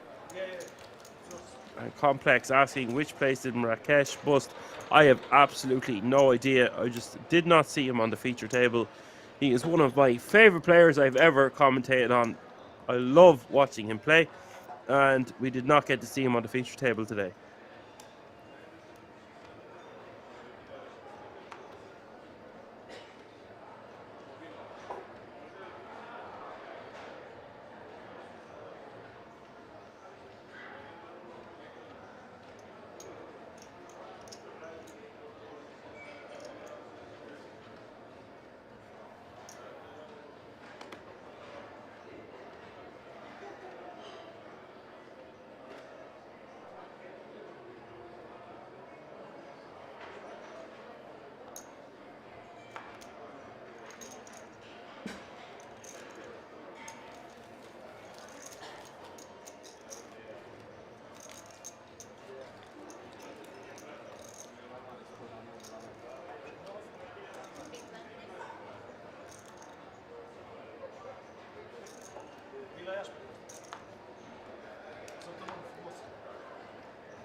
Med checking on the flop over to his opponent. Druska with the ace-5 on the king, 9-7 deuce. 2 flush draws out there now. Looks like Med is bet 4 million on the turn.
Med min raising essentially with a little bit of cheese on top from the button with ace king off suit. Druska asking for a count from the small blind. He's facing the open from Med and he's got a king jack off suit, and it's up to him what he wants to do with it here. Stacks are kind of awkward. If it was a little bit less, you could just shove.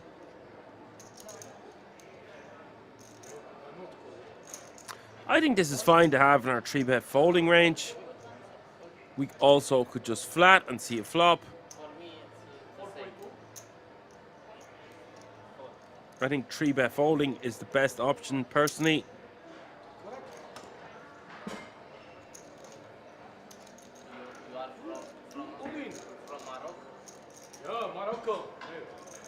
Med moving all in. This guy is a character. You gotta love it. Gross name, Med, number 6. Big 6.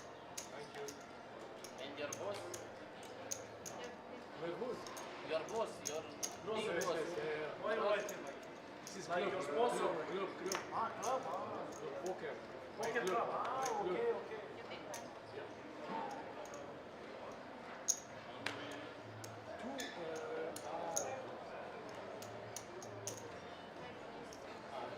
Liam, know your strategy. Race. Race.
Blind 106, I have 700.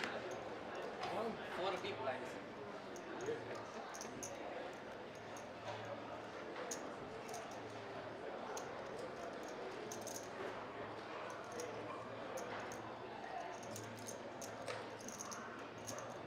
Med raising to 3 million from the small blind, and Druska with the 2 ladies in red, 3-betting to 7.5 million. We'll take this one down.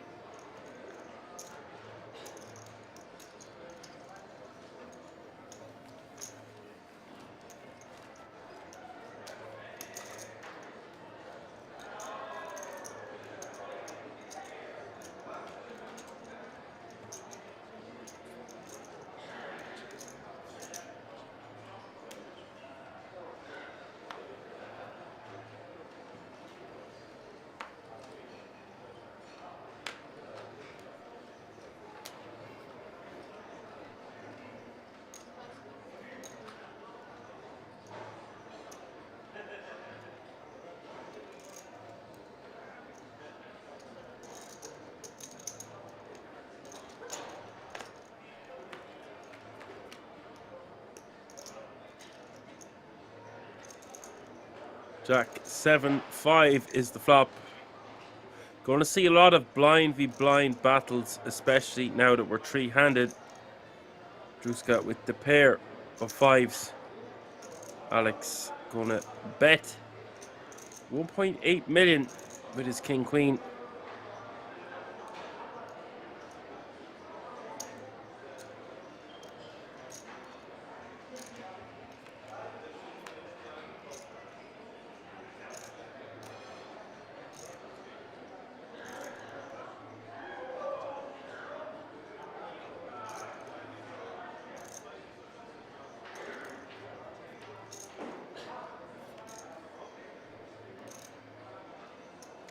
Turn goes check, check. The river, the ace of spades.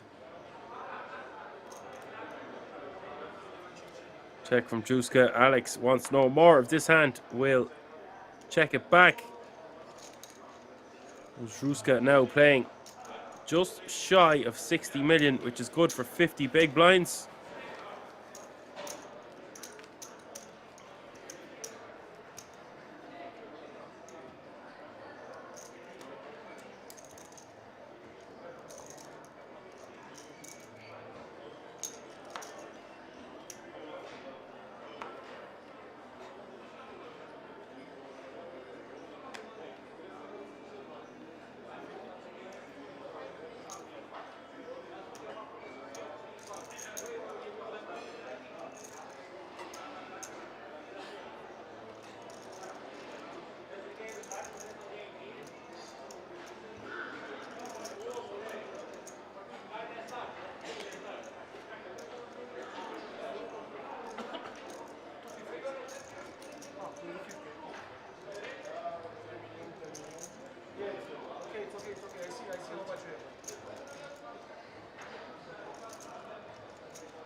Med just jamming from the big blind with King, Queen of Hearts over the open of Juska.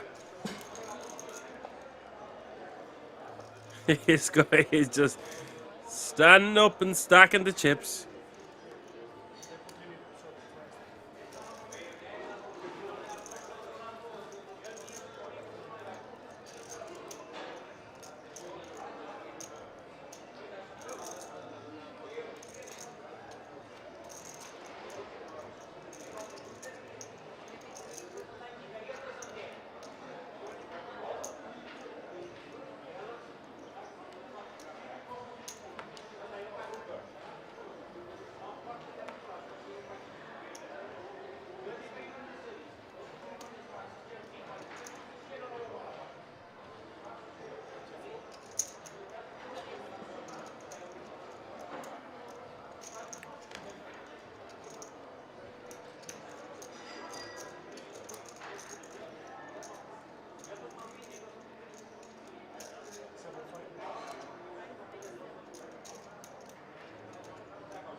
Juska with the King 8 on Jack 6-4.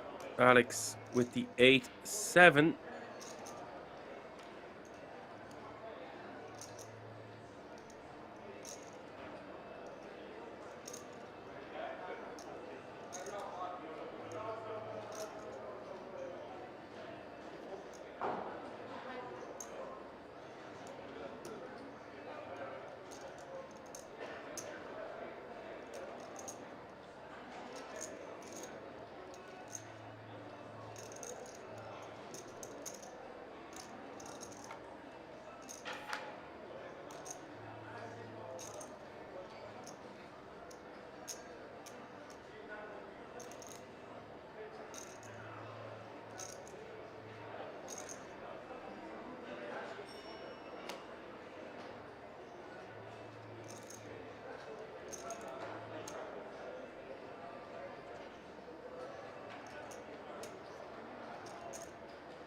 Turn is the ace of clubs, 13.2 million in this pot. Turn going check, check. Interesting river coming up. It's not that interesting at all. It's the deuce of hearts. An innocuous card.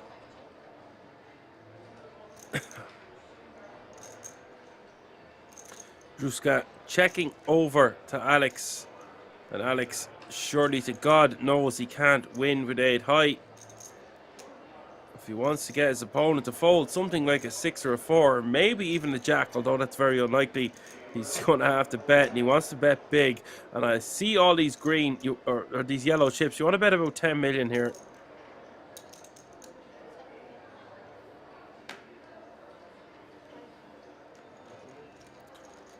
$9.5 million is the bet. Great bet from Alex. Well executed.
Alex betting 1.5 million on King, 7 deuce, 2 spades, med with the flush draw.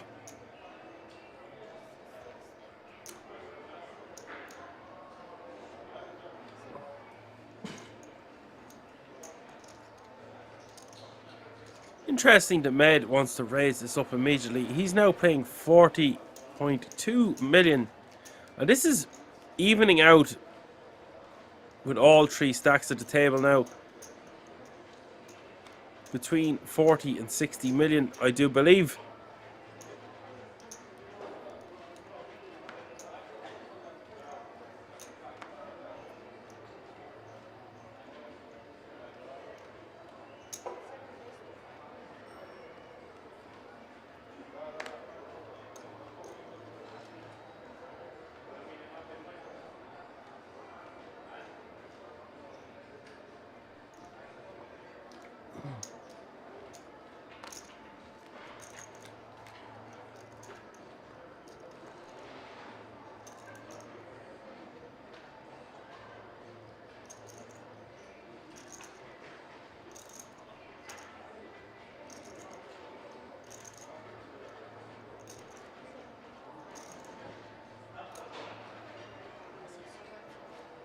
Alex betting 2.5 million with 8 high.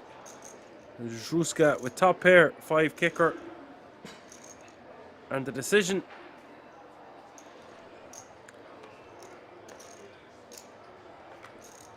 Druska calls, and we will see the turn. The turn is the 7 of diamonds.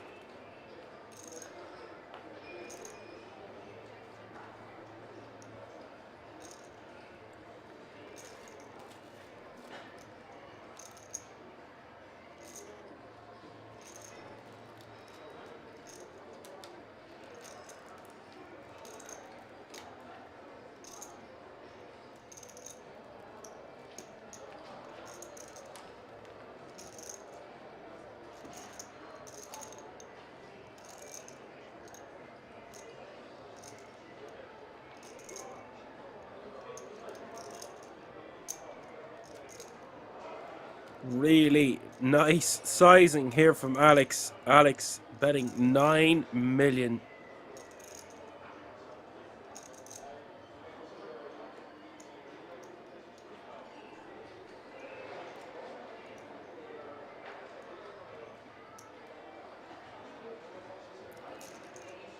Well, you gotta love this. We're going to see a very interesting river card, 28 million in the middle. River in innocuous 3 of diamonds. Let's see what happens here. Now, if I'm in Alex's shoes, And we've bet 2 streets. There's 28 million up for grabs. I think we just have to jam the river.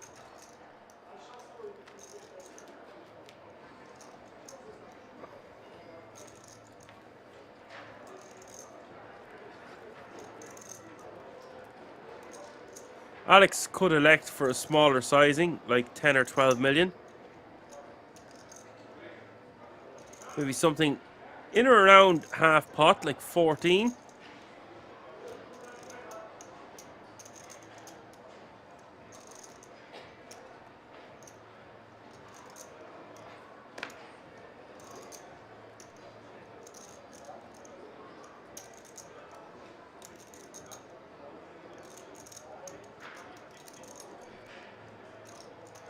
Looks like a 15 million bet from Alex on the button here, with 15.2 million behind. Balls of steel, ladies and gentlemen, we're seeing live from the King's Resort in Rostov right now, and it's just a matter of how believable of a story this is for Zruska. He has top pair, we are three-handed, but it is very tough for one pair to be good at showdown on this river.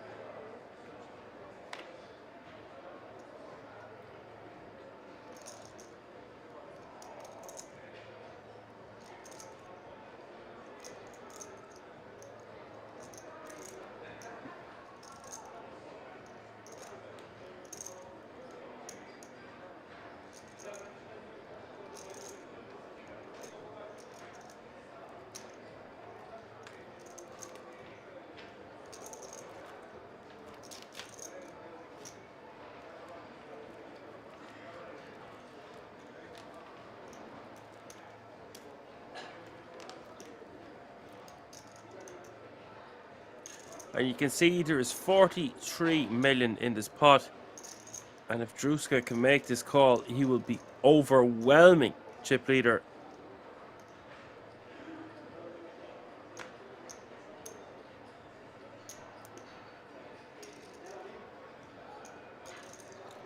He is beating a good few bluffs, but there are so many value hands on this board. It's an extremely tough call here for Zruska.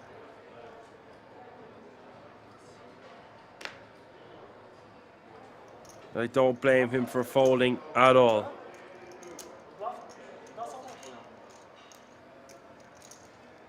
Well, you can lie all you want. You're going to see in a half an hour for the next break we have, if we do have another break.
Board running out.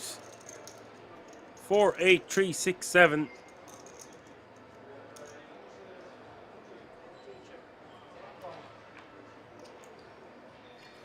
And I think Druska should possibly turn his hand into a bluff on the river.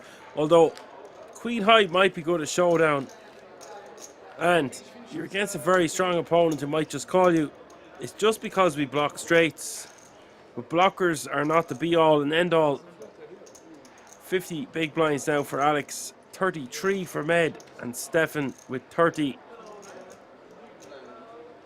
It is all to play for here. 3 remain. There can only be one winner.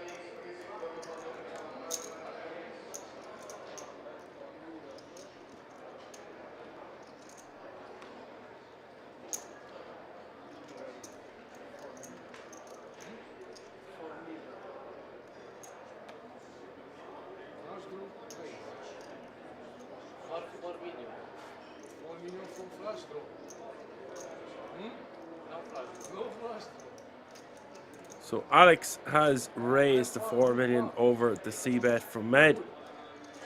I show you one time if you want.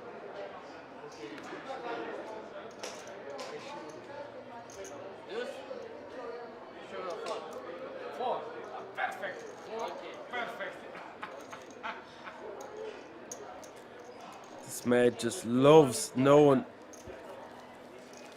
he's hitting with a massive fighting chance there, knowing that he folded correctly.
So Med opening here from the button with Jack 7 of hearts. Stefan 3 betting from the small with King 4 off suit.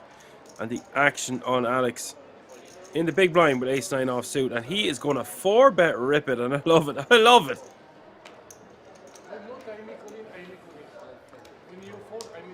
There's poker and then there's power poker, and that is massive for Alex to take that one down.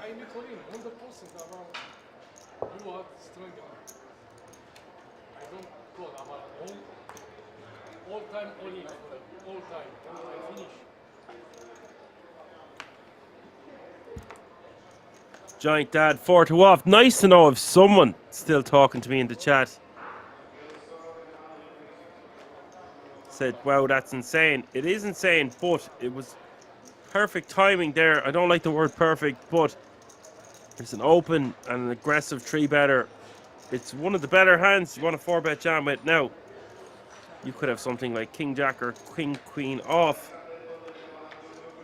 if you're called and you've ace-9, you're in terrible shape a lot of the times if you're going to c5 cards. But it was a fantastic opportunity to take down all the booty out there in the middle.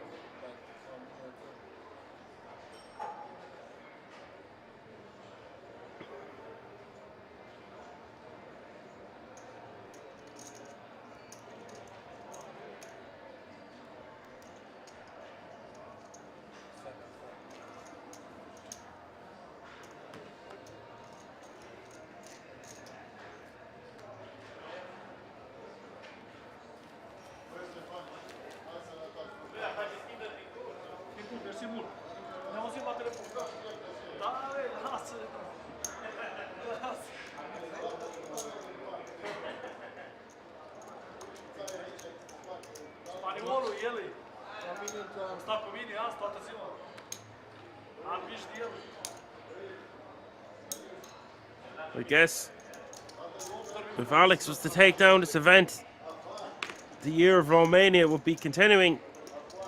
It's nearly the decade of Romania at this stage.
Poker Gubby says, think Zruska wins and Alex second. Well, let's see if your predictions are correct.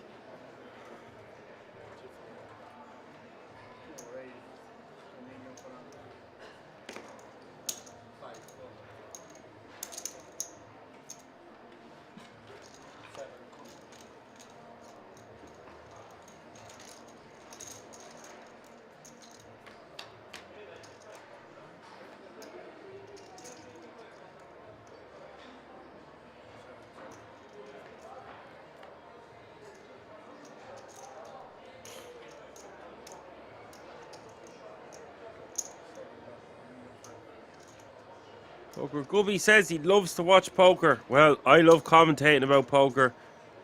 You came to the right place and the right channel. My name is Action Dan. Love bringing you all the action live from the King's Resort in Rosvedov. River is the ace of hearts. The Barry for Alex has a clear value bet. And I just think he's gone way too small here. I would like to see him bet about 7 to 8 million because there's two busted flush draws out there.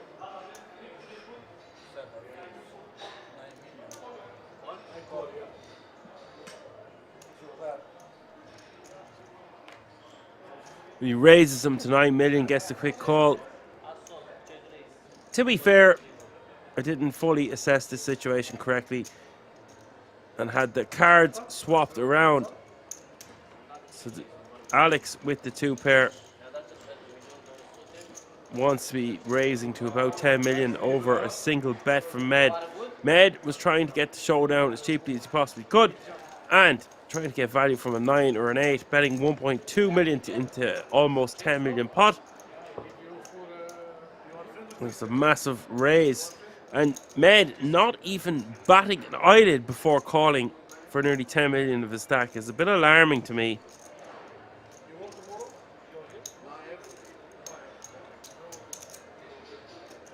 Giant Dad 4-2 off says he's just like never folding when he's blocks. He blocks, his block gets massively raised. So it's almost like he's essentially betting one big blind to get raised. That's fine, that's okay. That's a great strategy, but not when an ace hits the river. You have to reevaluate your thought process. Okay, so you've thought one thing, you've gone for a certain sizing, you've got your answer, and you've got raised heavily, and you don't even think about your decision and just call the 10 million. Personally, I think this is overkill. Ooh, we've got action here. Jack 9-5, Zhuska with the Jack 6, Med with the Jack 8.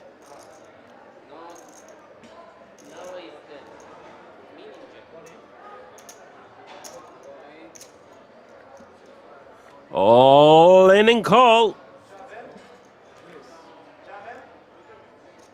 33.6 million in the middle here.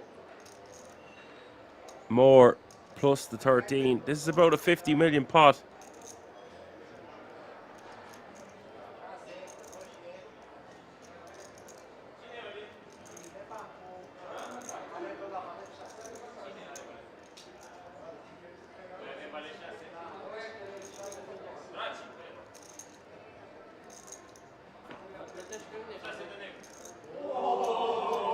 Turn is the 7 of hearts. And now Juska with all the outs in the world as we hit the river. 16 outs for Juska, but he cannot hit it. Med will double up. And now Juska going forward will be playing 14 big blinds. And Med is going to sit back down after going yes, yes, yes. What a character. He was going to be playing 28 big blinds going forward. Who do you think is going to take this one down, folks? Give me your predictions in the chat. I'll tell you what I think then. And it's not based on stack size.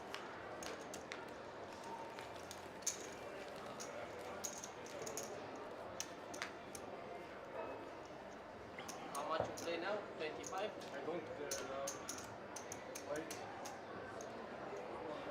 Put like that, the chips. Like this.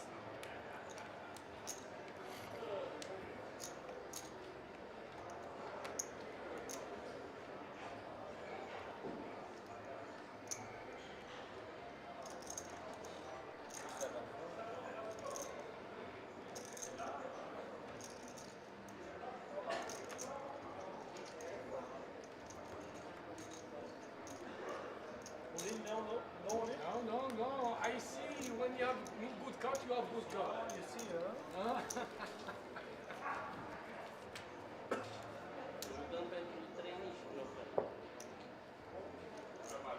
Big blind, sir? Maybe 27, 26.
good feeling, huh? You won't raise.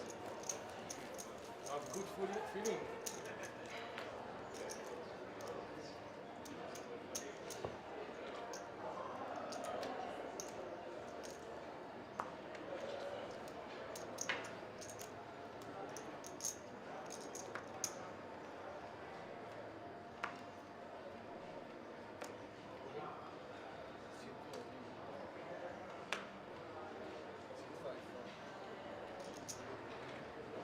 Maybe 20 million. How much? 20? 20, okay.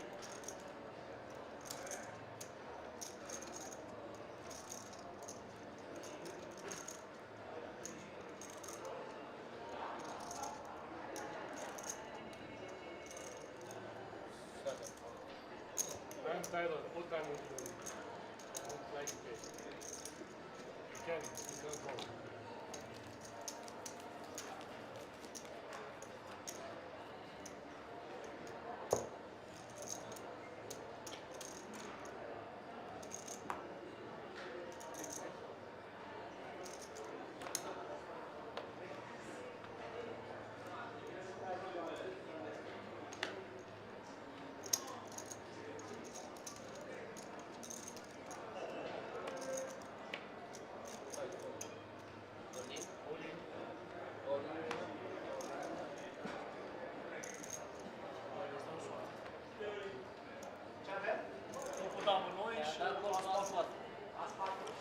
And we have an all-in and a call. Massive coin flip essentially here. Med with the ace-4. Alex with the king-queen offsuit. Poker could be saying, I think Druska is the best player. Then Alex can't see that man. Med has the champion. Right. I think Alex has been playing the best overall of the players remaining. Druska playing very well as well, of course. But Alex has... he's impressed me.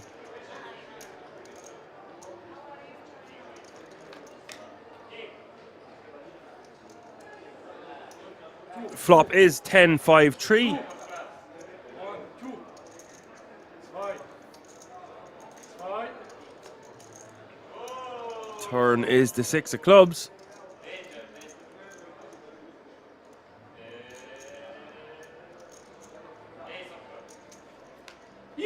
Yes! River is the 10 of hearts.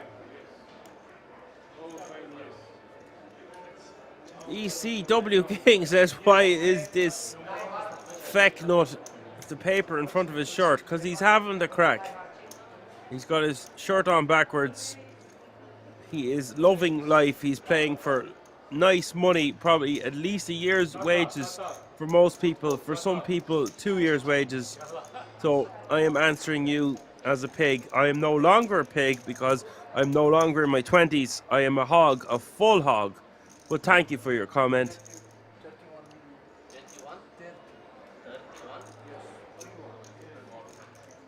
21? Massive double up for Med.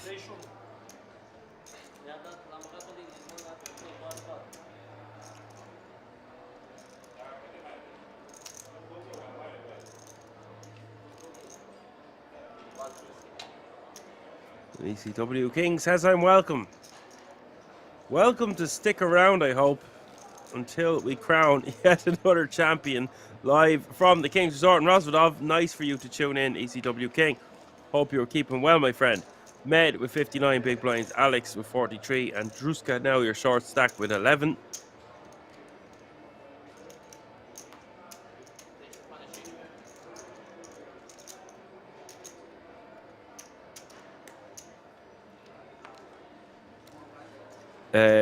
Ratchet Veg, it's okay. I am friends with ECW King. He tunes in here every weekend.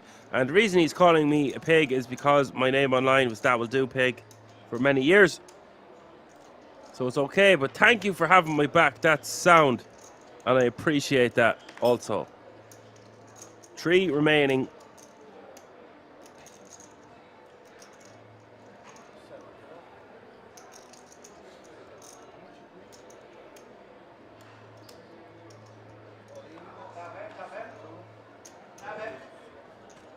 Med all in from the small, And ECW King, you were missing him with all his other. He had, he was changing it. This piece of paper he had in front of his T-shirt there. At every break, he would mix it up and put something else on the piece of paper. So that was kind of funny. Like Gross Name was his name on his front for a while. Ratchet, don't apologise. That sound you just didn't know the crack. It's no problem. Med with the ace-8 off suit. Stefan with the pocket fours.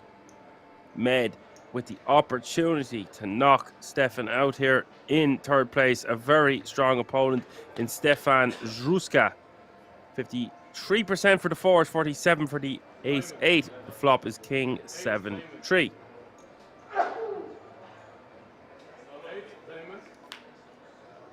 Turn is the jack of spades. Stefan looking like he is going to hold here for 26.6 million.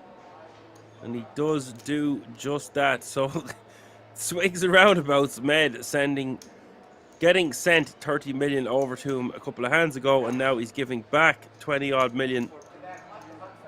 Or plus 12. So yeah, about 13 million. And he's going to be playing 58 million going forward.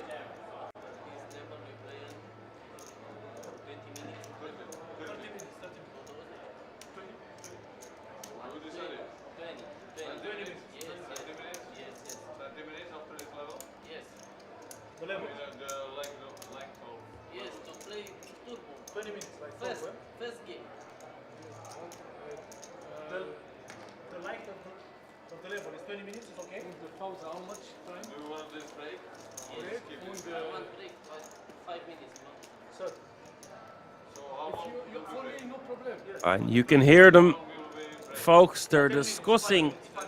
They want to change the blinds from 40 minutes to 20 minutes. And you know what? I love that. I love it.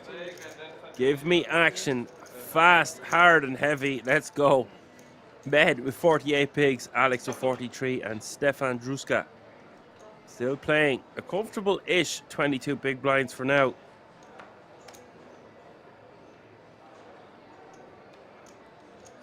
Mad Shaman is asking, where's the paper now? The paper which the Sunday Herald, is it? The Sun newspaper. What sort of paper are you looking for?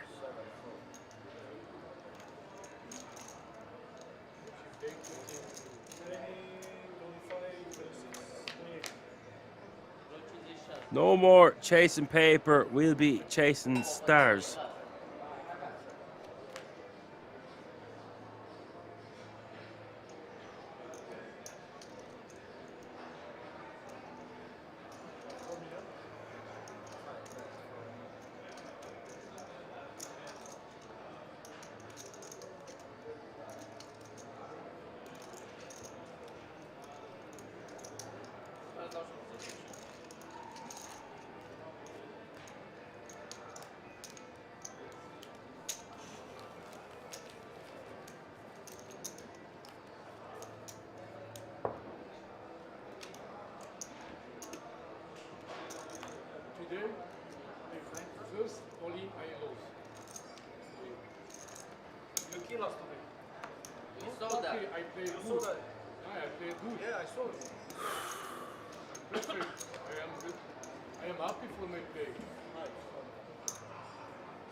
3 million bet from Med.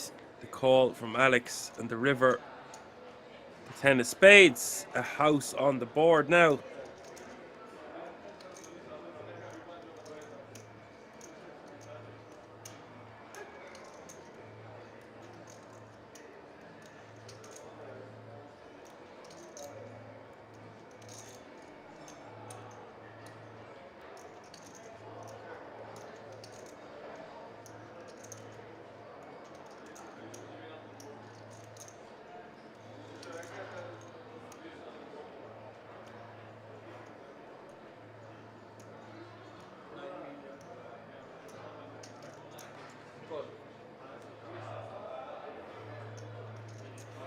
$9 million bet and a call. Chop it up, fellas. I play street flush. Oh, street flush. I play flop. When you bet flop, I am all in. Yes, please, my foolishness. When I play flop, I am all in. I believe you. So Med is right there. If there was a bet on the flop with a hand as strong as King Jack of clubs, a royal flush draw, I think you just gotta stick it in and think of Ireland.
Druska hitting a flush on this river.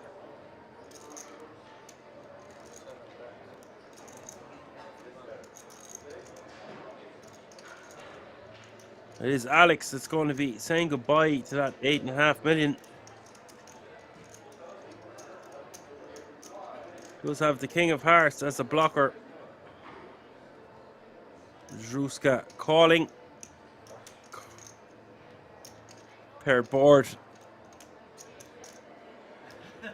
Will scoop a nice pot and take over the chip lead over Alex anyway. He's still not close to Med.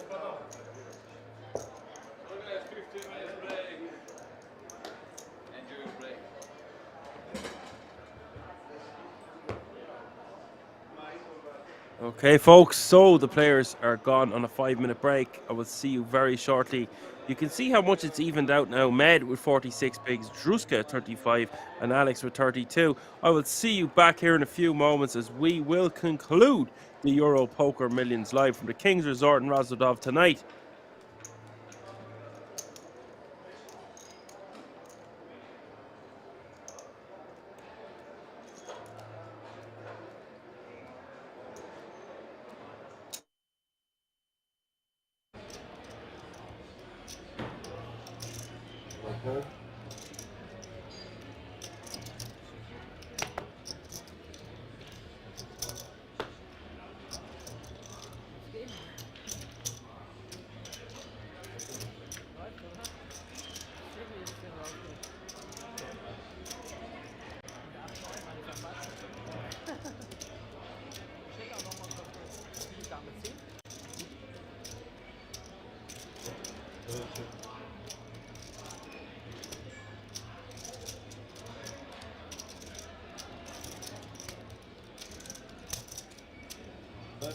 Erkin continuing on Jack 8-6, 2 spade flop.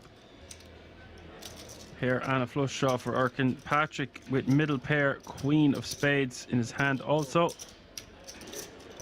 Bet of 22k and a call, over 100k in the middle now as we see the turn. Oh, the turn is the 8 of clubs, giving Patrick trips now. Erkan most likely just going to take a free card, try hit a spade on the river. And he does do just that. 4 of spades hitting the river, giving Erkan the nut flush.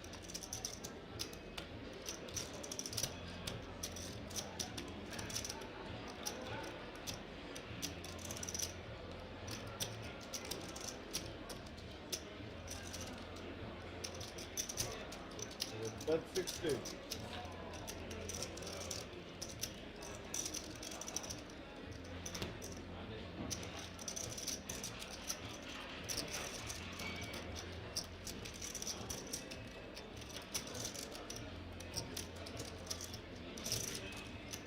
Patrick with a bet of 60k, 60% pot.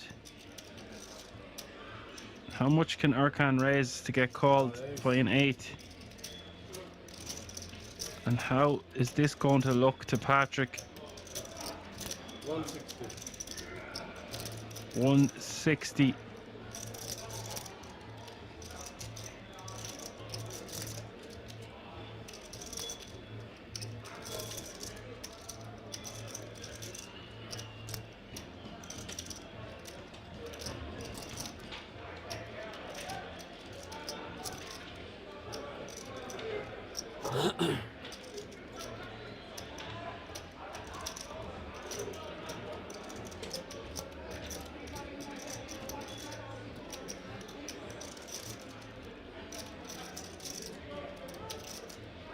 Patrick getting 3-1 on a call here for 100k more.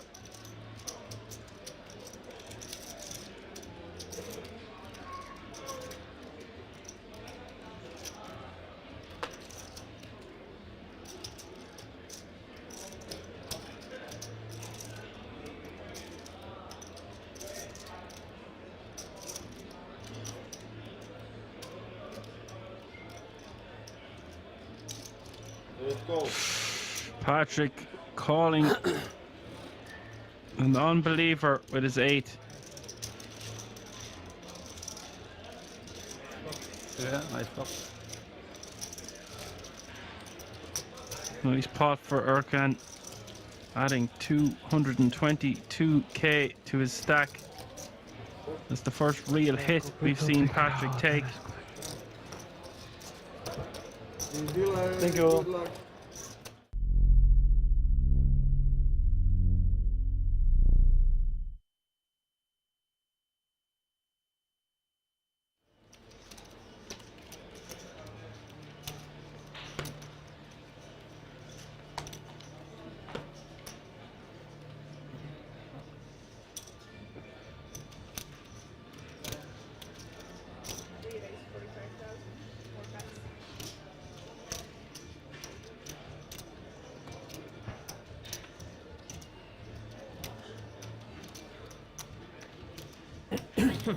Lucky Luck under the gun, raising with ace queen off suit to 45k, and he's sad with the 2 black Jeffreys 2 seats over. Raise. He's going to raise. The 3 bet to 105k.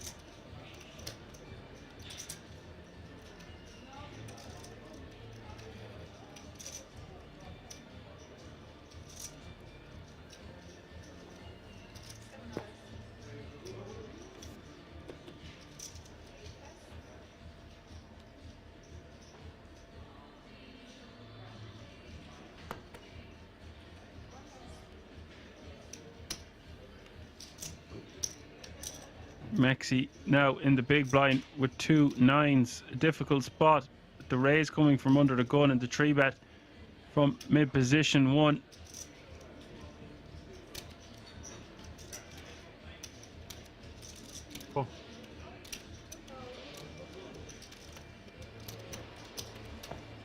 Just calls the 85k more.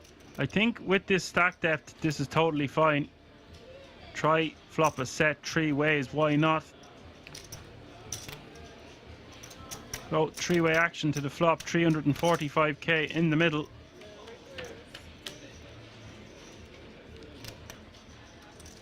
Ace, 8, 7, all spades is the flop. Lucky look, flopping by far the best of it here. Top pair, queen high flush draw.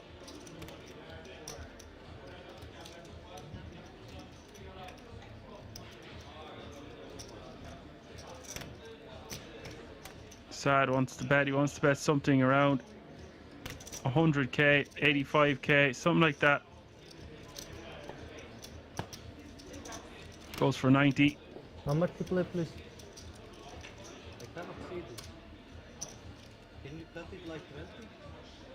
Please?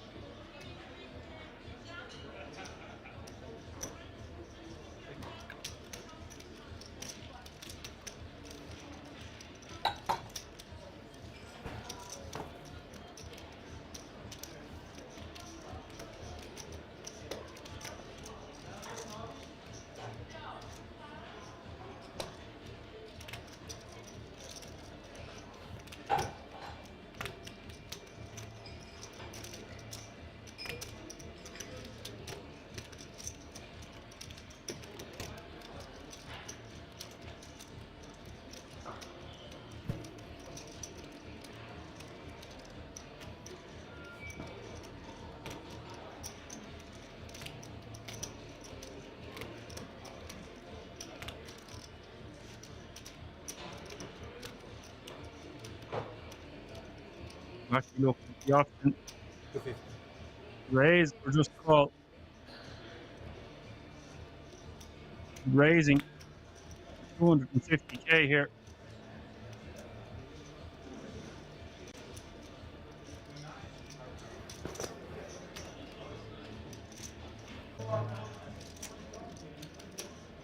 All in.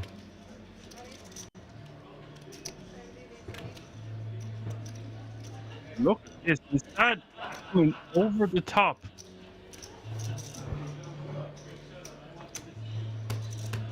Just the jack of spades.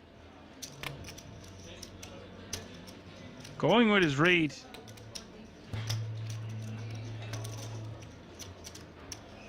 Don't know what this accomplishes really. It's a very daring move.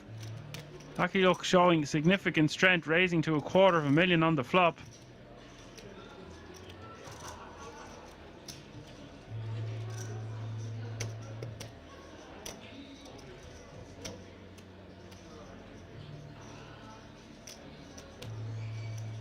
He is a non-believer of the $250,000 raise, it would seem.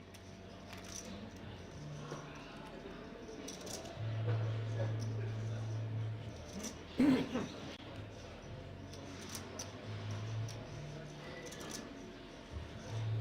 if you're Lucky Look, you're not loving this calling off. You're going to be losing against made flushes, ace king, considerable portion of the time here.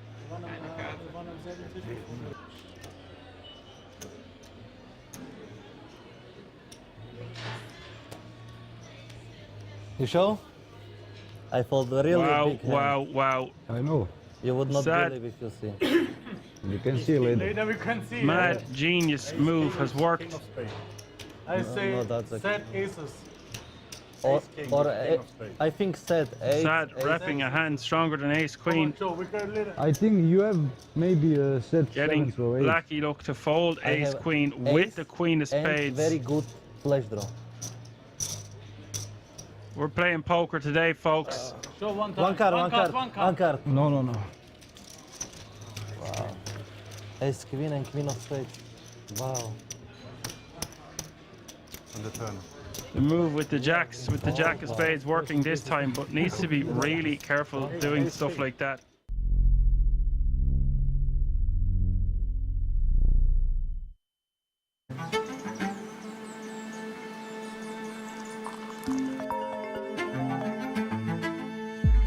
What's up? Good morning. Are you ready for today? Yeah. See you at Kings.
Alrighty, ladies and gentlemen, we are back. Alex on the button, raising to 3.6 million. Blinds have gone up. 800k is the small blind, 1.6 million the big blind, with 1.6 million running big blind ante. That's 800k, 1.6, 1.6.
phone there. Put your phone. Put your phone.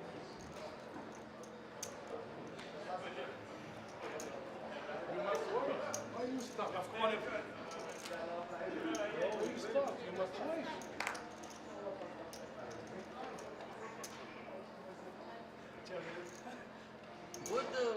Good fall.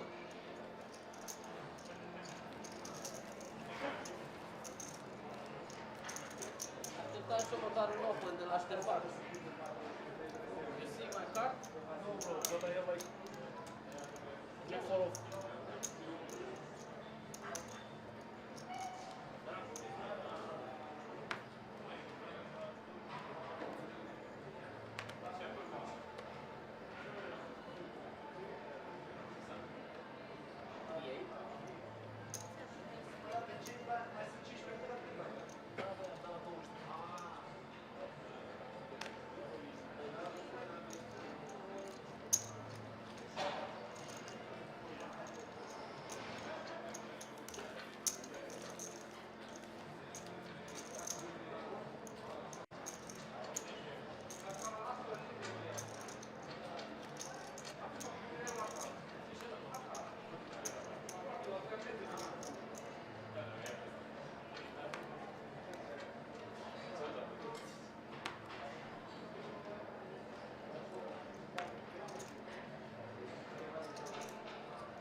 Nothing.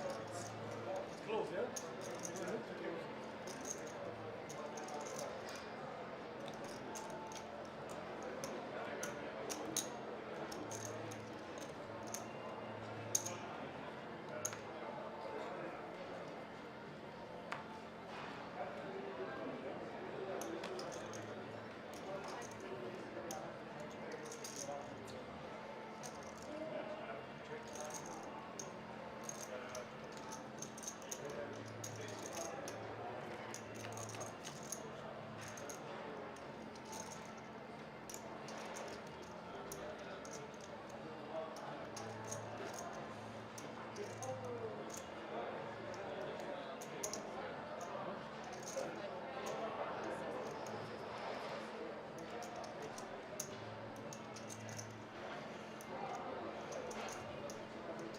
Med checked his option with 10-6 of clubs. Alex betting 1.6 million with his pair of threes on 5-5-3.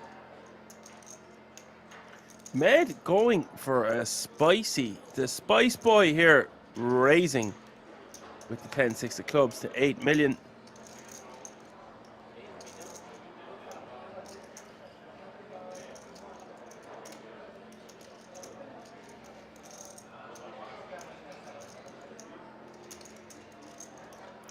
Alex with the decision, and personally, if Alex believes Med is up to no good here, he should probably just jam instead of facing a bad run out. But instead, he decides to just let it go.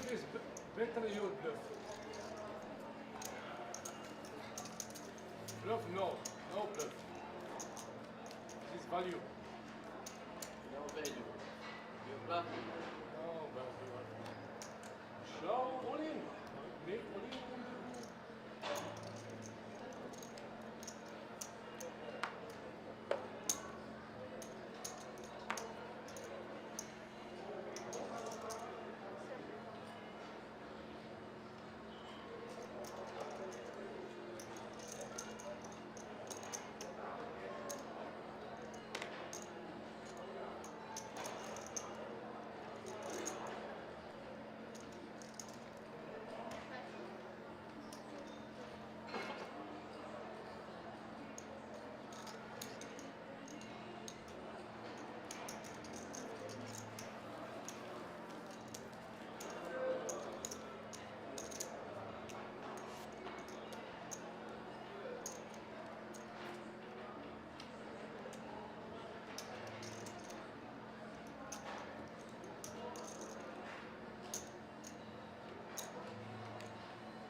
Nines for Med here on the button.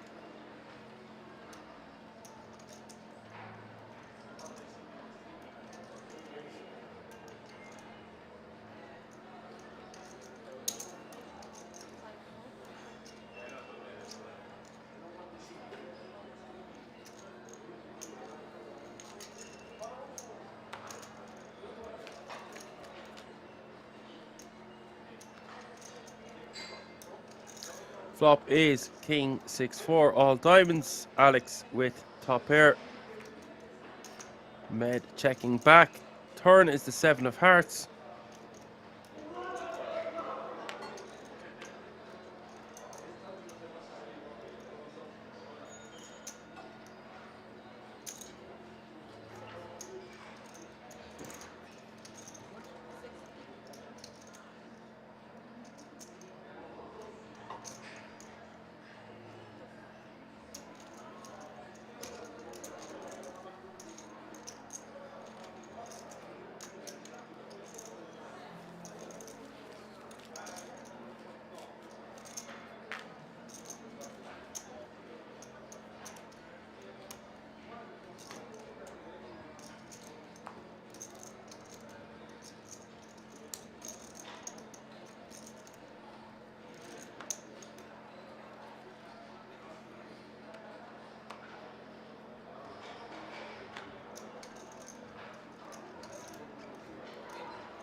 We've got a little bit of a cooler situation going on here, especially three-handed. Druska raising on the button, getting jammed on by Alex with the ace-jack. Druska having to call with the ace-queen, of course.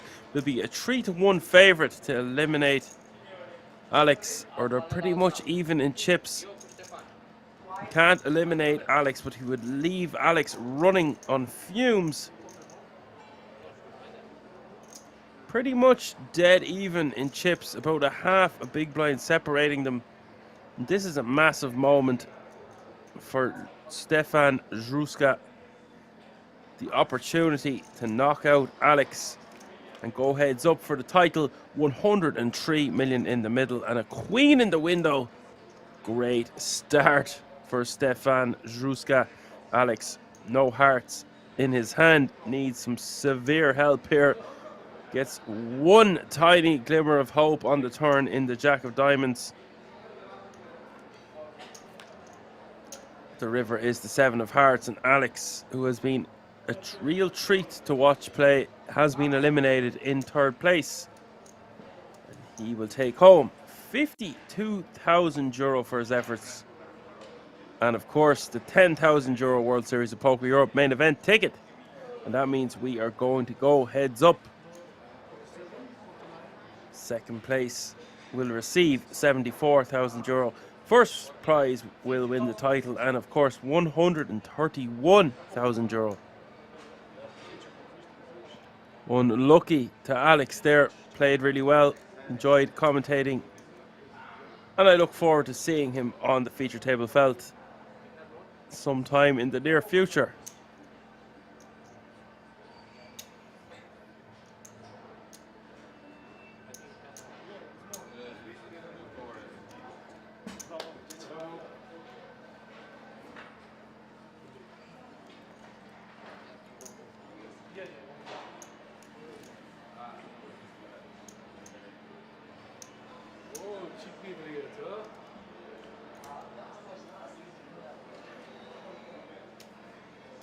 Heads up, on time.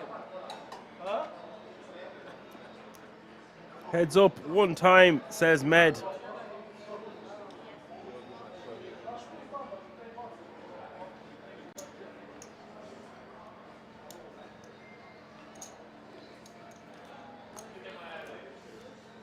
Dosage.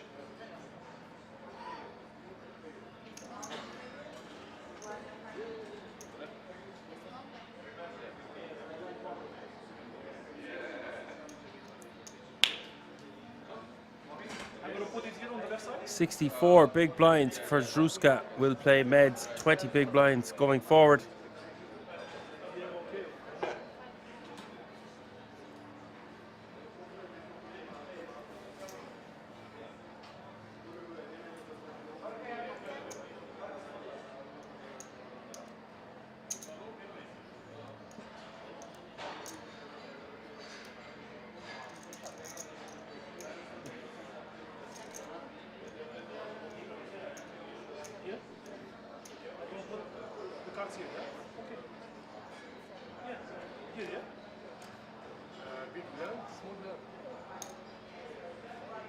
small, big.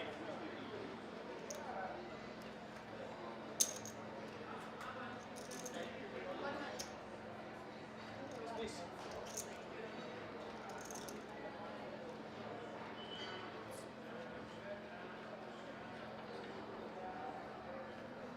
What's an email last second?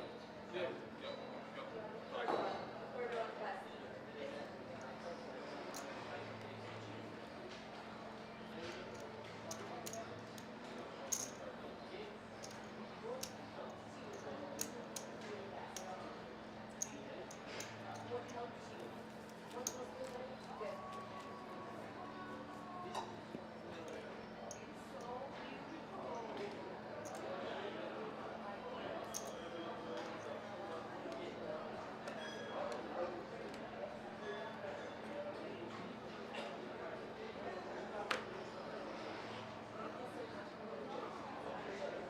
We are heads up for the Euro Poker Millions title. Med jamming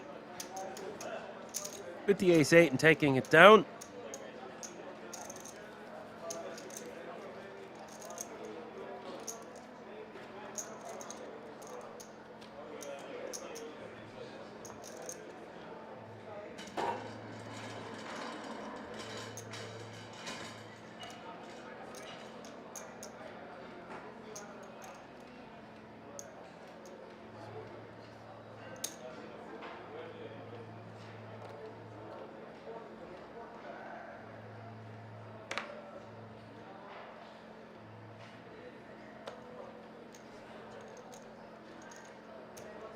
Stefan folding the jack-6. Med scoops it with the ace-6 of hearts.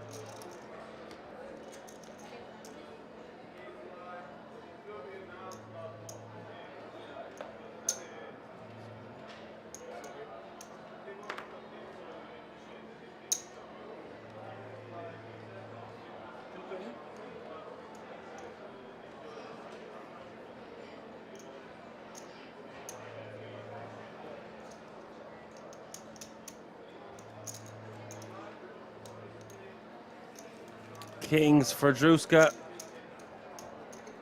An amazing hand to pick up, especially lucky enough to get it when you're heads up for the title. But unfortunately, just takes the blinds and antes.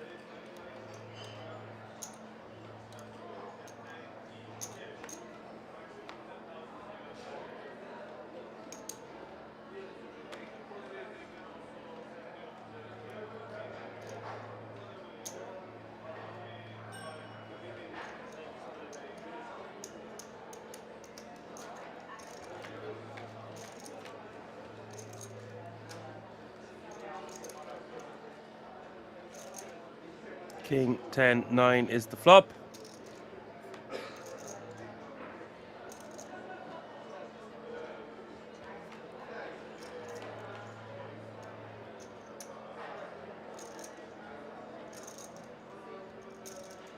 Turn is the lady in red. River is the lady in black.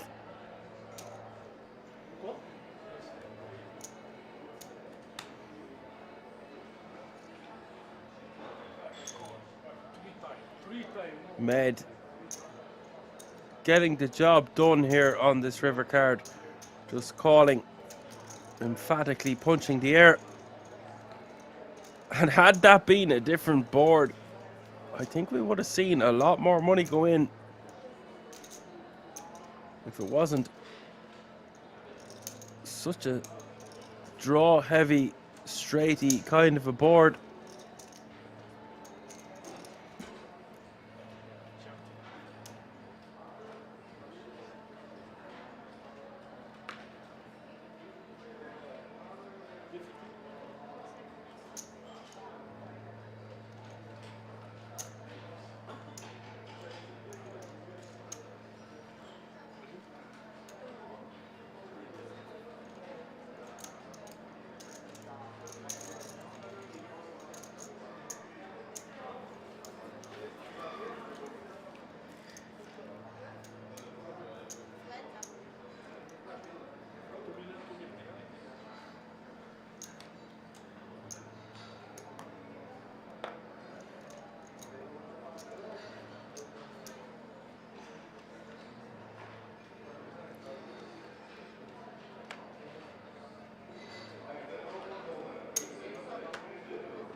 Stefan raising to 7 million with the ace-deuce offsuit, and Med with the 9-7 of clubs in position decides to fold.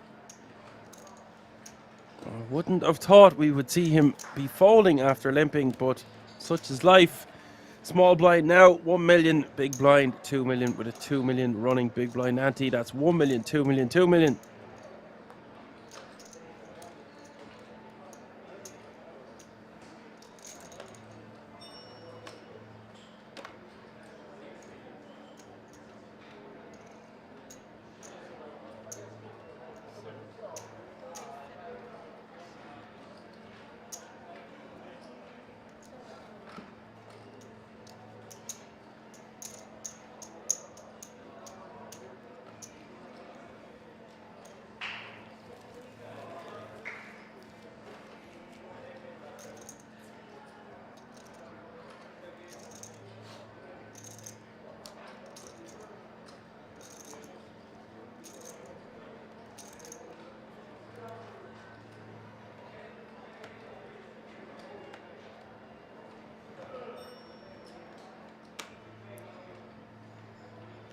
And this looks like a setup. All in and called. Bing, bang, boom, just like that. Zruska. Fantastic player. Kings Resort Reg has the opportunity to take down this title if he can beat Med in this hand. 73% of the time he will with his ace-10 of diamonds against Med's ace-8 offsuit. 89 million chips in the middle.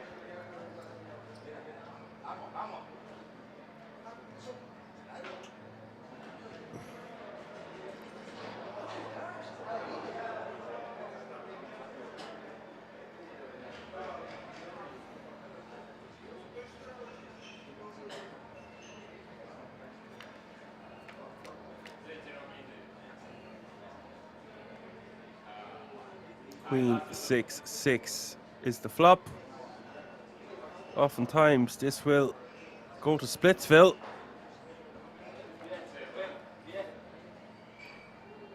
Turn is the 6 of diamonds.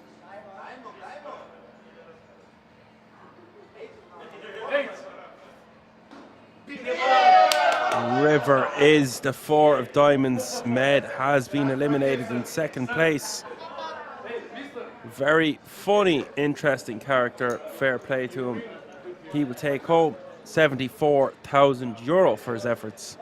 But Stefan Zruska, you check out his hand and mob. Very, very worthy champion. Kings Resort Reg has been for a long time. Gets the job done, and a massive win for him. Congratulations. He will take home €131,000. That is your Euro Poker Millions champion for 2023, folks. I would like to thank Alan Finn, first of all, for helping me with the commentary yesterday when I was playing the Irish Open. I'd like to help him for filling in till I got home today. Thank you to all the moderators on Twitch. Thank you for everyone tuning in on YouTube and Facebook. Make sure to subscribe and like our channel.